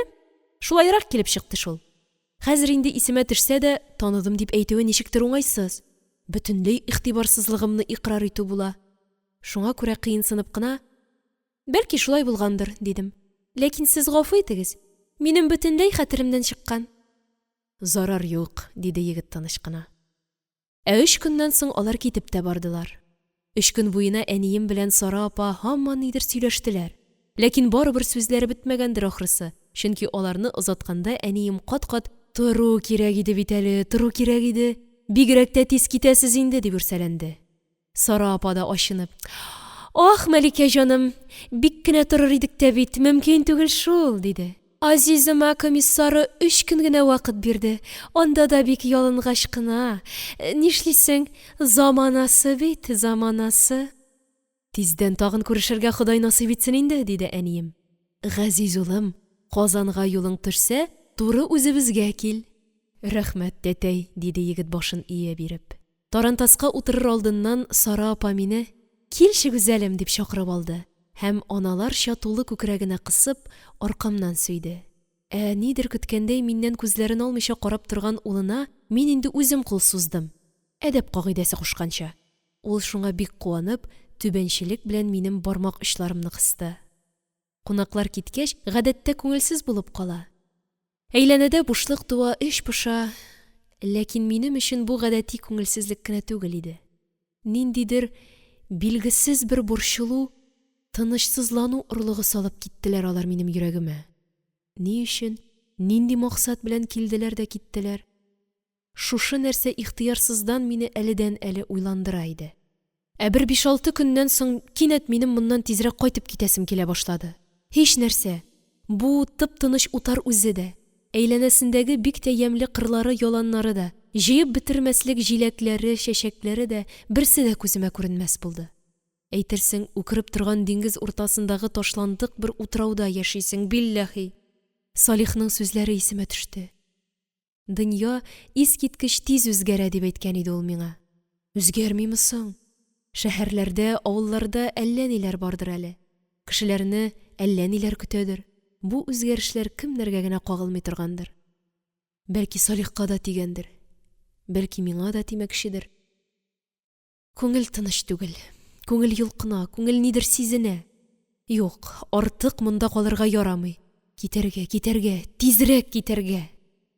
Билгеле инде әниемне дә бик нык кыстый башладым. Көн дә китү турында сүз чыгармыйча калмыйм. Әнием гаҗәпләнеп: "Ни булды сиңа?" ди. "Берни дә булганы юк", дим. "Кайтасым килә, менә шул." Җитмәсә Касыйм абый да авыз ачтырмый. Балалар да китмисез дип итәккә ябышалар. Ләкин әнием тиздән үзе дә китәргә кирәк дигән карарга килде. 3 атна тулып узды бит инде. Ә Казанда өй ялгыз, әтием ялгыз. Минем дә торасым килмәгәч, монда артык ятуның мәгънәсе юк иде. Соңгы мәртәбә Сабира белән икәү каршыдагы текә тауга мендек. Яшел үзәннәр, сөзәк калкулыклар аша күгелҗем томан эченә китеп югалган ялан кырларга, офыкларны каплап караеп торган урманнарга, ерактагы авылларның ялтырап күренгән ширкәү гөмбәзләренә сүзсез генә карап тордык. Ә түбәндә инеш аша гына безнең утарыбыз моннан кечкенә, боек кына булып күренә. Менә без китәчәкбез. Күпмедер вакыттан соң Касыйм абый да бала-чагаларын төяп кайтып китәр. Утар бөтенләй кешесез калыр. Зур өйнең тәрәзәләрен дә кагып куярлар. Ә күпме матурлык аның әйләнәсендә. Тапталмаган матурлык. Яңадан сиңа килүләр насыйп булыр микән, утарчык бәгърем? Әллә син үзең дә тиздән бетәрсең микән? Дөнья үзгәрә шул. Бик тиз үзгәрә. Әле балалар да йокыларыннан уянмас борын, җәйге кояш белән бергә торып, без утардан чыгып киттек. Бу юлы безне Әхмәтша абзый парадта илтә барды. Үз кешебез булгач, ничектер җан да тынычрак, баруы да күңеллерәк иде. Көн кызуында атларга ял бирер өчен бер урман ышыгында туктап, яшел чиремдә генә үзебез дә ашап-эчеп, әзрәк кенә башта куеп алдык. Ә караңгы төшәр алдыннан бер татар авылына җитеп, Әхмәтша абзыйның баҗа тиешле кешесенә куна кердек. Ашлар өлгертеп, безне бик әйбәт кенә сыйладылар. Икенче көнне инде төш вакытларында үзебезнең Казаныбызга да кайтып җиттек. Бу инде июль ахырлары иде. Шәһәрдә эссе, бөркү, тузан, утардан соң тончыгып үләрлек. Шулай да үз шәһәрең, үз өең җанга якынрак шул. Әтием дә исән-имин генә торган. Булай тынычлык икән, ләкин азык-төлек хәлләре бик читенләшкән. Аннары шәһәрдә гаскәриләр дә бик күбәйгән имеш. Ә минем үз кайгым. Салих кайда икән? Мин кайтканны белми инде ул. Ничектер хәбәр итәсе иде бит үзенә. Кирәк булдым исә, Сабираны җизниләр өенә җибәрерсең дип әйткән иде ул миңа. Ләкин бер сылтаусыз җибәрүе әллә ничек уңайсызрак бит әле. Ахрысы, бераз сабыр итәргә туры килер инде. Әмма сылтау үзен озак көттермәде. Сылтауның да нинди генә әле. Кайтуыбызга 3-4 көн узды микән, әнием менә бер вакытны мине үзләренең йокы бүлмәсенә чакырып алды. Әтием өйдә юк иде. Утырырга кушты. Мин эчемнән генә: бу нинди утырып сөйләшерлек сүз икән дип зур сандык өстенә утырдым. Әнием дә минем яныма утырды. Миңа карап, әз генә дәшми торганнан соң, ашыкмыйча гына сүзен булай дип башлады. Кызым, әйтәсе сүзем бик мөһим. Яхшылап тыңла. Хәер, мин моны сиңа утарда чакта ук әйтергә тиеш идем. Ләкин өйгә кайтып, әтиең белән дә мәслихәтләшүне кирәк таптым. Ие, Алланың язганы шулдыр инде, кызым. Сине бер бик яхшы җиргә сорап торалар бит әле. Мин инде сүзнең башыннан ук нәрсә ишетәсемне сизенгән идем. Һәм бөтен тәнем белән ирексездән курылып, ташсын шикелле өнсез дә калган идем. Шулай да үземне көчләп диярлек аңлап бетермәгәндәй сорадым. Ничек сорап торалар? Ни дигән сүз ул? Син инде бала түгелсең, диде әнием сабыр гына. Кыз кешене сорауның нәрсә икәнен шәт үзең дә аңлый торгансыңдыр. Ачык кына итеп әйткәндә, сине Сара апаңның улы Газизгә сорыйлар. Туктала, әнием. Мин һаман да аңлап җиткермим. Ни өчен сорыйлар, нигә? Нинди максат белән? Һай Аллам, бала булма әле гөләндәм. Сине Газиз әфәндегә кияүгә сорыйлар, менә шул. Мин урынымнан сикереп тордым. Бу була торган эш түгел, әнием. Тукта, сабыр, диде әнием мине кулымнан тотып. Ни өчен була торган эш түгел? Һәрбер кыз бала үсеп җиткәч кияүгә чыга. Барыбызның да башыннан кичкән. Сиңа да вакыт. Юк, вакыт түгел. Анысын инде менә мин, әниең, яхшырак беләм. Аллага шөкер, 17 тулды. Барыбер теләмим. Тукта, котырынмәле син, диде әнием кинәт ачуланып. Яхшылап тыңла. Мондый эштә корт чаккан шикелле шәбәләнергә ярамый. Акыл белән уйлап эшләргә кирәк. Безнең ризалыктан, безнең фатихадан башка синең аяк атларга да хакың юк. Шуны беләсеңме син? Синең киләчәгеңне кайгырту безнең вазифа. Аллаһы Тәгалә тарафыннан безнең өскә йөкләтелгән ул. Ә без синең өчен Газиз Акбердинны иң мәгъкүл кеше дип табабыз. Үзең дә күрдең, Газиз әфәнде укымышлы, чын мәгънәсендә интеллигент кеше, гаять тәрбияле, әдәпле, тыйнак егет. Дөнья күргән яхшы кешеләрнең бердән-бер уллары. Үзе әйбәт урында хезмәт итә. Аяк кулы да таза, тагын ни кирәк? Ләкин минем инде тыңлап торырлык сабырлыгым калмады. Мин курка башладым. Әйтерсең, башыма ефәк җәтмә ташлап, мине каядыр әкрен генә сөйриләр. Уралып бетмәс борын миңа котылырга кирәк, котылырга. Кулымны әнием кулыннан тартып алдым да, юк, ишетәсем дә килми, ишетәсем дә, дип бүлмәдән атылып чыгып та киттем. Әнием артымнан, Гөләндәм, дип кычкырып калды. Менә кайчан башланды ул. Бу уен түгел. Бу хәтәр, бик хәтәр. Хәзер инде һәр көнне сүз шул хакта гына барыр. Үгет нәсихәт, ялвару, куркыту, күз яше. Бигрәк тә әтием белән сөйләшү мине куркыта. Күп тә сөйләмәс ул. Әмма хөкем карары да рәхимсез булыр аныкы. Я Худам, көч бир, ярдәмеңнән ташлама. Әллә ничек бик кинәт төште әле бу минем башыма. Бөтенләй менә зиһеннәрем таралып китте. Хәлбуки мин мондый хәлнең буласын күптән сизәргә, сизү генә түгел, көтәргә тиеш идем лабаса. Хәтта Салих та, көлеп кенә булса да, үзеңне берәрсенә биреп куймасыннар дип әйтте ич. Билгеле, Касыйм абый килүдән үк башланган булырга тиеш бу эш. Беренче хәбәрне дә һич шиксез ул китергәндер. Әти-әнием белән озаклап сөйләшүләре шул чакта ук миндә ниндидер шик борчылу тудырган иде бит инде. Ә безне утарга алып китүе миңа ял кирәк имеш.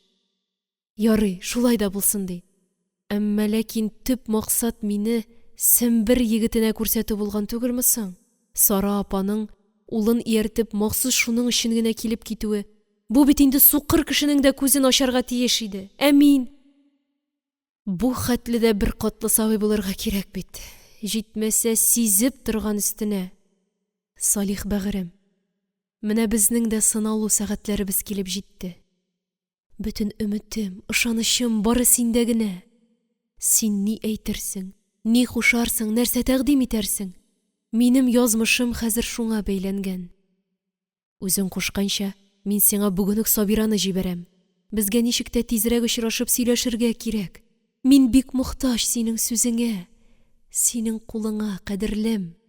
Ләкин эчемнән аңа әнә шулай мөрәҗәгать итсәм дә, мин Сабираны бүген үк җибәрүдән тыелырга булдым. Чөнки әнием һич шиксез моны сизәчәк һәм Сабираны бер кая җибәрмәячәк. Безгә дә әзрәк хәйләкәр, акыллырак булырга кирәктер инде. Бер көн эчендә генә әллә ни булмас әле.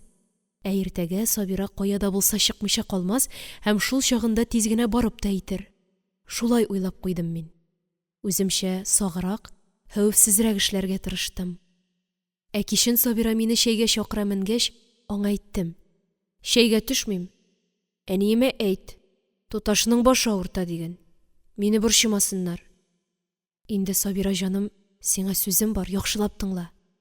Иртәгә берәр йомыш белән шәһәргә чыккач та, син иң элек Салих абыеңны барып тап. Аның торган җире Зәңгәр мәчеттән ерак түгел, Шихаб Әхмиров йортында. Сорашсаң күрсәтерләр. Өйін тапкач, Салихны чакырып чыгарырсың да әйтерсең. Туташның бүген үк сезне күрәсе килә, кичектерергә ярамый. Очрашу урынын һәм вакытын үзегез әйтеп җибәрегез диярсең. Аңладыңмы? Моны да аңламаска. Бер үк әнием сизә күрмәсен. Син минем хәлемне беләсеңме, Сабира? Кинәт күземә яшьләрем килеп тыгылды. Мин тизрәк йөземне капладым. Сабира башымнан сыйпап мине юатырга тырышты. Беләм, җаным, барысын да беләм. Тик син тыныч бул. Кушканыңны шып-шыма эшләрмен, шуртымда сизмәс. Минем аңа бик тирән рәхмәтемне әйтәсем килде. Тик яшьләрем генә ирек бирмәде. Сабирадан соң минем яныма бүтән керүче булмады. Әнием дә кыз баланың тузгыган күңеле бераз басылсын, тынычлансын дигәндер инде. Иртәгә тагын кирәк кадәр әйтерләр, тагын тынычланырга вакыт бирерләр. Менә шулай көн сайын әйтә-әйтә әкренләп мине күндермәкче дә була торганнардыр. Ох, авырдыр. Бик авырдыр моның кебек басымга каршы торулары. Ниләр генә уйлап бетермәдем мин бу төнне. Бер генә минутка да күз алдымнан Салих китмәде.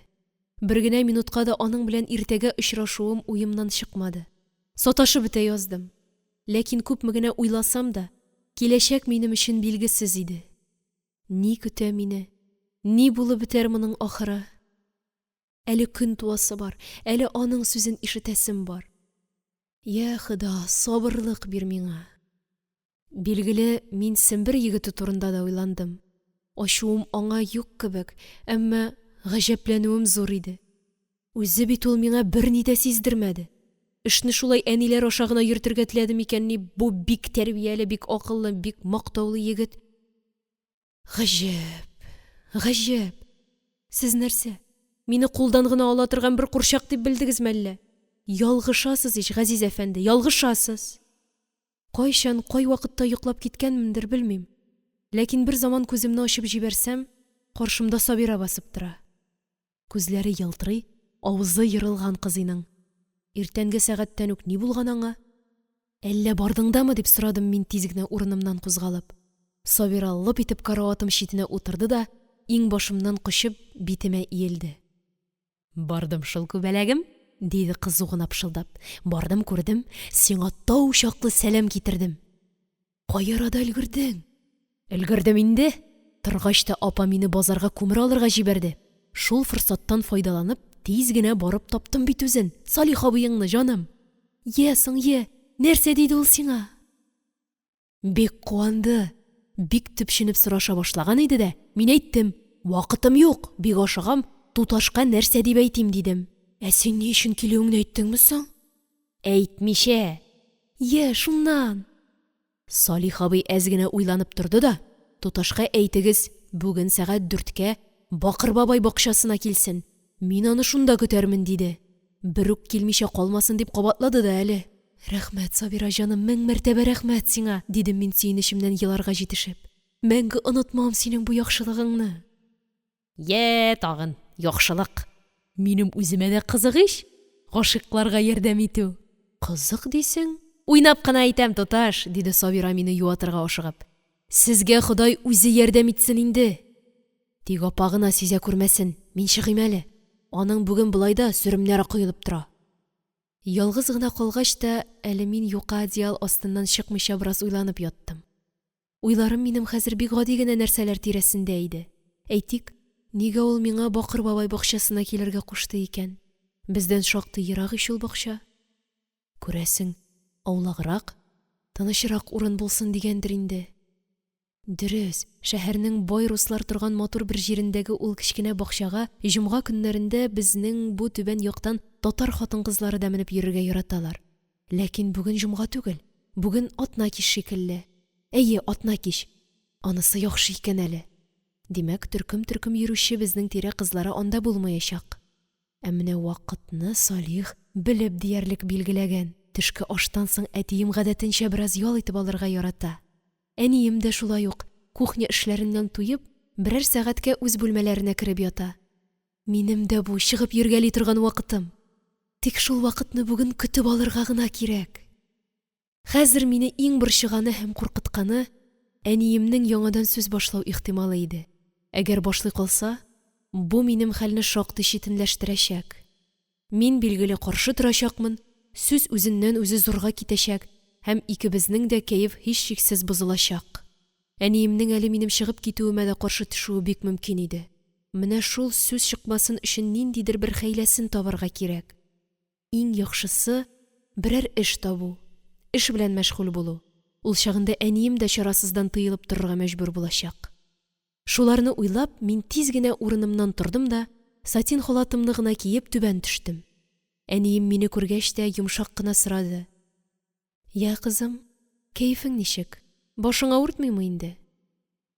Моңа да җавапны уйлабрак бирергә кирәк иде. Һәр хәлдә авыруга сабышырга ярамый. Кәефем зарарсыз кебек, әни, дидем әз генә буйыклык саклап. Башым авыртыбрак тора иде торуын, ләкин үтсә кирәк. Үтсен инде, үтсен. Авырый торган чак түгел, диде әнием. Мин, сабын, сөлге алып, бакчага юынырга чыктым. Бакча эчендә беседкабыз да бар. Матур җылы көннәрдә шунда ашап эчәбез дә. Бүген дә чәйне шунда гына эчкәннәр икән. Өстәлендә самавыр белән җыелмаган чынаяклар тора. Ишек алдына чыккан Сабираны яныма дәшеп, шыпырт кына әйттем үзенә. Син эш таб әле, эш. Нинди эш? Нинди дә ярый. Миңа эш кирәк бүген. Сабира зирәк кыз, шунда ук эшне аңлап алды. Кергә тотынабыз. Тагын кер. Хәер, ярый инде, хатын-кыз өчен иң әйбәт сылтау бу, кергә тотыну. Тик кереңне бик күп чыгарма, дидем мин аңа. Сабира шунда ук чарасына кереште.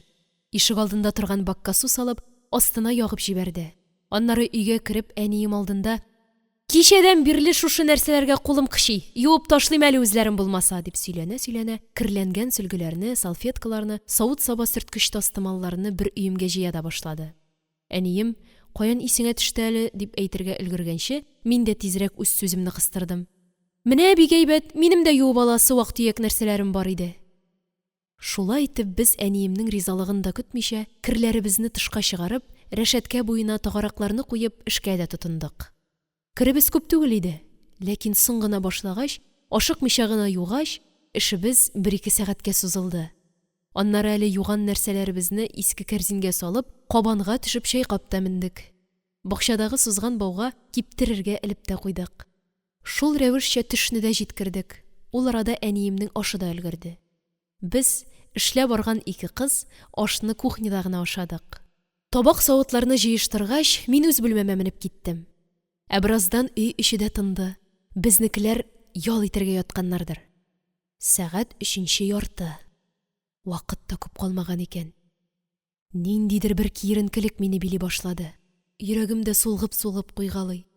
Тынычлыгым шулай кача күрәсең. Башта үтмәсме бу дип күпмедер вакыт тик кенә утырдым. Аннары торып ашыкмыйча гына җыена башладым. Иң элек кулларымны одеколон белән әйбәтләп сөрттем. Аннары өстемә көмеш төслерәк ефәк күлмәгемне, кыска кара жакетымны, аягыма биек үкчәле ак туфлиларымны кидем.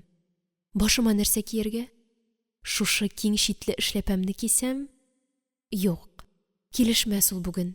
Йөземне дә кирәксә капларлык булсын дип, юка гына кара челтәр шарфымны ябындым. Булды, бетте шикелле. Чыгар алдыннан көзге каршына бастым. Мин җитеп килгән, әллә җиткән, сылу гына кыз икәнмен лабаса. Миңа үз язмышымны хәл итәргә вакыттыр инде. Аллага тапшырдым. Түбән төшүемә әнием очрады. Кай арада торып та чыккан? Кая булай киенеп ясанып? Дип сорады ул миннән. Йөреп кайтам әле, дидем мин тукталып тормыйча гына. Шулай да аның миңа шактый сынап каравын күреп өлгердем. Озак йөрмә, дип калды ул артымнан. Әниләр сүзе һәр вакытта безне бәйли. Гүя гомер буена бәйләүдәбез. Пишән базары чатына барып җиткәч, мин трамвай көтәргә булдым. Арада шактый ерак, вакыт та аз калган иде. Ә ул андадыр инде, көтә торгандыр. Бу юлы артык зарыктырмыйча гына иске трамвайда таралып китәр шикелле шалтырап килеп җитте. Мин кереп ачык тәрәзә янына утырдым. Урамны, кешеләрне гамьсез генә күзәтеп барам. Әллә нинди сәер бер бушлыкмы, тынычлыкмы үземдә. Хәтта кая баруым, ни өчен баруым турында да уйлап азапланмыйм. Гүя барсын да язмышка тапшырганмын. Грузинский шатына җиткәч, трамвайдан төшеп, урам аша чыктым да, борынгы Юнан шагыйрьләренә охшатып эшләнгән Державин һәйкәле яныннан узып, бакчага кердем. Бакча юлларында һичкем күренми иде. Тик карт имән төбендәге эскәмиядә бер хәрби кешенең тезләренә таянып утырып торуы күземә чалынды. Ләкин мин аңа карамаска тырышып үтеп китмәкче булдым. Аз гына китә төшкәч тә артымнан берәүнең «Ах, туташ, танымый да башлагансыз» дигән тавышы ишетелде. Сискәнеп артыма борылсам, каршымда Салих басып тора.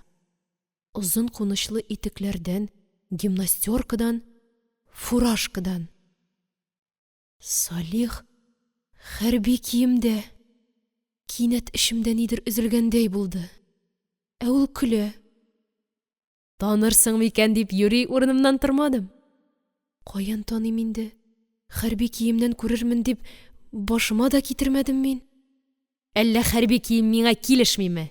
Диде көлүеннән туктап. Мин аның үз башына игътибар беләнрәк карадым. Килешми дип әйтерлек түгел. Киресенчә, бөтенесе дә өстендә бик ыспай утыра. Асыл сөяккә килешмиме соң? Ләкин мин аңа килешә дип әйтәсем килмәде. Белмим дип кенә куйдым. Башымда бөтенләй икенче уйлар иде.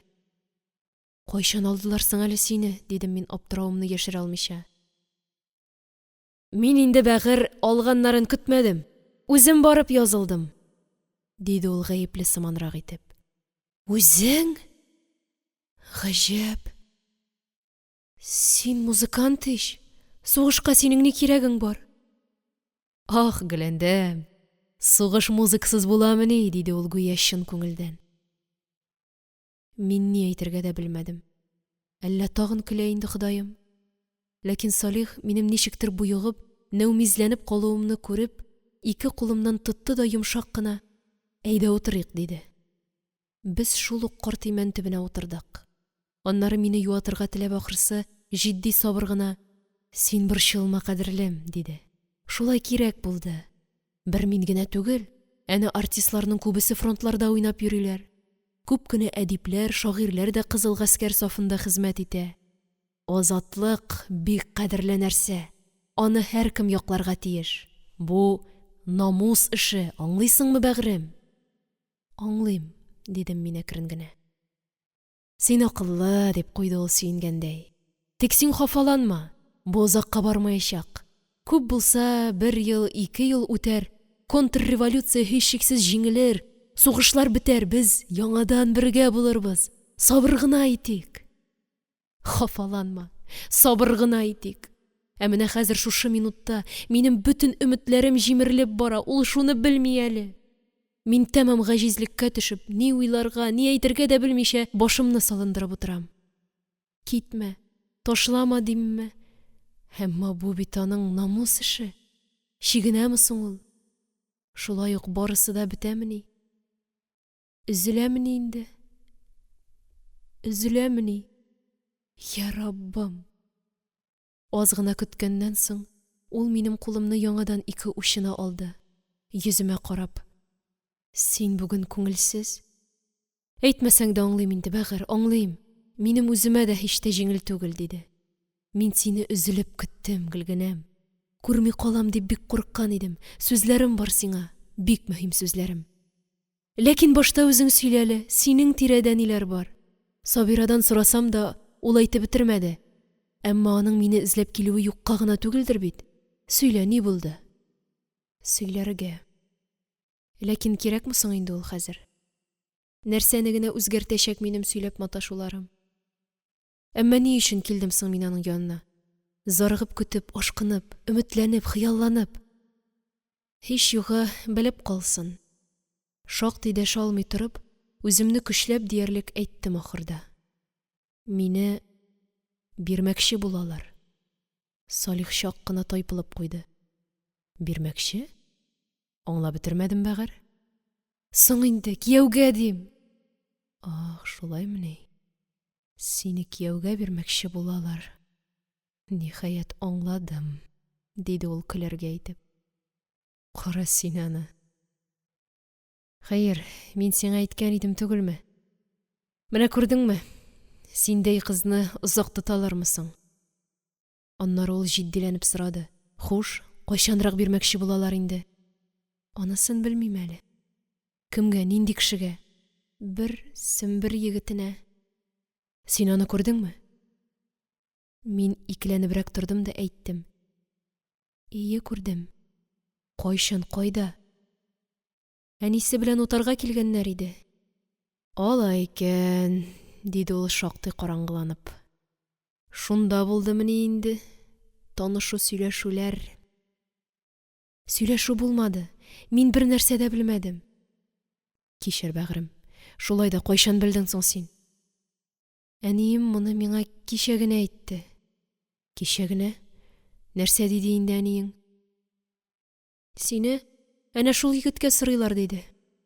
Әлбәттә чыгарга кирәк дигәндер инде. Әйе, әтием дә, әнием дә бик телиләр. Һәм егет тә шәптер инде, диде ул ашыгып. Баймы, укыганмы? Мин аның теләмичә, ирексездән генә соравын сиздем. Шулай да турысын гына әйтергә булдым. Байлыгын белмим. Үзе ул коммерческий училище бетергән. Хәзер ниндидер банкта хезмәт итә икән. Җитте. Барсы да ачык. Зур хәбәр китердең син миңа, бәгыр. Көтелмәгән зур хәбәр. Шуннан соң ул нык кына уйга калды. Күксел зәңгәр күзләре дә караңгылана төшкәндәй булды. Мин дә аңа комачауларга теләмичә тик кенә көтеп утырдым. Күпмедер вакыт шулай уйга калып торганнан соң ул ниһаять миннән әкрен йомшак кына итеп сорады. Я, Гөләндәм, инде син үзең соң нәрсә уйлыйсың? Нәрсә уйлыйм мин? Бу да бит аңа ачык булырга тиеш. Әллә үз авызымнан ишетәсе киләме? Ләкин мин аңа бик гади генә әйтеп әйттем.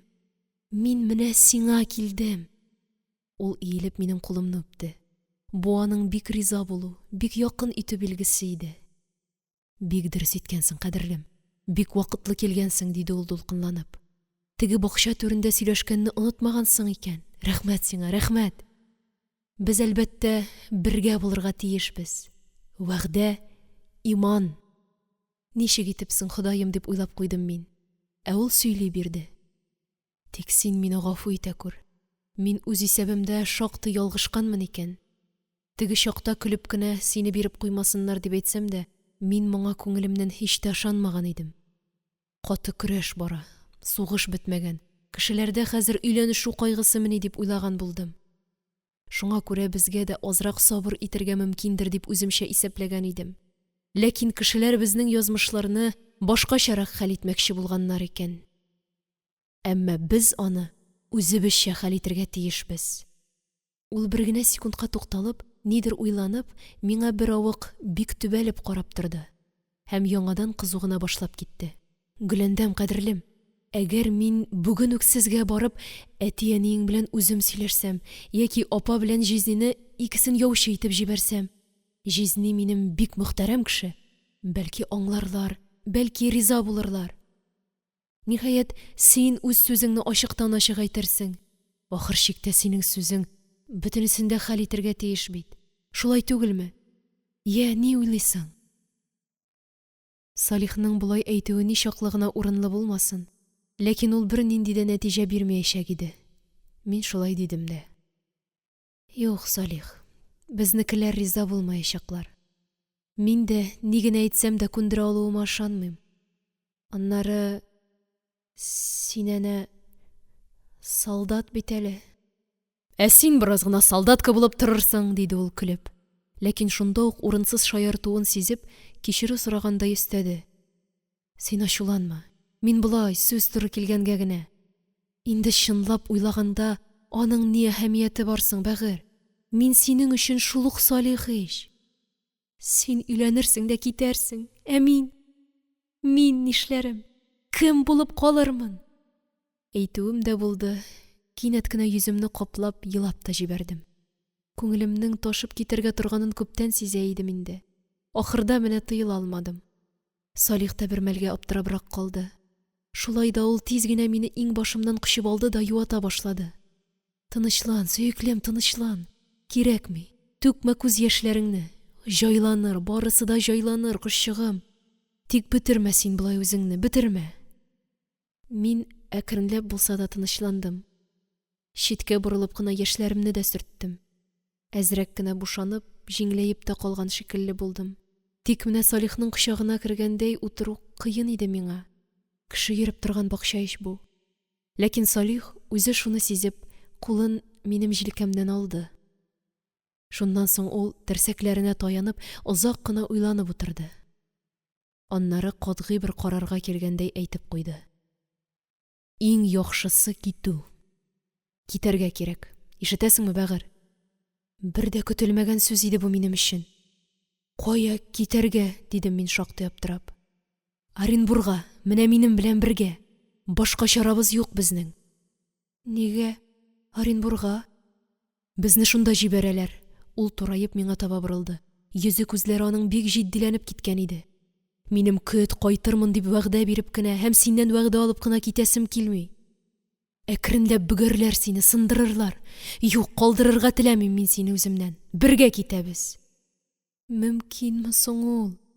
Әлбәттә, татар бригадасының комиссарлары мине бик яхшы беләләр. Әгәр сөйләп аңлатсам, алар һич каршы килмәячәкләр. Бер татар кызын хорафат куллыгыннан коткару дип караячаклар алар бу эшкә. Я, ни дисең, кадерлем? Булар барысы да шул кадәр сәер, яңа, һич көтелмәгәнчә иде ки, мин билгеле бер мәлгә тәмам югалып, аптырап калдым. Ни дип әйтергә? Кинәт кенә уйламыйча гына. Язмышым турында сүз бара ич.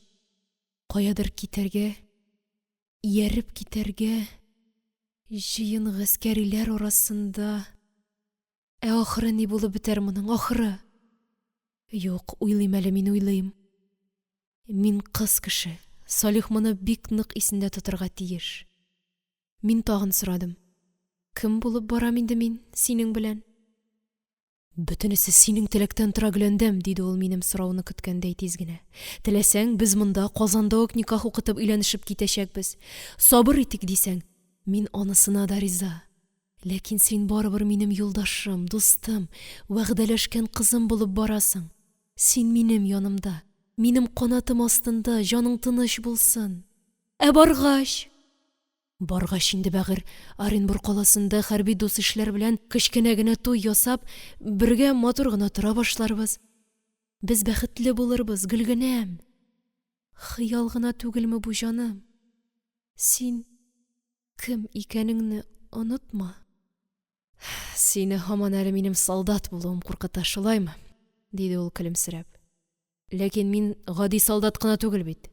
Музыкант солдат. Оркестрда уйнаучы трубач. Син көләсең. Көлмим, бәгыр, дөресен әйтәм. Минем өчен шартлар бер кадәр җиңелрәк булыр дип әйтәсем килә. Билгеле, хәрби тормышның җайсыз, кыен, авыр яклары да булыр. Ләкин аларына гына түзәрбез инде, акыллым.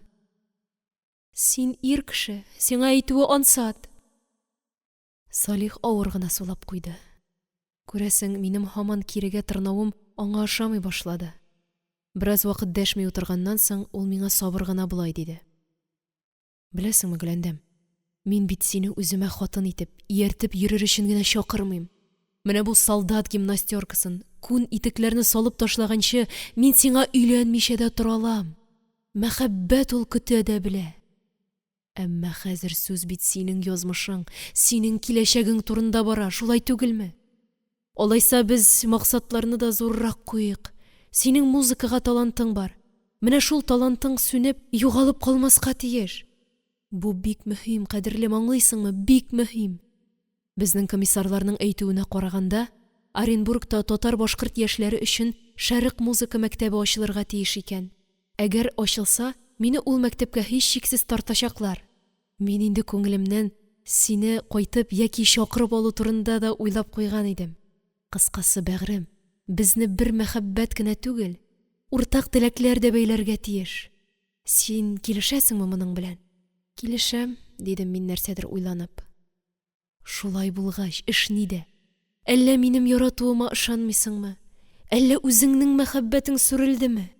Юк, Салих, юк, дидем мин айнып киткәндәй ашыгып. Ышанып килдем мин сиңа. Мәхәббәтем тартып китерде мине. Алайса менә сиңа минем саф йөрәгем, сузган кулым, Гөләндәм. Әйт син дә соңгы сүзеңне. Авыр иде минем хәлем. Авыр иде, белсәгез. Күңелем белән гүя барсына да риза, барсына да әзер мин. Әмма ләкин нидер мине куркыта, тота, ычкындырмый. Ярдәм кирәк миңа. Аның үзеннән ярдәм кирәк. Шунсыз булмый. Әйт, җаным, дидем мин хәтта ялварып. Мин ни эшләргә тиеш соң? Салих бераз гына көттереп җавап бирде. Безнең бер генә юлыбыз бар. Өйдән чыгып китү. Ул нигәдер тукталды. Мин тын да алмыйча торам. Аннары тагын кабатлады. Аңлыйсыңмы? Әти-әниеңә белдермичә генә сиңа өйегездән чыгып китәргә кирәк. Качып? Я Хода! Мәхәббәтебез хакына син моны эшләргә тиешсең. Берәү дә, Алла да, бәндә дә моның өчен сине гаепләмәс. Тормышта андый хәлләр булып тора. Әйе, булып тора. Качып киткән диләр, ябышып чыккан диләр. Миңа да шул гына язган микәнни? Бер мәлгә күз алдыма әнием килде, әтием килде. Минем качып киткәнне белгәч, акылларыннан шашмаслар микән? Бәддуга укымаслар микән? Әмма Алла шаһид, минем бүтән чарам юк. Мин Салихны яраттым. Салихны гына ярата алам. Шуңа күрә бүтән чарам юк. Мин әтием белән әниемне дә бик яратам. Әмма нишлим соң, башка чарасы булмагач. Салих минем хәлемне ачык сизеп, дәшми-нитми тын гына янымда утыра. Мин беләм, ул көтә. Минем соңгы сүземне көтә. Ләкин ашыктырырга, ирексезләргә теләми. Соңгы сүз, соңгы сызык. Мин аңа язмышымны тапшырам. Ул моны аңламыймыни? Аның үзенә дә җиңел түгелдер, бер дә җиңел түгелдер. Бик зур мәс'улият ала шул өстенә. Ахырда мин сорадым аңардан. Кайчан соң? Безнең вакытыбыз бик аз гөләндәм, диде Салих. Якшәмбе көнне безне озаталар, ә бүген атна кич. Димәк, калган шушы 2 көн эчендә. Иң яхшысы иртәгә. Иртәгә, дидем мин ирексездән хәтта сискәнеп. Кичектерергә ярамый, бәгыр. Кичектерү хәтәр. Тимерне кызуында сугарга кирәк. Аннары Казанда һич югы бер генә көн без бергә булырга тиешбез. Минем сине апам белән җизнигә күрсәтеп каласым килә. Иртәгә, иртәгә. Соңгы сызыкның өстендә үк басып торам икән лабаса мин. Тәңрем, көч бир миңа. Син курыкма, кадерлем. Кыю бул, диде Салих ничектер йомшак тыныч кына. Без саф, без гөнаһсыз кешеләр. Без никахсыз кушылмабыз. Әти-әниең дә ахыр чиктә безне кичерерләр. Ул хәтле иске кара кешеләр түгел ич алар. Аңларга тиешләр. Я, шулай сөйләштекме? Яхшы, дидем мин әллә ничек үземдә аңламас бер җиңеллек белән. Көндезме, кичме, дип сорады ул да, бик гади генә әйтеп. Көндез мөмкин булмас, җаным. Иң яхшысы кич. Әти-әниләр яткач. Минем бит әле төенчегем дә булыр. Гаҗәп, без әнә шулай бик гади җиңел генә сөйләшә башладык. Күп әйбер алма. Бер төенчек инде. Алайса болай сөйләштек. Мин сине кичке 9-дан көтә башлармын. Беләсеңме кайда? 9-дан ук иртә булмасмы? Зарар юк. Мин килеп 10-га, 12-гә, кирәксә таңга чаклы да көтәрмен. Сезнең тыкрыктан ерак түгел Кабан буенда йөреп торырмын. Караңгыда танырсыңмы соң? Эй, танымаска. Җилеңнән таныйм мин сине, бәгърем. Очрашкач кая барырбыз? Минем апаларга. Әлбәттә, алар синең киләсеңне алдан белеп торачаклар. Миңа бик уят булыр инде. Борчылма, бәгърем. Минем апа да, җизни дә бик белә, аңлый торган кешеләр. Кызлары шикелле каршы алырлар сине. Үзеңә генә аерым урын әзерләрләр. Менә шулай. Сөйләшеп бетердекме инде? Бетердек шикелле. Тагын сорыйсы нәрсәң юкмы? Юк кебек. Менә алдым бирдем дә ясадык, диде ул кинәт балаларча сөенеп. Изге сәгатьтә, бәгърем. Изге сәгатьтә, җаным. Әйе, барысы да хәл ителде. Нинди газаплардан соң һәм нинди ансат кына. Бакча эченә кичке караңгылык әкрен генә иңә башлаган икән инде. Мин ашыгып урынымнан тордым. Ходаем, бик озак утырганбыз. Мин кайтыйм инде. Салих та урыныннан торды. Бәхете ташыган кешенекедәй яктырып киткән йөзе, дымлана төшкән күксел зәңгәр күзләре белән ул миңа сөеп, сөенеп, сүзсез генә төбәлде. Сүзсез генә кулымнан тотты. Агач ышыгына табарак тартып китерде. Һәм аз гына калтырануын сиздергән тавыш белән: "Гөләндәм, Гөлгенәм", диде. "Син минеке. Я Рабби, төш кенә түгелдер ич бу. Булмаска тиеш", дидем мин инде үзем аңа сыена төшеп. Шуннан ул мине ике иңбашымнан кысып алды да кызу кайнар гына сөйләп китте. "Гөләндәм, кадерлем, бу безнең озын сәфәрнең башы гына. Башы аның бәлки җиңел булмас, әмма ул безне зур бәхеткә илтергә тиеш. Сиңа сер итеп кенә әйтәсем килә. Мин гади бер музыкант кына булып калмаячакмын. Мин музыканы боерган булса, үзем язачакмын. Ышанасыңмы? Хәзер үк инде мин күкәй салырга урын эзләгән тавык шикелле кыткылдап кына йөрим." Һәм ул тыелырга теләсә дә, ничектер тыела алмыйча, бик бәхетле итеп көлеп тә җибәрде. Мин дә көлмичә кала алмадым. Шушындый чакта да каян шук сүзен таба? Ничек итеп балаларча бик самими шатлана белә ул? Минем Салихам.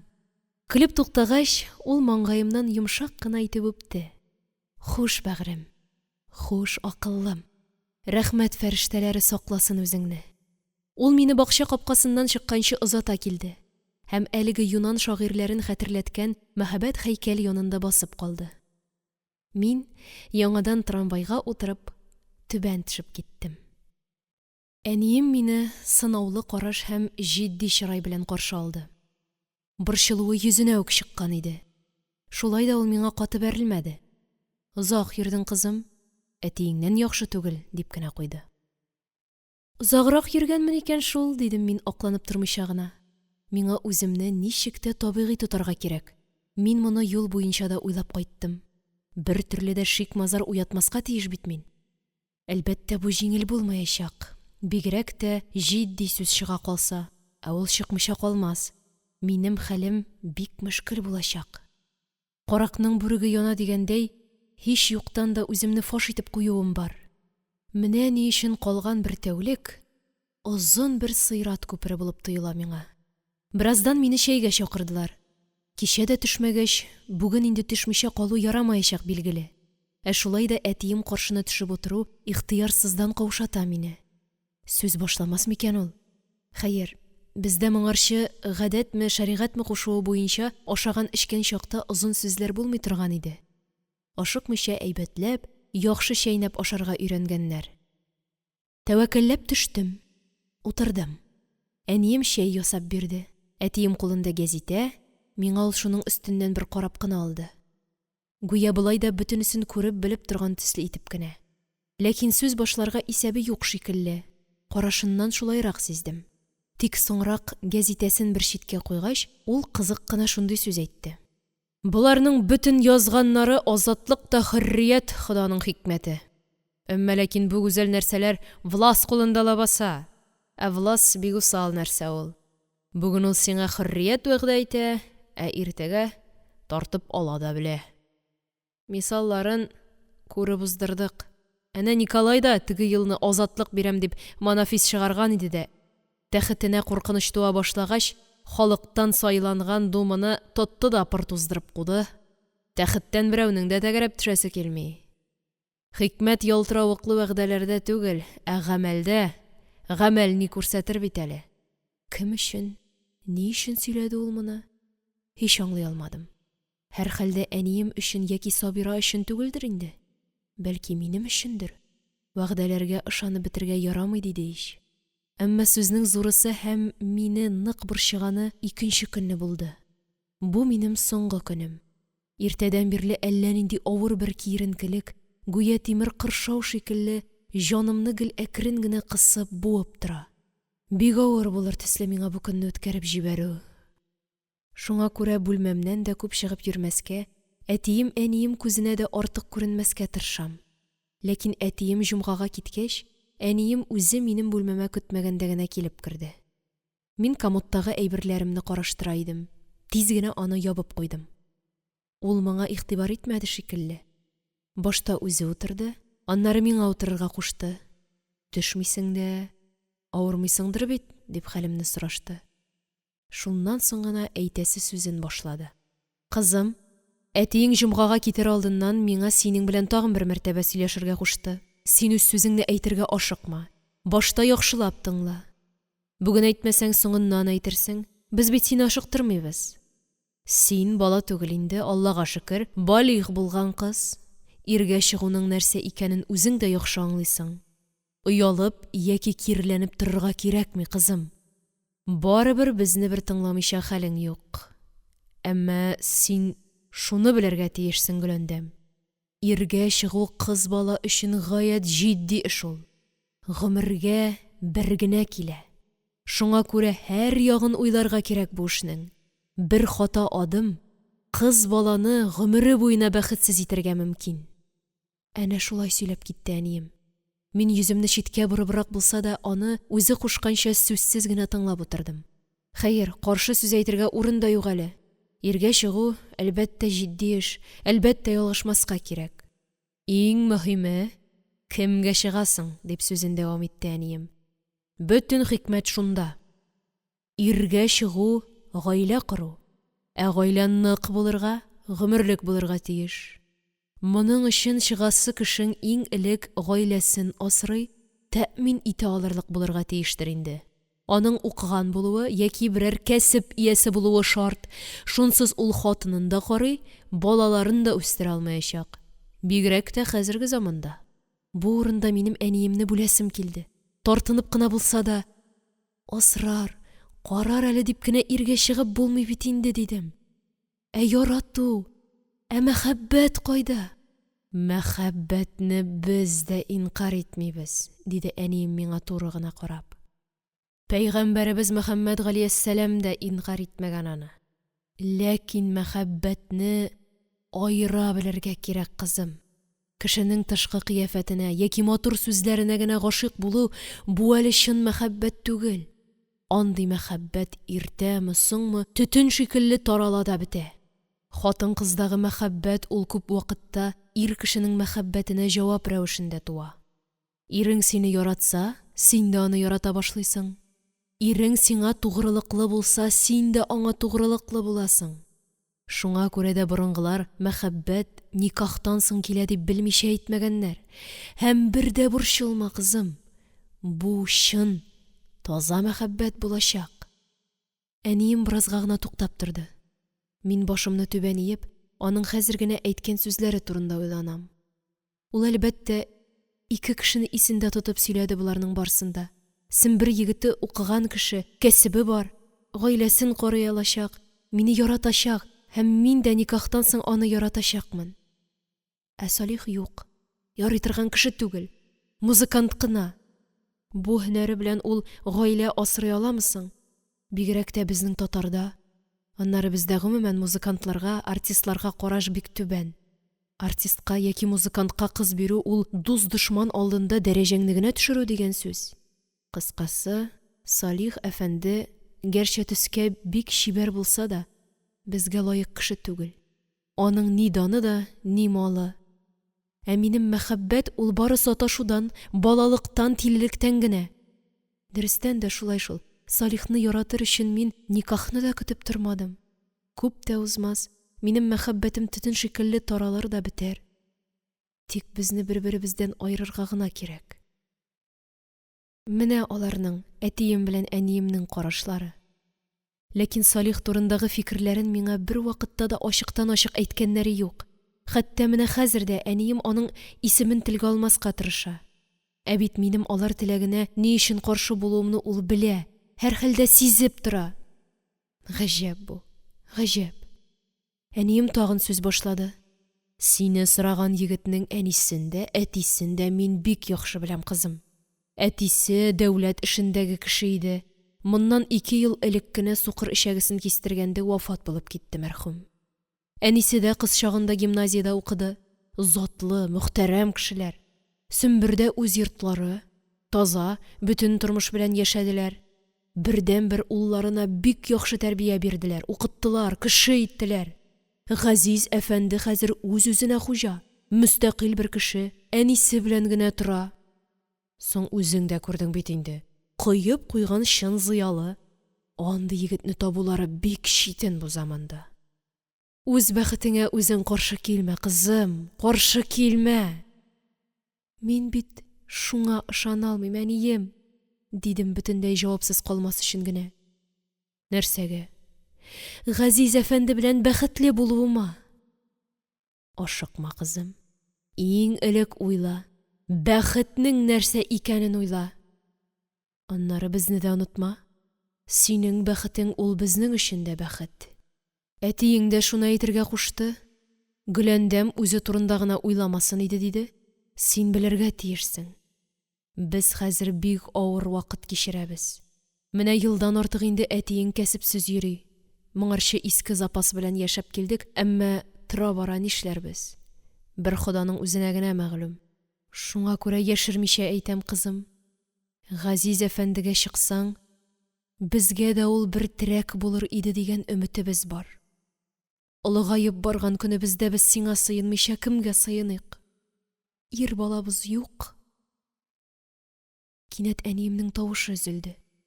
Ул сыгылып төште, әкрен генә калтыранып елый да башлады. Мин тиз генә аны иңбашыннан кычып алдым. Әнием, бәгърем, куй, кирәкми. Минем үземнең дә елыйсым килеп китте. Елый-елый аңардан кичерү сорыйсым, нәрсәләрдер вәгъдә итәсем килде. Ләкин яшем дә чыкмады, сүзем дә. Гүя корыган, югалган инде алар миндә. Әтием җомга намазыннан кайтып керде булса кирәк. Түбәндә аның тамак кырган тавышы ишетелде. Әнием дә күзләрен сөртә-сөртә урыныннан торды. Әтиең кайтты, аш куярга кирәк. Син дә озакламый төш, кызым, диде ул миңа чыгып китешли. Әйткәнем дә бардыр. Минем әнием нык хатын, сабыр хатын. Күз яшен бик сирәк чыгара ул. Әмма бу юлы түзмәде мискинәм. Юригенә сыгып чыгарган яшьләр түгел иде бу. Ана йөрәгенең тирән ярасы ачылган кебек булды миңа. Бигрәк тә аның соңгы сүзләре мине тәмам аптыратты. Авыр хафага салды. Күңелемә шунда ук төрле шик-шөбһә, нәрсәдәндер курку шомлану керде. Тәҗрибәсез башыма бер юлы төрле уйлар, урман кырмыскалары шикелле үрмәли башлады. Әмма ләкин мин уйламаска тиеш идем, уйламаска. Бөтенесе хәл ителгән, чигенү юк, икеләнү, уйлану берсе дә кирәкми. Минем үз язмышым бар.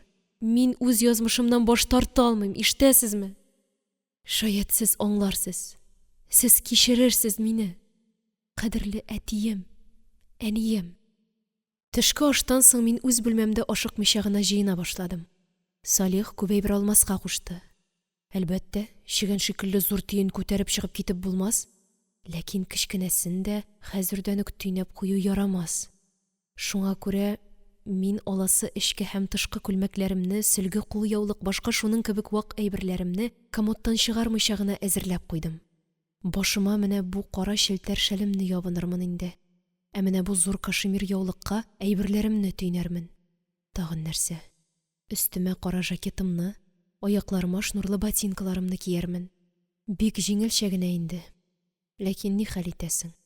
Кала, барысы да өелеп кала. Хәтта зат әйберләремдә. Ходай җан биргәнгә юн бирер әле. Юк, шулай да менә бу зур инҗеле муенсам белән чылбырлы алтын беләзегемне алырмын ахрысы. Дөнья хәлен белмәссең. Ә йөрәгемне нидер сава. Өзлексез авырттырып сава. Әйтерсең, аңа яман бер сызлавык сөлек булып ябышкан. Хәерлегә генә булса ярар иде. Уйламыйм дисәм дә ирексездән уйланам. Әгәр әтием, әнием мине ныгытып кыссалар, мәҗбүр итәргә тырышсалар, миңа күп мәртәбә җиңелрәк булыр иде. Ә алар ышанып торалар. Җавабымны көтәләр. Тыныч кына йокларга яталар. Ә мин... Я Хода... Әйе, әйтергә дә онытканмын. Мин бит бүген өйдән чыгып китәсемне Сабирага белдермәдем. Аны бу эшнең шаһиты итәсем килмәде. Минем юкка чыгуымны белгәч тә иң элек аңа бәйләнәчәкләр, аңардан таптырачаклар. Шуңа күрә ул бер нәрсә дә белмәскә тиеш. Аңа әле болай да бик авыр булачак бичаракаема. Син кичер мине, Сабира җаным.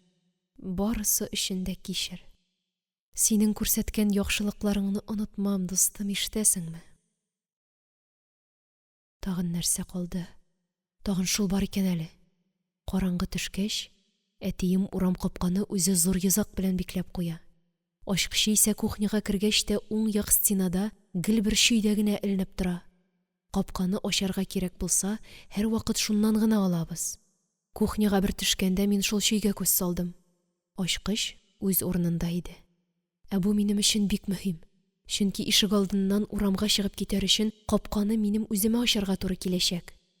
Безнең өебез ихата эчендәрәк тора. Шуңа күрә капкадан башка бүтән чыгу юлы да юк. Ә вакыт үтә.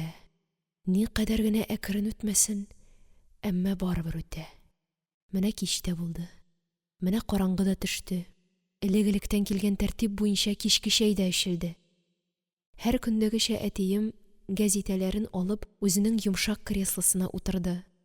Әнием үзенең һич бетмәс сөтү тегү эшләренә тотынды. Сабира исә кухняда соңгы эшләрне бетереп маташа. Ә мин үз бүлмәмдә кайчан булар ятарлар икән, кайчан өй эче тынар икән дип төнге җәнлек шикелле көтеп утырам. Үзем тыныч, гаҗәп тыныч, һич ни уйламыйм. Әгәр йөрәкнең әкрен генә савып торуын сизмәсәм, бөтенләй юн кеше мин. Сәгатькә карыйм. 9 тулган икән инде. Салих күл буена килеп җиткәндер, яки җитә торгандыр. Кирәксә, таңга чаклы көтәрмен диде ул. Көттермәскә иде шул, көттермәскә иде. Әтием белән әнием бер ярты сәгатьтән үз бүлмәләренә күчәргә тиешләр. Димәк, озак көтәсе дә калмады. Мин торып, комодтан әзерләп куйган нәрсәләремне алып, кашемир яулыкка төйнәдем. Бераздан аягыма ботинкаларымны кидем, тагын бераздан жакетымны киеп, башыма кара челтәр шәлемне ябындым. Аннары бүлмәдән баскычка чыга торган ишек янына килеп, өй эченә колак салып тора башладым. Шул чакта әнием берәр йомыш белән менә башласа дигән уй мине тәмам тетрәтеп җибәрде. Ләкин мин тиз тынычландым. Бу вакытта безнең өйдә йөрү юк. Бу вакытта алар яткан булалар. Тагын күпмедер вакыт сабыр гына көтәм. Өй эче тап-тын. Сәгать 11-гә киткән. Аллага тапшырырга ярыйдыр инде. Төенемне алып, утны сүндереп, мин әкрен генә ишекне ачам. Баскычтан бик әкрен генә төшәм. Ә шулай да тез буыннарым калтырый. Тыным кысылып бара. Гүя менә хәзер кемдер мине артымнан кинәт кенә тотып алыр шикелле. Бик сак кына, бик әкрен генә кухняга да барып җитәм. Кухня эче ул хәтле караңгы түгел. 2 тәрәзәдән төшкән яктылык җитәрлек. Әйберләрне шәйләп була. Бер дә ялгышмыйча ачкыч эленеп торган чөйгә барам. Менә ул чөй. Ләкин бу ни эш? Чөйдә ачкыч юк. Ни өчен юк? Әллә ялгыштыммы? Калтыранган кулларым белән стенаны капшыйм. Шушы чөй инде, шушы чөй. Әмма юк бит, юк кына бит капка ачкычы. Мин өнсез калдым. Багана шикелле катып калдым. Егылып китмим дип тизрәк стенага сөялдем. Үтә бер кызулык белән үрсәләнеп, үзгәләнеп уйлыйм. Нишләргә соң миңа, я Раббым? Безнең урам коймасы биек, менәрлек тә, төшәрлек тә түгел. Бер ягыбызда мәчет ихатасының калын таш коймасы, икенче ягыбызда Касыйм хәзрәт мәдрәсәсенең таш стенасы. Капкадан башка урамга бер нинди юл юк бит, юк. Маңгаема, чәч төпләремә салкын тир бәреп чыкты. Әйтерсең минем шушында, төнге тынлыкта стенага сөялеп, гаҗизлеккә төшеп, үзгәләнеп торуымны әтием, әнием дә ишетеп күреп яталар кебек тоелды миңа. Тизрәк Сабираны уятасым, аңа ташланасым, аңардан ярдәм сорыйсым килде. Берни күрмичә стенадан кубып, алга омтылуым булды. Аяк астындагы каһәр суккан урындык дөбердәп авып та китте. Шул секундта ук зал ягыннан әниемнең тавышы да ишетелде. Кайсыгыз анда? Гөләндәм, кызым, син йөрисеңме? Шуннан соң инде мин нишләвемне, үз бүлмәмә ничек менеп, урын өстенә ничек егылуымны ачык кына хәтерләмим дә. Әйтегезче, нишләдем мин? Нишләдем? Ни булды соң миңа, Ходаем, ни булды? Нәрсә, нинди явыз шом мине шул хәтле өркетте? Акылымны тартып алды, ихтияр көчемне сындырып ташлады. Кем әйтә? Кем аңлата ала моны миңа? Юк бит, юк. Күрүче дә, белүче дә, аңлаучы да юк. Әмма минем үземә моны аңлар өчен вакыт кирәк иде. Шактый вакыт. Атналар узды, айлар узды. Бары шуннан соң гына мин үземне һәм үз хәлемне бөтен рәхимсез дөрестлеге белән аңлаган кебек булдым. Әйе, ул төнне әлеге каһәр суккан капка ачкычының урынында булмавы минем юлымны кисте. Әтием аны ятар алдыннан гына алып куйган икән. Әмма ләкин бердән бер сәбәп бары шул тимер кисәгендә генәмени соң? Әлбәттә түгел. Төп сәбәп, чын сәбәп шунда ки, башта ук миндә ныклы, катгый тәвәккәллек булмаган. Менә ни өчен мин соңгы минутка кадәр һаманда кемнәндер, нәрсәдәндер куркып шомлануым аша, каядыр тирәндә яткан һәм йөрәгемне өзлексез савып торган икеләнүем аша атлап чыга алмадым. Монда миңа бәлки Салихның гаскәри хезмәткә язылуы, яки әниемнең соңгы тапкыр елап әйткән сүзләре дә нык тәэсир иткәндер. Ләкин ничек кенә булмасын, өзелеп, тилмереп яратуыма карамастан, мин Салих дөньясына атлап керер өчен рухым белән дә, аңым белән дә өлгереп җитмәгән булып чыктым. Аяусыз хакыйкать әнә шул. Югыйсә бит мин икенче көнне көпә-көндез дә чыгып китә алган булыр идем. Соң түгел иде бит әле, һич тә соң түгел иде. Ләкин инде минем моңа да кыдрәтем җитмәде. Мин инде рухи сынган, тәкъдиргә буйсынган, язмышым белән килешкән идем. Бетерергә вакыттыр ахырсы. Хатирәләремне дим. Гомерем буена онытылмаячак хатирәләремне. Барысы да күз алдымда. Барысы да төштә генә кебек. Ах, нинди үкенеч бу, нинди үкенеч. Әмма соң үкенүдән хәзер ни файда? Юк, үкенү кирәкми. Үкенү саргайтмасын мине. Минем әле горурланып яшәрлек, мәңге сүнмәс юанычым бар. Салих. Мине лә сөйгән Салих югалмады минем өчен. Юк, югалмады. Үзе кебек нәфис, гүзәл якты музыкасы белән яңадан әйләнеп кайтты ул миңа. Үлемсез даны белән. Берничә генә соңгы сүз. Бу әсәр Казаннан читтә яшәгән бер ханымның кечкенә генә истәлеге нигезендә язылды. Кызганычка каршы, минем үземә аны күрергә туры килмәде. Мин эзләп барганда, ул инде дөньяда юк иде. 1963 елны вафат булган.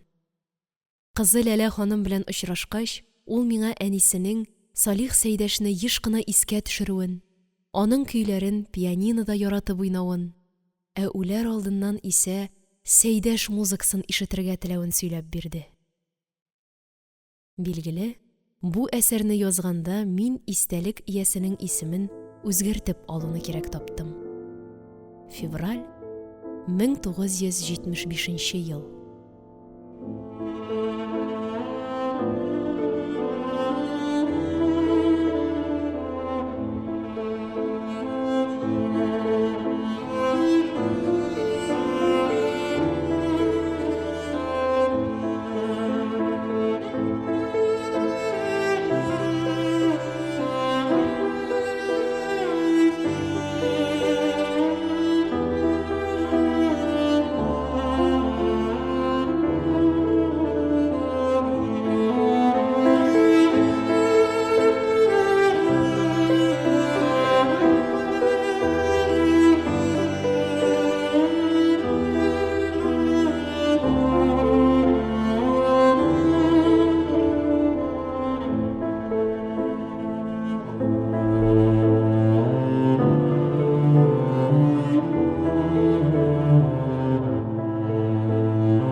Әлеге һәм башка аудиокитапларны tatkniga.ru сайтында бушка тыңлый һәм йөкләп ала аласыз.